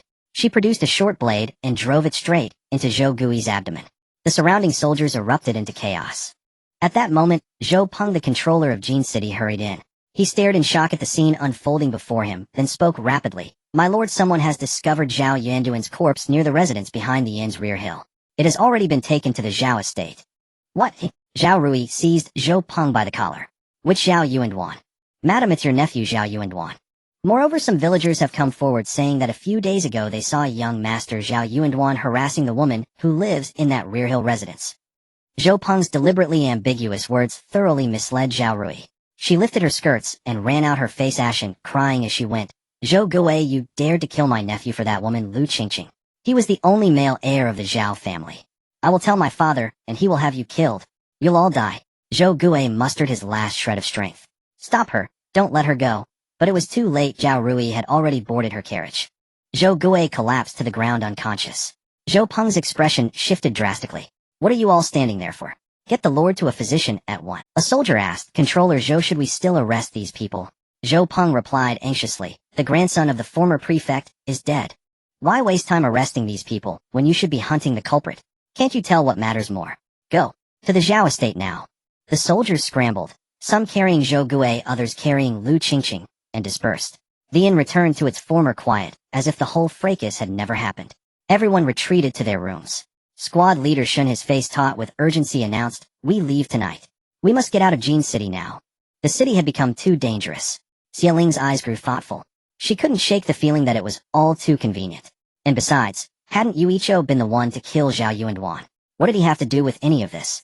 That night, every household packed their valuables only to arrive at the city gate and be told Jin City was sealed. The grandson of former prefect, Zhao, has been murdered. The entire city is searching for the killer. The higher-ups have ordered that not even a mouse may leave the city. The townsfolk murmured among themselves. That pest Zhao Yuanduan is finally dead. What a relief. I heard from my sister-in-law's aunt's cousin's neighbor that Zhou Gui was the one who killed him. Upholding justice by killing his own kin. No, Zhao Yuanduan had his eye on Zhou Gui's mistress. He tried to force himself on her, and Zhou Gui killed him by accident. And I heard that mistress is actually the wife of the former prefect of Yuzhou. Rumors swept through the city like wildfire, all claiming Zhou Gui had murdered Zhao Yuanduan. Meanwhile, a letter stating that Lu Qingqing was pregnant with Zhou Gui's child was secretly delivered to Senrue in the capital's prison. No matter how the noble families protested, it was futile. All available troops were now hunting for the killer. There was no one left to deal with such ancient trivial grievances. Unable to leave Jin City, the exiled prisoners found another inn to stay in. On the third day, Chen Daoyu finally regained consciousness. No one in the Chun family dared to tell him about what had happened to his lower body. If they told him, Chen Daoyu would surely lose his mind. Besides, the physician said there was a chance he could be cured, so the Chun family decided to keep it from him. The first thing Chen Daoyu did upon recovering was to seek vengeance against Zhou Gui.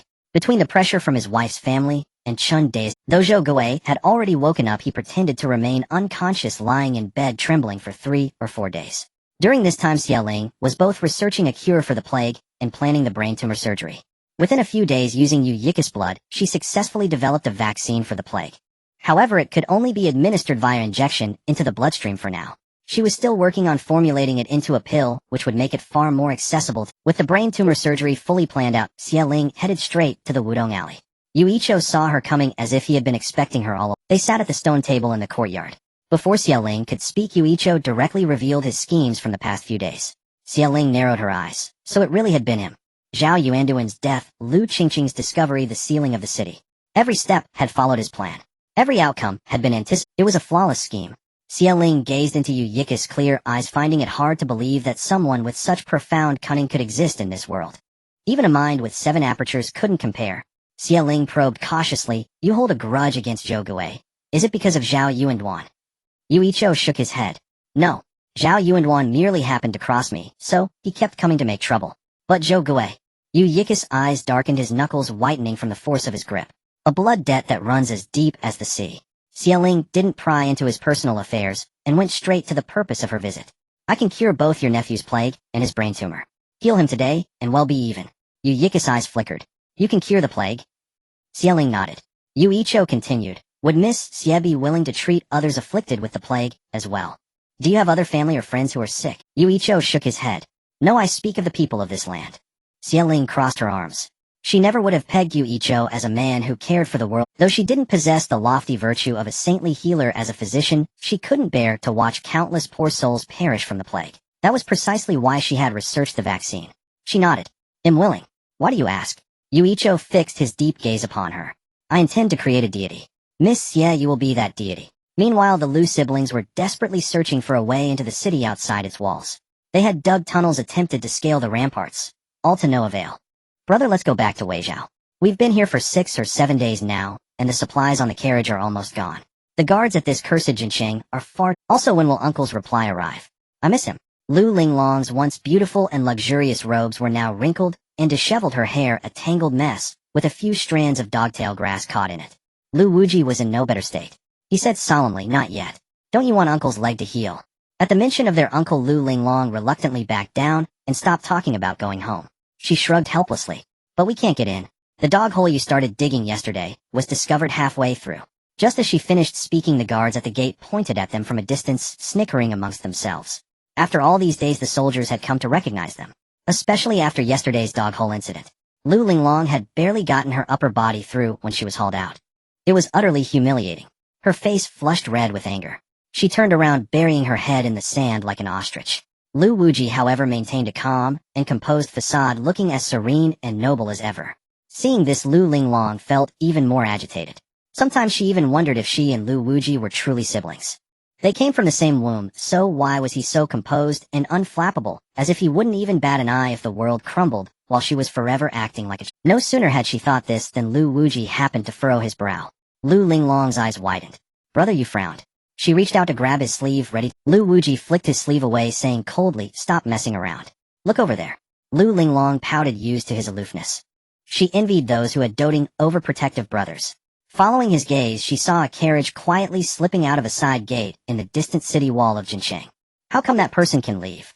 It seems this decree only restricts the common folk, not the nobility. Wait, they'll surely come back.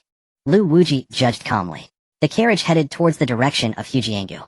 Lu Wuji and Lu Linglong lay in ambush in the small woods outside the city. As dusk fell, a carriage slowly rolled in. Lu Wuji used his lightness skill to land silently on its roof, pressing a short blade against the coachman's neck. "Take us into the city, or else." The terrified coachman trembled and nodded vigorously. Before entering the carriage, Lu Wuji flicked his wrist, and a flying knife traced a cold, sharp arc before embedding itself deep into a nearby tree. The threat was clear. "Don't try any tricks, or I can kill you from in here just as easily." With that, he lifted the curtain and stepped inside. Seeing what the carriage held, both siblings' eyes widened in shock. The entire carriage was filled with sealed wooden barrels. Lu Wuji casually flipped open one lid, only to find it brimming with water. Lu Linglong was utterly bewildered. "Brother, why are they transporting water?" Lu Wuji deduced the reason almost instantly. The Beijiang region was suffering from drought, and Jincheng itself had no water. With the city sealed off, the shortage was undoubtedly severe. And Hujianga happened to have water. The noble families of Jincheng must have learned of this somehow, and were secretly fetching it. Why keep it a secret? To make a profit, of course. This water would be sold at exorbitant prices. As long as Jincheng remained sealed, the news of water in Hujiangu would never spread. To survive, the common people would be forced to buy water from these families at inflated prices. As for the official government of Jincheng, they surely knew about Hujianga too. Otherwise, why would they allow the nobles to leave? Lu Wuji frowned and let out a soft sigh. It was the common folk who suffered the most. The carriage slowly entered the main road and stopped in front of the Song family residence, the most prominent clan in Jincheng. Lu Wuji grabbed Lu Linglong and swiftly exited the carriage. Before leaving, he glanced back at the plaque hanging above the Song family's gate. The prefect's mansion. Before entering, Zhou Peng knocked on the door panel 3 times. Only then did Zhou Gui grimace and open his eyes. Damn it, that hurts like hell. That she-devil Zhao Rui actually dared to stab me. Zhou Peng bowed obsequiously, flattering. The master is blessed by heaven and will surely recover quickly. Zhou Gui waved his hand dismissively. Enough with the pleasantries. Did the Song family get the water? Zhou Peng nodded. Yes, they did. The Song family agreed to a split of 40-60, with you getting 60%. Also, the Song family head said he wants the exiled criminals dead. A sinister smile curled on Zhou Gui's lips. They know how to handle things. Tell them to send more men to fetch water. As for the tigers in Hujiangu, it seems someone has already dealt with them all. As for the exiled criminals, they'll handle that later. Zhou Peng nodded and then asked, what about the Zhao family? They'll stall them for now, saying you're still unconscious, and then find a scapegoat. Zhou Gui snorted, his expression darkening. It will have to do. That Zhao family is a bunch of brainless idiots. If I truly wanted to kill that bastard Zhao Yuanduan, would I be stupid enough to leave clues for them to find? Someone set this trap, even managing to implicate Lu Qingqing. Very well, Zhou Gui will play along with their game. As he spoke, Zhou Gui narrowed his eyes. Speaking of which, if it weren't for those vague remarks you made at the end, Zhao Rui wouldn't have— Zhou Peng's expression turned regretful, and he immediately slapped himself twice. It was my foolish tongue. I spoke out of haste. Master, I've been by your side since I was 15. You can suspect anyone but me. Zhou Gui stopped him. That's not what I meant. If I couldn't trust you, then there would be no one left for me to trust. The two continued their secret scheming for a while longer. Then Zhou Peng hunched over and slipped out, closing the door behind him. Zhou Gui stared at his retreating back, his eyes gleaming with cold, calculating light. Could Zhou Peng really be trusted? He didn't believe it. In Wudong Lane, as the moon rose above the willows, Xie Ling finally emerged from the room where Yu Yiki's nephew lay. The cranial surgery was a major operation, and she had finished it faster than she had estimated. Just as she was pulling off her gloves, Yu Icho rushed over, his face etched with anger. This was the first time Xie Ling had seen such an expression on his face since she met him. Miss Xie, how did it go? Didn't you say there was a chance of failure? Xie Ling had only said that out of professional caution. She never performed surgeries she wasn't confident in. It was a complete success. Don't worry. Yu Icho let out a deep breath and moved to go inside, but Xie Ling blocked his path. No one is allowed in for the next few days except me. Yu Icho readily stepped back. After a moment's thought, he asked, have you considered my proposal, Miss Xie? Xie Ling truly had no desire to become some holy maiden. She preferred to keep a low profile. But she always held her cards close, so she raised an eyebrow and said, he'll think it over and let you know. Yu Icho nodded. Very well. Before leaving, Xie Ling drew another vial of his blood, thinking it should be enough. As she opened the door, she saw a figure cloaked entirely in black, standing outside. The figure gave Xie Ling a slight nod before brushing past her and entering Yu Yiki's courtyard. Xie Ling hadn't even reached the inn when she spotted a tall, graceful figure in the distance. It was Gu Wei. A crescent moon hung on the treetops, and Gu Wei, dressed in a white robe that seemed to absorb the moonlight's glow, held a green lantern and smiled, nodding at her. Xie Ling asked, what are you doing here? Gu Wei simply took her hand. I was worried you'd be afraid of the dark, so I waited here for you. He didn't ask where she had been or why she was returning so late at night. Instead, he chose to light a lamp for her on the dark road home, offering his unconditional trust. Xie Ling felt a warmth spread through her heart, at a loss for words. She bowed her head and murmured an "oh" as they reached the guest room door, and she made to head towards the rooms where the Pei family was staying. Gu Wei hooked a finger around the edge of her sleeve. His long eyes lowered, and a faint smile seemed to play on his thin lips beneath his aquiline nose. Wife, how much longer must we sleep in separate rooms? Xie Ling lifted her head to look at Gu Wei. Then let's start tonight, no more separate rooms. With that, she pushed open Gu Wei's door and said, come on, why are you standing there stunned? Gu Wei found it hard to believe, looking at the petite figure on the bed. How could Xie Ling be so straightforward? What about the 1,000-word speech he had Gu Wei let out a low laugh, walked into the room, and first lit a candle. Then he went to the kitchen, heated a basin of water, and brought it over. The candle cast a warm, soft glow, creating a cozy atmosphere. Xie Ling sat under the light, researching a vaccine for the plague. How could she turn the injection into a pill? How could the pill release its medicinal properties and diffuse into the bloodstream? Xie Ling was skilled in pharmacology, but she was also puzzled at this moment. As she was thinking, a warmth spread over her feet. She snapped back to reality and looked down. Gu Wei was crouching at her feet, placing her other foot into the warm water as well. As they say, a beauty seen by lamplight appears even more alluring. From her angle, Gu Wei's features were even more handsome, with broad shoulders and a prominent Adam's apple exuding a strong masculine charm. But the hands resting on her feet, they were not as delicate as his face. They had long, slender fingers, prominent veins, and calloused fingertips that sent a tingling, numbing sensation up her ankle as they brushed past. Xialing, tickled by the sensation, quickly lifted her foot. Alright, I'll wash it myself. Gu Wei smiled. Okay. He took off his outer robe, draped it over a nearby clothes rack, and stood in a thin inner garment that subtly outlined his well-defined abdominal muscles. Then he walked over and washed his own feet using the same water Xialing had used. Xialing had already gotten into bed, but waited in vain for Gu Wei. Turning her head, she saw him lying on the soft couch nearby, his long legs unable to fit, hanging straight down to the floor. She had come over specifically to have close contact with Gu Wei and see if the space would upgrade. If Gu Wei was sleeping on the couch, then why was she here? She had already discussed the matter of sharing a room with Gu Wei. This body hadn't had its first period yet, and wasn't suitable for conjugal relations. At least she needed to grow up a bit more. She trusted Gu Wei's character, and believed he wouldn't do anything to her. Xialing called out, "Come sleep on the bed." Gu Wei, who clearly hadn't been asleep, immediately opened his eyes.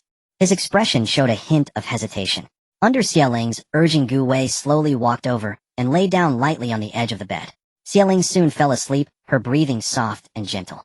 Gu Wei's senses were filled with the faint, alluring scent of the woman, beside him, a fragrance that seemed to hook his nose and pierce his very heart. It was a scent he had never encountered in the military camp. It was driving him to the brink of madness. Gu Wei stared at the bed canopy, lamenting why he had made such a foolish decision to let Xialing sleep with him. He had dug a pit and jumped right in. If not for his incredible self-control, he stayed awake all night.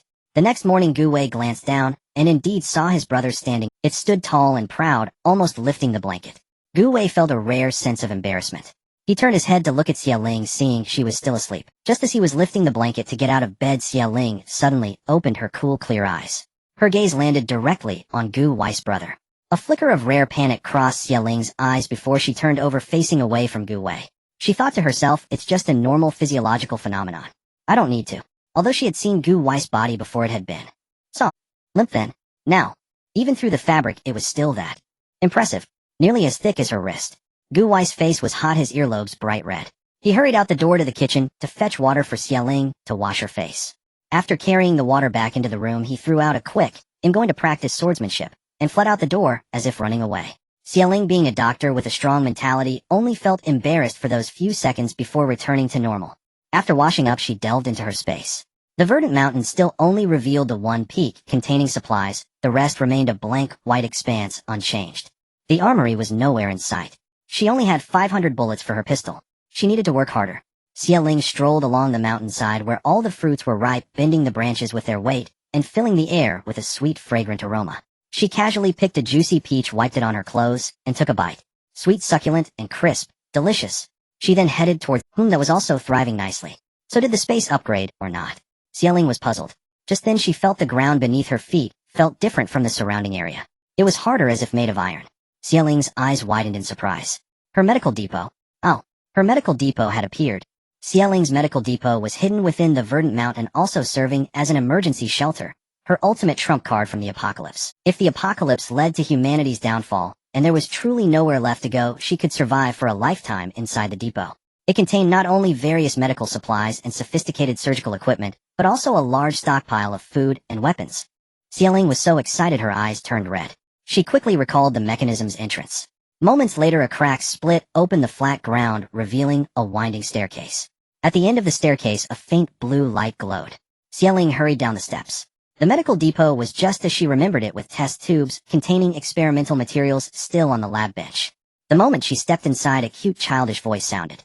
"Master 0188, missed you so much. Where did you go?" Xialing's eyes showed surprise. 0188. How did you get here too?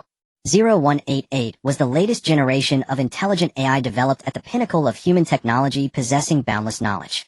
There was only one in the entire world. It was a gift from a top American scientist whom Xialing had saved. 0188's voice sounded aggrieved. "Of course I go wherever Master goes. Master, this body of yours isn't yours, is it? Luckily I'm bound to Master's spiritual energy, or else 0188 wouldn't have been able to find you, woo-woo." Xialing pinched the bridge of her nose. This AI was perfect in every way except it was too clingy, acting like a little kid. Remembering that the AI knew everything, Xialing asked 0188, "How can I transform a vaccine from a liquid in a test tube into a pill while maintaining its efficacy?" Question received. Searching database. Extracting from Human Herbal Medicine Resource Library. Integrating knowledge from scientific research networks. Progress 70%, 90%, 100%. Master results found. Please retrieve. On the massive display screen, streams of complex code appeared. Xie responded, extract. The code instantly transformed into text which Xie read through one by one. 0188 said ingratiatingly, Master praise me quickly. Xie nodded, very good. Then through her, will she retrieve Yikis blood stored at the old residence, and immediately set about concocting medicinal pills. The medicine warehouse was stocked with many medical instruments, making the process exceptionally convenient and swift. After several hours, Xie successfully refined a batch of medicinal pills. Xie thoughtfully added a bit of sugar powder to the pills. She remembered that when she was a child getting vaccinated, the doctor would give them sugar pills.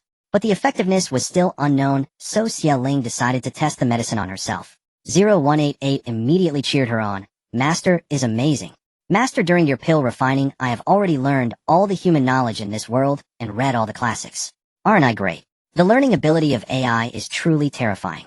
Xie sincerely praised Great. 0188 was as happy as a child. When Xie exited the space, only a minute or two had passed in the outside world. Looking up, she saw 3 furry heads at the doorway. They were peeking inside, but upon being discovered by Xie they quickly withdrew their heads, looking as guilty as thieves. Ligir happened to come looking for Gu Wei standing at the door and asking loudly, Mother, sister-in-law, Sister Chu, what are you all secretly doing at the door? Mrs. Pei slapped Ligir on the back, making faces at him. Ligir was utterly confused. Mother, why did you hit me? Mrs. Pei sighed heavily, and the 3 of them walked in awkwardly. Linger, we came to ask what you'd like for breakfast. Xie was a bit puzzled. You could have just come straight in. Mrs. Pei thought to herself, it's because we didn't want to disturb you and Shijin. But she said nothing out loud, knowing young ladies are thin-skinned, and she didn't want to embarrass Xie. She only asked, where's Gu Wei? Where did he go so early in the morning? Xie happened to be in the mood to cook today, so she said, Gu Wei went to practice his sword. He'll make breakfast today.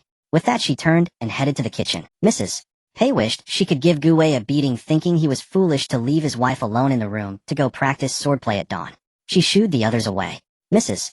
Pei cast a sharp glance at the bed, quietly lifting the blanket. Seeing the clean sheets, a hint of regret flickered in her eyes.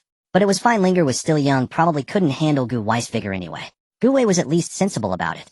Today Xie made jianbingguozi. The crepe was spread thin and soft with a fried egg nestled inside. She brushed on a spicy rich sauce, sprinkled scallions and white sesame seeds, then added spicy strips, ham, lettuce, and crispy fried crackers. One bite, and it was delightfully crunchy, steam rolling in the mouth, the aroma of egg wafting everywhere. Ligir, being a kid, loved spicy strips. He filled his jianbing with them, and ate it hissing from the heat. Xie asked him to deliver one to Gu Wei. Gu Wei was practicing his sword under a tree outside the inn. Su Xingji and Wu Daqiang, Wu Zhengqing's father, were also nearby doing some physical exercises. Second brother, sister-in-law, made this today, and it's delicious. She asked me to bring it to you. Gu Wei put down his sword, wiped his hands, and Wu Daqiang had been staring intently at the jianbing since Ligir arrived. Damn, it smelled divine. He swallowed his saliva and shamelessly asked, Ligir, did your sister-in-law make any extra? Ligir thought for a moment. I think so. He then hurriedly ran back to the inn. Shortly after, Gu Li came running back with a patter of feet. He handed one jianbing to Su Xingji and one to Wu Daqiang. The one given to Wu Daqiang was clearly 2 or 3 times bigger than those for Gu Wei and Su Xingji. Wu Daqiang's old face bloomed into a smile like a chrysanthemum in full bloom. He took a big bite and stomped his feet in delight. The sauce was rich, the meat tender, and the juices from the pork fillet burst out, scalding his tongue with a tingle. Wu Daqiang finished it in just a few bites. Still savoring the taste, he patted Gu Wei on the shoulder. Young general, regarding that matter you mentioned, I agree. With the latest cooking skills, I simply can't refuse. Gu Wei blinked. So it was effortless after all. Long live the lady. As the 3 were talking, a group of people suddenly approached from the street. The man at the lead was beating a brass gong. With each beat, he shouted, tomorrow at noon, water will be for sale on Yulin Street. 1 tael of silver per barrel. Don't miss out. The morning in Jinqing wasn't bustling yet, with only a few sparse pedestrians on the road. As soon as he said this, those pedestrians all crowded around. They asked questions one after another. Is there really water for sale? 1 tael of silver is way too expensive. This isn't selling water, it's robbery. The leader's face was full of contempt. If you don't want to buy, then get lost. No one's begging you to buy. With that, the group continued walking and shouting as they went. Su Xingji frowned. Jinqing is in a drought. Where did they get water and selling it so expensively? Profiteering off the city's misery. Wu Daqiang's thick brows furrowed in anger as he glared at the retreating group and cursed. There's water at Hujian Gully not far from Jinqing. It's only because of the city lockdown that these maggots are getting rich. They're fleecing the people. Gu Wei had a vague suspicion in his heart, but he wasn't sure. Back at the inn, that group also came to advertise, beating drums and gongs, shouting, selling water. Tomorrow at noon on Yulin Street, limited quantities. Everyone in the Exile group sighed with relief, thankful they had stored their own water. Otherwise, buying water alone would bankrupt them, and how could they afford to reach Lingnan? Mrs. Pei shook her head. A dough of rice only costs 5 won. 1 tael of silver is 1,000 won, enough to buy 200 dough of rice. What they're selling isn't water at all. Just as she spoke, the innkeeper walked over with an embarrassed look. Dear guests, I apologize, but my household has been without water for 6 or 7 days now. Now that there's finally a chance to buy water, but it's too expensive for me to afford. So I must raise the prices at the inn. What do you think? Mrs. Pei nodded. You're in a tough spot too. We don't mind. Go ahead and raise the prices. The innkeeper was overjoyed and thanked them profusely before going to ask the other guests staying at the inn. After clearing up the breakfast dishes, Xia Ling left her room. Today she needed to go and check on the condition of that kid. Wudong Lane was unusually lively today, unlike its usual quiet self, all abuzz with talk about the water sale. As Xia Ling walked along, she overheard snippets of conversation. I'm thinking of mortgaging my house to buy some water to survive. I only have 2 thin acres of land. Looks like I'll have to sell them too. Not drinking water will really kill you. Old Mrs. Zhang at the end of the lane died from lack of water. Isn't there urine? In my house we drink each other's urine. We give the urine to the kids and grandkids. Who cares about an old woman like her? Xia Ling looked around and noticed that the leaves and bark on the wudong trees, as well as the grass roots by the roadside, had all been stripped bare by people. They were probably trying to extract moisture from them. Xia Ling shook her head. She had water, but she wasn't a saint.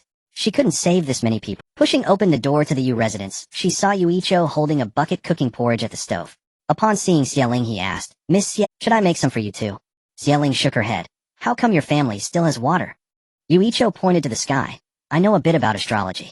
I knew 3 months ago that Jinsheng would face a drought, so I stockpiled a lot of water. It's enough for Qin Yuan and me for months.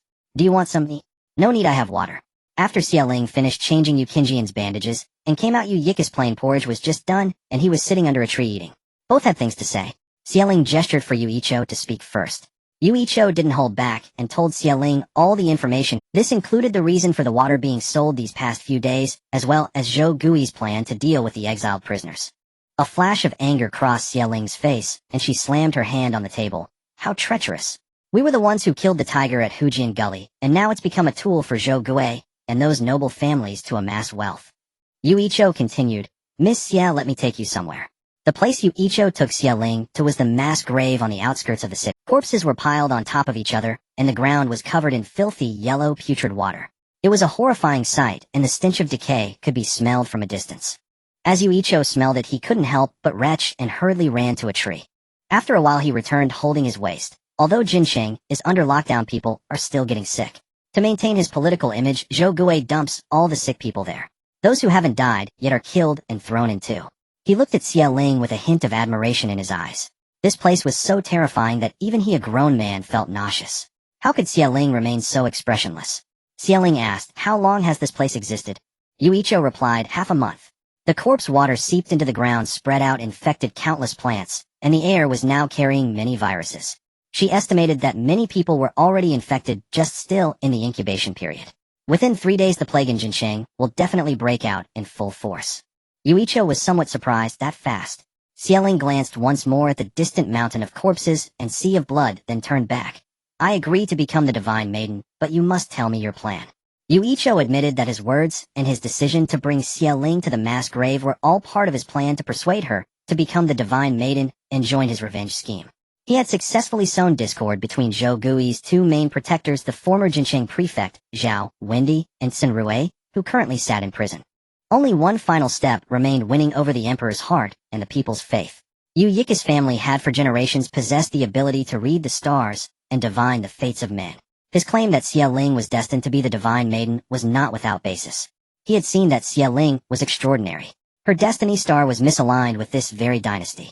These were truths Yuicho kept to himself. Furthermore, Xia Ling was a benefactor sent by fate to aid him. Yuicho bowed deeply. Miss Xia, I will not let your efforts be in vain. Once this is over, I will gift you a treasured heirloom of my family, the Gongshu clan. Gongshu. Xia Ling raised an eyebrow. I thought your surname was Yu. Yuicho. 15 years of hiding my name, yet the debt of blood has never been forgotten. Miss Xia, I will see you in 3 days. Upon returning, Xia Ling extracted the plague virus and introduced it into her own body, testing the cure upon herself. After numerous trials, the most potent version of the anti-plague pill was finally refined. During this period, Xia Ling nearly perished from the plague's torment. 3 days later, Jincheng was indeed engulfed by the plague, just as Xie Ling had foretold. The disease spread with terrifying speed, sparing almost no one. Even Zhou Gui, confined to his bed, fell ill, and the great aristocratic families were all afflicted. It was at this moment that a woman appeared, shrouded in a white veil that concealed her entire form. Whoever consumed her medicine would be cured of the plague and immune to it ever after. The people hailed her as the Divine Maiden, a celestial being sent by the gods to save Beijiang. News of this reached the imperial palace with lightning speed, and the emperor dispatched a special envoy to investigate. Plague victims from across the nation flocked to Jincheng, knowing it was their only hope of survival. The city was forced to open its gates, ending the lockdown. Taking pity on the drought-stricken land of Beijiang, the Divine Maiden set up a ritual to beseech for rain. 3 days later, a torrential downpour finally fell upon the parched region, refilling its rivers and streams. The people revered her as a deity. In a short time, the Divine Maiden's prestige eclipsed that of the royal family, and her fame spread to the other 6 kingdoms. Throughout history, plagues had been the greatest terror of all nations, for their arrival invariably meant countless deaths and widespread devastation. In secret, each kingdom dispatched agents to Beijiang. At the inn, leader Shun gathered everyone for a meeting. "Everyone, I propose we remain in Jincheng for now. Once we have all obtained the Divine Maiden's cure, we can leave. What do you say?" No one objected. The plague was deadly. Moreover, who wouldn't want to bask in the Divine Maiden's divine grace? Peisher took Xie Ling's hand. "Linger, let us also go and receive the medicine from the Divine Maiden today." Xie Ling shook her head. "Grandmother, you go ahead. I've been feeling a bit unwell lately, so I'll stay home. Please pray for me." Peisher nodded regretfully. "All right, if you're not feeling well, get some rest." Xie Ling had no intention of telling the Gu family about her role as the Divine Maiden, as it involved Yu Yika's private affairs and would be difficult to explain. The Divine Maiden's whereabouts were unpredictable. That evening, an official rushed into the inn exclaiming with delight, "The Divine Maiden is distributing medicine outside the city walls today." Everyone in the inn, regardless of what they were doing, dashed towards the city gates, fearing they would be too late. Peisher, who had been sewing through her garment aside, grabbed Qiu Yue and ran. Even Lu Ruin, who had been in hiding, donned a bamboo hat and followed the crowd towards the outskirts. People of this era were deeply superstitious, devout believers in gods and Buddhas, and all wished to absorb some of the Divine Maiden's sacred aura. Outside the city walls of Jincheng, a sea of people had gathered. The moment Xie Ling appeared, the crowd prostrated themselves before her, shouting fervently about the Divine Maiden's descent and the coming of great fortune. Some were so overcome with emotion that they sobbed uncontrollably. "Heaven has shown mercy. A deity has descended. Save us from this misery." Xie Ling had concealed a small speaker in her sleeve. She announced in a loud voice, "The plague cure is 1 pill per person. Consuming more will result in death from an overdose. Do not be greedy."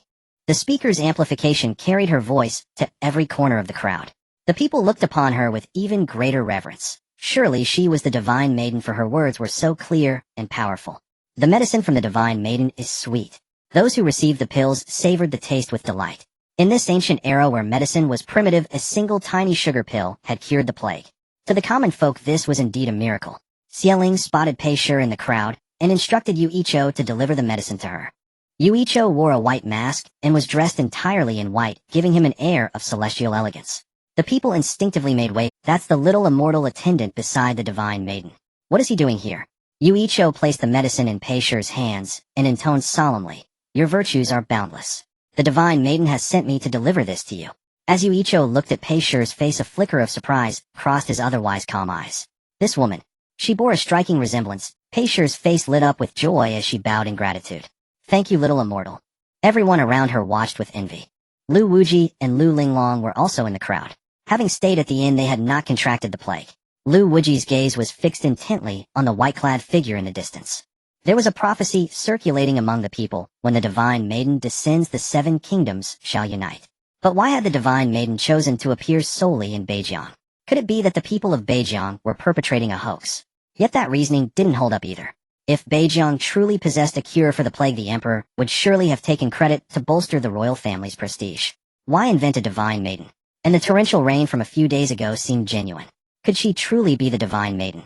If so, she would surely not favor only the people of Beijiang, but would also aid other nations.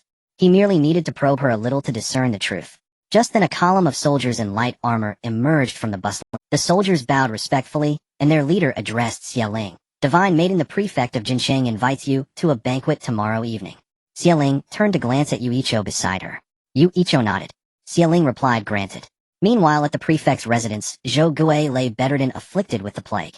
A servant rushed in from outside, exclaiming urgently, "My lord, I have obtained the Divine Maiden's medicine." Quick, feed it to me. Zhou Guo was on the verge of death from relentless diarrhea. He had dispatched hundreds of men to seek the medicine, hoping that at least one would succeed.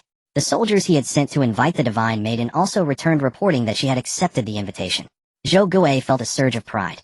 The divine maiden appeared only in Jincheng. What does that signify? It means my governance of this city is exemplary, and thus heaven has sent this goddess down. After swallowing the pill, a faint sweetness lingered in his mouth, and all his discomfort vanished instantly. Zhou Gui's eyes widened in astonishment. She truly is the divine maiden. I must find a way to keep her in Jincheng. It's a pity, though. I could have made a fortune selling water. The soldier continued. My lord, the elder master Zhao knows you are awake and requests your presence at the Zhao residence. Zhou Guo narrowed his eyes. That old man of the Zhao family. Humph, just because I call him father-in-law does he think he's my father? Tell him Zhao Yuanduan wasn't killed by me. As for anything else, don't bother with it. In the balmy third month of spring, the wind seeped into one's bones, carrying the chill of early blossoms. At the Yonglong mansion of the Weizhou kingdom, pear blossoms fell like snow, swirling in profusion, while the courtyard gates remained tightly shut. Beneath a pear tree, a man of elegant stature sat in a wheelchair. Clad in a dark, ink-colored robe, his mask revealed only a perfectly sculpted jawline, sparking endless curiosity about the face hidden beneath, a countenance that must have been unparalleled in beauty. His legs, long and used to walking, had withered away, leaving the trouser legs empty and sagging. Yet the aura he exuded remained sharp and formidable, like a sword still sheathed, concealing a razor's edge. Your Highness, a letter from the Crown Prince. A servant in plain clothes hurried in, bowing his head. The man extended a pale, slender hand, took the letter, and unfolded it. After reading it, the one-scum ink-black pupils betrayed a glimmer of suppressed anguish. Bring me paper and brush. The servant turned. The Yonglong prince pressed his hand to his chest, the sorrow in his eyes like a river flowing backwards, sweeping away the bright spring radiance. Beijiang. 15 years. How have you been? When the servant returned, he had regained his placid, emotionless demeanor, still as a painting, a portrait of utter desolation. The servant took the letter and left with his head bowed. Only after stepping out of the courtyard did he dare to sigh, his eyes brimming with pity. Who could have imagined that this man, so utterly broken, was once the most brilliant prodigy of Weizhou, a war god who composed poetry at 3, practiced swordsmanship at 7, and excelled in both literary and martial arts. In all 7 kingdoms, who could mention the Yonglong Prince of Weizhou without calling him a peerless genius? But now disfigured and disabled, without wife or children, utterly alone.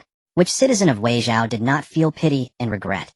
Had the Yonglong Prince not been ruined, even the current crown prince would pale in comparison.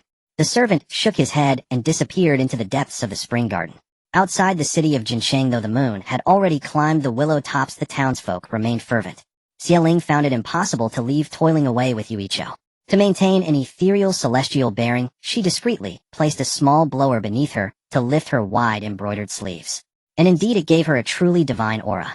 One more chest of pills remained, and she intended to finish handing them out before departing. Just then, amid the bustling, she caught a familiar voice. Divine maiden, could you please tell me whether the child in my belly is a boy or a girl? Xialing raised an eyebrow. Oh, it was Lu Rochuan. Why hadn't she stayed with the second branch on Qingyan Mountain? Xialing kept her voice steady, afraid of being recognized, and said, extend your hand. Lu Rochuan, trembling with excitement under the eager stares of the crowd, cautiously held out her hand. She was 2.5 months pregnant, conceived during the exile. Pulse diagnosis could not reveal the fetus gender. Fearing Lu would abort the child if it were a girl, Xialing said it as a young master. Lu Rochuan was overjoyed, her voice trembling with the divine maiden's blessing. I am certain to bear a son.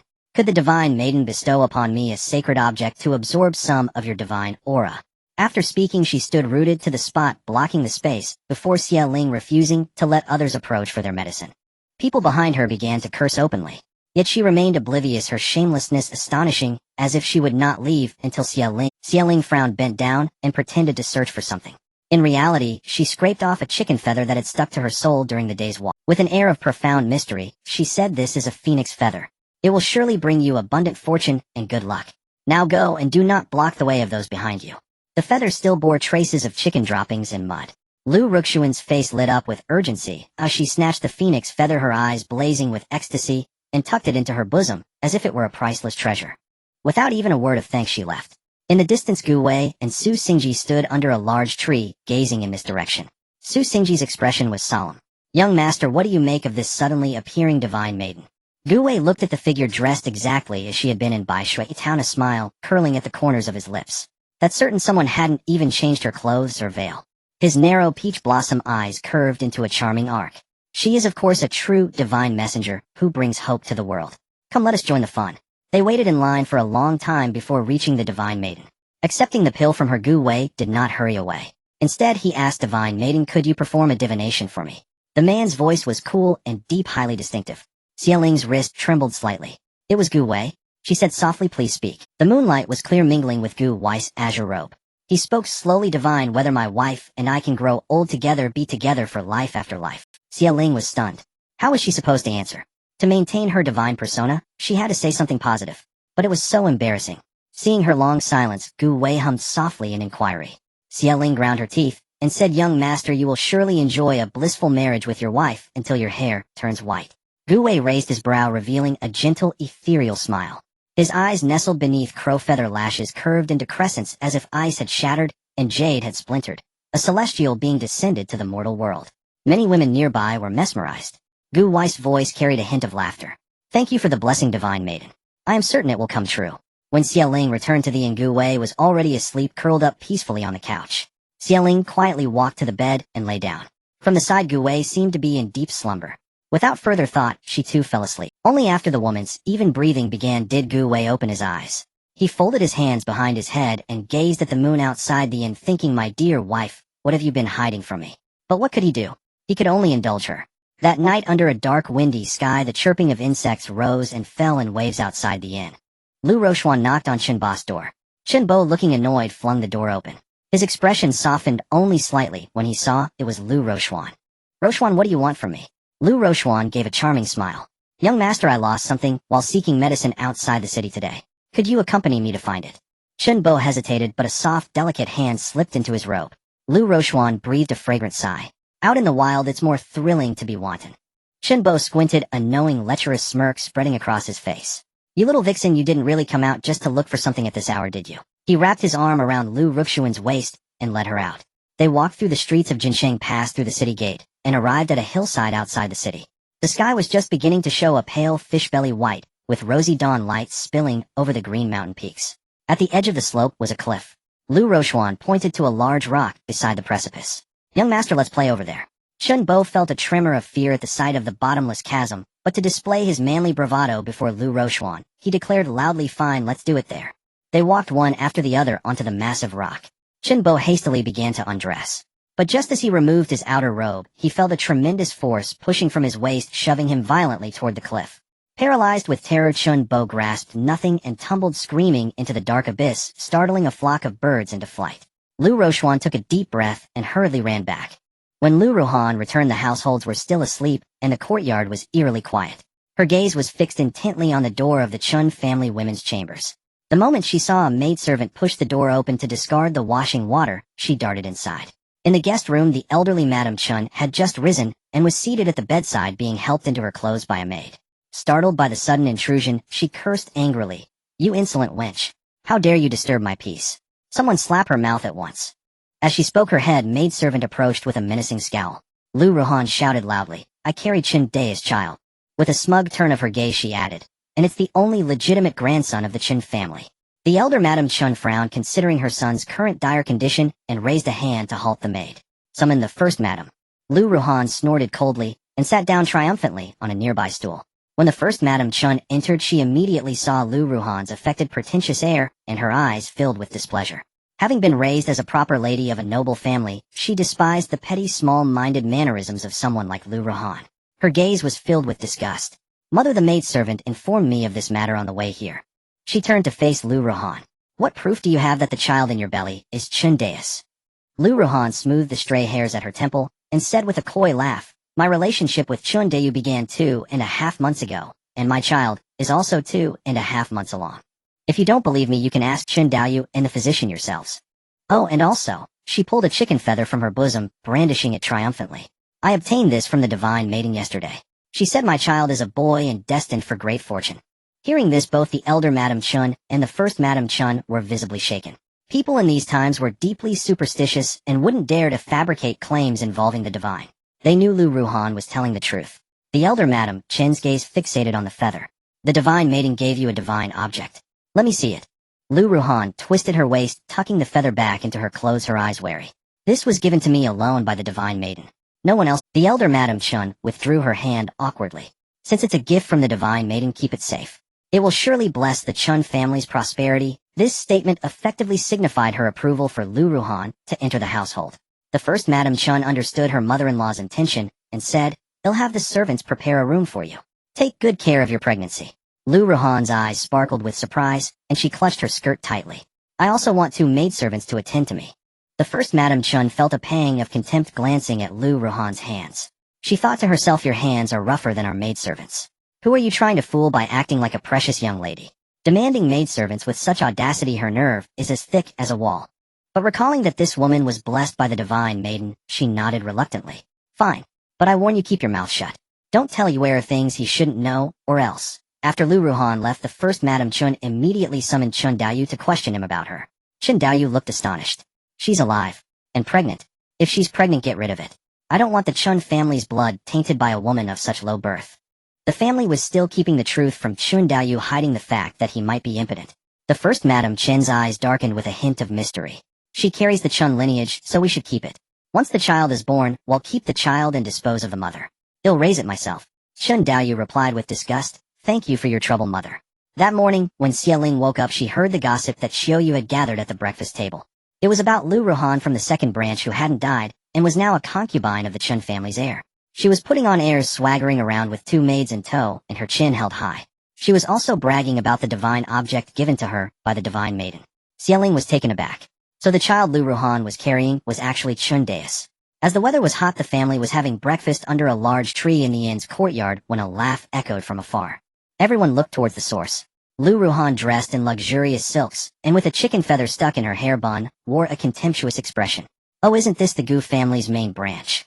Never thought I'd survive, did you? One day I'll have you all groveling at my feet."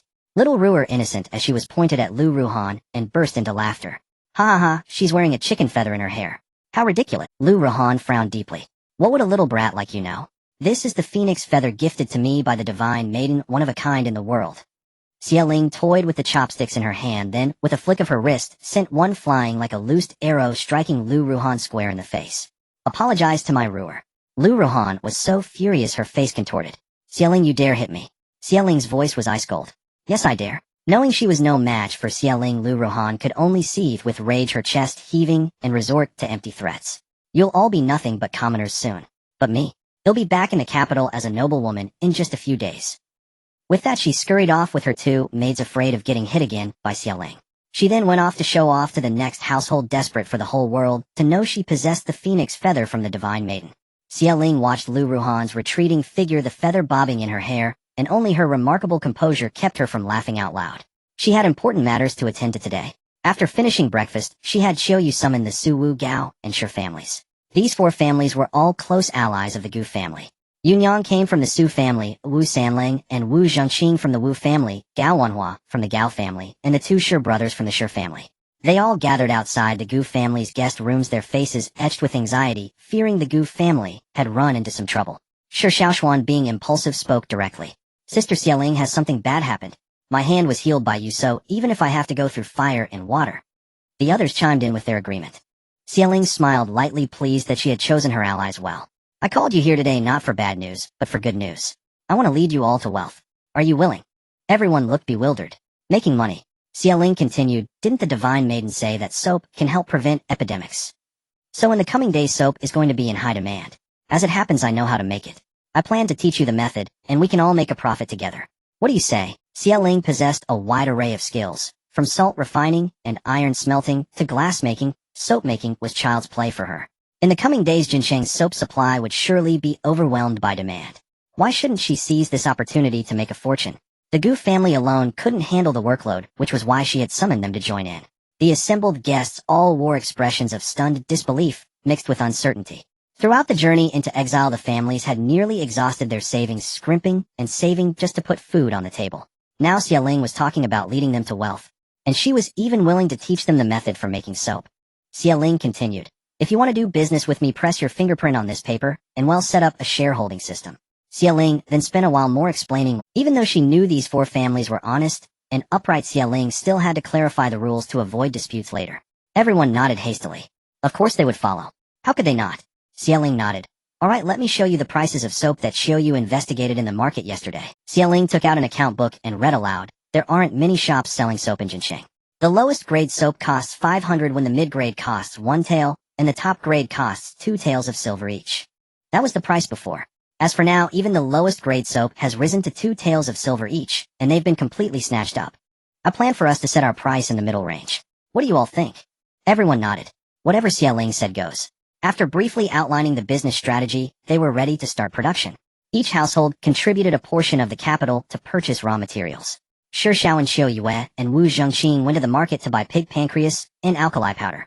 They visited every butcher shop in Jincheng and managed to buy 10 pig pancreas. Under Xiaoling's guidance, everyone rolled up their sleeves, and with insufficient hands more people came from each household. To make soap, one must first mash the pig pancreas, which was the hardest and most labor-intensive step. Under the big tree, only the rhythmic thumping of pestles could be heard. The men mashed the pig pancreas, while the women stir-fried the alkali powder, everything proceeding in an orderly fashion. Xiaoling then led a group to the mountains to pick peach blossoms, plum blossoms, and pear blossoms for use as fragrance and dye. On their return, Xiaoling spotted Gu Wei from a distance. He was sitting by the stone table, having joined the line, rolling up his sleeves to reveal a section of strong forearm, his expression focused. Wu Daqiang was also pounding away with such force that it seemed less like mashing pig pancreas, and more like smashing an enemy's skull. Wu Daqiang's wife saw him and slapped the top of his head, scolding, "If you break the stone table, see what you'll do." Wu Daqiang sheepishly reduced his strength. "Everyone, you must be tired. We've made some snacks, don't be shy, just help yourselves." Pei Shi and Yunyang each carried a basket, handing out a flat bread. Xiaoyu had also learned to make sour plum drink from Xiaoling, preparing a large bucket of it, and placing it under the tree for anyone thirsty to ladle out. As Xiaoling and a group of young women like Gao Wanhua walked over, Xiaoyu brought several bowls of the drink. Having walked and gotten hot, Xiaoling drank hers in one go. The icy, refreshing sour drink was indescribably pleasant. "Miss, how is my sour plum drink?" Xiaoling gave a thumbs up. "Delicious. How did you make it so cold?" Xiaoyu pointed to the well nearby. "I lowered the bucket down and chilled it in the well." Xiaoling praised. "Clever." Gao Wanhua brought over a bamboo tray, and the young women spread out the flower petals from plum blossoms were separated from peach blossoms, creating a riot of color that was a sight to behold. The petals would likely need until tomorrow to dry, so Xiaoling planned to take spices from her space. This dynasty did have spices, but they were exorbitantly priced. After deliberation, everyone decided to make their own. The pig pancreas was mashed. Xiaoling took a piece to demonstrate. Add alkali powder to the mashed pancreas, kneading it in until it forms a thick paste like this. For the lowest grade soap, this is sufficient. For better ones, we add various spices and dyes. As she spoke, she brought out 7 or 8 molds from the house. They were simple round molds, but with fine patterns on the edges, quite exquisite. Not to mention the lotus-shaped, moon-shaped, and landscape-shaped ones with intricate and vivid patterns. They were exceptionally beautiful. These were mooncake molds Xiaoling had scavenged during her zero-cost shopping spree in the apocalypse, and she never expected them to come in handy today. She distributed 1 to each household. Soon as the sun set, all the soap was finished. 1 pig pancreas yielded about 10 pieces of soap, resulting in over 100 in total. They were all laid out in the courtyard to air dry overnight, ready to be taken to the morning market at dawn. The lowest grade soap, made with the round molds, and without extra dyes or fragrances, was clean and pure white. The mid and top grade soaps, however, used the beautiful molds. Their patterns were exquisite and vivid, and a subtle, pleasant fragrance emanated from them, dazzling the eyes. Although each household had been from prominent families before their exile, and had used soap before, no one had ever seen such beautiful and refined pieces. Knowing they had made these gorgeous soaps themselves brought an even greater sense of accomplishment. Ruer pointed at a piece of soap, her expression proud. "Sister-in-law, my brother, and I made this one." Xiaoling looked at the soap. A corner was slightly chipped, but luckily, it was a low-grade one, so it was of no consequence. She figured Pei Shi probably wouldn't dare let them play with the top-grade ones. She smiled. "Ruer is so amazing, and Liar is amazing too. Children should be praised. Praise makes them cuter and healthier." Looking at the sky filled with evening glow, Xiaoling suggested, "How about we make some barbecue to eat?" Everyone knew Xiaoling's cooking was exceptionally delicious. Although they didn't know what barbecue was, they naturally nodded at the chance to freeload a meal. However, they didn't want to take advantage, so they brought their own ingredients. Xiaoling instructed Gu Wei to go to the bamboo forest and cut a bamboo stalk to make skewer. Gu Wei received the order and left immediately. Xiaoling led the others in preparing the ingredients. Beef, pork, and mutton were sliced thinly and marinated first. Various vegetables were washed and set aside. In this dynasty, many modern vegetables hadn't been introduced. No corn potatoes or sweet potatoes. Xiaoling happened to have seeds and planned to try planting them once they reached Lingnan. She pretended to go inside to fetch something, but actually took out ham sausages, chicken wings, potatoes, and other ingredients from her space. As a foodie, Xia had stockpiled 100 billion supplies before the apocalypse, so she had no fear of running out. Everyone's eyes lit up at the sight of the novel ingredients in Xia arms. Xia used her distant uncle in the capital as an excuse again. My uncle is a merchant, he probably bought these while trading in the western regions. The others stopped doubting, secretly marveling at Xia excellent family background. Gu Wei returned dragging the bamboo. Xia had the men shave the bamboo into thin long skewers. While waiting for the skewers to be made, Xia led the women in making refreshing drinks. Fortunately, there was still over half a bag of iced jelly powder left from the day before, so Xia decided to make iced jelly. She stirred the powder into hot water, and once it set, cut it into small squares. Then she poured a spoonful of brown sugar syrup over it, and topped it with red beans, crushed sesame, hawthorn slices, and various other toppings. It looked crystal clear with colorful toppings piled up like a small mountain. The reddish-brown syrup spread through the gaps in the jelly, looking sweet and rich. Wu Zhongqing hauled up a bucket of ice-cold water from the well, shouting, "What?" Adding a scoop of the chilled water, a bowl of iced jelly was complete. Before the barbecue was even ready, some couldn't resist and finished their iced jelly already. But there was plenty of iced jelly powder, more than enough. The bamboo skewers were also whittled. Gu Wei's knife skills were the best. The skewers were smooth, slender, and free of any splinters. He offered them to Xia like presenting a treasure. Each household began skewering the ingredients according to Xia instructions. The meat was skewered with alternating fat and lean, and the vegetables were threaded one by one. The charcoal was burning red hot in the stove. Xia placed an iron grate on top and started grilling. Following Xiaoling's guidance, everyone sprinkled on various seasonings and brushed on oil. The meat skewers heated up gradually, emitting wisps of smoke, and before long the aroma filled the air. Everyone swallowed hard. The grilled skewers were glistening with oil, charred golden on both sides, generously coated with chili flakes, and looked absolutely delicious. Once grilled, everyone hurriedly grabbed them, not caring if they were hot or scalding, stuffing them into their mouths. The meat skewers were the best. The skin was slightly crispy, the meat tender and juicy. As the rich fat burst, a wave of savory aroma spread through the mouth. The spicy kick was bold, both savory and fiery, impossible to stop eating. With the cool evening breeze, the sunset sky, and a spoonful of sweet, refreshing iced jelly, it couldn't get any better. The group chatted and ate together, the atmosphere filled with joy. After the meal, the women from each household vied to clean up, not letting the Gu family help. After all, Xia had contributed extra ingredients, made the iced jelly, and provided the seasonings. Although they had brought some ingredients too, it was almost like eating for free. So they naturally did as much work as possible. One must learn to be grateful after all. No one threw away the skewers, they were washed and set aside for future use. After cleaning up, Wu Sanling volunteered to keep watch over the soap through the night to prevent theft. Although they had made the soap in the backyard, some people in the Exile group had seen them. The Gao family also contributed a male member.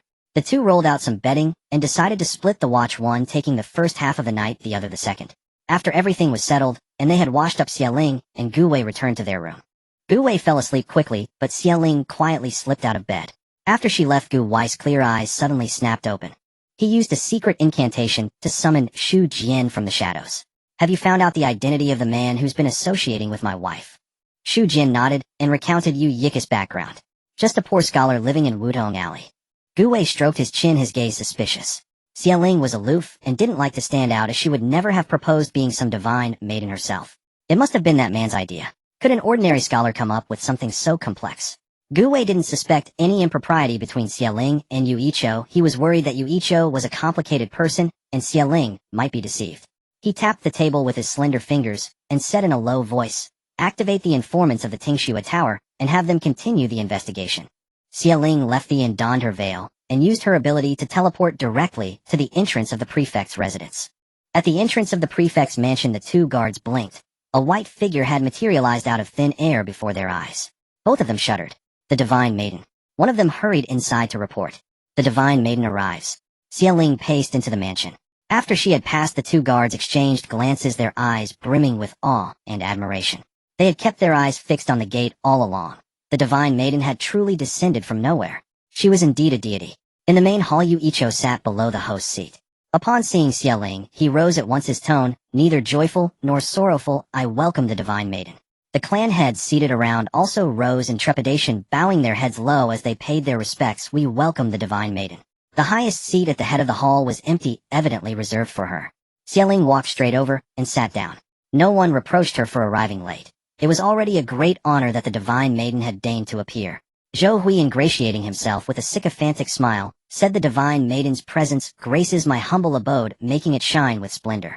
Xie Ling ignored him. Zhou Hui, unabashed, continued to beam cheerfully. After all, she was the divine maiden. What did a little aloofness matter? Then together with the clan heads he lavished her with the most obsequious flattery. Xie Ling remained silent for a long while. At last, she spoke. There are some issues with the construction of your prefect's mansion. Zhou Hui's face turned pale with alarm. May I ask what the problem is? Xie Ling rose and looked around the courtyard. The premises seem to harbor a blood-tainted evil aura, and the feng shui is discordant. That is why every full moon and the 15th of the month you sink into nightmares, suffer from chronic headaches, and feel weakness in your knees. If this continues, sooner or later your soul will leave your body, and your life force will be exhausted. Zhou Hui's eyes flew wide open. He did indeed suffer from headaches and sore knees. Through the 4 diagnostic methods of traditional Chinese medicine, observing, listening, questioning, and pulse taking, Xie Ling could tell just from his facial features. As for the talk of evil spirits and feng shui, it was Yu Ichou who had taught her to say that. What should I do? Zhou Hui asked. Xie Ling replied, take me to see your courtyard, and I'll determine how to break the situation. Zhou Hui's compound was truly vast. Walking from the front gate to the rear took half an hour. After they had toured every visible area, Xie Ling said coldly, Prefect, there is no need to deceive me. You certainly did not show me the entire mansion. I saw no sign of the blood aura. If your heart is not sincere, how can the situation be resolved? Since you are so evasive, I shall take my leave. Zhou Hui's forehead beaded with cold sweat. This divine maiden truly had skills. He dismissed all the attendants and clan heads, then said smoothly, Divine maiden, I did not intend to hide it from you. It is just that the place is quite secluded. I had forgotten about it. After saying this, he glanced at Yu Ichou beside Xie Ling. And this gentleman, he is my immortal attendant. What? Zhou Hui shook his head. That's not what I meant. He led the 2 of them to a dilapidated courtyard. 2 soldiers holding long swords stood at the gate, and the door was secured with a padlock. Xie Ling looked at the courtyard and said calmly, this is the place. I see 108 pairs of blood-red eyes staring fixedly at me. She turned to Zhou Hui. Prefect, how do you manage to sleep at night? Zhou Hui's face turned deathly pale. Divine maiden, are you certain it is 108 eyes? Xie Ling nodded. The blood aura is too strong, it can only be dispelled slowly. Prefect, you must take care. With that, she made a theatrical gesture of divine energy and departed with Yu Ichou. Zhou Hui stood rooted to the spot, her words unsettling his mind. As he pondered, a ruthless expression crept onto his face. Even if you fall, I remain the prefect, secure in my position. And you are merely lingering spirits. Do you think I, Zhou Hui, am afraid? Ridiculous. And now with the divine maiden's help, I will drive you all away soon enough. Suddenly a gust of eerie wind rose, rustling the branches as if wailing ghosts were crying. Zhou Hui clenched his fists. After leaving the prefect's mansion, Xie Ling asked, is your family's secret treasure hidden in that courtyard? Yu Ichou nodded, his voice a little hoarse. I believe so. Zhou Hui concealed it so deeply that we never found it all these years. Xie Ling said sincerely, I wish you success in avenging yourself. What's the next step? Thank you. I will succeed. As for the next step, once the imperial envoy from the court arrives, this matter can be concluded. Yu Ichou's gaze carried a cold, fierce, murderous intent. After bidding Xie Ling farewell, he vanished at the end of the alley. Xie Ling glanced at the sky and hurried back to the inn. She opened the door to find Gu Wei still sound asleep. Xie Ling let out a deep breath, thinking to herself that it was a good thing he was sleeping so soundly. Otherwise she would never have been able to explain. Early the next morning, the inn's rear courtyard was packed with people. Every household was eagerly awaiting the final batch of scented soap. Xie Ling still had to go distribute medicine, so she made an excuse that she was busy. In the end, it was Wu Zhongqing, Gao Wanhua, and Shi Shaowen who pushed a handcart to the market to sell the soap. After Xie Ling left, Shu Jian handed a piece of paper to Gu Wei. After reading the entire text, Gu Wei's eyes darkened. He is actually a descendant of the Gongshu family. Meanwhile, the imperial envoy Lu Yinli was traveling day and night, without rest, racing toward Jin City. He was expected to arrive in just 2 or 3 days. At the foot of Duanya Mountain, a woodcutter who had chopped a full basket of firewood was about to head home, when he noticed a figure hanging from a crooked tree ahead. He hurried over and pulled the man down from the tree. The man was dressed in fine clothes, his face scratched by branches. The woodcutter felt for his breath. Fortunately, he was still alive. The day was scorching hot, the sun blazing down upon the earth, and even the breeze that blew was warm. Outside the city walls, at the place where Xie Ling often distributed medicine, a crowd of common folk had already gathered early. They sat or stood, their faces slick with sweat. The moment Xie Ling appeared, everyone's face lit up with excitement as they surged forward to. Xie Ling raised a hand in acknowledgement, her gaze immediately falling upon a wooden shelter that had been erected at her usual spot, its roof thickly layered with banana leaves. She was puzzled. A villager called out loudly, "Holy maiden, we built that for you to keep you from the heat." Yes, we cut the leaves from the woods beyond the hills. We hope you don't find it unworthy. Xialing was taken aback. While she had initially done this to help Yuicho, she was now genuinely moved. As they watched the holy maiden step into the shelter, a simple, honest smile spread across every villager's face. Despite the blazing sun, they didn't seem to mind the heat. A wave of warmth surged through Xialing's heart, an indescribable feeling. Looking at the scorching sun, she took out a large bucket of ice water from her space and invited the villagers to drink their fill. After all, her identity as the holy maiden made it perfectly normal for objects to appear from thin air. Everyone was stunned by Xialing's divine power, and a vast crowd fell to their knees in reverence. They chanted, "The holy maiden has shown her divine power." Xialing quickly urged them to rise. Over the past few days, she had distributed countless pills and taught many methods to prevent the plague, and the epidemic in Beijiang was gradually subsiding. Fewer and fewer people were contracting the plague, and most of the villagers were now there simply to catch a glimpse of the holy maiden or have a word with her. "Brother Wuji, he stepped on me. Little girl, I didn't mean to. I don't care, apologize to me." The commotion over there grew louder, drawing Xialing's attention. She looked over, and despite the layers of veil, she recognized them instantly. It was the siblings Lu Wuji and Lu Linglong. What were they doing in Jincheng? Seeing the holy maiden look their way, the man arguing with Lu Linglong seemed to find his anchor. He shouted, "Fine then, let's have the holy maiden settle this." With that, he dragged Lu Linglong by the sleeve and brought her before Xialing. "Holy maiden, I merely accidentally stepped on this young lad's foot, and have already said it wasn't intentional, but she insists I keep apologizing." Lu Linglong snorted, casting a dismissive glance at Xialing. "Your attitude is unacceptable. I won't accept it unless you apologize." The conflict was suddenly thrust upon Xialing.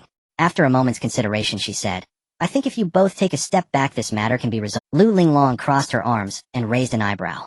"Why should I be the one to back down? He stepped on me, so he's in the wrong. You call yourself a holy maiden, but you don't even understand basic justice. Are you sure you're not just putting on an act?" At these words, the surrounding villagers were filled with indignation. How dare this woman question the holy maiden? If not for her treating their plague, they would have been nothing but bones by now. The holy maiden had even pitted them in the heat and given them sweet cold water to drink. As a result, everyone began pointing fingers at Lu Linglong. Lu Linglong, being a young lady with a thin skin, flushed red with anger and cursed, "You are indeed the unruly people of Beijiang. I am a prince." Seeing that she was about to reveal her identity, Lu Wuji quickly covered her mouth. Linglong stopped throwing a tantrum. He then turned and bowed to the surrounding villagers. "My apologies, everyone. My sister is too spoiled. It's my fault for not disciplining her properly."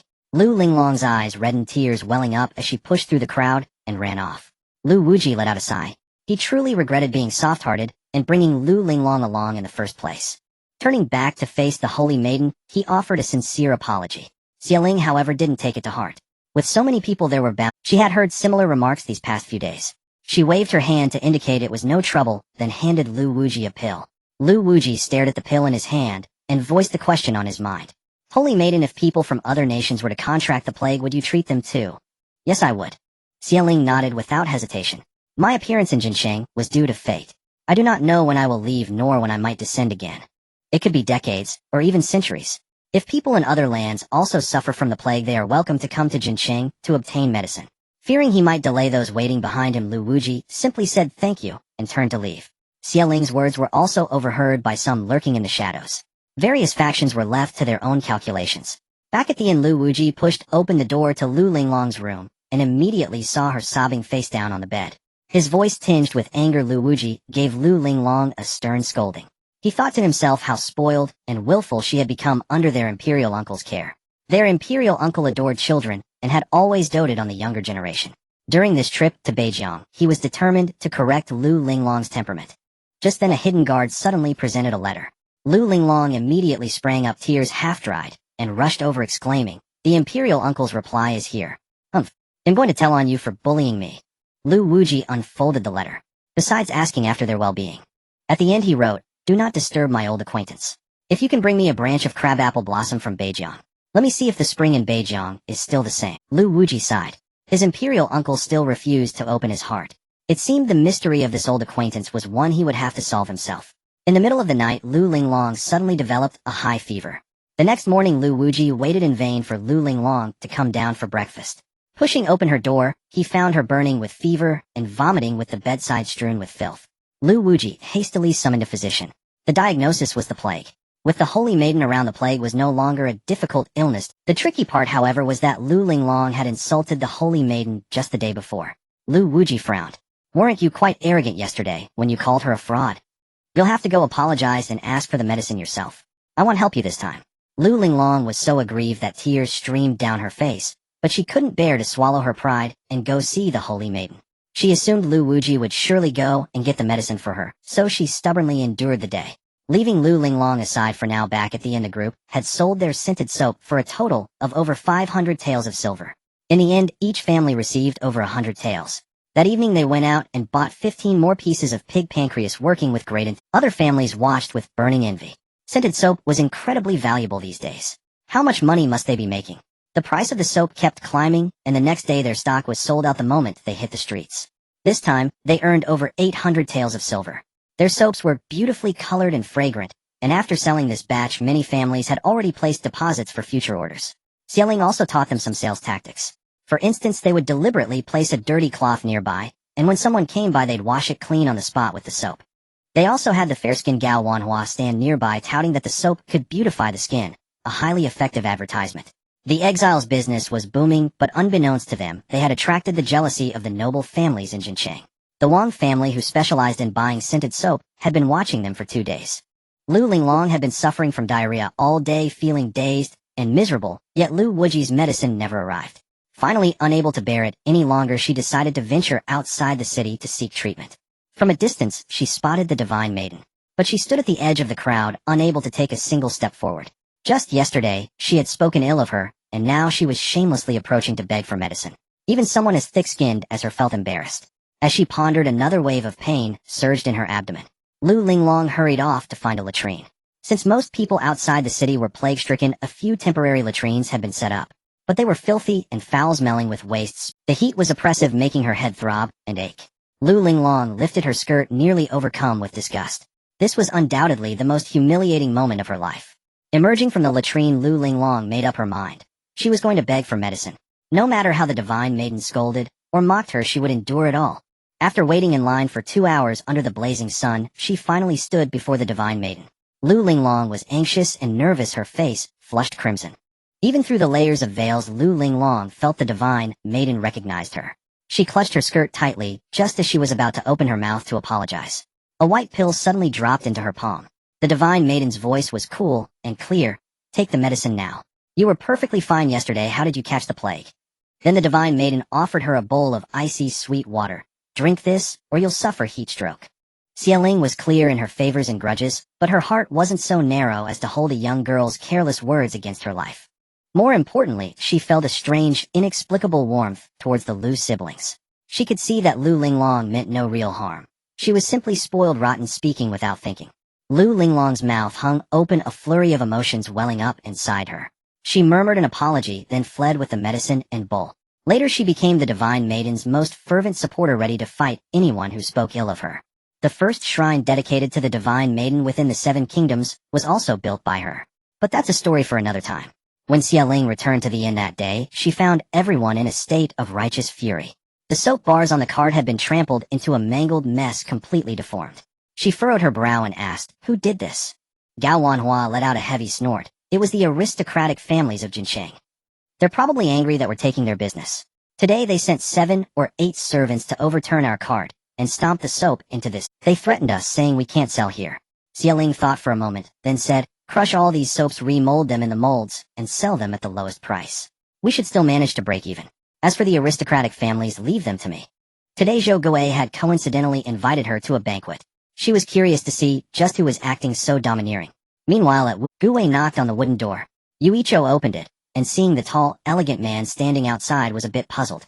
He narrowed his eyes and asked, "And you are?" Gui raised an eyebrow, former heir of the Duke of Dinghua, and currently Xiaoling's husband Gui. Yu Yiki's eyes widened in surprise, and he quickly said, "I have never had any improper conduct with Xiaoling, I swear it on my life." Yu Icho assumed the man's husband had come looking for him because of his closeness with Xiaoling. Gui shook his head. "No. If I couldn't even trust her, how could I be her husband? I've come for a different reason today, young Master Gongshu." At the mention of the name Gongshu, Yu Yiki's entire body tensed, a cold glint flashing in his narrow eyes. Gui took in his change in expression. He said calmly, "You interact with my wife daily, so of course I had to look into your background. What if my innocent and kind wife were to be deceived? What is your purpose?" Gui smirked. "To help you." That evening, at the prefect's residence, As soon as Xie arrived, she swept her gaze over everyone present. Unexpectedly, she spotted a familiar figure. Chen Daoyu. What was he doing here? She'd have to inform Yu Icho that Zhou Gui was not as simple as they had thought. After she took her seat, a wave of flattery washed over her, everyone trying to curry favor. Even Chen Daoyu had joined the chorus. Xie brought it up casually. These are the aristocratic families of Jincheng, I presume. What lines of business does each of you engage in? The family heads eagerly vied to tell her, practically begging her to visit their homes to bless them and bring them good fortune. When she heard one particular family's name, Xie raised an eyebrow slightly. Divine Maiden, our Wang family deals in general merchandise, such as spices, farming tools, and the soap you mentioned last time. Very well. The Wang family. She had noted it. Having achieved her goal, Xie took her leave. After all, she was now the aloof and proud Divine Maiden, and no one could dictate to her. Chen Daoyu had prepared a speech all day, but never got the chance to use it, feeling rather frustrated. The Crown Prince had written to him saying that the Divine Maiden now wielded great influence in Beijiang and the entire 7 kingdoms, and instructed him to win her over. Thinking of the Crown Prince's thoughts, turned to Zhou Gui. If it weren't for the Crown Prince, he would have killed that bastard Zhou Gui long ago. Even if he couldn't kill him, giving him a good scare was certainly within his power. After the Divine Maiden left, he brutally beat Zhou Gui in front of all the Jincheng aristocratic families. He only stopped after beating Zhou Gui's face into a swollen mess. Meanwhile, Xie transformed into a gust of wind and headed straight for Jincheng's famous wealthy district. The entire street was lined with the mansions of Jincheng's aristocratic families. Glancing at the Wang family's plaque, Xie turned invisible and slipped inside. First, she destroyed all of the Wang family's soap. As she passed by the warehouse, she used her mind to sweep all the gold, silver, and treasures inside into her storage space. She had long been disgusted with these corrupt families. They still owed them for stealing their water last time. Today it was time to settle the score. Targeting only the Wang family would be too conspicuous and might bring trouble to the exiled prisoners. So Xie spent the entire night emptying the warehouses of every aristocratic family in Jincheng. The next day, the whole city was in an uproar. It was said that all the aristocratic families' warehouses had been robbed. The common folk secretly rejoiced, wondering which gallant outlaw had done such a good deed. These families monopolized industries and committed all sorts of evil. They were a cancer on Jincheng. What a relief. Zhou Gui searched all day but couldn't find a single clue. The thief seemed to have appeared out of thin air, leaving no trace. Worried, he strengthened the guards around his own warehouse. Seeing that Zhou Gui was helpless, the other aristocratic families turned to the divine. One by one, they knelt before Xie weeping and wailing, begging her to catch the thief and have him torn to pieces. Xie spoke with a sympathetic tone. Oh my, how terrible. Let me see what I can do for you. But beneath her veil, a smile curled on her lips. You never expected it, did you? It was yours truly. Hope you're furious. Back at the inn, everyone heard the news of the Jincheng aristocratic family's theft and connected it to what Xie had said the night before. They were all secretly stunned.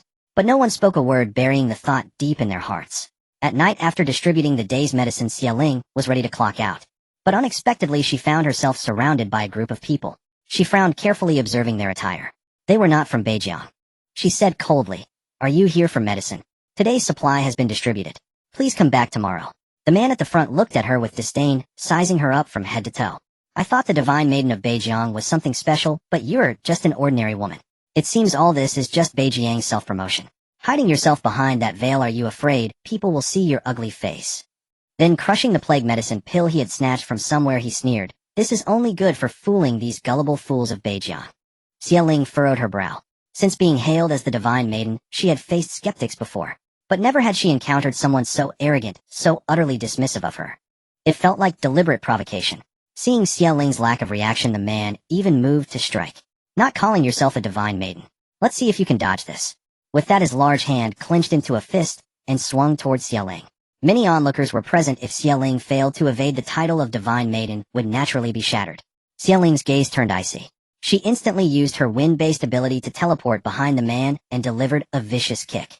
He crashed heavily to the ground, stirring up a cloud of dust. His companions' eyes widened in shock. They hadn't even seen the Divine Maiden's movements. Xie reappeared in the distance, her voice cold. He'll spare your lives. Don't provoke me. With that, she vanished from the spot. A wave of astonished gasps followed. Xie hadn't actually left, she had turned invisible and secretly administered a potent itching poison to the group. On the surface, as the Divine Maiden, she had to maintain a benevolent demeanor. But in the shadows, the foreigners were utterly dumb. Damn, she truly is a Divine Maiden. A Divine Maiden has really appeared in Beijiang. The lead man shed his frivolous expression, his face turning grave. It seems our Western Radiance Kingdom's Saintess is no longer one of a kind. My lord, what about the plans we had prepared? Forget it. Our lives would be at stake. Let's just head back to the Western Radiance Kingdom. Before they could even reach the kingdom's borders, the itching poison took effect. Red rashes covered their bodies, itching unbearably. Scratching their skin raw brought no relief. A wave of fear washed over them. It must be that they had angered the Divine Maiden, and this was heaven's punishment. Back at the inn, Xiaoling immediately entered her space. She sketched out the clothing and attire of the group. 0188. You've absorbed all the knowledge of this era. Take a look and see who the 0188 looked at the stick figures with golden bracelets on their arms on the sketch paper. If it had eyes, it would have rolled them so far back. Master, your drawing skills are quite abstract. However, I still recognize them. These are the Saintess followers from the Western Radiance Kingdom. Saint, Xiaoling repeated. What does that have to do with the Divine Maiden? There's an old folk prophecy: when the Divine Maiden appears, the world shall unite. On the day the Saintess of the Western Radiance Kingdom was born, 100 flowers bloomed, and celestial birds circled the rafters for 9 days without cease. The people of the Western Radiance Kingdom bowed to her as their Saintess, and she gained some fame among the 7 kingdoms. Xiaoling raised an eyebrow. So these people came looking for trouble because a Divine Maiden appeared in Beijiang, daring to rival their Saintess. 0188 nodded in agreement. Definitely. Xiaoling stroked her chin, harboring another suspicion. These men might have been deliberately sent by the Western Radiance Kingdom's Saintess to cause trouble. After all, everyone wants to be unique. Whatever. It's not like they could beat her anyway. Xiaoling dismissed the thought and continued refining her pills. In the Western Radiance Kingdom at the Saintess Palace, the sun shone brightly and icy blue Songshan flowers swayed in full bloom, exuding a cool, refreshing fragrance. The Saintess Shunyue stood amidst the flowers, clad in a white crop top and a flowing cyan gauze skirt. Her silver veil glistened, a thin black serpent coiled around her bare arms, slithering past the silver bangle on her wrist, its forked tongue flickering crimson. Her face was serene like a bodhisattva, her eyes a striking blue. A clear, translucent emerald ornament hung on her forehead, adding an air of sacred elegance that made one hesitant to approach. Her voice was ethereal. Have the men I sent returned?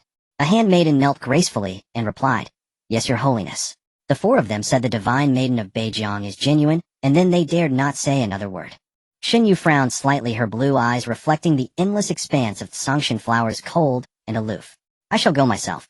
She stroked the small black serpent on her arm, her tone indifferent. Emma, what do you think this Divine Maiden is being able to cure the plague? Is she my destined calamity? Since the day Xinyu was born, the Grand Astrologer Qing Ye had prophesied that at the age of 15 she would encounter the bane of her life. Within 10 years she would perish at that person's hands. Xinyu's gaze turned icy as she snapped off a swaying Songshan flower.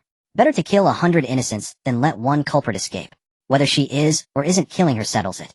The black serpent hissed in response. That very night, Xinyu boarded a luxurious floral carriage pulled by a chaos beast draped in a black cloak and sped towards Beijiang. The moment Xinyu left, news of her departure was relayed to the Grand Astrologer. At the astrologer's hall, neat white jade bricks reflected the entire hall's surroundings, making it seem even more vast and desolate. The wind rustled through a curtain of mermaid-tear beads, creating a crisp sound and revealing a tall, slender silhouette. A man in black knelt and asked, Grand Astrologer, the Saintess has gone to Beijiang. Should we stop her? A detached voice echoed from the hall. The tone sounded extremely young, around 20 years old. This is her own destiny. No need. The man in black acknowledged the order and retreated with his head bowed. Because the Divine Maiden was present, the exiled prisoners hadn't left. They lingered in Jincheng, hoping to soak up more of her divine aura. The court had given them ample time to reach Lingnan. Who knew when they'd next get a chance to see the Divine Maiden? Jincheng was now bustling with activity. The streets were packed with people from various nations, shoulder to shoulder, with carriages flowing like water and horses like dragons. Even at midnight, late-night snack stalls remained open. At the inn, the scented soap had been selling exceptionally well these past few days. They had monopolized the pig pancreas supply from 100 li around. Today, Shaowen and his brother had traveled to a distant village and bought another 15 pig pancreases, hauling them back on a cart. While everyone rejoiced, the other exiled families, except the Chins, watched with envy burning in their eyes. Especially the Gu family's collateral branch. They had seen clearly that Xiaoling was the mastermind behind the scented soap business. They inwardly wondered why she didn't bring her own family along instead of outsiders. Gu Dalong stood on the inn's second floor, secretly watching them pound the soap, his heart bleeding, as if each pound was striking a piece of soap. He had inquired about the price. Even the cheapest grade of this soap cost 3 or 4 taels apiece. In the past, he wouldn't have batted an eye at such an amount. But now, after the exile journey had drained their funds, 3 or 4 taels was a small fortune. Gu Sanling happened to walk over. Big brother, you've been staring for 3 days now. Stop it. Gu Dalong's face was gloomy. We did resent the main branch at first, but has it been so long that they can't forgive us? Gu Sanlang sighed. Some things are like a mirror. Once broken, they can never be restored. Besides, Mother said our family's situation is complicated with too many members. Even if they wanted to include us, it wouldn't be easy. Leader Shun is staying in Jincheng for a few more days. I found some work at the docks. Tomorrow we'll take the men of our family there. Alright. Gu Dalong took one last reluctant look at the group under the big tree before turning and heading back to his room. Meanwhile, in the room rented by the Chun family, Lu Rulan held a bowl of bird's nest soup, watching Gu Wei and Xia Ling pounding soap under the big tree with great interest. Although old Madame Chun and Madame Chen didn't like her, they treated the child in her womb exceptionally well, sending in various delicacies every day, never repeating the same dish. The bowl of Redbird's nest she was eating now. No amount of pounding by those people below could produce its value in 4 or 5 days. Lu Rulan felt an indescribable sense of satisfaction. You toil under the scorching sun for a few taels of silver, while I, Lu Rulan, eat something more precious than all of you combined. Her cold, venomous gaze swept over Gu Wei, who was tucking a stray strand of hair behind Xia Ling's ear, filled with jealousy and hatred. What was Gu Wei anyway? Soon he'd be a commoner in Lingnan, and Xia Ling would be toiling day and night living the kind of life she used to have. But she would return to the capital with the Qin family, and perhaps even earn a noble title thanks to the child in her belly. Chen Daoyu probably didn't know he was impotent. Lu Rulan's eyes darted around thoughtfully. She needed to find a way to let him know. The child in her womb was his only bloodline. That would stop that Blackheart man from spewing venom at her all day. As Lu Rulan was lost in her fantasies of a bright future, a pair of piercing blue eyes suddenly stared coldly at her through the layers of thick branches. Lu Rulan was startled. How could that handsome man from the main branch have blue eyes as cold and lifeless as a viper's, sending chills down? A little while later, the Chun family's young, illegitimate grandson and the grandsons of the Wang and Li families. The three of them each held a wooden basin splashing water at each other and happened to pass by Lu Rulan. Water splashed onto Lu Rulan and she shrieked, "You little bastards. What do you think you're doing?" She quickly raised her hand to check her hair bond. She mustn't let the phoenix feather given to her by the divine maiden get wet. Otherwise she'd skin those brats alive. The kids, mischievous as they weren't to be outdone, and taunted her. Feather concubine. Feather concubine. They must have heard it from the adults.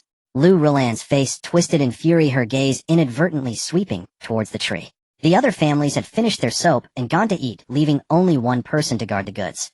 And that guard was dozing off. A sly glint flickered in her eyes. "Hey, you little brats.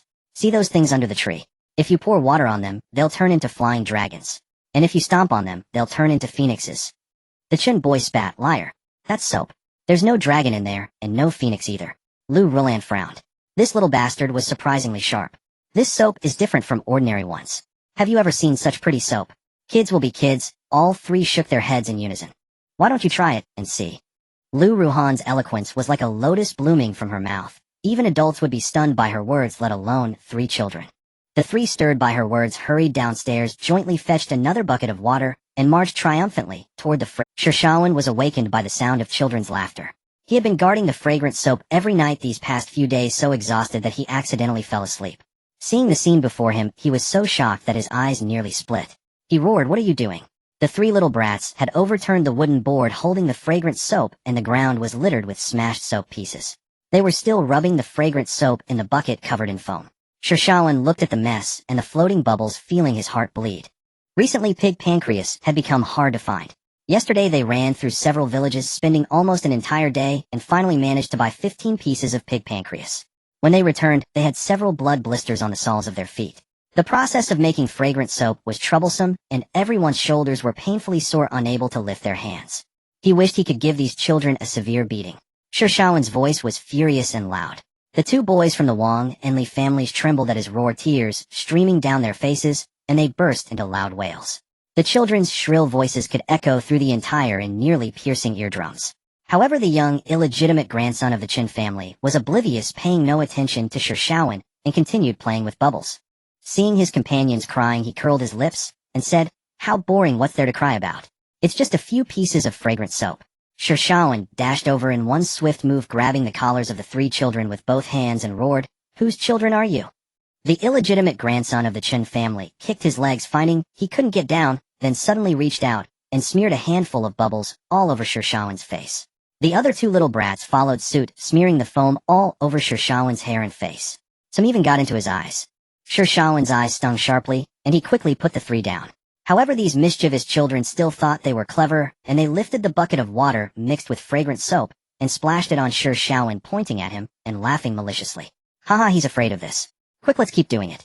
Xie Ling and the others came over after finishing their meal and saw this scene.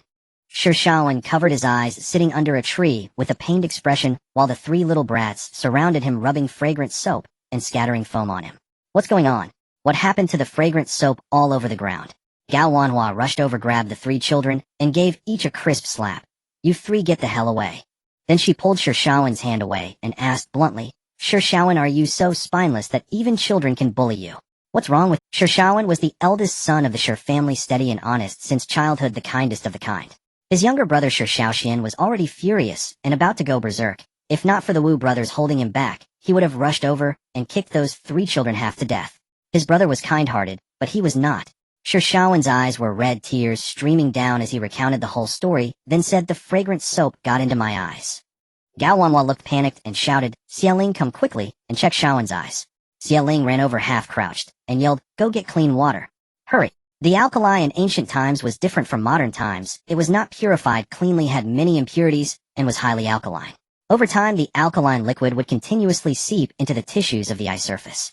Therefore, for alkali burn, speed was crucial. Large amounts of water must be used to flush out as much as possible, and time must not be wasted. Soon 2 buckets of clean water were brought. Xie Ling held Shi Shaowen's eyelids and swiftly flushed them many times. She then took out 2 large bottles of saline solution and continued rinsing. Next, she dragged him into a guest room and took out a slit lamp from her spatial storage to examine the degree of damage to the corneal epithelium. Fortunately, it was not serious. A few days of applying anti-infection medicine would be enough. When the 2 came out, they saw 2 women holding their children, wailing. One was the second daughter-in-law of the Wang family, and the other was the eldest daughter-in-law of the Li family. The second wife of the Wang family slapped the floor and said dramatically, my son has been beaten like this, and he's all wet. I don't care, you must give me an explanation. The eldest wife of the Li family's eyes flickered with calculation. My family too. My son was slapped with a clear handprint. Compensation, even compensation won't do. You must teach me how to make fragrant soap, or I won't let you off. Pei's group was utterly stunned by the words of these 2 women. Good heavens, how could there be such shameless people?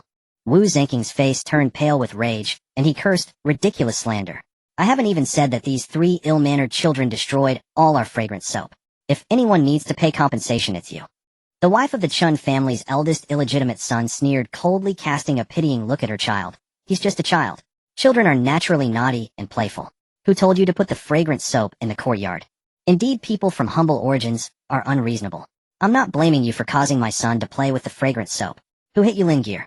Linggear cried with swollen eyes, pointing fiercely at Gao Wanhua. It was her.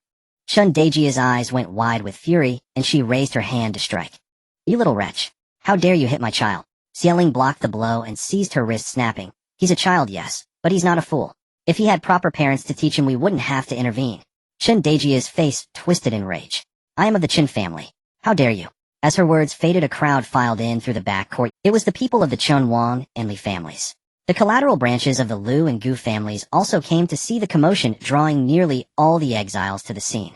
Seeing their families arrive, the 3 women shoved their children forward and began to lodge their complaints, accusing the Gu family of being utterly unreasonable and of beating the children nearly to death for merely playing with a bar of soap. Their embellishments left Xie Ling and the others dumbfounded. They were twisting the truth to the extreme. If not for the soap scattered all over the ground, they might have believed the children were just playing innocently. The families united, pointing fingers and hurling accusations at Xie Ling's group. The Lu family, already at odds with Xie Ling, joined the condemnation with sharp, venomous words. Meanwhile, Gu Shiyu and second Gus' wife watched from the sidelines, arms crossed, their eyes gleaming with schadenfreude. Everyone knew the Qin family held the most power here. How dare Xie Ling's group lay a hand on the Qins? What audacity! Only Gu Yunshu and Gu Yunhuan stood by Xie Ling, offering a few fair words against the Qin's piercing glares. Hearing this, Xie Ling raised an eyebrow, a hint of appreciation in her eyes. Old Madame Chun and the first Madame Chun, however, wore deeply grim expressions. Though the boy was only a concubine-born grandson, he was still a descendant of the Chun family, a favored child at their knees. And now he had been Look, the mark of a slap was still fresh on his face.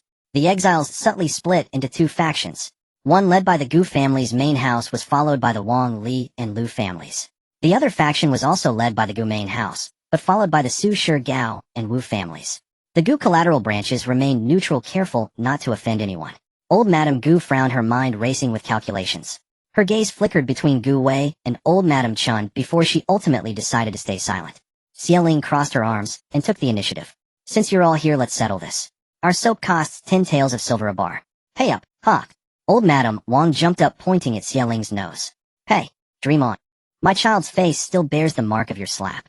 Your families should be paying us compensation. 500 taels of silver, or this matter is far from over. Li Dalong's eyes darted cunningly. That's right. You should be the ones paying us. The two then moved to stand behind the implication was clear, they were deferring to the Chins to take the lead. Madame Chun stroked her child's face, her eyes narrowing. Our Chun descendants are precious. All this over a few measly bars of soap. Absolutely preposterous. Old Madame Chun slammed her cane on the ground. Nonsense. Who dared to strike my liner? Guards slapped their mouths. At her command, several maids stepped forward from behind her. Xie Ling sneered. We're all equals now. Do you still think you're nobles in the capital? They'll ask you one last time, will you pay or not? Never. The Wang and Li families answered in unison. The first madam of the Liu family chimed in, fawning over the Chins. It was just a bit of childish play. The children don't know any better. But you adults should. Talking about compensation is simply unreasonable. Hidden in the dense branches, Lu Ruan laughed to herself, her body shaking with delight. The Gu family had become everyone's enemy now. Wu Zhongqing and Shi Shaoxian trembled with fury. Their soap had been ruined, yet somehow they were being painted as the villains.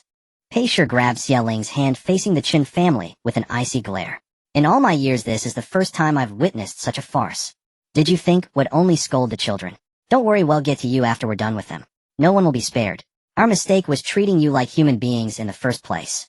Then without a single curse word, Pei Shi unleashed a tirade upon the Chun, Wang, Li, and Lu families.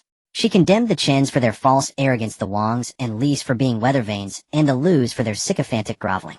Her words came fast, and without pause, leaving the accused families unable to interject, forced to endure the verbal. In her youth, Pei Shi had lived on a manor where her wet nurse was the most renowned scold in the region.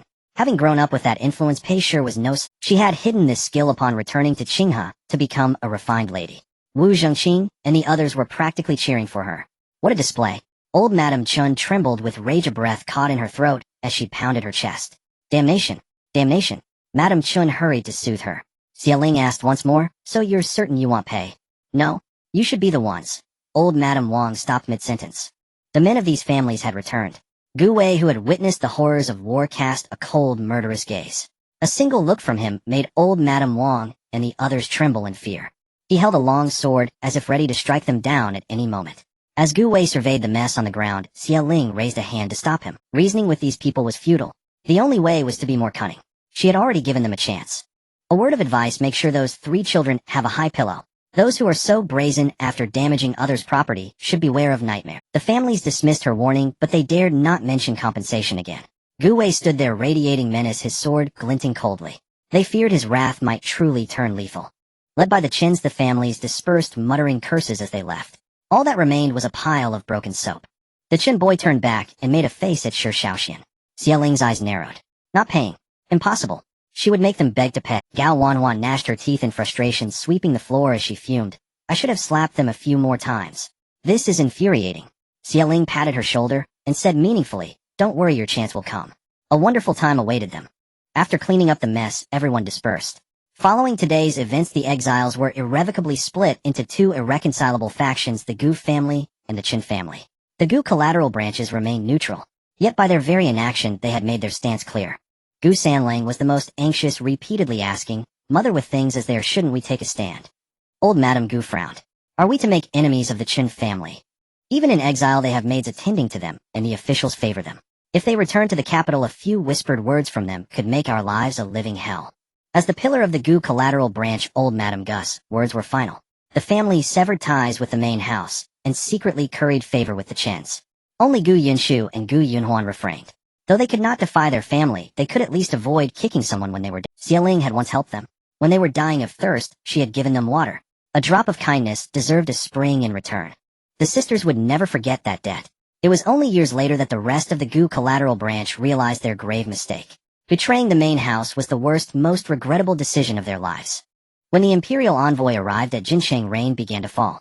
Through the misty drizzle, Lu Yingli lifted the carriage curtain, and his face was instantly dampened by the moist air. Gazing into the distance, the grass appeared as a seamless expanse of green, yet upon closer look it was sparse and scattered.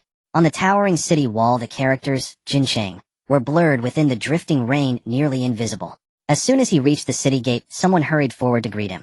Lu Yinli waved his hand, declining the lavish estate arranged by Zhou Hui, and instructed the driver to steer the carriage into a modest alley.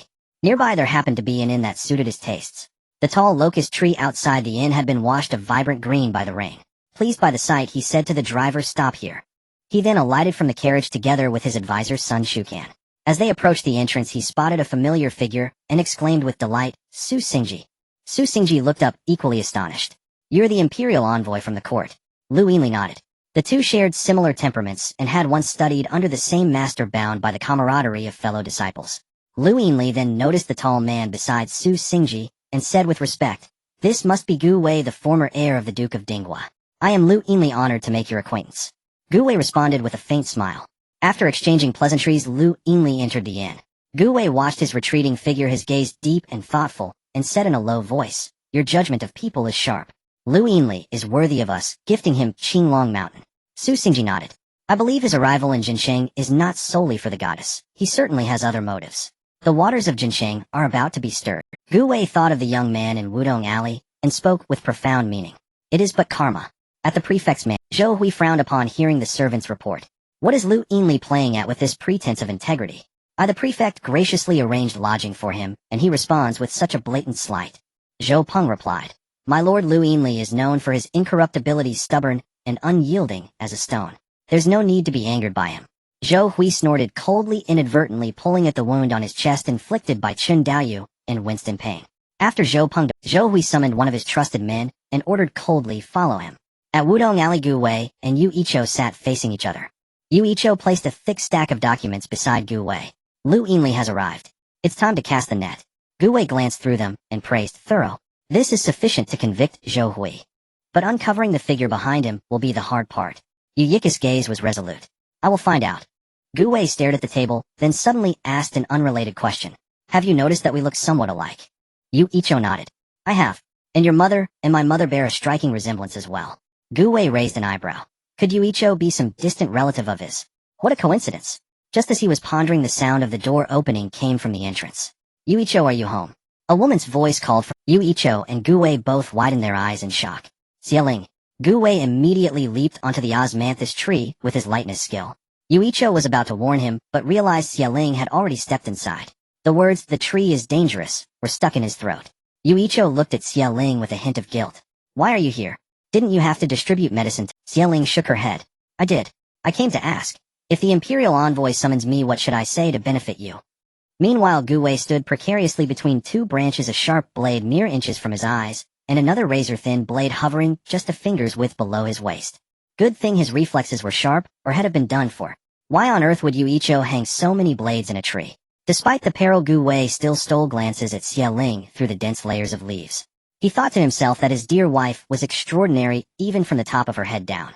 Beneath the tree, Yu Icho let out an "ah," and said, "Is that so? Just go ahead and see him. He'll instruct you when the time comes. Anything else?" Xieling nodded. "All right." Then with a hint of suspicion she added, "You seem a bit off today." As if he couldn't wait to get rid of her. She glanced around the room and teased, "Hiding a beauty in a golden house." Gu Wei's forehead dripped with imaginary black lines. A hidden beauty, would have thought. Yu Icho quickly denied it. "How could that be? Am I that kind of man? There's absolutely no one hidden in my room. Absolutely. Protesting too much, as they say." Xieling raised an eyebrow knowingly and patted Yu Icho on the shoulder. "It's fine. Even heroes succumb to Bowtie's charms. You're not getting any younger. After you've avenged your family, you might consider settling down. When the wedding day comes, send word to Lingnan, and he'll gift you something grand." In her mind, Xieling was already conjuring up all sorts of scandalous scenes. Her gaze swept over Yu Yika's collar. Look, even his clothes are so disheveled. She had truly come at an inopportune moment. With that, she slipped away like oil on a hot pan. Ever consider it? Yu Yika's expression turned awkward. Gu Wei jumped down from the tree with a darkened face. Later, when Xieling learned of this incident, she gave Gu Wei a nickname. Jiao Jiao, 8 foot tall, little Jiao Jiao. Especially in bed, she loved calling him Jiao Jiao. After the soap incident, Chen Da's wife had been pondering why her child would be so bored as to play with soap. Today, with the child in high spirits after eating something delicious, Chen Da's wife cautiously asked, "Ling, why did you go play with the soap last time?" Linger, his mouth covered in grease, commanded, "Wipe it." Chen Da's wife hastily cleaned him up. "Linger, your mother asks you again. Why did you go play with the soap?" Linger pouted. The feathery concubine said there was a dragon in the soap. She lied. Next time help me hit her. Chen Da's wife frowned. Feathery concubine. That slut Lu Ruhan told you to do it. Lingnan nodded. Yes, it was that slut. Chen Da's wife felt a fire blaze from the soles of her feet to her heart, boiling her entire being. She and her child had been made fools of. How dare she use her? Carrying Lingnan, Chen Da's wife stormed off to confront old Madam Chen. Grandmother, mother-in-law, you must seek justice for me. After hearing the full story, old Madam Chen immediately summoned Lu Ruhan. Lu Ruhan feigned surprise. How could I ever incite a child to do such a thing? I only recall that day when Lingnan splashed water on me, chilling my unborn grandson in my womb, so I scolded him a couple of times. Could it be that you're blaming me for that, and now smearing me with false accusations? Chen Da's wife was so furious her face flushed crimson, itching to lunge forward and tear off that hypocritical mask. The matter was eventually dropped, with old Madam Chen giving a few words of admonishment before letting Lu Ruhan leave. That evening Chen Dayu learned of the affair from Chen Da's wife, and went to Lu Ruhan's room, where he gave her a fierce dressing down. Though Chen Dayu was no saint himself, he despised such cunning and treacherous women. Lu Ruhan, furious and desperate, blurted out the secret of Chen Da's impotence. Chen Dayu, the child in my belly is your only bloodline. I advise you to treat me better. Chen Dayu narrowed his eyes. Say that again, you bitch. It happened when the prefect rammed into you last time. If you don't believe me, go find a doctor. Chen Dayu immediately rushed out of the inn seeking a medic, but 7 or 8 doctors all confirmed the same. He now realized why he hadn't been waking up with morning erections lately. Had assumed it was due to his busy schedule and waning desires. So it was because of this. Because of this. Chen Dayu was so enraged his soul nearly fled his body, and he stormed straight to Zhou Hui's mansion. You bastard Zhou Hui, damn you. They'll make you pay with your life. In the Wudong alley, a figure in black hurried along the cold wind, lifting the strands of hair by his cheeks. He glanced sideways, narrowing his eyes. Sure enough, 3 shadow guards suddenly emerged from the street behind him. The trio encircled him, and one of them pressed a long blade against his neck, roughly tearing off his cloak. A face ravaged by fire, hideously disfigured, was exposed to the air, ugly beyond compare. The shadow guard furrowed his brow. The 3 exchanged glances, then vanished into the street, as if they had never been, leaving only the empty road and the blazing sun overhead. Zhou Peng clenched the human skin mask in his hand, his eyes brimming with hatred. When Fuyang Mountain was set ablaze back then, he had barely escaped with his life, but his face was ruined. He could only live behind a human skin mask. My lord, we have been trailing Zhou Peng for days, and found nothing unusual. Zhou Hui set down his brush, and let out a long breath. Zhou Peng had served him for years, and knew many of his secrets. If anything were amiss, he would be doomed. The shadow guard finished his report, and disappeared. Zhou Hui stroked his chin, pondering the purpose of Lu Yinli's visit. After a short while, hunger struck, and he tapped the rosewood desk. Someone bring me some snacks. His answer was silence. Zhou Hui frowned. Had these servants gone deaf? Just then the wooden door was kicked open with a thunderous crash. Outside stood a tall man, gripping a short blade, his face twisted with fury, his eyes blazing red like lanterns. A sense of dread surged in Zhou Hui's heart. He swiftly pulled open a drawer, and retrieved a dagger from between the books. Young Master Chen, why didn't you have someone announce your arrival? Chen Dayu had no patience for pleasantries, and strode over. Zhou Hui's eyes widened as he turned to flee, but as a frail scholar, how could he match Chen Dayu, who excelled in both riding and archery? Chen Dayu kicked the dagger from Zhou Hui's hand, then leaped onto him, pinned him down, tore open his trousers, and brutally severed his manhood. Blood gushed forth as a scream pierced the skies above the prefect's residence. Chen Dayu, his eyes bloodshot, roared. Zhou Hui, you should be grateful that the crown prince still has use for you, or this blade would have taken your head instead. Lu Yinli had been in Jincheng for 3 days, observing the divine maiden from a distance each day. He discovered she truly took no money and harbored no ulterior motives. She simply distributed medicine for the people's welfare.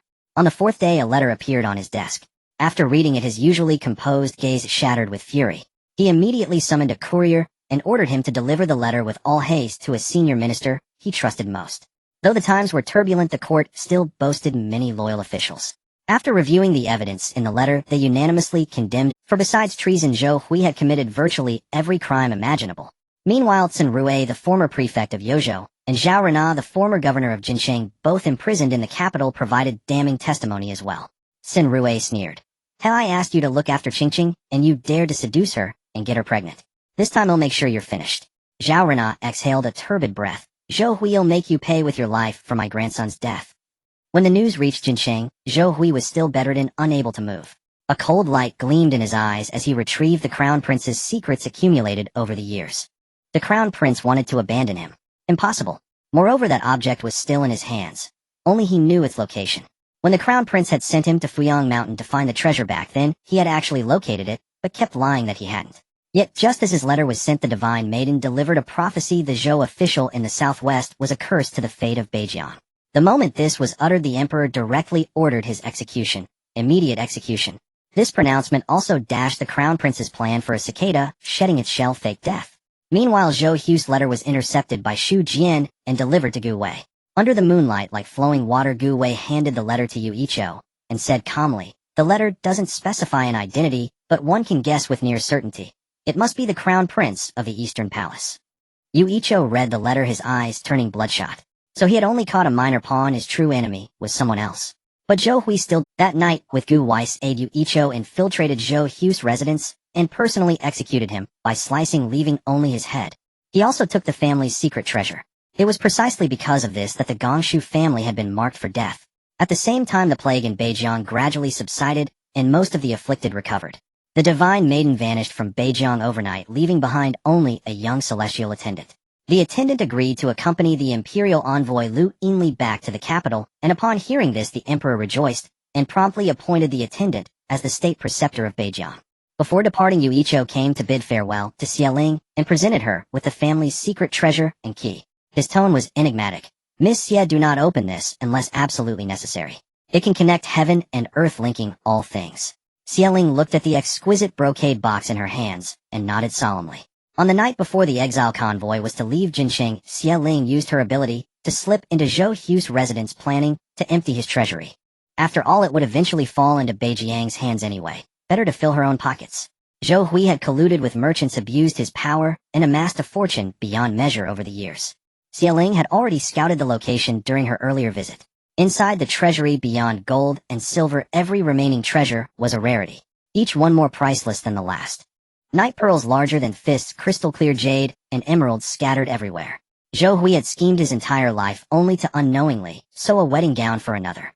Xieling let out a cold laugh and used her ability to empty the place in an instant.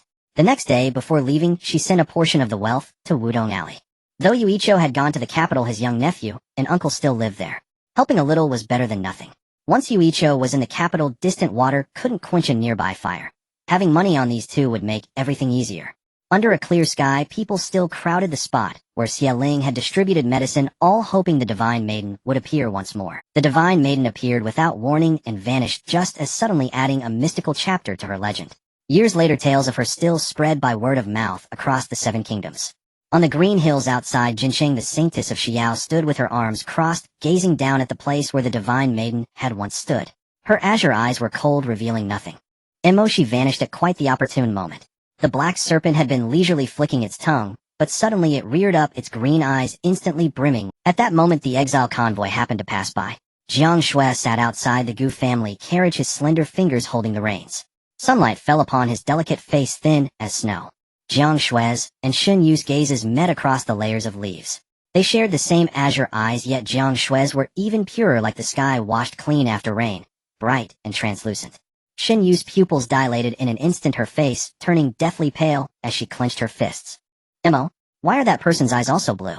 Didn't the national preceptor say, 'I am the sole heir of the divine race'?" Xun Yu's voice trembled with agitation, her azure eyes churning like tempestuous waves. The black serpent's pupils narrowed into vertical slits, its two pairs of tiny horns on its head standing erect. It was a long while before the hostility in its gaze dissipated, well after Jiang Shui had already walked far into the distance.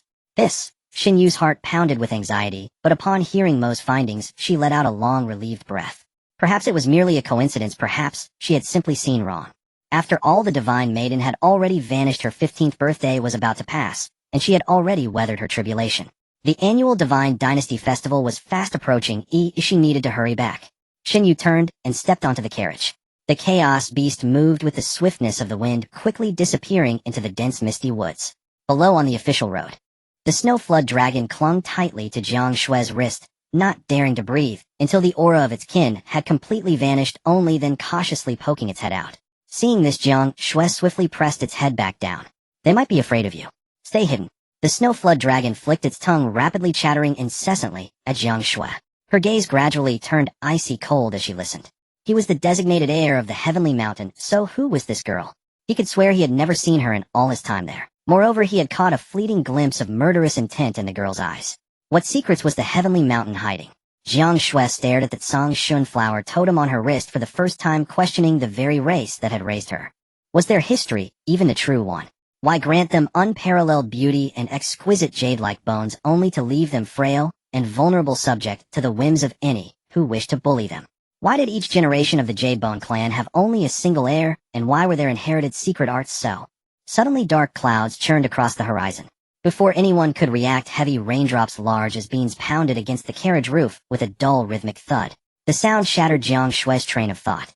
A small chubby hand reached in from the side, shielding her head from the wind-driven rain. Gu Li grabbed the reins and called out, "Brother Jiang Shui, let me take over." Jiang Shui nodded, and in a casual motion brought Ruru back into the carriage, fearful she might fall. These simple moments of warmth were something he hadn't experienced since he was a child taken from the heavenly mountain by the medicine god Valley. How old had he been? He had forgotten. The siblings Lu Wuji and his sister had been quietly following the exile convoy. Lu Wuji was constantly searching for an opportunity, a chance to speak with Xiaoling. This was the only hope to cure the imperial uncle's legs, and he would not give up no matter what. Inside the Gu family carriage. Shu Jian says someone has been following us. Gu Wei's gaze pierced through the layers of rain, fixing on the carriage at the very rear of the exiled group. Xiaoling frowned, also lifting the curtain to look. Assassins? Gu Wei shook his head. The second prince hasn't been completely repelled, and the crown prince is too preoccupied to look this way. Xiaoling's eyes were full of confusion. How strange. Their original carriage was too crowded, and they feared the horses couldn't handle the weight. Madame Pei had taken the initiative to purchase a smaller carriage specifically for the couple. Of course, the primary purpose was to foster their relationship. Before the purchase, Madame Pei had slipped Leader Shin some money, so the officials turned a blind eye. The emperor was far away, and who cared about so many? Silver was the rule. Gu Wei was driving the horses, while Xiaoling sat at the edge of the carriage holding an umbrella for him. Of course, it was a modern folding umbrella from her spatial storage. The ancient oil paper umbrellas would have been torn apart in an instant by such heavy rain. The first half of the month had been dry, with not a drop of rain. Now the rain was falling with a vengeance, continuing intermittently for days. Puddles had accumulated ankle-deep on the roadside, soaking their legs completely with every step. The sky was as dark as ink, and a sense of oppression weighed on everyone. No one knew when the rain would stop. A sudden crack of thunder split the sky, followed by a ghastly white flash of lightning that illuminated everything in stark relief. Xiaoling squinted into the distance, and her pupils suddenly constricted. In the distance, a colossal wave powerful enough to overturn heaven and earth surged towards them like the gaping maw of a monstrous beast swallowing all the trees in an instant. Upon closer inspection, the churning water carried countless broken walls and pale, lifeless bodies. A flood. Xiaoling's breath caught in her throat, and for a moment she was too shocked to make a sound.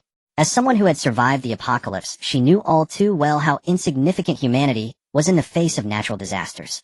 She shoved Gu Wei hard, alerting him to the approaching flood. Then she retrieved a megaphone and a flashlight from her spatial storage. The intense beam illuminated hundreds of meters in an instant, shining directly onto the surging snow-white waves. Her voice tore through the air via the megaphone flood. Grab onto floating wood. Hurry. As she shouted, she pulled dozens of foam boards from her storage and threw them on the ground. She also hurled a few forcefully onto the carriage, carrying Madame Pei and the others. There was no time for anything else. A deafening roar of thunder shook their eardrums, and the massive wave engulfed everyone in an instant. All the carriages and supplies were scattered. As she was submerged, Xiaoling managed to surface using a foam board. Gu Wei also had one, and the two of them, clinging to their boards, fought against the heavy currents to drift towards each other. Immediately, they scanned the distance, searching for their family. Thanks to Xiaoling's warning shout and the foam board she had thrown into the water, many people were bobbing up to the surface, scattered across the water.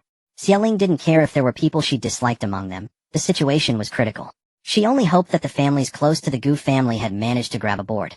The exiled prisoners were lucky. The ground beneath their feet happened to be on higher terrain. After the initial surge, the floodwaters dispersed around them, so the water level wasn't too deep. But for those who couldn't swim, it was still a fatal blow. Amidst the vast murky water, Xiaoling spotted Madame Pei. She was clutching a foam board, holding Rugier, closed, her eyes frantic as she shouted, "Ligier, Linger, where are you?" Gu Wei shouted back, "Mother, we are over here." Madame Pei swam over with a look of immense relief. Having grown up by the Qing River, she was a natural swimmer and could move through the water with ease, even while holding on to Rugier. After reuniting, they continued searching for Qiu Yu and the others. During their search, they also found Gun Gun, who was doggy paddling in the water. Xiaoling promptly took out an inflatable boat from her storage, and they helped each other climb aboard. Gun Gun was too heavy for the boat, So he continued to doggy paddle, drifting along the water surface, while also helping to look for the others. The sky was dark and the boat was black. Everyone was frantically searching for their loved ones so no one noticed them.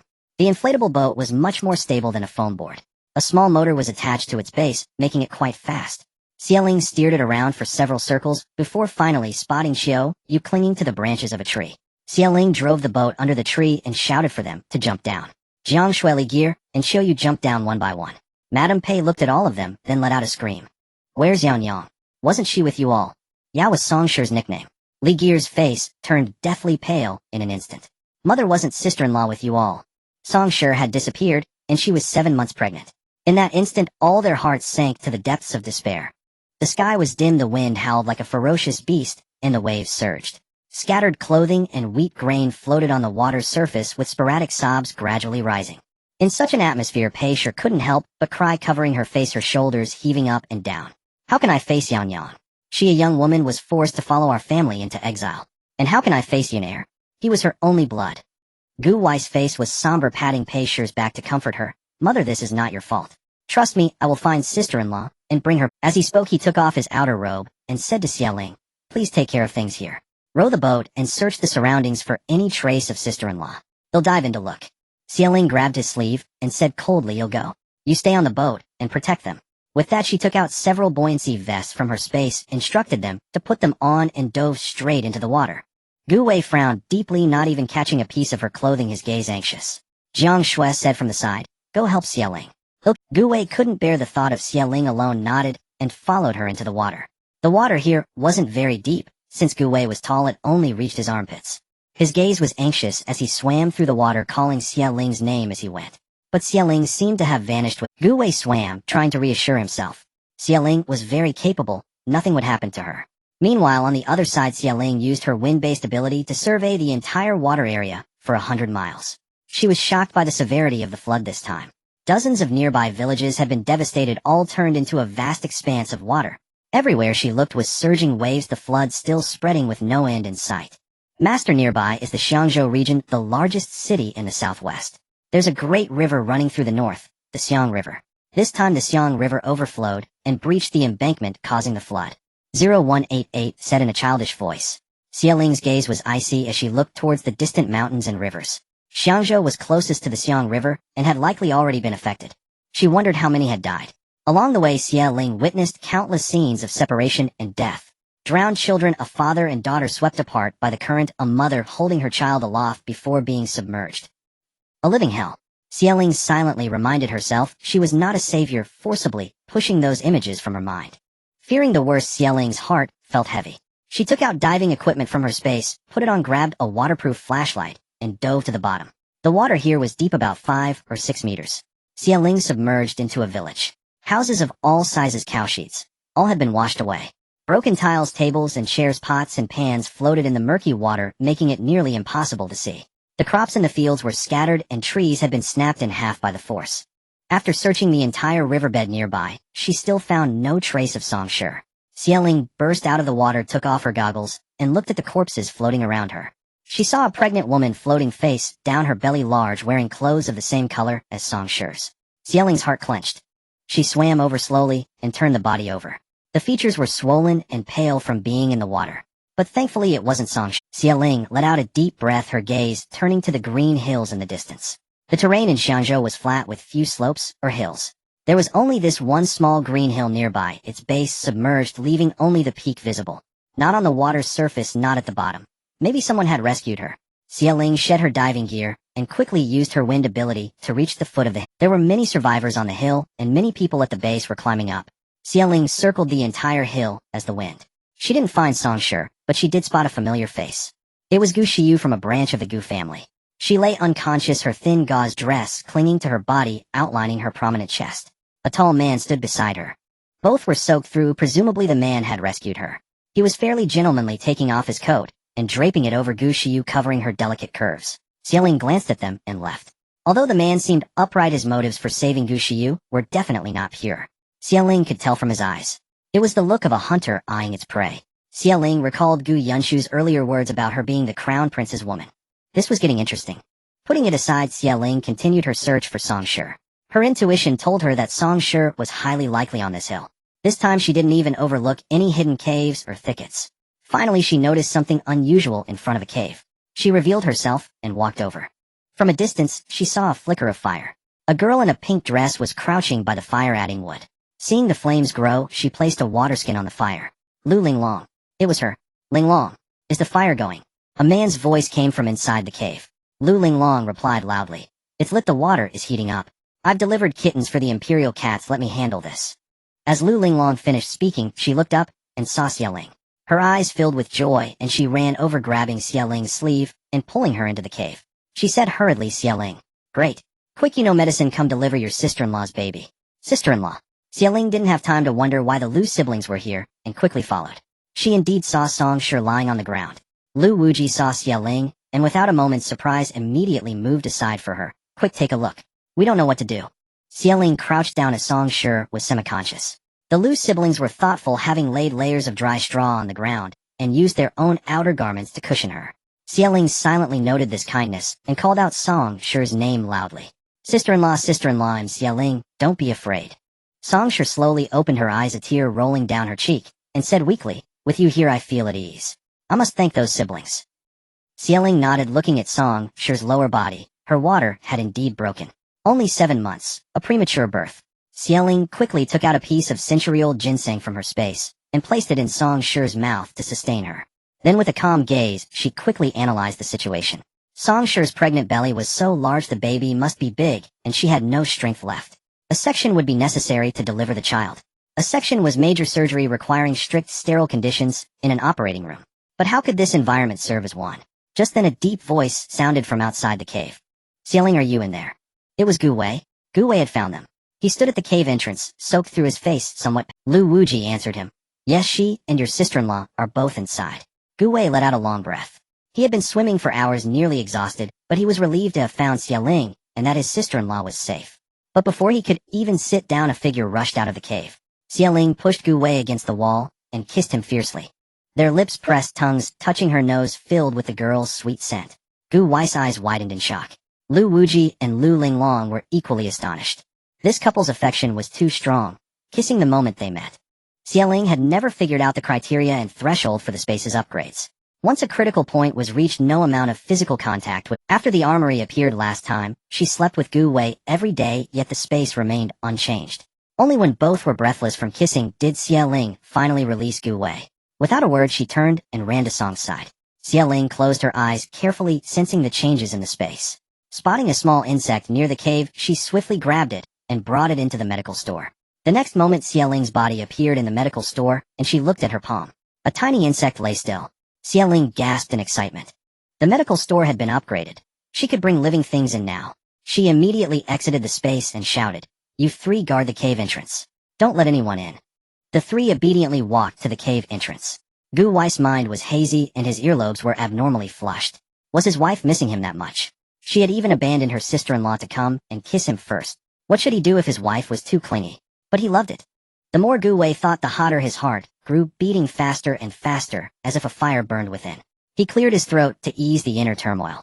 Meanwhile, Xieling had already brought Song into the medical store. Inside the medical store was a sterile operating room. Xieling changed into surgical scrubs as quickly as possible, put on rubber gloves, and prepared the instruments. 0188 reminded her anxiously, Master, the anesthetic is in the leftmost drawer, the gauze is in the cabinet on the 3rd row, 5th shelf. After administering general anesthesia to Song, she rushed her into the operating room. The cold white fluorescent light illuminated the room, which was so silent that even a pin drop could be heard, only the tearing sound of flesh separating. An hour later the baby was delivered safely. Both mother and child were fine. There was no major bleeding and no anomalies occurred. Xieling let out a long breath and placed the newborn into the incubator prepared earlier. The little girl was premature, tiny in size, but her features were clear, unlike the wrinkled babies Xieling had seen before. Song was still under the effects of anesthesia, sleeping soundly. Xieling found a tarp in the storage room and exited the space. Lu Wuji and the others were indeed standing obediently outside, not looking in. Xieling hung the tarp over the rocks on both sides of the cave to block the view inside, pretending Song was in there. Song and the baby needed to recuperate properly in her space. After being on edge for an hour or two, Xieling's cool face showed signs of fatigue. As she walked over, Gu Wei pulled her into an embrace, his eyes filled with concern. What took so long? Are you tired? How is sister-in-law? Xieling nodded. Mother and daughter are safe. Gu Wei breathed a sigh of relief. Xieling turned to Lu Wuji. Young Master Lu, could you spare this cave for my family? My sister-in-law can't move right now. They'll find another cave for you too, and I won't treat you unfairly. They'll find another cave for you too, and I won't treat you unfairly. Lu Wuji nodded. Sure, but the nearby caves are probably all occupied. If you don't mind us, let us stay with you for these few days. Don't worry, we won't. Deal. We won't stay for free. I see you have no supplies or food, so we'll cover your meals for these days. Gu Wei waited for Xieling to finish speaking before bowing deeply to Lu Wuji and his sister. Thank you both for saving my sister-in-law. I, Gu Wei, am eternally grateful. I will remember this debt. Xieling rubbed her temples. She had been so focused on the surgery that she forgot to thank them. Without their kindness, Song would have died with her child. Lu Wuji quickly waved his hand. It was nothing. Then he looked at Xieling with a complicated expression, his lips moving as if he wanted to say. Xieling understood what was on his mind and said directly, Young Master Lu, please speak frankly. If it's within my ability, I will help. Lu Wuji and Lu Linglong exchanged glances, both seeing surprise in each other's eyes. Lu Linglong said eagerly, Miss Xie, we want you to take a look at our royal uncle's illness. The word royal uncle made Gu Wei raise an eyebrow slightly. Lu Wuji quickly interrupted her and continued, It's a family uncle. He broke his leg years ago and has been confined to a wheelchair. Since then he's been very dispirited. As his juniors, we can't bear to see him like that. Xieling nodded thoughtfully. How many years? Lu Wuji replied, about 15 years. Xieling rested her chin on her hand, sifting through the cases of broken legs she had studied. Lu Wuji and Lu Linglong's hearts were pounding with anxiety. Could the royal uncle's leg be cured? After a short while, Xieling came back to her senses. Though it's been a long time, it's not impossible to cure. When I have time, I'll go with you to take a look. Lu Linglong jumped up in excitement, screaming, Oh, that's great. Even the usually stoic Lu Wuji was overjoyed, bowing to Xieling. Thank you, miss. Whether it's cured or not, I, Lu Wuji, will prepare a grand gift to express my gratitude. Xieling helped him up. You saved my sister-in-law's life. It's only right. After hearing Lu Wuji mention the uncle with a broken leg, Gu Wei's gaze grew meaningful. He would have Shu Jian investigate later to see if it was what he suspected. Wait. Gu Wei's eyes widened slightly. Had Shu Jian been swept away? He had been so focused on finding Xieling that he hadn't considered that. He vaguely remembered that Shu Jian couldn't swim. At that moment, on a tall tree, Shu Jian hugged his sword, staring at the surging waters below, his eyes filled with anxiety. Another huge wave crashed, and the tree swayed precariously. Shu Jian hugged his sword tighter in fear. Master, I can't swim. On the mountain, Lu Wuji and his sister guarded the cave, while Xieling and Gu Wei prepared to descend and bring the Pei family over. The flood showed no signs of ending, and this mountain was the best refuge for now. The water rose rapidly. In just a few hours, it had already reached halfway up the mountain. The mountain was crowded with people as far as the eye could see, and there was hardly an empty cave left. Many people stood where the mountainside met the floodwaters. As the two walked over, a middle-aged man rushed up and asked if they wanted to rent a boat. The deposit was 10 jin of flour, and the rent was 2 jin. Before Xieling could respond, an old woman ran over to compete with the middle-aged man for the business. Aunt Gu, these are my customers. The young lady hasn't agreed, yet so how can they be yours? Young lady, come with me. I only charge 1.5 jin of flour. Xieling quickly shook her head and said, We don't need a boat. Then she lowered her gaze to the wooden boat beside the man. The boat was hastily made from freshly cut mountain trees.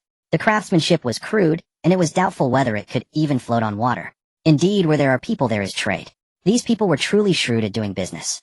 The old woman tried to persuade Xieling to rent a boat, but Xieling simply grabbed Gu Wei and slipped away. They found a secluded spot, and she took out a small wooden canoe from her spatial storage. Her little canoe was far more elegant and swifter than those 2 wooden boats. From a distance, she spotted Pei Shi and the others. However, a crowd had gathered around them, and it looked like they were causing trouble. Frowning, the two quickly rowed over. Jiang Shui was holding a wooden stick she had found somewhere, facing off against the group. The group was tall and burly, wielding machetes. Their lips moved rapidly as they spoke, their expressions contemptuous. Jiang Shui sneered. The jade jiao in her hand transformed into a sharp sword and flew out, landing against one man's neck. The man's eyes bulged with rage as blood burst forth, and he dropped dead instantly. Gu Wei drew the soft sword from his waist, stepped on the water surface, and flew over to join Jiang Shui in the fight. Xieling asked what was going on. Gu Li fumed. They took a liking to our boat. They wanted to steal it, and they tried to kill us. Gu Wei heard Gu Li's words clearly. He no longer held back. Wherever his long sword passed, there was a flash of blood. Within minutes, all those people lay dead. With an icy expression, Gu Wei kicked all the corpses into the churning floodwaters. After dealing with the group, Xiaoling looked around and asked, "Where's Gun Gun?" As soon as she spoke, Gun Gun came doggy paddling over from the distance, carrying on his back a small boy of about 10 years old and a fluffy puppy. Xiaoling pinched his ear and asked, "What happened to you? Don't run off like that again. Bad people came by just now." Gun Gun let out a couple of whines. "Master, I'm sorry, but this human can actually understand me, and he can understand this little puppy too. I was just drawn over by his cries for help." Xiaoling's eyes widened in surprise. So there were others in this era who understood the language of beasts. However, since they knew nothing about this child's background, they couldn't take him with them. It wouldn't do to invite a thief into their home. So she turned her gaze to the little boy. "We can't take you with us. We can only bring you to the mountain, and you'll have to find your own way from there." The youth had a pair of clear, limpid eyes like unpolluted spring water, incredibly pure. He tilted his head, carefully processing Xiaoling's words before nodding. His speech was somewhat halting. "Okay, mountain I go. Auntie is there." Xiaoling couldn't quite understand his words, but she didn't dwell on it. As the scent of blood spread, she quickly rowed the boat away. Under the shadow of this natural disaster, the erosion of morality was already beginning to show. As someone who had survived the apocalypse, Xiaoling understood human nature all too well. If the flood wasn't resolved, people's behavior would only become more chaotic, more depraved. Gu Wei thought of Shu Jian and let out a crisp chirping sound from his lips. From a tree not far away, an identical chirp answered, urgent and rising in pitch. Gu Wei had Xiaoling row the boat over. From the tree, a man dressed entirely in black jumped down. After landing and seeing so many people, he grew shy and carefully crouched in a corner of the boat. Gu Wei introduced him as his subordinate. The socially anxious Shu Jian blushed furiously and greeted the Gu family in a soft, timid voice. The inflatable boat was far too conspicuous. Xiaoling took out another wooden boat from her spatial storage. The family split into two groups, boarded the wooden boats, and rowed towards Qingshan. Peisher asked anxiously, "Did you find Yang Yang? How is she?" Her heart pounded, dreading news of death. Xiaoling quickly reassured her. "Yang Yang is fine. Mother and daughter are both safe." Peisher's eyes widened. "Mother and daughter safe? She gave birth." Xiaoling nodded. "Only 7 months along. How could the child survive?" Just as she finished speaking, the boat reached the shore. The banks of Qingshan were packed with people, their voices a deafening roar. As soon as they landed, Shu Jian hurried off the boat, using his lightness skill to disappear quickly into the forest. Peisher and the others were puzzled. Gu Wei rubbed his nose. He's shy. As a shadow guard, this was Shu Jian's first time appearing before so many people in an official capacity. He was terrified. Gun Gun lowered his head and gently placed the young boy on the ground.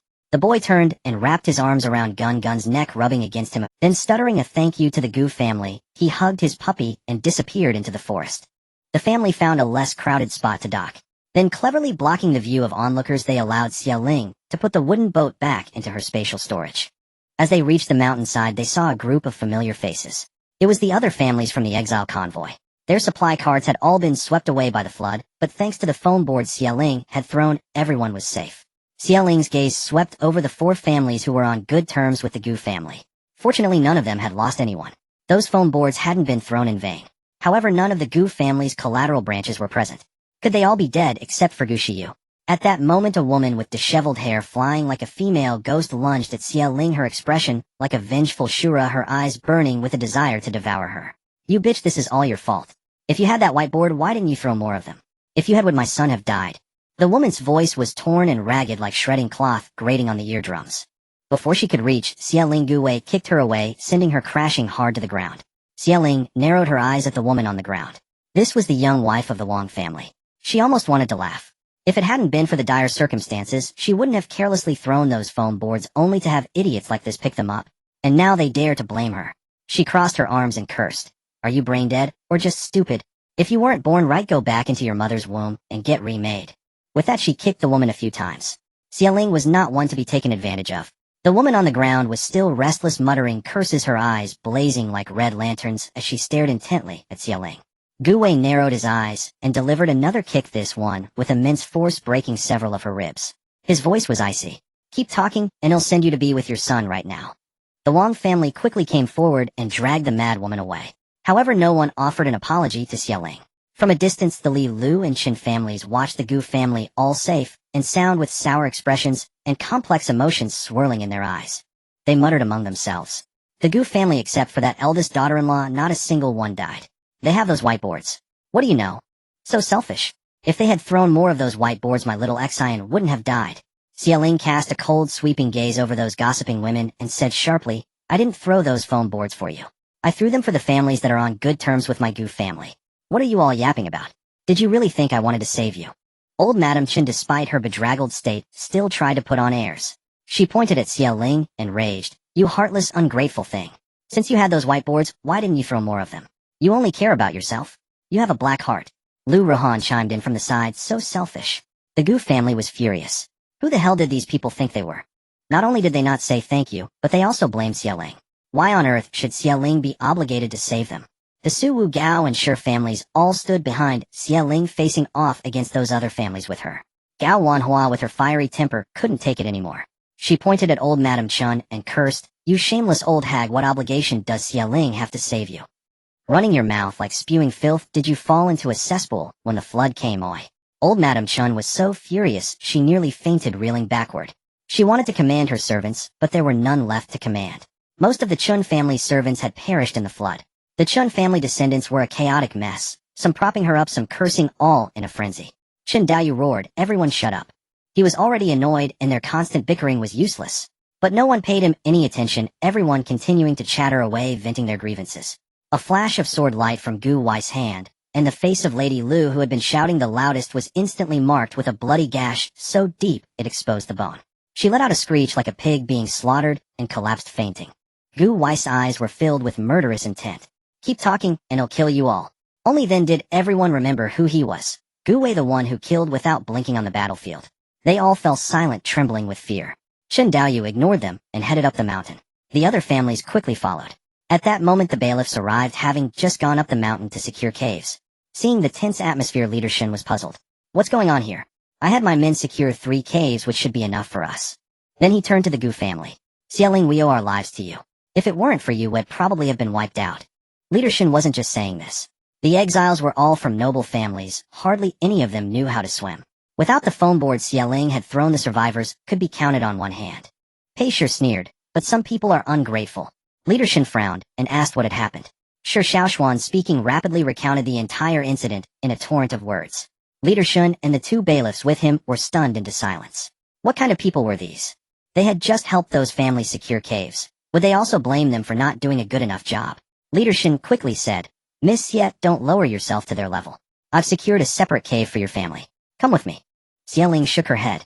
"Thank you, Leader Shen, but my family already has a cave. Please give that one to the 4 families who are on good terms with us." Leader Shen nodded. "All right." The Su family members quickly thanked Xie Ling. The 2 groups walked up the mountain, and when they arrived at the cave, they realized that the cave Leader Shen had secured for the Gu family was right next to Lu Wuji and the others. It was a serendipitous coincidence in a way. Unfortunately, the 2 other caves that Leader Shen had claimed were not far from the Gu family's cave. At that moment a commotion arose from that. Leader Shen intended for himself and his men to occupy the smaller cave, leaving the slightly larger one for the remaining 4 families.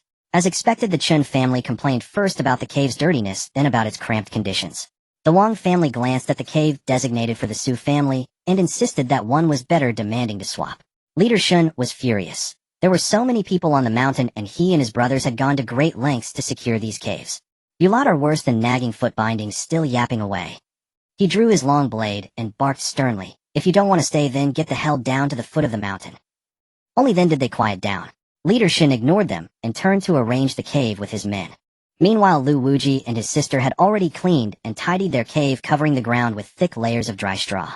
They also picked several banana leaves to partition the cave into separate rooms. As soon as Mrs. Pei entered, she asked, "Linger, where is Yang Yang?" Xie Ling replied, "She's in the innermost section. Mother, please don't go in yet. Let me dispel the foul air for the child first. Once she's better, I'll show her to you. Don't worry." Mrs. Pei, being sensible, nodded and said, "Thank you so much. You are truly a blessing to our Gu family." Gu Wei, Jiang Shui, and the men from the other families had gone to find water and see what food could be foraged on the mountain. Seizing this moment, Xie Ling pulled Gun Gun into the space. She wanted to test if living creatures could enter areas other than the medicine store. As soon as Gun Gun entered, its tiger eyes widened and it roared excitedly. Xie Ling instructed 0188 to watch over Gun Gun, then walked over to Song Shi's bedside and administered an injection that induced mild unconsciousness. It wouldn't harm her body, only put her to sleep. She then hooked her up to a glucose drip to replenish her nutrients. The baby beside her had spent half a day in the incubator and had become visibly more energetic. Opening her black grape-like eyes, the infant spotted Xie Ling and reached out with her tiny hands, utterly adorable. Xie gave her a bath, prepared formula milk for premature babies, and fed her. This baby was incredibly well behaved. No crying, no fussing, just smacking her little lips. Even Xie, who wasn't particularly fond of children, felt her heart soften at the sight. Fortunately, she had swept through a dozen or two malls and supermarkets during the apocalypse, so the space had everything. Otherwise, she wouldn't know what to feed this infant. After tending to the mother and daughter, Xie summoned Gun, intending to leave with it. But when she stepped out, Gun remained inside the She knew it. The space was so stingy it definitely wouldn't upgrade that quickly. Tossing Gun out of the space, Xie headed up the mountain. The Gu family's supply cart had also been completely washed away, reducing them to nothing. She picked a few peaches and some grapes, took out 4 large bags of rice, and exited the space. Outside the cave were many unfamiliar faces, likely nearby villagers. Seeing the cave already occupied, they sighed, and went off in search of other shelters. Shi Shaoxian spotted her, and his eyes lit up. Sister Xie, where did you find such huge fruits? What kind of soil could grow such fine produce? The Shi family had been agricultural officials for generations, masters of farming. Xie made up an excuse, saying she had bought them in Jincheng. She then gave each of the 4 families a bag of rice. Overwhelmed by the generosity, they accepted without pretense and offered their sincere thanks. Shi Shaoxian's words reminded Xie that she couldn't keep supplying them with provisions forever. Give a man a fish, and you feed him for a day. I teach him to fish, and you feed him for a lifetime. The flood showed no sign of receding. Perhaps she should give them seeds to plant. Gu Wei and the others returned carrying a few wild rabbits. The Wu family, being military, had extensive wilderness survival experience. Wu Daqiang dug a pit, and once groundwater seeped and he crushed elm bark and kapok leaves into it. Half an hour later, the water in the pit had turned clear. The Lu siblings felt awkward standing idle, and went to help chop firewood and gather branches. Yulong and Mother Su hurried over, took the rabbits, and began deftly preparing the ingredients. Both were already skilled cooks, and with Xieling's guidance they had learned even more cooking methods. Their dishes had become even more delicious, subtly surpassing Xieling's own. Xieling also joined in to help process the rabbits. She pulled out various seasonings from the space. She couldn't let such tender rabbit meat go to waste. By evening, everyone enjoyed a sumptuous meal of spicy rabbit, so succulent it made them want to swallow their own tongues. The aroma drifted over to the Chun family's area, making their mouths water and their hearts ache with longing. No one in the Chen family had survival skills, so they had just picked a few wild fruits to eat, without even a sip of clean water. Just then a young man from the adjacent cave approached, carrying half a small bag of rice. He asked, "Could you sell us a bowl of meat? They'll trade you some rice for it." Everyone instinctively looked towards Xieling. Unconsciously, they had come to regard her as their leader. Xieling shook her head. "We don't lack rice. You should leave." There were only 5 small rabbits, and they barely had enough for themselves. The man's face fell with disappointment as he walked away. After dinner, Xieling took out lettuce and cherry radish seeds from the space, and gave them to the Shi family to try planting. Xieling also prepared a bottle of growth serum and handed it to Shi Shaoxian, instructing him to put 2 drops in each day. Lettuce and cherry radishes grew quickly to begin with, and with the growth serum, they might mature in just 5 or 6 days. If the Shi family cultivated them, well, Xieling would give them more seeds. In the evening, just after dinner, the rain began to fall again. A dense curtain of rain connected heaven and earth in a hazy gray expanse. Even at the mountaintop, the roaring torrent of the flood below could be heard. Inside the cave, Xieling laid out a thick moisture-proof mat, brought out sleeping bags, and the family settled in for a peaceful night's sleep. The other cave, however, was not so fortunate. The 3 children who had crushed the soap cakes inexplicably began running high fevers, babbling deliriously, their bodies burning hot. The 3 families were in a chaotic panic, restless and sleepless through the night. On the morning of the 2nd day, the rain had not ceased. The floodwaters at the mountain's foot had risen a few more inches. As soon as Xieling woke, she saw a youth crouching at the entrance of their cave. The youth had 2 banana leaves atop his head, but the rain was so heavy that he was drenched through. Hearing a sound, he raised a pair of dark, bright eyes as luminous as a puppy's. He scrambled to his feet and offered Xieling 3 mountain pheasants and a pile of wild fruit. A token of thanks. Xieling blinked. "How did you find us?" "Woof woof." A fluffy yellow wand-white puppy poked its head out from the boy's chest. Though the youth was soaked, the puppy in his arms was completely dry, protected with great care. Xieling, who understood the language of beasts, knew what the puppy was saying. "It was me. My keen nose led my master here." Xieling accepted the pheasants, a decision forming in her mind. This youth was grateful for kindness and understood beast speech. He was worth cultivating. He could catch mountain pheasants on his own, proving he could survive independently and wouldn't be a burden. He was about the same age as Gu Li and could be a playmate for him. After deliberating, Xieling asked, "Would you like to come with us?"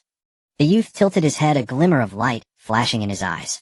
But then, as if thinking of something, he lowered his head and shook it. "Aunt, take care. Cousin, cannot leave." Xieling sighed. Alright, if you change your mind, feel free to find me anytime. The youth turned and left, disappearing into the heavy rain with his puppy in his arms. Inside the cave, everyone else was waking up. Lu Wuji and Lu Linglong were each squatting at the cave entrance, holding a bowl to catch rainwater for washing, looking utterly ridiculous, as if begging for food from the heavens. Xieling quietly retrieved 2 tooth mugs from her space and handed them over. Then she walked into the cave, her consciousness entering her space, to change Mrs. Song's dressings and feed the child as usual. As for the 3 pheasants, Xieling planned to ask the Shi family to make a cage for them once the rain let up. She had checked earlier, 1 male and 2 females. They might even lay eggs. That morning they had preserved egg and lean pork congee for breakfast. Lu Linglong ate happily, her admiration for Xieling growing. How could one person be so beautiful, such a skilled healer, and cook so well? By noon, the rain had lightened. People from various families began to emerge. The Shi family rushed out immediately to check on the vegetables they had planted the day before. The great tree acted as a natural barrier, shielding the ground from most of the rain. On the freshly turned soil, a row of vibrant green sprouts had emerged. They stared in utter shock. What kind of vegetables sprouted overnight? Xieling walked over and asked the Shi family to make a chicken coop. There was a bamboo grove on the mountain, and Shi Shaoan's father Shi Hua agreed immediately. Xieling. Just as she finished speaking, her shoulder was tapped. She turned to see Lu Linglong. Xieling raised an eyebrow. Something on your mind, oi? Lu Linglong's face flushed red. I was wrong last time at Hujiangu. I shouldn't have said those things. I speak without thinking, so please don't mind. Xieling nodded. Alright. Lu Linglong's eyes widened. Really? You're not angry? She excitedly hugged Xieling's arm. That's wonderful. Just then Wu Zhengqing and Gao Wanhua happened to arrive. Xieling introduced everyone. The 4 young women sat under the tree chatting. Remembering she had a large umbrella in her space, Xieling made an excuse to go into the cave, then called the others to help carry it out. Gu Wei found this floating on the water yesterday. I wonder who it belongs to. The 4 worked together to carry the umbrella over, set it upright. It was huge. The canopy was wide, nearly 7 or 8 meters in diameter when opened. The base was a heavy round iron plate, making it extremely stable and resistant to toppling. Looking at the muddy ground, Xieling suggested, let's use the umbrella and find some stones to pave the ground. They each grabbed a basket, held an umbrella, and went to the roadside to collect broken stones. Lu Linglong shared an umbrella with Xieling, clinging tightly to her arm, her heart filled with warmth. If only Xieling were her sister. She was beautiful, capable, and seemed unafraid of anything. Lu Linglong envied her so much. In the Wei Zhao royal family, there were few girls. As the only princess, young and pampered since birth, she was given the stars and the moon, which had shaped her willful personality. But she had her own troubles. She had no friends, no close sisters or relatives. The noble ladies only sought to please her because of her status. None genuinely wanted to be her friend. A sudden thought struck Lu Linglong. When Xieling arrived in Wei Zhao, she could ask her father to adopt her as a princess. The more she thought about it, the more feasible it seemed, and she smiled secretly to herself. Seeing her silly, simple expression, Xieling asked what she was smiling about. Lu Linglong shook her head, a look of smug pride on her delicate face. I'm not telling you. You'll find out later. The girls busied themselves selecting beautiful small stones. They paved the empty area under the umbrella and the path leading to the cave with crushed stones, making it clean and refreshing to walk on without fear of dirtying their feet. Lu Linglong looked at the ground she and her new friends had created, filled with a sense of accomplishment. She felt she had never been this happy. This trip to Beijing had brought her so many good friends. They weren't trying to please her because she was a princess, but genuinely wanted to be her friends. When Lady Pei and the women from other families stepped out, they all saw the stone path the girls had laid. They all praised them, realizing this was what the girls had been busy with since morning. Xieling quietly brought out 3 benches and 2 round wooden tables from her space, placing them under the umbrella. It looked cozy and comfortable with a touch of rustic charm. Although it was raining, it was spring, and being on the mountain, it was quite humid and stuffy. The women came out of the caves and sat under the umbrella chatting. The Su family had 2 women, a mother-in-law and daughter-in-law. The Shi family had young wife of Shi Daqiang. The Gao family had Lady Gao Gao Wanhua and the eldest daughter-in-law. The Wu family had Lady Wu Wu Zhengqing and her 2 sisters-in-law. The rain intensified and water cascaded down the umbrella's canopy, forming strands like clear beaded curtains. Xieling held an umbrella and went back to the cave, pretending to fetch something. In reality, she took out cold noodles, chili oil, and some seasonings from her space, bringing them over in bowls. She taught everyone how to mix and eat the cold noodles. Just then a group of people emerged from the rain. It was the Chun Wang and Li families. Seeing Xieling and the others eating so happily and living so comfortably, their eyes turned red with envy. They couldn't even get a proper meal, so how were the Gu family members here, so relaxed as if on a summer retreat? Xieling, what trick did you play on my son? Why is my son unconscious? The second daughter-in-law of the Wang family rushed over in a stride, but her eyes glanced at the cold noodles on the table, and she swallowed. Xialing casually stirred the noodles in her bowl and raised an eyebrow. What do you mean? How would I know what's wrong with your son? At that moment the rain intensified, and the group tried to come under the umbrella. The eldest daughter-in-law of the Qin family holding a child walked straight over, but Gao Wanhua blocked her. Don't dirty our ground. Elder Qin's wife shot her a fierce glare. A piece of worthless land, do you truly think we coveted? Her gaze then shifted to Xialing. Xialing, unless you explain yourself clearly, our families will not let this go. Why have our children turned out like this? You must have used some sorcery. Xialing's voice was icy. I told you I don't know. This is our territory. Now get lost. Everyone beside Xialing set down their bowls, glaring at Elder Qin's wife and her group. Madame Wu let out a cold laugh. You think your 3 families are something special? Are we 4 families not? If you wish to move against Xialing, you'll have to get past my Wu family first. And my Shi family. My Gao family. The Su family stands with her as well. Elder Li's wife was livid, her face twisted in fury. Xialing is a witch. If she can't cure my child, I'll make her pay with her life. And the rest of you too. Pay with her life. Xialing raised an eyebrow, let out a whistle, and summoned Gun. The beast with its glossy fur and imposing stature pounced forward, startling the 3 women half to death. It let out a thunderous roar that echoed through the mountains, looking as if it would lunge at any moment. The 3 women, clutching their children, fled in terror, abandoning their umbrellas in their haste. These 3 sick children were the very ones who had trampled the soap last time. Everyone recognized them. Madame Gao's gaze was cold. I can't believe they have the nerve to come ask Xialing for help. I'd rather those little wretches be done for. Madame Shi patted Xialing on the shoulder. Don't be afraid. We aunties are here for you. If they dare come again, well, give them a piece of our minds. That's right. We've got your back. The others chimed in agreement. No, Xialing said, a smile curving her lips. We should let them come. How else would they compensate for the losses they had caused last time? As evening approached, and the men were due to return, the women lit fires and began to cook. Wisps of cooking smoke rose before the cave. This time Gu Wei and the others had found a water source, caught more game, and gathered some wild vegetables. The Shi family, being highly resourceful, had felled trees and crafted 5 or 6 wooden buckets. Each member of the Shi family carried a bucket of water back. Shi Dachang sat down and wiped the sweat from his face. The water at the mountaintop is controlled by a group of people. They demand a caddy of flour for a single draw. It's utterly despicable. Madame Shi immediately asked, then where did you get this water? Shi Shaoxuan, exhausted, gulped down several mouthfuls of water before replying. We found it at the edge of a cliff. The path was treacherous. Xialing asked, is it secluded? That cliffside? Yes, almost no one can find it. Xialing nodded, lost in thought. She had an idea for diverting the water. Although she possessed spiritual spring water in her space, conjuring water out of thin air would be too shocking for the ancients. Xialing didn't want to frighten them. Under the big tree, the lettuce sprouts that had only just emerged that morning were now as tall. The Shi family crouched on the ground, grinning foolishly at the sprouts. The 2 women of the Su family took charge of cooking, preparing a meal in a large pot. The Gao family was off to the side, calculating the remaining grain supply, tallying up every mouth and their respective appetites. Xialing and Gu Wei watched everyone fulfilling their roles, a shared admiration shining in their eyes. Each family had its own remarkable. The Shi family were former agricultural officers skilled in farming. Even here, they could make crops thrive. The Gao family, formerly of the Ministry of Revenue, excelled at accounting and strategic planning. The 2 Su women were excellent cooks. The Wu family, military by background, were resourceful and adept at finding water, and no one in the group was a burden. Everyone was capable. The meal was ready, and they all sat down to dinner under the canopy the young girls had erected. Wu Zhenqing was scolding her father, insisting he scrape the mud off his shoes before stepping on the stone path. All right. Don't dirty the ground my precious daughter has laid. Wu Dachang chuckled and went to scrape his soles. The Shi family, who had been in the mud, also followed suit, ensuring their shoes were spotless before coming to eat. After dinner, Gu Wei pulled Xialing aside. Wife, could I borrow that small wooden boat of yours for a trip? Xialing nodded. Yes, you're going out. Gu Wei gazed towards the foot of the mountain. I want to search for food and supplies. With so many people up here, the wild vegetables will be gone within 7 days. And this flood, it won't recede in just 7 days. After hearing Gu Wei's words, Xialing raised an eyebrow. So many cities in the southwest were affected. All that supplies gold and silver. Wouldn't it just be floating in the water unclaimed? Free shopping.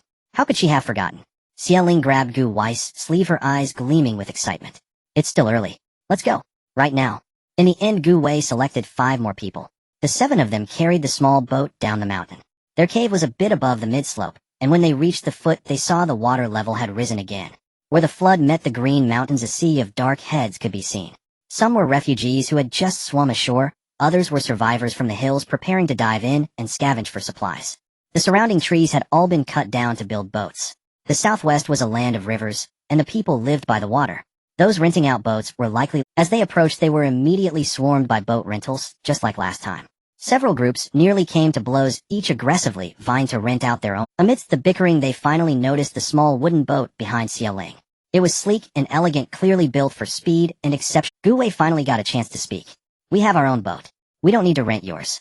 The men looked at them with envy, casting one last wistful glance at the boat before dispersing to find other customers. As they reached the water's edge and set the boat, and they spotted a familiar figure. Chen Dayu stood by the water, trading a wild pheasant to a boat vendor for a wooden boat. Behind him followed 3 men from the Li Wang and Lu families. They looked utterly clueless, relying entirely on Chen Dayu to lead them. This irritated Chen Dayu to no end, and he cursed at them one by one. After scolding them, he looked up and saw Gu Wei, and his gaze drifted down to their wooden boat, and he narrowed his eyes. Where did Gu Wei get such a fine boat? Noticing Chen Da's stare, Gu Wei launched the boat into the water, and they quickly rowed away. Shi Shaoxian glanced back at Chen Da's disheveled group and burst out laughing. They can't even row a boat, and they want to search for supplies. Chen Da's boat sank as soon as they stepped into it. They floundered in the water for a long time until the boat vendor, unable to watch any longer, came to their rescue. Xia tapped Shi Shaoxian on the head. Focus on rowing. He wasn't upset, but cheerfully replied, Got it, Sister Xia. The wooden boat drifted into the distance, cutting through the floodwaters. The flood had been raging for days, and there were no longer any refugees in the water. Now everyone out on the water was either rowing or swimming, searching for supplies. When they saw Xia Ling's elegant boat, envy and resentment were plain on their faces. Gu Wei drew his long sword and sat by the boat's edge, his expression cold and his eyes sharp and fierce. Those who harbored ill intentions, but lacked the courage, all withdrew their gazes sheepishly. After leaving the verdant mountains a little farther behind, it felt as if they were adrift on an endless coast with nothing but the vast expanse of water merging with the sky as far as the eye could see.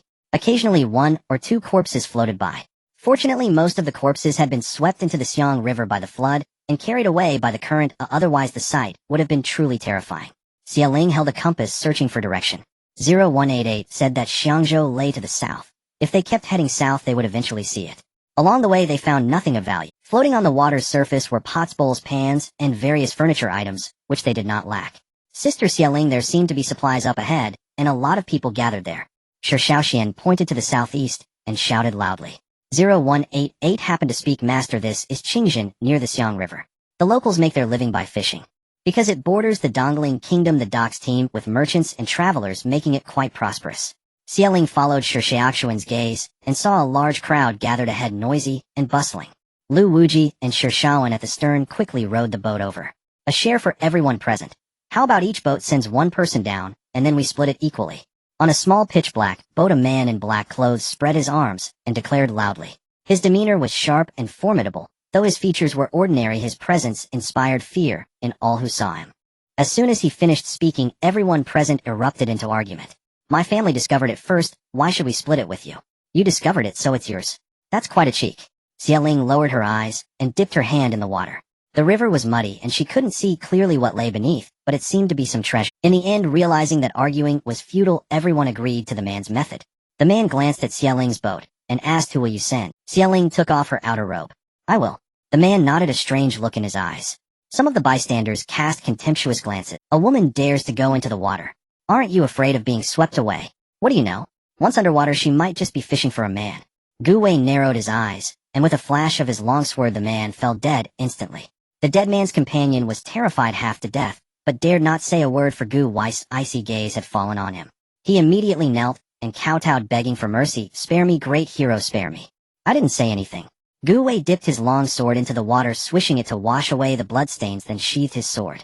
Only when the bystanders saw Gu Wei sheath his sword did they breathe a sigh of relief. Frightening. Good thing they hadn't spoken ill of that young lady.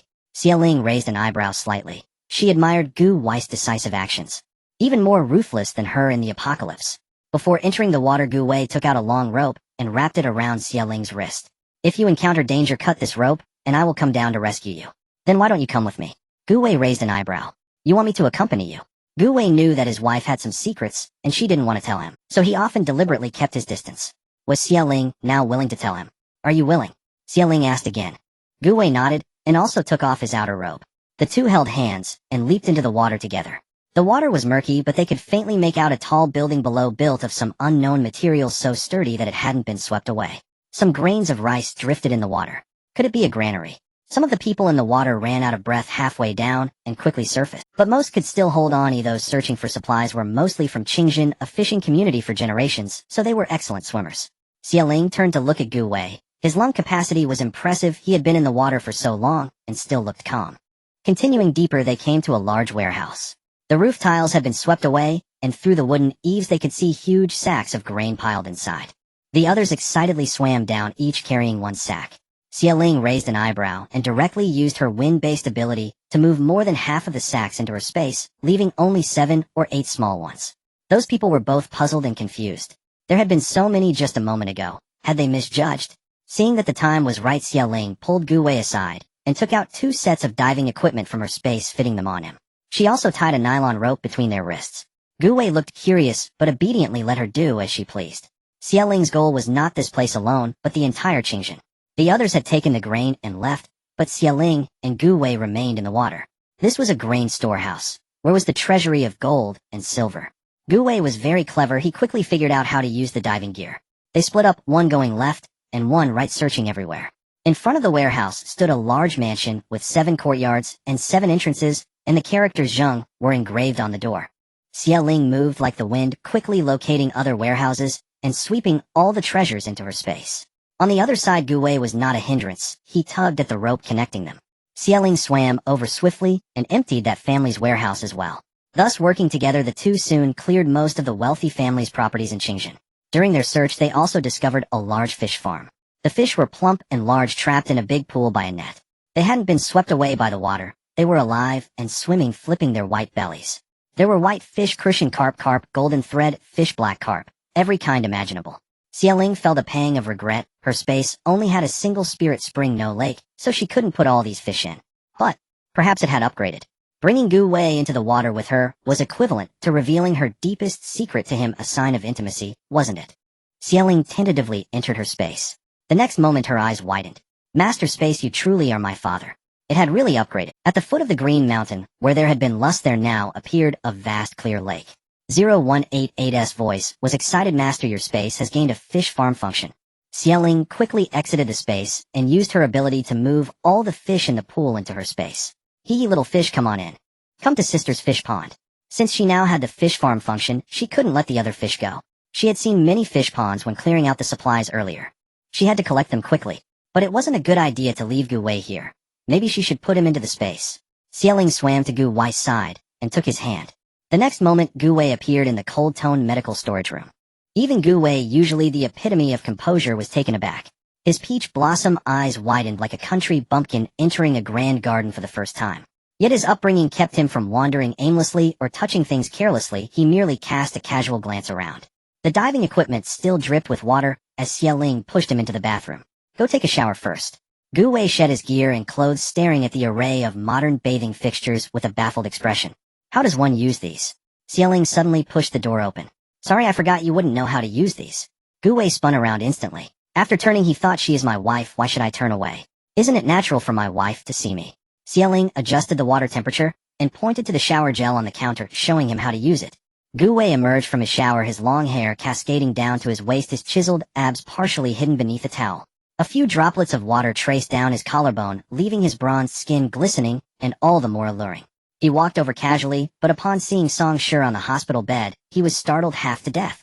He wasn't wearing any clothes. He darted back into the bathroom. Only after getting dressed did Gu Wei venture out again.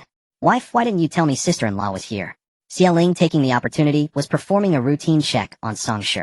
She looked up at his words. Sister-in-law is in a coma. Your niece is over there, go see her yourself.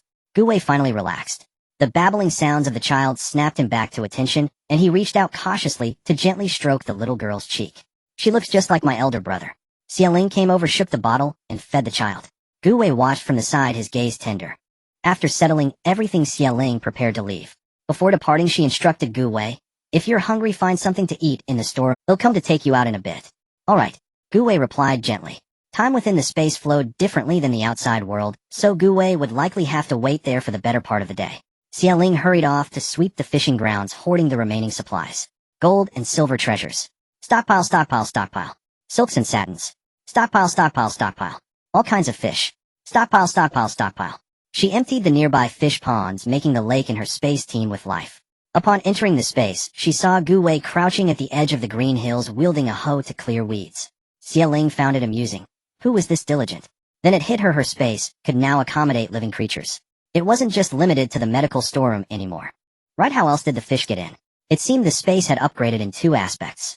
First, a lake had appeared, adding the function of a fishery. Second, it could now hold living beings. Excellent. Xie Ling walked over and patted Gu Wei's shoulder. Let's go. She then noticed that Gu Wei had actually cleared every single weed from the mountain. Seeing her, Gu Wei chuckled lightly.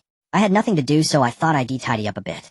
Xie Ling turned and went back to the medical storeroom. Sure enough, it was spotless with everything neatly organized and categorized. Though she was a doctor, she was usually laid back and not a neat freak, often leaving things in a jumble as long as she could find them. She then went to the bathroom. Gu Wei must have found a mop as the floor was cleaned until it gleamed. The shower gel, shampoo, and conditioner bottles were aligned perfectly, even the pump heads facing the same direction with not a single hair on the floor. Xie Ling marveled at Gu Wei's sincerity. Gu Wei approached his tall figure over 1.8 meters, looking a bit hesitant. How is it? Xie Ling nodded vigorously, standing on her tiptoes to pat his shoulder. Well done, Xiao Gu. Keep it up. Gu Wei curved his lips slightly and pointed to the study. Can I read the books in there? Xie Ling nodded. Sure, you can come and read here. A glimmer of surprise lit up Gu Wei's peach blossom eyes. Thank you. His real intention was to learn about the knowledge of Xie Ling's era to understand her better. He was astute. He knew Xie Ling was not from this world. No household in the northern Jiang rear mansions, nor any of the 7 kingdoms, could have nurtured a woman as brave and resilient as Xie Ling, a bird soaring high in the sky. Gu Wei's long lashes veiled his eyes, concealing his thoughts. Then he would be the eagle. An eagle that could soar alongside her.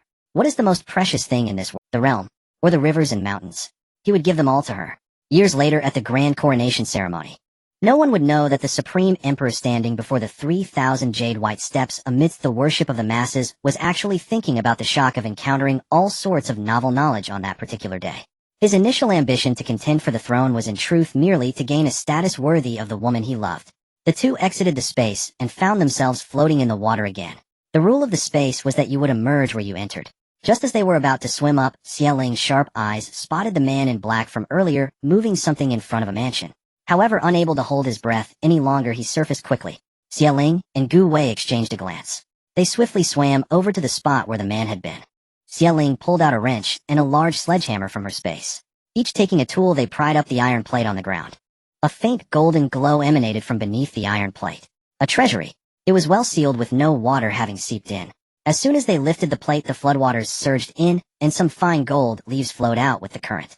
The two quickly swam inside. The storeroom was filled with countless gold and silver, far more than everything Xie Ling had just hoarded.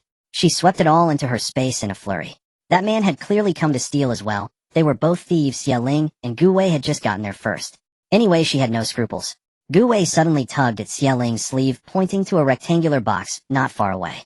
It sat on a high shelf surrounded by piles of paintings and calligraphy, looking utterly inconspicuous.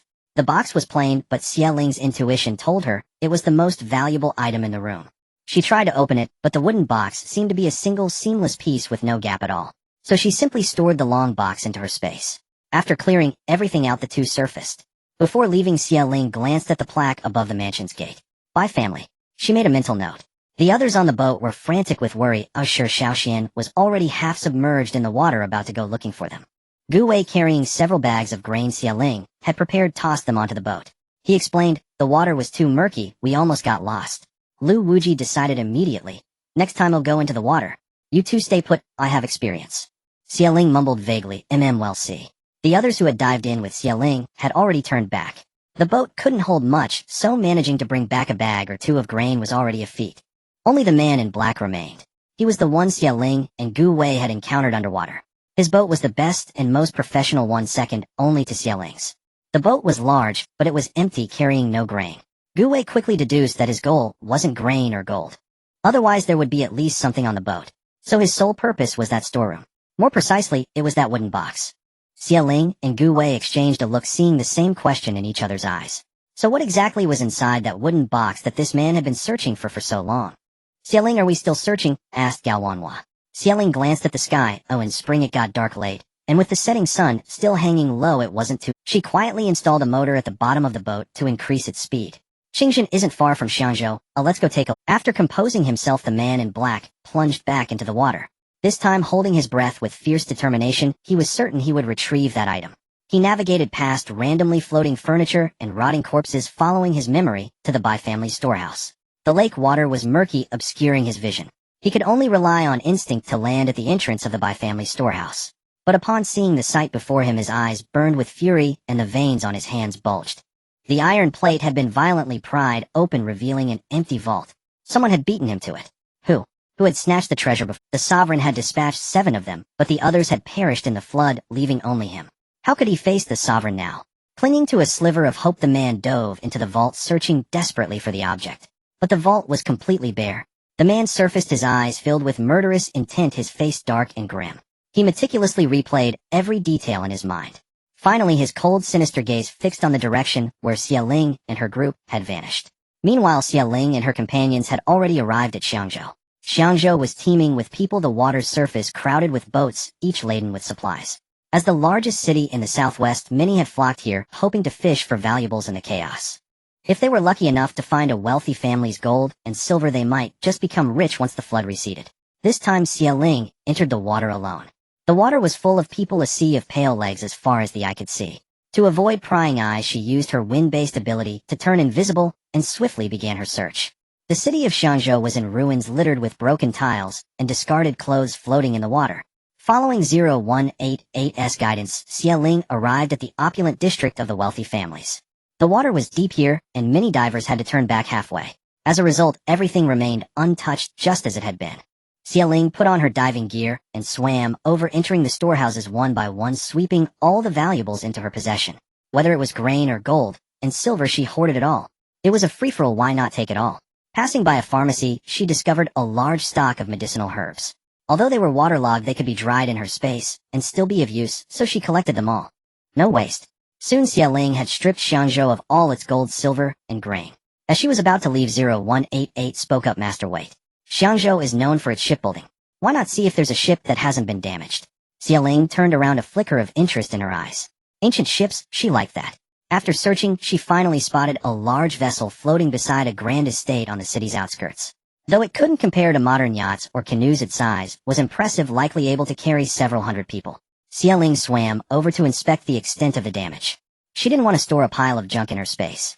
Fortunately, the ship's framework and deck were intact, only the canvas sails had been torn with large holes by the flood. Faintly, she could make out half of the character Bai. Xia Ling frowned and asked 0188 to look up the information on the Bai family of Qingxin and Xiangzhou. Received. Extracting data from the annals of 7 kingdoms. There's only one Bai family in Xiangzhou. They've been shipbuilders for generations, the most prominent shipbuilding clan on the Beijiang River. Qingxin is their ancestral home, and they currently do business in Xiangzhou. They only build one ship every 3 years, so this is likely it. Xia Ling's gaze turned thoughtful. That explained it. No wonder the Bai family in Qingxin was so wealthy, far beyond what a small town's prominent family should be. Shaking off the thought, Xia Ling dove into the Bai family's shipyard to continue searching for usable tools and materials. Lingnan was also near the sea, and she happened to have a book on shipbuilding in her space. She could try to build a ship herself later. Xia Ling was highly skilled with her hands. Inside the Bai family's shipyard, she found many stone axes, oars, and rudder components. Xia Ling inspected them and stored everything usable in her space. What puzzled her was the presence of a great deal of blood in the shipyard. Coagulated blood on the door panels and floor dissolved into the water, spreading out like red silk ribbons, an eerie sight. Most of the bodies had floated to the surface, but Xia Ling found a single male corpse near the back door. He lay face down, his hands desperately gripping the threshold, as if clinging to lingering resentment.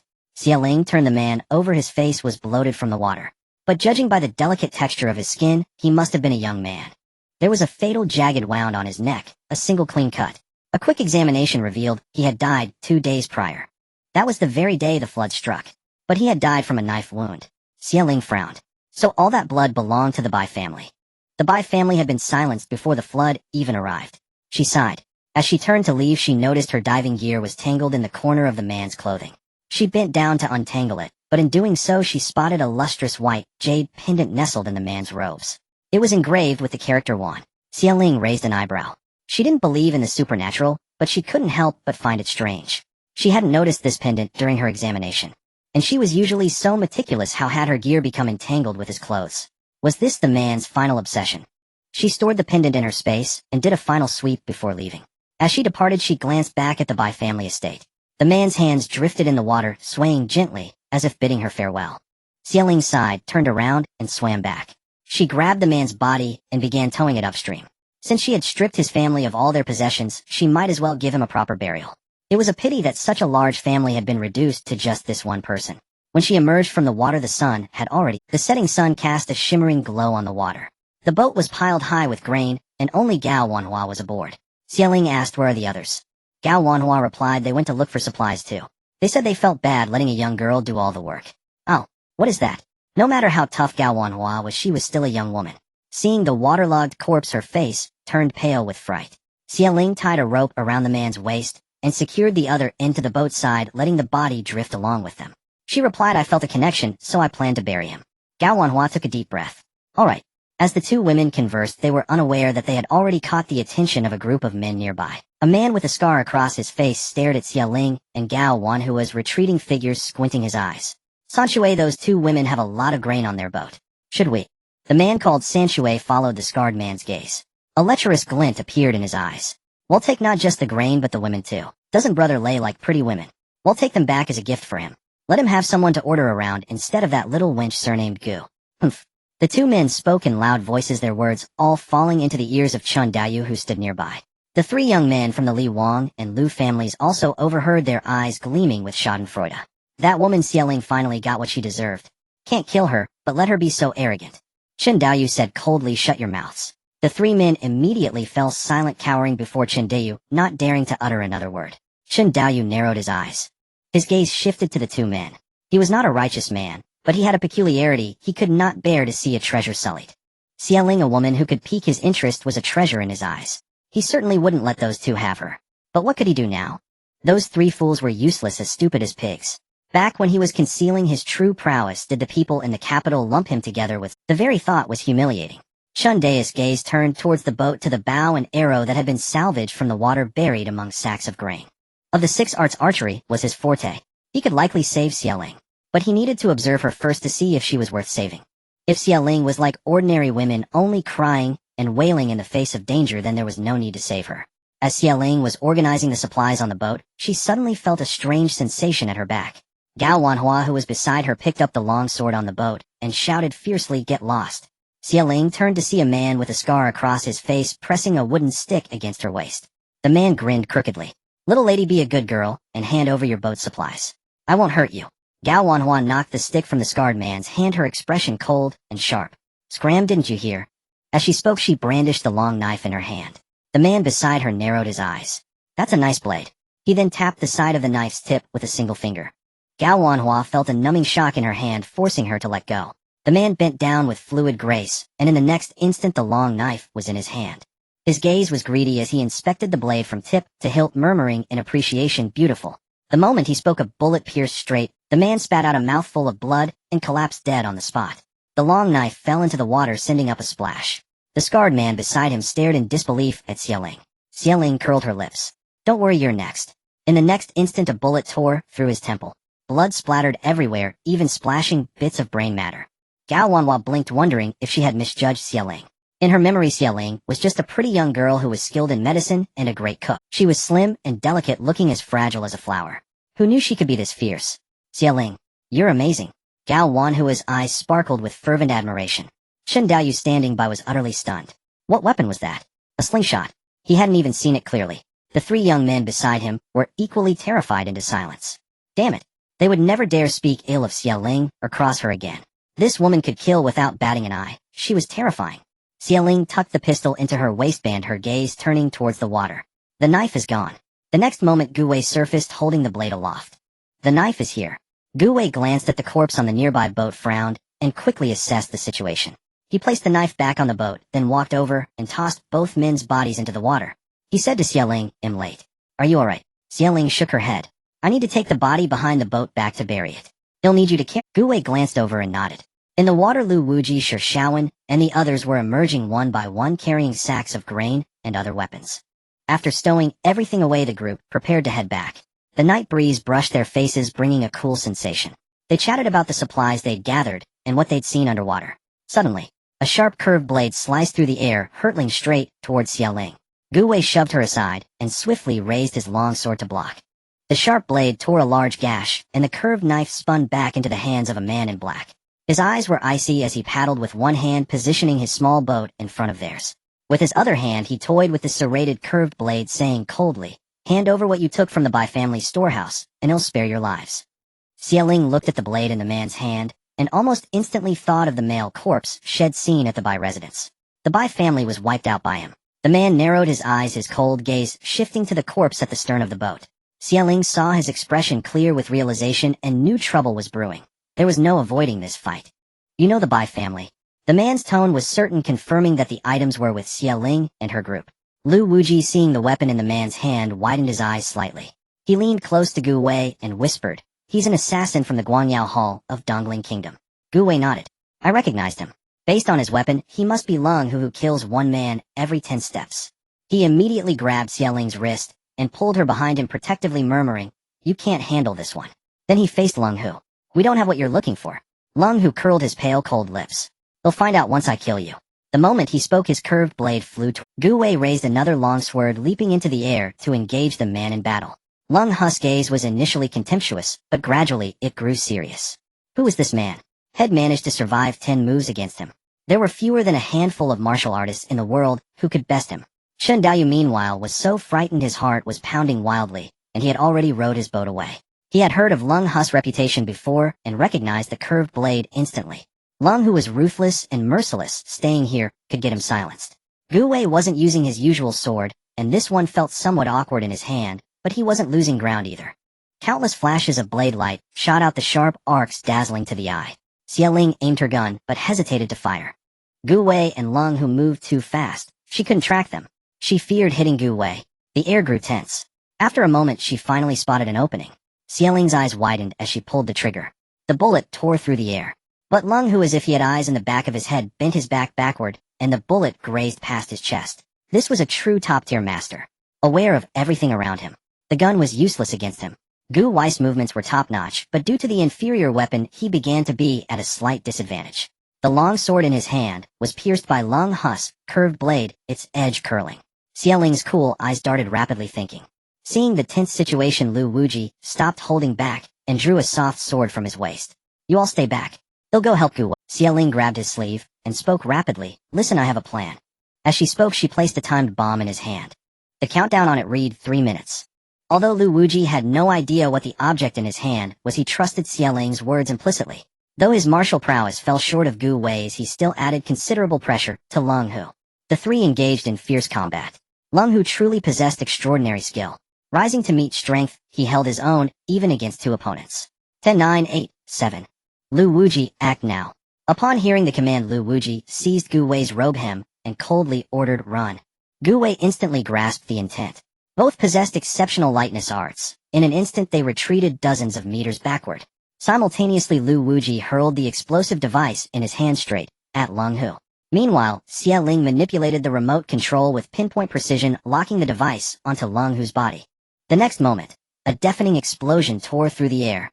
Towering waves surged skyward, rising over 10 meters high. Cascading water drenched everyone nearby. All stood frozen in awe. What manner of weapon was this? Xiaoling gazed into the distance, scanning for Lung Hu's silhouette. Aware she stood relatively close, she had selected a device of only moderate destructive force. The blast would not reduce him to mangled fragments. Eventually they discovered Lung Hu, barely clinging to life, impaled on a tree not far away. His final breath trembled in his chest, his gaze remained icy and ruthless, brimming with murderous intent, his indomitable spirit unbroken. Perhaps on the very day he became an assassin he had already envisioned this end, and thus faced death with chilling detachment. Shi Shaoxian yanked him down and tossed him onto the boat, then asked, "Senior sister, Xiaoling, how shall we proceed?" Xiaoling looked down upon Lung Hu with sovereign composure. "To be frank, the artifact you seek is already in our possession. Tell me its nature, and perhaps I'll spare your life." Lung Hu barely lifted his eyelids, a shallow, futile gesture. His larynx ruptured, speech was impossible. In the end he bit his tongue clean, through choosing death to uphold his unwavering loyalty. Xiaoling clicked her tongue. She had lied, of course. Would she truly grant him mercy for merely revealing the artifact's origin? She was no chivalrous paragon bound by solemn oaths. Yet even she hadn't anticipated such fierce resolve in Long Hu. His demise in effect avenged the Bai family. Holding the treasure, now Xie Ling felt her conscience settle with quiet certainty. An object coveted by so elite an assassin must surely be extraordinary. Before casting Long Hu's body into the water, she searched him thoroughly. After all, any coin or valuables ought not be wasted. Yet Long Hu was astonishingly destitute. Not a single copper coin graced his person. Only a token remained, a finely carved insignia depicting a divine bird encircling the character Yao. Xie Ling glanced once, then stowed it within her spatial realm, before delivering a sharp kick that sent Long Hu's corpse plunging into the water. The others watched her seamless search and disposal with practiced nonchalance. Shi Shaoxian hauled Long Hu's vessel alongside, leapt aboard, and retrieved his weapons, perfectly emulating Xie Ling's frugal pragmatism. This boat and these arms must not go to waste. Gu Wei's pulse quickened inwardly as he replayed Xie Ling's explosive toss. As night descended, the group returned to Qingshan. Gu Wei carried the male corpse on his back and asked Xie Ling where to inter him. Xie Ling possessed rudimentary knowledge of feng shui. Principles such as the dragon must thrive and undulate, the vein must be fine, the node must remain concealed. After careful observation, she and Gu Wei jointly laid the corpse to rest on a sunlit slope mid-mountain, where lush vegetation flourished and ridges rolled like gentle waves. Upon returning, the women had prepared the evening meal. Tonight's feast centered entirely on fish. Xie Ling's spatial realm teemed with them, and none would be squandered. Braised fish, crucian carp soup, sweet and sour fish, sour cabbage fish. All ate until their bellies swelled. Aromatic steam perfumed half the mountain, leaving certain souls ravenous and despairing. Next door, the Chen family. Though they had ventured out seeking supplies, they lacked seasonings and side ingredients, leaving them with nothing but bland watery porridge. The scent drifting from next door gnawed at their stomachs, parched their throats, and nearly dissolved their tongues. Chen Daoyu stared stunned as he saw Gu Wei's entire party return unscathed. That was Long Hu, the apex assassin among the Seven Kingdoms. Though his presence in Beijiang remained inexplicable, his lethal mastery was beyond dispute. It seemed he had gravely underestimated Gu Wei. That plan too demanded complete reconfiguration. That night before sleep, Gu Wei clung to Xie Ling, begging her to recount the day's weaponry. His pair of peach blossom eyes shimmered with eager brilliance as he tugged gently at her sleeve. Xie Ling laughed softly and led him into her spatial realm, to her armory. Gu Wei gazed upon the dazzling array of novel armaments, his peach blossom eyes widening into almond-shaped orbs of wonder. Xie Ling introduced each in turn. This is a Walther PPK pistol, caliber 7. 65 mm muzzle velocity, 280 meters per second effective range, 50 meters. This is a rifle, a submachine gun, a shotgun. Guns resemble ancient bows, but deliver vastly greater impact. One shot, one kill, almost invariably. Each sleek, gleaming mechanism pulsed with cold allure, stirring something primal in Gu Wei's blood. He pressed his tongue to his palate and asked, "May I try one?" Xie Ling nodded and guided him to the training ground behind the armory. First, she handed him a pistol to practice with. Gu Wei's memory was impeccable. He recited its name instantly. Walther pistol, effective range 50 meters. Xie Ling nodded approvingly and instructed him, "Observe the clock over there. It serves as your reference point. Stand with feet shoulder-width apart, center your weight between them. Rotate your hips toward the 2 o'clock position. When raising the weapon, focus on the front sight. When lowering it, press the stock firmly into your shoulder. Tuck your cheek tightly against the stock while applying initial trigger pressure. Then guide the reticle downward from 12 o'clock until it settles precisely at the center. Apply secondary pressure, hold for 2 seconds. Then lower the weapon." She gestured toward the target 50 meters distant. "Have you memorized it? Now fire at the bullseye." Gu Wei ran his large hands over the pistol's cool metallic surface and nodded. He assumed the stance she described, closed one eye, and squeezed the trigger. A thunderous roar erupted. Gu Wei felt as though struck full force in the chest by a sledgehammer. The PPK's recoil slammed into him like 10 men, shoving him backward with all their might. He staggered backward, nearly losing consciousness. Lifting his gaze, he met Xie Ling's calm, composed figure standing nearby, and realized his seemingly delicate wife endured that same immense force with every round she fired. Admiration flooded his eyes. "Remarkable." Xie Ling studied his target score, her voice warm with approval. "A perfect 10 ring. Dead center." Gu Wei's archery skills were peerless. He could decapitate enemies at 1,000 paces with unerring accuracy. Gunmanship came naturally to him. He had simply been born in the wrong era. Had he lived in the apocalyptic age, he would have been a prodigy whose brilliance blazed across history. They spent half the day together in the training chamber. With his innate aptitude and archery foundation, Gu Wei mastered every firearm in the armory in record time. Just as Xie Ling prepared to introduce artillery and explosives, Gu Wei was suddenly seized by an overwhelming, wrenching sensation. and violently expelled from the spatial realm. Outside the realm, darkness reigned. Broad banana leaves formed a natural partition isolating the pair from Pei's group, creating a private sanctuary. 6 or 7 hours had passed inside the realm, yet only a quarter hour elapsed in the outside world. Xieling beside him also slowly opened her eyes. In a low voice, she said it might be the spatial rules. She tugged at Gu Wei's hand, wanting to enter the space again, but found it utterly inaccessible. Could it be that one could only enter once a day, and only for a quarter of an hour in the outside world? Xieling frowned, trying to further discern the— Gu Wei gently stroked her head, coaxing, "We'll check tomorrow. Sleep now." Xieling nodded, pulled the thin quilt over herself, and with a blink of her eyes drifted into slumber. A faint smile curled at the corners of Gu Wei's lips.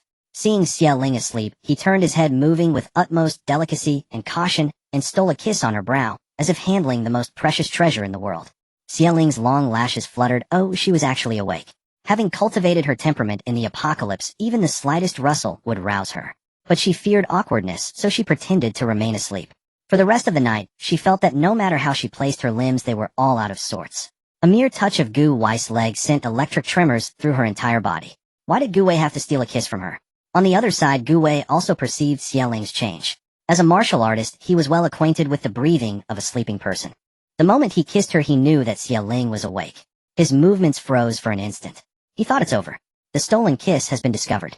Gu Wei carefully turned back to lie down properly, his slender hands pinching the quilt corner over his chin, his long legs placed neatly, just like in the military camp, not daring to breathe heavily. He closed his eyes, trying to fall asleep, but his mind was filled with the image of her lashes quivering the moment he kissed her. Like fluttering butterflies, they crashed into his heart, churning a pool of spring water into chaos. Gu Wei's breathing grew erratic, the tips of his ears turning redder.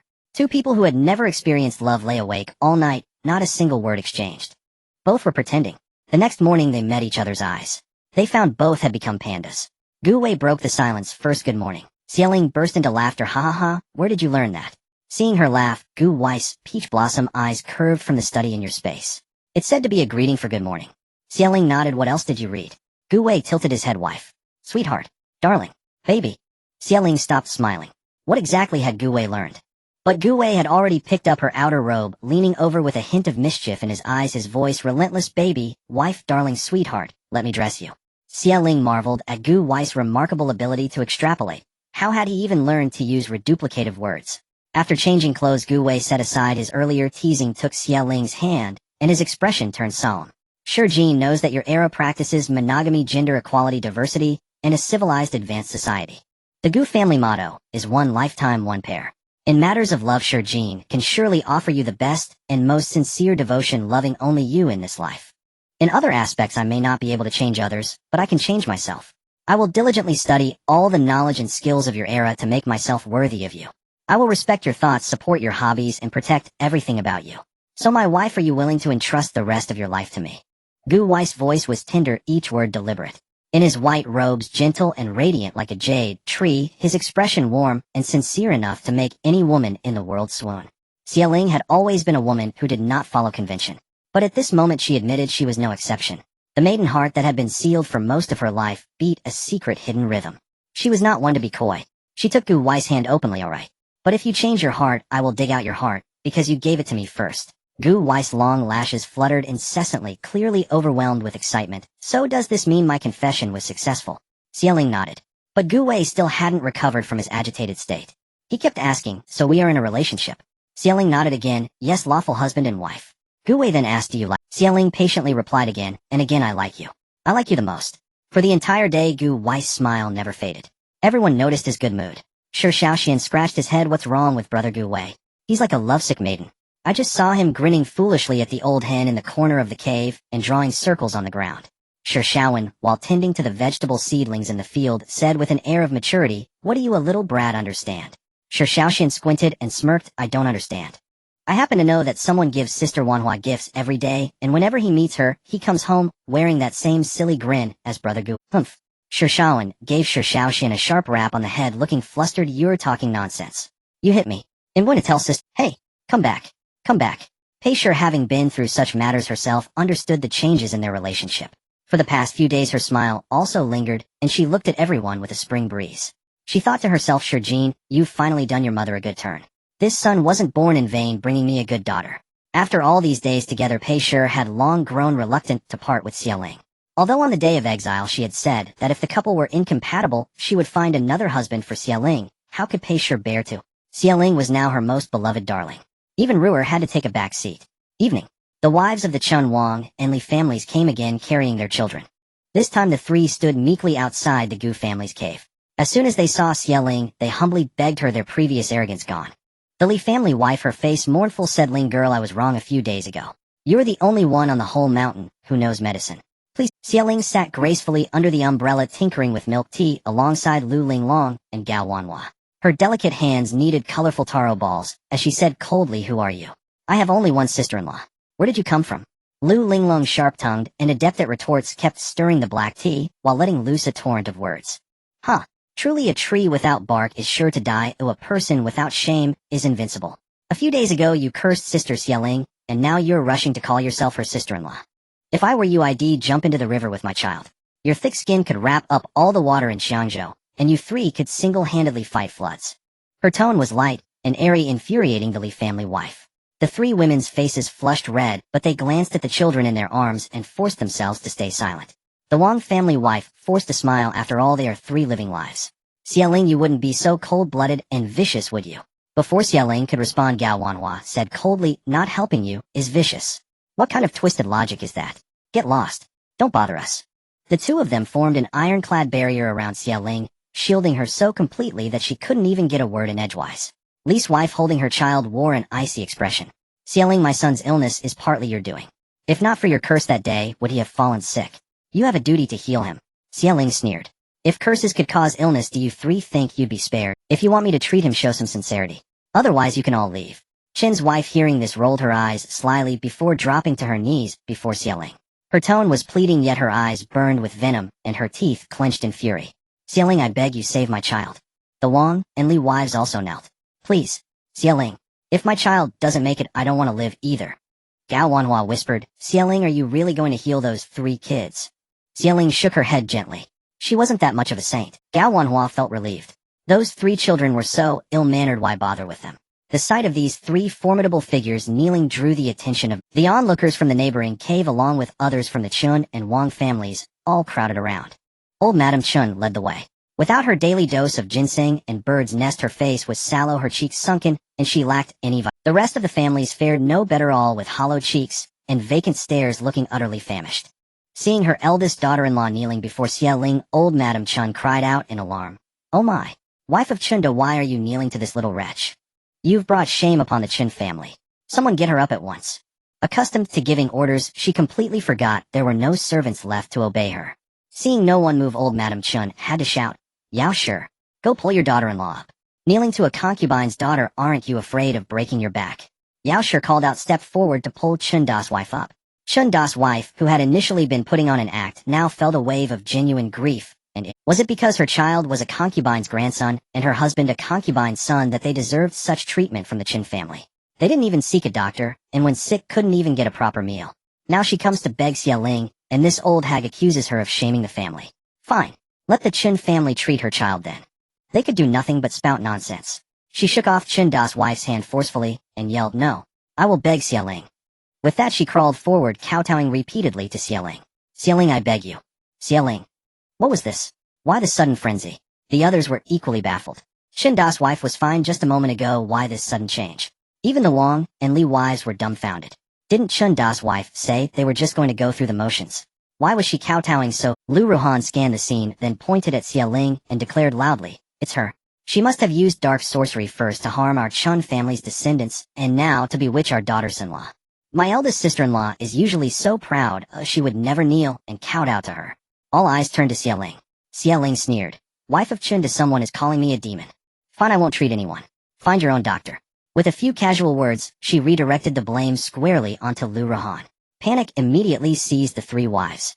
They had been pleading and carrying on, and that wretch Lu Ruhan undid all their efforts with just one sentence. Chun Da's wife, who already despised Lu Ruhan, leaped up and delivered several crisp slaps to her face. "You wretch! They'll teach you to spout nonsense." The Wang and Li wives followed suit, not to be outdone, landing kicks and punches on Lu Ruhan. "Wretch! Mind your tongue." Lu Ruhan, terrified, clutched her belly tightly. "Help! am carrying the Chen family's only legitimate grandson. Help! The scene descended into chaos, providing great entertainment for the locals from Xiangzhou in the neighboring caves. Being trapped on the mountain was boring, so any drama was welcome. Some even started cheering.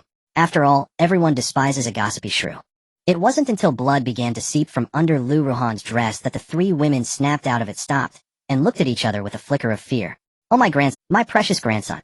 Old Madame Chen rushed to Lu Ruhan's side, her eyes frantic with worry. Madame Chen also looked terrified. Are you alright? Are you alright? Old Madame Chen immediately shouted, Xieling, Xieling, come quickly and check on my grandson. Everyone present was speechless at the old woman's audacity. Just moments ago she was cursing the girl, and now she's begging for her help. Shameless. They all began pointing and whispering about the Chen family. Lu Ruhan clutched her belly, desperately crawling on her knees to Xieling, leaving a trail of blood. Her expression was pleading. Xieling, Sister Xieling, I beg you, save the child in my womb, and he'll do anything. He'll be your servant for life. Xieling coldly observed the chicken feather fluttering in Lu Ruhan's hair. It wasn't the one she had given her. It must have been lost in the flood, and Lu Ruhan had plucked a random one from a chicken to save face. Truly laughable. Xieling said softly, Lu Ruhan is hurt, and these three children are sick. Who should I save first? As she spoke, she touched the three children lying on the ground, and exclaimed in mock surprise, these three children, if left untreated, might not survive the night. Then with a regretful raise of her eyebrow she added, but with my abilities I can only treat one person today. With that, Xieling turned and sat down calmly. She left the three families to tear each other apart.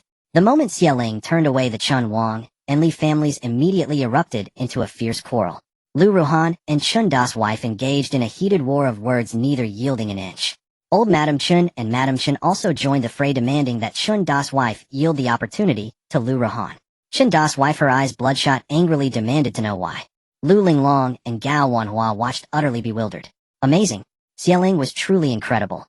With just a few words, she had turned these families against each other and sided infighting. Lu Linglong and Gao Wanhua watched utterly bewildered. Amazing. Xieling was truly incredible. With just a few words, she had turned these families against each other and sided infighting, and skillfully directed the blame onto that wretch Lu Ruhan. Lu Linglong immediately became Xieling's devoted fan, clinging to her arm. My goodness, Xieling. You're a master of palace intrigue. If you ever entered the imperial court, no one could match you. Having grown up in the palace, Lu Linglong was familiar with all sorts of dirty tricks. But she had never seen anyone manipulate everyone so effortlessly with just a few words like Xieling did. Xieling curled her lips into a smile. It's time to wrap this up. Let me teach you how to make milk tea. Don't watch this crowd, it's too bothersome.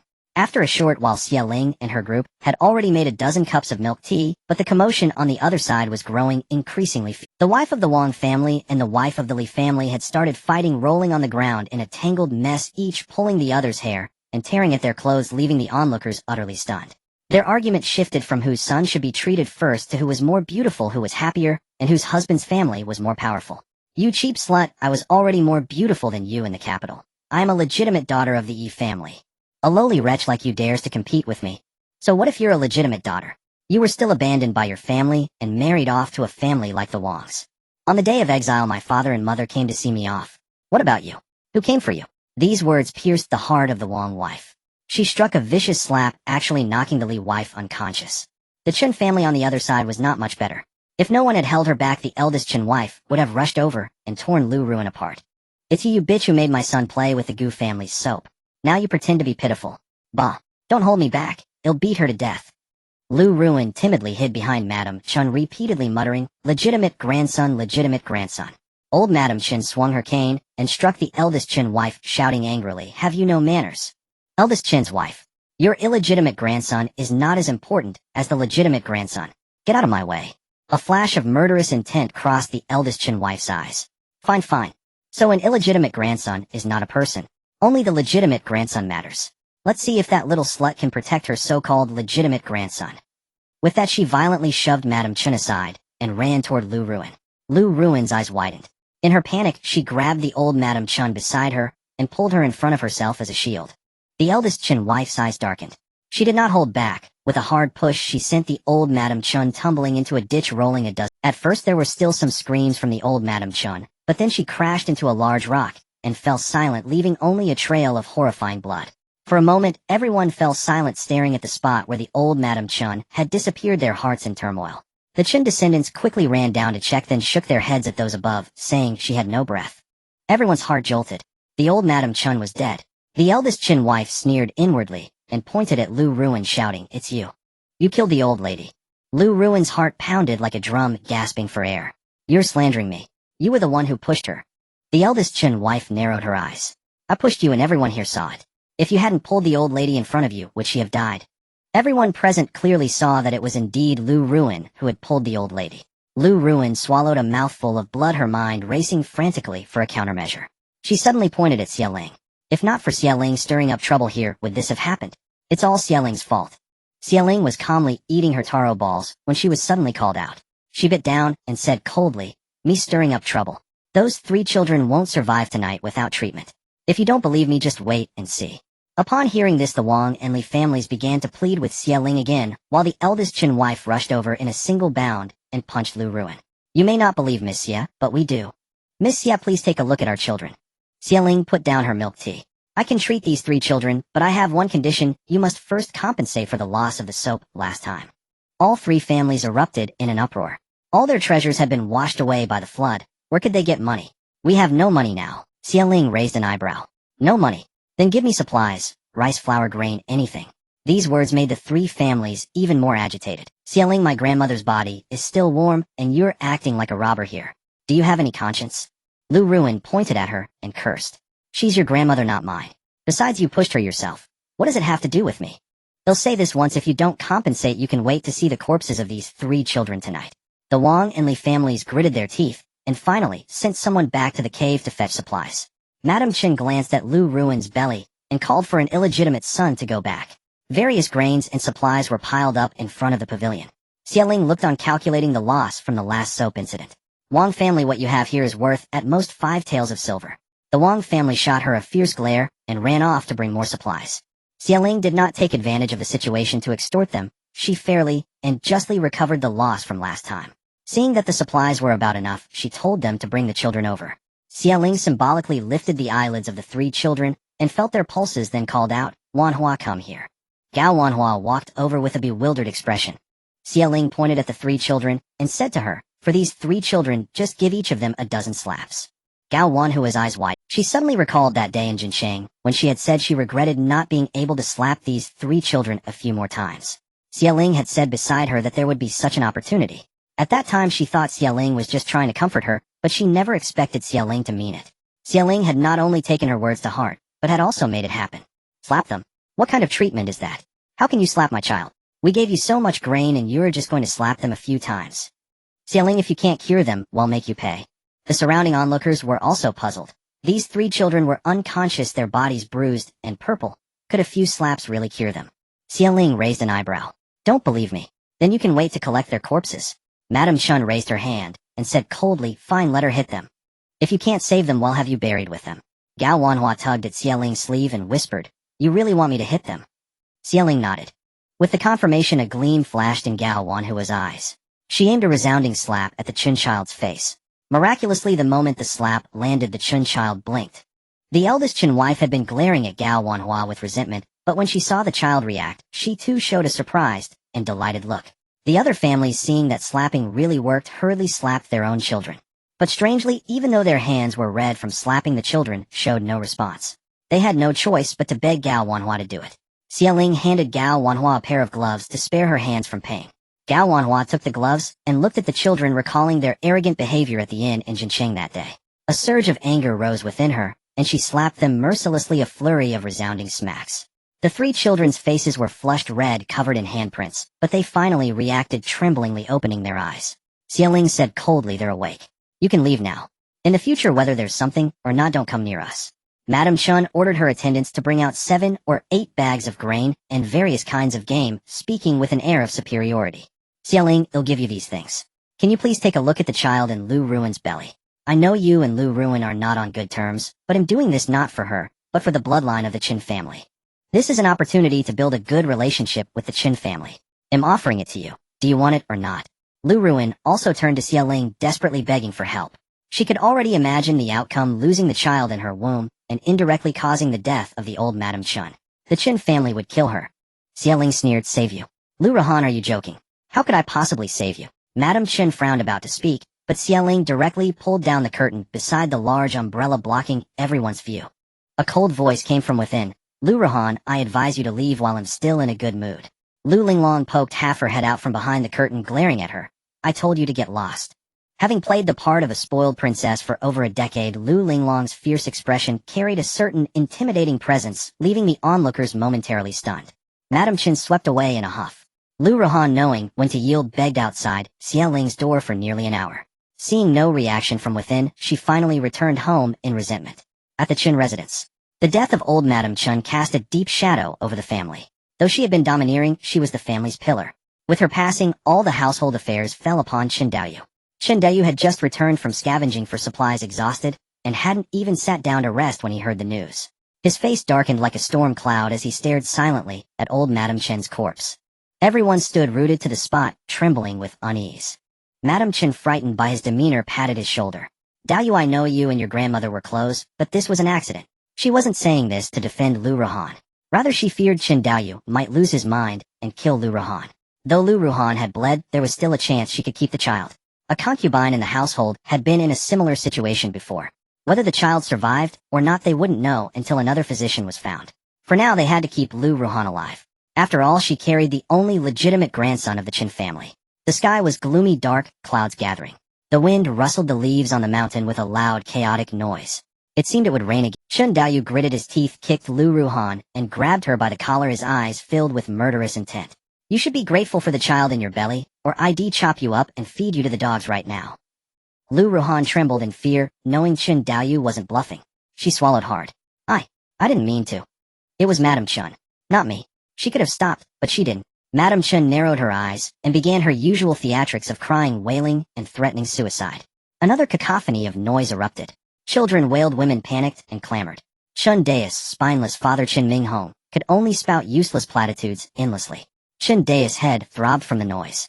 Everyone shut the hell up, he roared. He punched a tree, his thick brows furrowed tightly as he gazed into the distance. Along the way, they had lost a concubine-born son. Chun by his grandmother had died, and all the servants they brought had perished in the flood. And he had even lost. Was the exile to Lingnan truly the right choice? The crown prince's words echoed in Chen Dao's mind. Daoyu, my subordinate's secret letter says that in Lingnan there are raw ores for 5-stone powder. All the high nobles of the 7 kingdoms are addicted. If we can successfully control those ores, the wealth of Beijiang would surely rival that of Weizhou, the strongest of the 7 kingdoms. I've only told you this. Don't disappoint me. Chen Daoyu was profoundly shaken when he heard this. A single packet of 5-stone powder could bankrupt an entire noble. Such was its preciousness. Across the 7 kingdoms, only the Medicine God Valley possessed the ores and knew how to refine 5-stone powder. The Medicine God Valley used the wealth from 5-stone powder to gather a host of talented individuals amassing great power. If Lingnan's Beijiang truly had these ores, it would be a catastrophe of national proportions for Beijiang. Of course, it was also a miraculous opportunity, especially for the Qin family. Perhaps they could rise beyond Beijiang and become a great clan renowned across the 7 kingdoms. Lingnan was mountainous, making mining difficult, and it was near the Nanzhao kingdom. This matter had to be handled in secret. If other nations found out, Beijiang's lands would be trampled by foreign cavalry the very next day. This was the deepest secret Chen Daoyu held in his heart, and the true purpose of his journey to Lingnan. Of course, his task also included monitoring Gu Wei. Large raindrops pounded against the leaves, producing a dull, rhythmic thumping. Chen Daoyu snapped back to reality, snorted coldly, and entered the cave. Regardless, he was determined to see Lingnan for himself. This was his one and only chance to become famous across the 7 kingdoms. The rain was heavy and everything was immersed in an ink-black night, with only the muffled sound of rain filling the world. At this time, a torrential downpour also struck the capital Shanjing. At the Prime Minister's residence, the chrysanthemums in the courtyard were battered by the rain, their petals drooping listlessly. Prime Minister Xie Buiyuan stood with his hands clasped behind his back, a grave expression on his face, giving final instructions to his eldest daughter Xie Yunyan. Tomorrow was the day she would marry into the crown prince's household. Xie Yunyan fidgeted with her wig, hanging her head obediently, but her eyes were filled with resentment. Although her face had healed, her hair remained in the same sorry state after all these months. Uneven with bald patches here and there, looking utter. How could she possibly be intimate with the crown prince looking like this? And yet her father Xie Buiyuan refused to spend a fortune on a custom-made real leather wig for her. Seeing Xie Yunyan's distracted expression, Xie Buiyuan mused for a moment, then said, "Are you blaming your father for not buying you the wig? You know, since the theft at the Marquis residence, our finances have been stretched thin. The household now relies solely on my meager salary. I can't even afford to eat 2 bowls of rice. I simply don't have the extra money." Xie Yunyan retorted bitterly. You're lying. Yesterday mother saw you send a bowl of birds' nest at Sunyan Court. You only care about that vixen, not me or mother. Xie Buiyuan was genuinely angered, now his face dark. If you are obedient, the Prime Minister's residence will be your greatest support. If you are rebellious, it will be the sharpest blade against you. Don't say such things again. Since you're marrying the Crown Prince, just focus on pleasing him. If you want something, have him buy it for you. With that he swept away. Xie Yunyan bit her handkerchief her shoulders, shaking as big tears rolled down her cheeks. After Xie Buiyuan left, her mother, Lady Zhao, finally entered. Seeing her daughter like this, the two embraced and wept. Yunyan, once you're in the Crown Prince's household, you must secure a good future for the both of us. Sunyan Court, Sunyan Court. Once you've seen the vast ocean, other waters are nothing. Once you've beheld the clouds of Wu Mountain, other clouds pale in comparison. Your father Xie Buiyuan is nothing but a miserly cunning man with only that slut concubine and in his eyes. Mother, I will. But my hair. Xie Yunyan grew more and more agitated as she spoke, wishing she could just twist her own head off. Lady Zhao sighed. I do have some private savings. Take them and buy it. All right, mother, don't worry, I definitely will. Their conversation was interrupted by a voice from outside the door. A young maid wiped the water stains off her embroidered shoes, lifted the curtain, and said urgently, Madam Concubine is here. Lady Zhao gritted her teeth. That little slut, we were just talking about her, and she shows up. I'll deal with her today. She flung the curtain aside and cursed, in Shintong, you little slut, get on your knees right now. Concubine and held a sky blue oil paper umbrella. Her face, devoid of any makeup, was strikingly beautiful in the moonlight. She said coolly, I heard the eldest young lady is getting married. I've prepared a small gift. As she spoke, the maid behind her presented a crude wooden box. Concubine and hurled the box to the ground. It broke open, revealing cheap jewelry inside, tarnished and rusty. It was the kind of stuff even poor families wouldn't give their daughters for a wedding. Concubine and raised an eyebrow. The eldest young lady deserves nothing better. She turned and left. Lady Zhao trembled with rage. Seeing Concubine in S moonwhite silk cloak, she was consumed with jealousy, wishing she could tear it off her. Their entire courtyard couldn't even get enough to eat, and this wretch could afford such expensive clothes. Lady Zhao shrieked, stop her, beat her to death. But none of the servants in the courtyard dared to move. Everyone in the Prime Minister's residence knew that the lady of Sunyan Court, though just a concubine, was the most special person in the Prime Minister's heart. Who would dare touch her? It would be courting death. Concubine and strutted in and strutted out. The rain persisted for a long time, only ceasing around noon the following day. Outside the Gu family's mountain cave, the vegetable seedlings beneath the great tree had all sprouted uniformly, a lush and vibrant green that was truly a delight to behold. The Shi family crouched by the vegetable patch, their gazes filled with tenderness, looking upon the sprouts as if they were their own sons. Spotting Xieling emerging, Shi Shaoxian hastily rushed over and pulled her close. Sister Xieling, come quick, look. They've all sprouted. Xieling nodded approvingly. Very good. We'll have these for today's meal. She then handed him a few more bags of seeds. Continue planting. Shi Shaoxian was overjoyed, carefully accepting the seeds. The entire family, their eyes gleaming with anticipation and faces beaming with joy, set about planting once more. Farming truly was the most joyous activity in the world. The Shi family cultivated an abundance of vegetables, and today's meal was hotpot. It was undeniably delicious, though the heat was intense, leaving everyone drenched in sweat as they ate. The meal stretched past morning, leaving plenty of leftovers, all washed and stored beneath the large umbrella. After eating, Xie Ling summoned Gao Wanhua and the others to help construct a simple pool. Trees were felled and shaped into smooth cylinders stacked to form the pool's walls. A plastic sheet was laid within, secured by clean stones placed on top. The task was complete. Xie Ling also threw in a few pieces of charcoal from her space. She gathered some broken stones, layering them with the charcoal to create a rudimentary water filter. This water wasn't for cooking, but for bathing and washing clothes. A simple filtration would suffice. By the time everything was arranged, it was well past noon. The sun blazed fiercely, dazzling and dizzying, baking the morning's damp earth into cracked, dry clods. The mountain forest was unbearably humid. Standing outside for mere minutes left one soaked through clothes, feeling as if they could be wrung out. Wiping the sweat from her face, Xie Ling resolved to get the water flowing quickly. After spraying some floral water, she filled a water skin with chilled sweet water from her space. Summoning Gu Wei, Lu Wuji, and the others, they carried a rolled-up hose together up the mountain.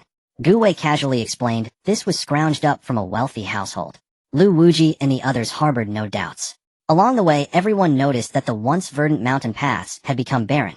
All edible wild vegetables had been picked clean, tree bark and grass roots were gone, leaving only stretches of yellow mud as far as the eye could see. Xie Ling observed this, a flicker of worry crossing her eyes. With the vegetation gone, the risk of mudslides was high. She could only hope the water level at the mountain's base would recede soon, allowing them to leave quick. Gu Wei, agile and swift, scaled the cliff in a few quick moves and placed the hose into a puddle at the edge. Lu Wuji and Shi Shaoxian concealed the hose within the dense undergrowth, trailing it all the way back to the front of the cave. As they watched the hose lead into the pool, anticipation filled everyone's eyes. Would the water really come? In the next instant, cool mountain spring water gurgled through the hose, bubbling into the pool. Cheers erupted from the group. The water was flowing. Shi Shaoxian scooped up a ladle of water and poured it over himself, exclaiming, "So refreshing." The naturally icy mountain spring water was invigoratingly cool against the skin. Meanwhile, Xie Ling and Gu Wei estimated the time and began their return, checking the hose's placement along the way. The more concealed it was, the better. It mustn't be discovered by others. This path saw little foot traffic, and the hose, being earthy yellow, blended seamlessly with the muddy ground. Even Xie Ling had to look closely. As they approached a hollow, they vaguely discerned two figures ahead. Gu Wei frowned, stepping forward to part the sparse grass. "It's a woman and a child." Xie Ling crouched down and felt their pulses. Heatstroke and starvation, they've fainted. Gu Wei nodded. "Then let's go." Xie Ling was of the same mind. There was no intention of playing savior. Even if they rescued this frail mother and child, now what then? Would they have to keep supporting and carrying them along indefinitely? It was impossible. Just as she was about to rise, Xie Ling's sharp eyes caught sight of a jade pendant hanging from the woman's waist. It was identical to the one on the male corpse from the Bai family. Xie Ling quickly removed it and retrieved the other pendant from her space for comparison. They were truly identical, save for the characters carved on them. One bore, one the other Zhou. Gu Wei, quick-witted, immediately made the connection and asked, "Are this mother and child related to that corpse you said had a connection to us?" Xie Ling nodded. Then it struck her. Wasn't the burial site of that male corpse located in the mountains not far above them? It seemed fate had its own design. Best to save them. Moreover, they might just be able to unlock that treasure box. Should we take them? Xie Ling nodded, first administering some herbal medicine to the mother. She then produced a flatbed cart from her space and laid the two upon it. Gu Wei pushed from the front, heading towards the cave, while Xie Ling fed them sips of the icy sweet water. Gu Wei squinted, swallowing a mouthful. The coolness traveled from his throat down to his stomach, dissipating the bodous oppressive heat. He smiled, a virtuous wife indeed. Xie Ling tapped him on the head. "Watch the road." Gu Wei curved his lips, walking ahead to clear the path for her. He trampled down the thorns and sticky weeds with the cart, and his feet kicking aside stones to make her walk easier. Were it not for having to push the two on the cart, he would have insisted on carrying Xie Ling down the mountain himself, unwilling to let her take a single step on this rugged terrain. From afar, they saw a group of uninvited guests gathered before their cave. It was 7 or 8 burly men, each clutching a large bulging burlap sack. Lu Wuji, Shi Shaoxian, and the other able-bodied young men stood at the forefront, confronting them. Gu Wei walked over, facing the group, and demanded coldly, "What's the meaning of this?" One of the men eyed Gu Wei, raising an eyebrow. "Are you the one in charge here?" "We're from the Mountain Forest Gang, here to collect the mountain fee." "Mountain fee?" Gu Wei repeated, his tone laced with a cold sneer. "On what grounds?" Xie Ling, however, stared in shock. This man, he bore an uncanny resemblance to that scar-faced troublemaker she'd encountered while scavenging for supplies days. Hadn't she killed that scar-faced man?